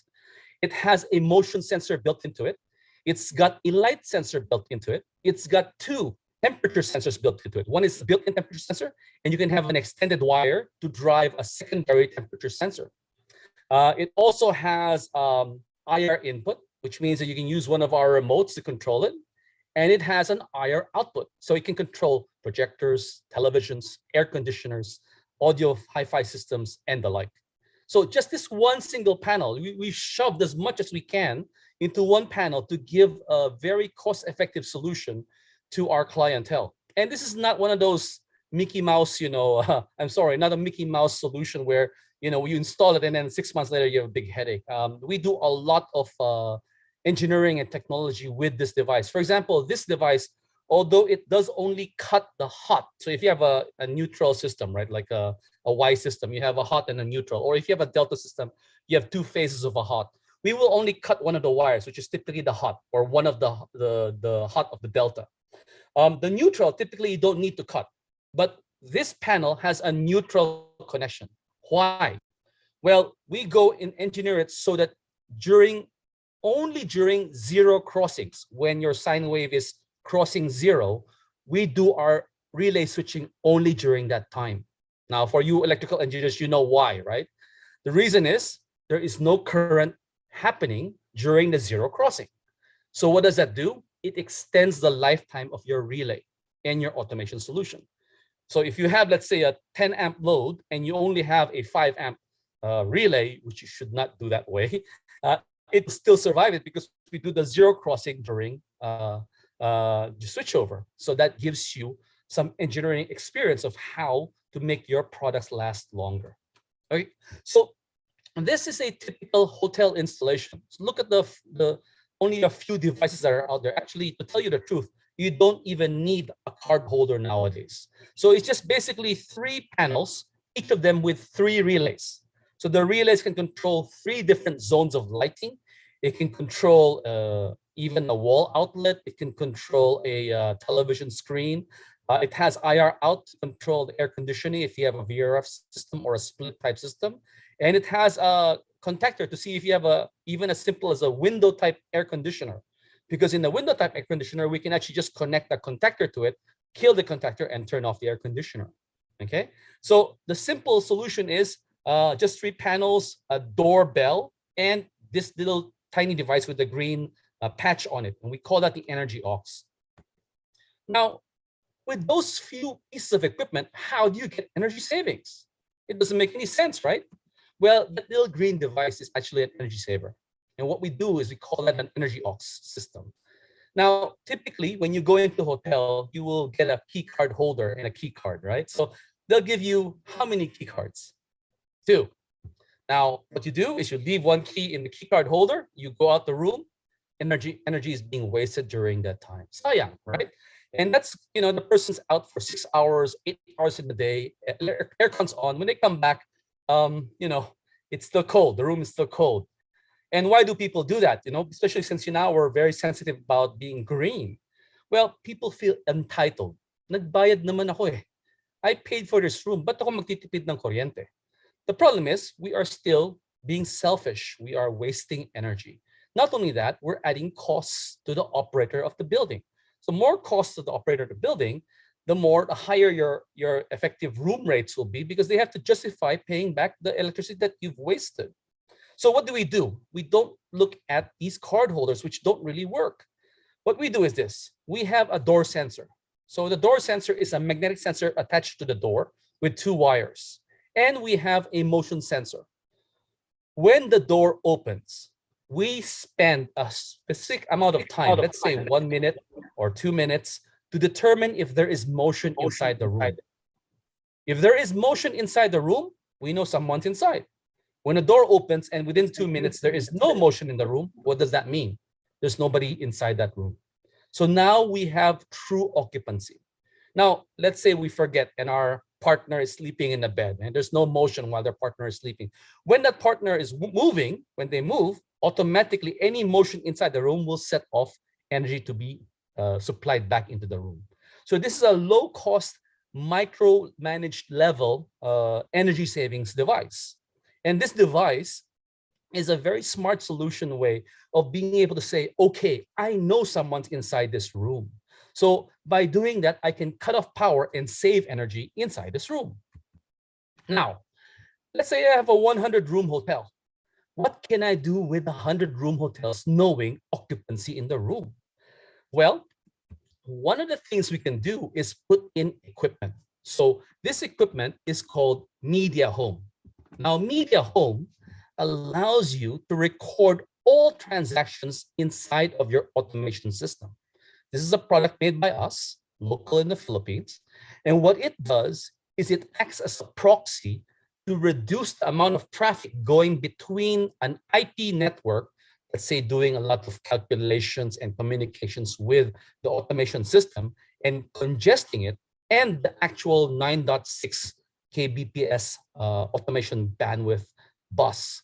So by proxying it, I remember, for example, the status of a light that's been turned on 20 minutes ago. And when you say, what's the light status right now? I'll say 20 minutes ago, I saw it was on and it's still on, even if I don't query the bus itself. So I reduce the traffic going into the bus. Now, what is the power of doing this? Well, there are several things that you can do with this information. I'll give you one. Fraud. Now you say, paano may fraud sa hotel? Well, there's something called moonlighting. What is moonlighting? Front desk will say room 107 has a broken air conditioner, and they'll encode it in the property management system. So the system will not sell that room, even if that room is okay. And what happens is front desk can sell that room on the side and give the key to somebody on the side. She'll just ask housekeeping, oh, housekeeping, I'll give you 100 pesos, please clean this room. And housekeeping wouldn't know any better. They'll clean the room. You as an owner, or you as the engineer, will you know? There's no way to find out. There's no way. Because you won't know that room is occupied unless you knock on the room and find if there's somebody inside the room all the time. Well, now I'm telling you that at 12 o'clock midnight, that room is occupied. Why is it occupied? Energy is flowing in that room and nobody's left that room since the time somebody entered it. So now you can detect if someone is misusing your facilities. So this is the power of giving information to the owner of the facility so that they can make smart decisions and avoid fraud. Another thing you can do is now you can have buttons that say clean my room. How many times have you guys gone into a room, rented in the room, went outside, hung your clean my room, and came back to the room and it was not clean? It's happened to me many times. The reason is housekeeping cannot rotate the whole facility all the time. But with this system, when you press a button, automatically the media home system will know, oh, wait a minute, this person requested it. So we give you a green status saying there's a request made at this time.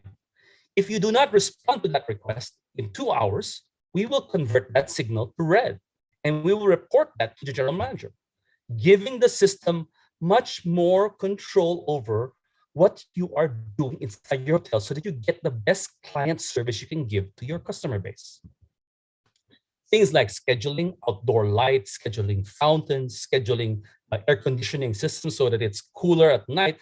Because it's no sunshine at night, you can make it less colder at night. So your aircon can be 21 at the daytime and 24 at night. Things like that can be done with Media Home. At the same time, you can do logging of every single transaction. So you can decide how often is the lights being turned on, how effective is my system being used in the building itself. And this is where Savers comes in, because Savers, we sell HVAC systems, some cooling towers, chillers, and AHUs. And a lot of hotels,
Hello, guys. Sorry. Did you guys get me now? Yes, sir. Sorry, Yes, sir. we had a audio loop on Zoom. I don't know why that happened. So let me share again the screen. Give me a second here. Can you guys see the screen again? Yes, sir. Okay, so let me skip that. So I guess you guys heard that, like, because of that, we can actually determine like how we can control these HVAC systems, which Savers can deliver to you. So how can we add more energy savings aside from just localized micro level energy saving by cutting off power in the room? Well, we know true occupancy. If I only know that the hotel has only 10 guests out of 100 rooms, what if I turn off one chiller out of the 3 chillers that you have? What if I turn off one AHU out of the 3 AHUs you have? So now we have macro level energy savings. Now, chillers are big dogs in terms of how it consumes power. No matter what, the chiller will never go to zero because it has to constantly keep cold water. And because of that, your chiller consumption is a flat line, even if the draw of cold water is not very high. So by turning off a complete chiller, you can look at around a 5 to 6% savings over your energy savings footprint during the time that it's shut down. And that's very big. You know, some places you can go up to 10 to 15%, depending on how the design of the chiller system is. So by doing these smart decision-making processes, and understanding when to turn on and turn off the cooling towers and chillers, you can do quite a lot of energy savings, not just looking at it at the micro level, but looking at it at a large scale. Things like for example, in the lobby, you know, for example, that today it's a cool day. You don't have to have the air conditioner always at full blast, because always hotels leave the air conditioner at full blast, at 100%. And when you get there, everybody's like, ang lamig there, right? Lamig sa hotel lobby. Well, if you're smart, you can say, okay, I know it's cool outside. I know I have only few guests. I can just increase the temperature 2 degrees inside the hotel lobby. And that will save you a lot of money as well, by just not making that hotel lobby so cold. Why do you make the hotel lobby so cold? Because you're scared 100 people will come in your hotel at one point in time, and suddenly that temperature will drop down to 25, 26 and get warm, and people will complain. Well, you know how many people are occupying your room. So you have an estimate and you have an idea of how people are using your facilities. Then you can make an engineering decision on how to save energy. This is how you use logic to decide what to do to save energy. Okay, so another thing that we're going to do is we can look at automating homes. So I'm going to show you a very, very simple implementation of how to do home automation. Look at that. It's just 8 panels, 1 IP gateway, and an Intel PC. That's all it is. And look at the bottom corner of what I wrote here. The electronic equipment involved is cheaper than a decent quality laptop. And you can automate your whole house, including HVAC, including lighting, including motors and the like. The price that is less than a decent quality laptop. Now, wow. Well, there is a caveat. The caveat is you need to set up and program the system. And if your customer asks you to come back 10 times or 20 times or 30 times, which has happened to us, that you have to cover. So you have to understand designing and implementation is different from the hardware cost itself. However, if you're looking at multi-dwelling units, condominiums, you design it once and you repeat it across many different units, no problem. You've amortized the cost of design over multiple units.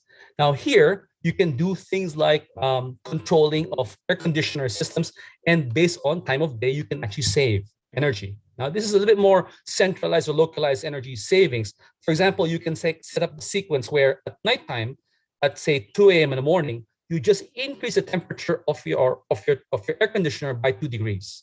And at 4 o'clock or 5 o'clock in the morning, before you wake up, you bring it back down to cold. So when you go to sleep, you feel it's cold. When you wake up, it's still cold. But during the time in the middle, you sort of cheated yourself and said, I saved 2 degrees out of this so I can get energy savings. This is a solution we did with a project in Israel, where we only install one device. And this device is a $100 device, okay, a sub-$100 device. And what it did was it saved energy inside the classrooms. How? It has, this one device has a motion sensor, a light sensor, a temperature sensor, IR in, IR out, and one relay. So when it's at 8 o'clock, that's the only time you're going to allow the aircon to turn on. So you don't let the aircon turn on earlier than that. When there is bright light coming from the window, the sensor will detect light sensing and will not turn on the fluorescent lights inside of the room. And also you can control when the IR system will allow your remote control to control the IR of the air conditioning system. So at lunchtime, you can automatically shut down the air conditioning system and turn it back on at 1 o'clock in the afternoon. The same thing can be done with a office implementation. Okay, so other things you can do with the automation system, you can also do things like tablet control. You have Google Voice or Alexa or Siri interface control. So this one is a sample of a house we did here in Manila. Kitchen light 1 on.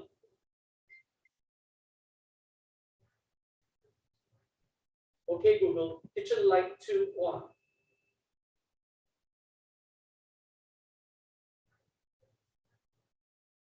Or you can do the same thing with air conditioners as well. Okay, Google, air conditioner on. So this is emitting an IR code to turn on the air conditioner after a voice control.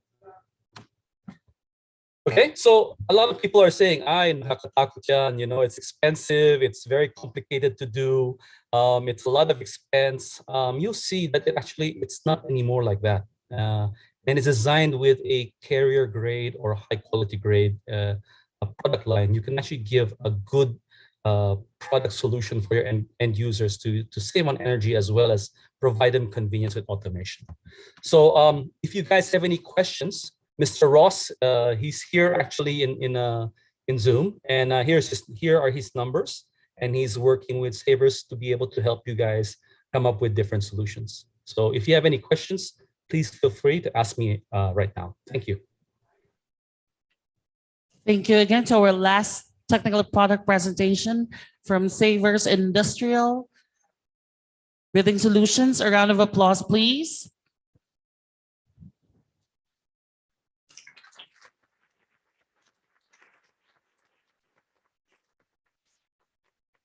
So to our participants, do we have questions regarding the presentation?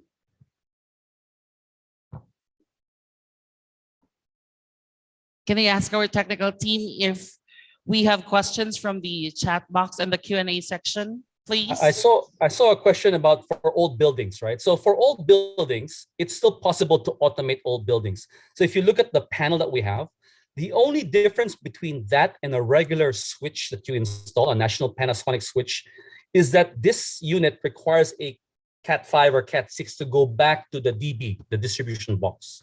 So what our customers sometimes do is they go with a shielded cable, they shove it in the same conduit as power.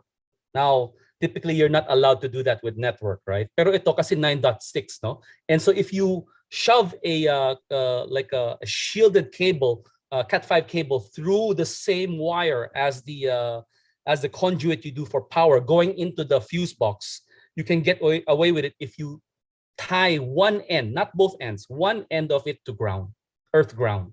So you're shielding and you're giving a Faraday shield to the Cat5 system so that you can communicate with the product. Some other things that we've done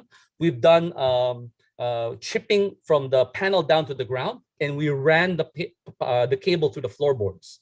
So floorboards meaning the protection paneling on the side of your building, so that you can run that all the way back to the DB, so that you can do retrofit of the wire cables. So the only difference is typically for this kind of deployment is you would use what we call a distributed relay, which means the relay is at the light switch side versus a centralized relay. Because I told you there's some relays that are going up to 28 relays in one device. Those are put in a central location. So the wiring of that is star-based. So the lights will go straight into the central DB and control it. That's a centralized system. But this panel has 3 relays in it, and that's a distributed system. You can retrofit old buildings with it as well. So there's ways and means around that. It's not easy because sometimes it's hard to go and run wire through, but it's possible to do it.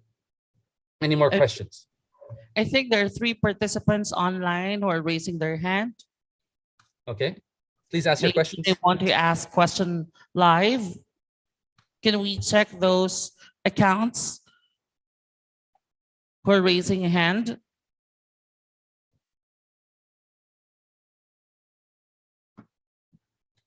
All right, guys, if you've raised your hand, come ask your questions and then we'll be able to answer them. Sir RC, there's a question here in the chat box. Okay, sir. Is the system a standalone or BMS control and monitor protocol connectivity? Okay, so we are not a BMS. We don't intend to be a BMS. BMSs, their main target is this: multiple devices sent up to a central control system. So we can work with the BMS so that we give the BMS an interface protocol, or we can create middleware so that the BMS can control us and receive information from us. The same time, I told you about the macro level control of, let's say, FCUs and chilling towers, right? Cooling towers and chillers. So I can send a command back to BMSs to say, turn off cooling tower number 1. So we can do a sort of it's a bit of a Frankensteinish, but we put the energy management module inside of Media Home to be able to communicate with the BMS so that it can turn off a chiller or a cooling tower. So the objective of that is because a lot of BMSs are meant as command control, but they do not have logic to do energy savings. A lot of times people will deploy it so that they have a nice dashboard to be able to monitor what's going on inside their building. Now, technically, it is possible to integrate it backwards, which means if you are expert enough to modify your BMS, some BMSs will allow you to put that logic inside of the BMS system. Then all I do is report back to the BMS system that only 100 out of 1,000 rooms are occupied. And then the BMS system can make the energy management decision. So it totally depends on your topology. There is no simple way of doing this because energy savings in this level, at the logical level, at the higher level, is more complicated in terms of who does what. So what we're trying to do here is put an energy management module inside of Media Home so that you don't have to find out if your BMS system, which is typically more complicated, more hard to modify, it doesn't have to be changed so that you still have energy savings. Okay, any more questions? Do we still have questions? From the live audience, please.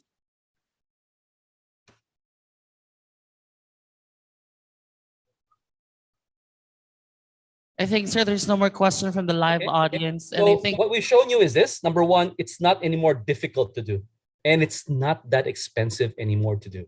So all you have to do is talk to Ross here at Savers, and he'll be able to help you. What we can do is this. If you are serious about it, we can even train you how to program these units.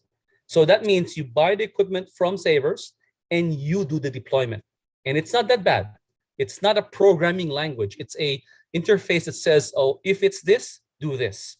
If you press this button, turn on relay number 1, relay number 2, relay number 3. It's that simple an interface. So we can give you training sessions either on Zoom or whatnot so that you'll be able to do that. So if you have any more questions, please contact Ross. He's added his email address as well in the chat box. You can cut and paste that, or his phone numbers are also in my presentation right now. Thank you very much for your time, and I appreciate you spending time on me on a Friday, close to the evening already.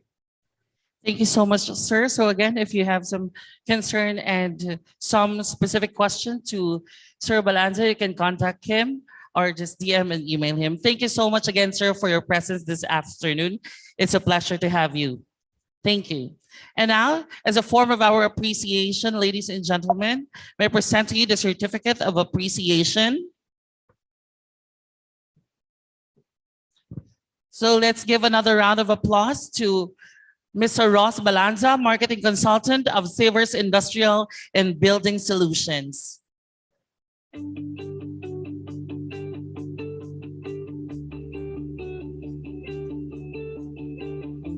Certificate of Appreciation is presented to Savers Industrial and Building Solutions, and grateful acknowledgement and sincere appreciation for sponsoring a technical product presentation during the 21st Western Visayas Regional Conference hosted by the Antique chapter, held here at Binarayan Sports Complex, San Jose de Buena Vista, Antique on April 8 to 9, 2022. Signed, Chapter President, Engineer Leonard Perez, Peter P. Samiliano, and Western Visayas Governor, Engineer Neil P. de Guzman.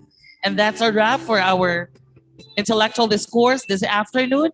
We have a lot of information gained today, and I hope that tomorrow is another day for learning. It's nonstop. So thank you again for the invitation to host this year's 21st Western Visayas Regional Conference. This is just the first day. So I hope tomorrow we'll be seeing each other again. But don't forget to enjoy the rest of the night because you have still a schedule for Fellowship Night to be held here at Binarayan Sports Complex. So again, this is RC, your program moderator, and we'll be ending our day with a smile and another learning. So see you again tomorrow. Good evening and kruhay.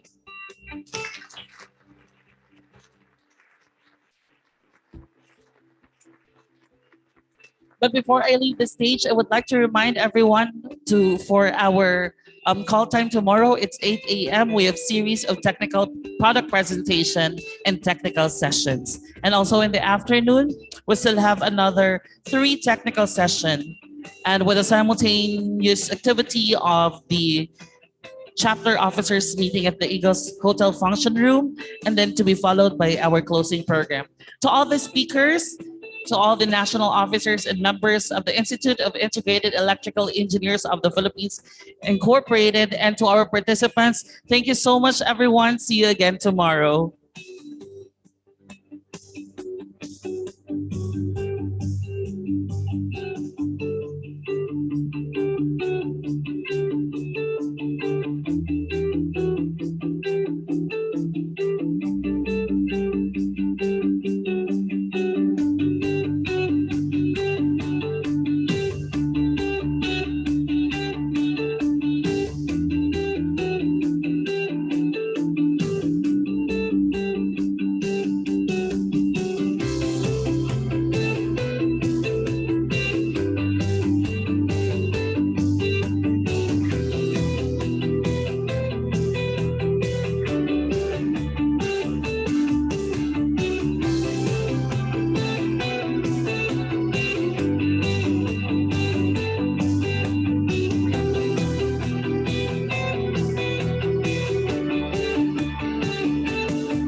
So just for the information of everyone, our national officers are coming back here at the Binarayan Sports Complex to start the fellowship night. Enjoy the inuman and videoke tonight, everyone. Thank you.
Monitor na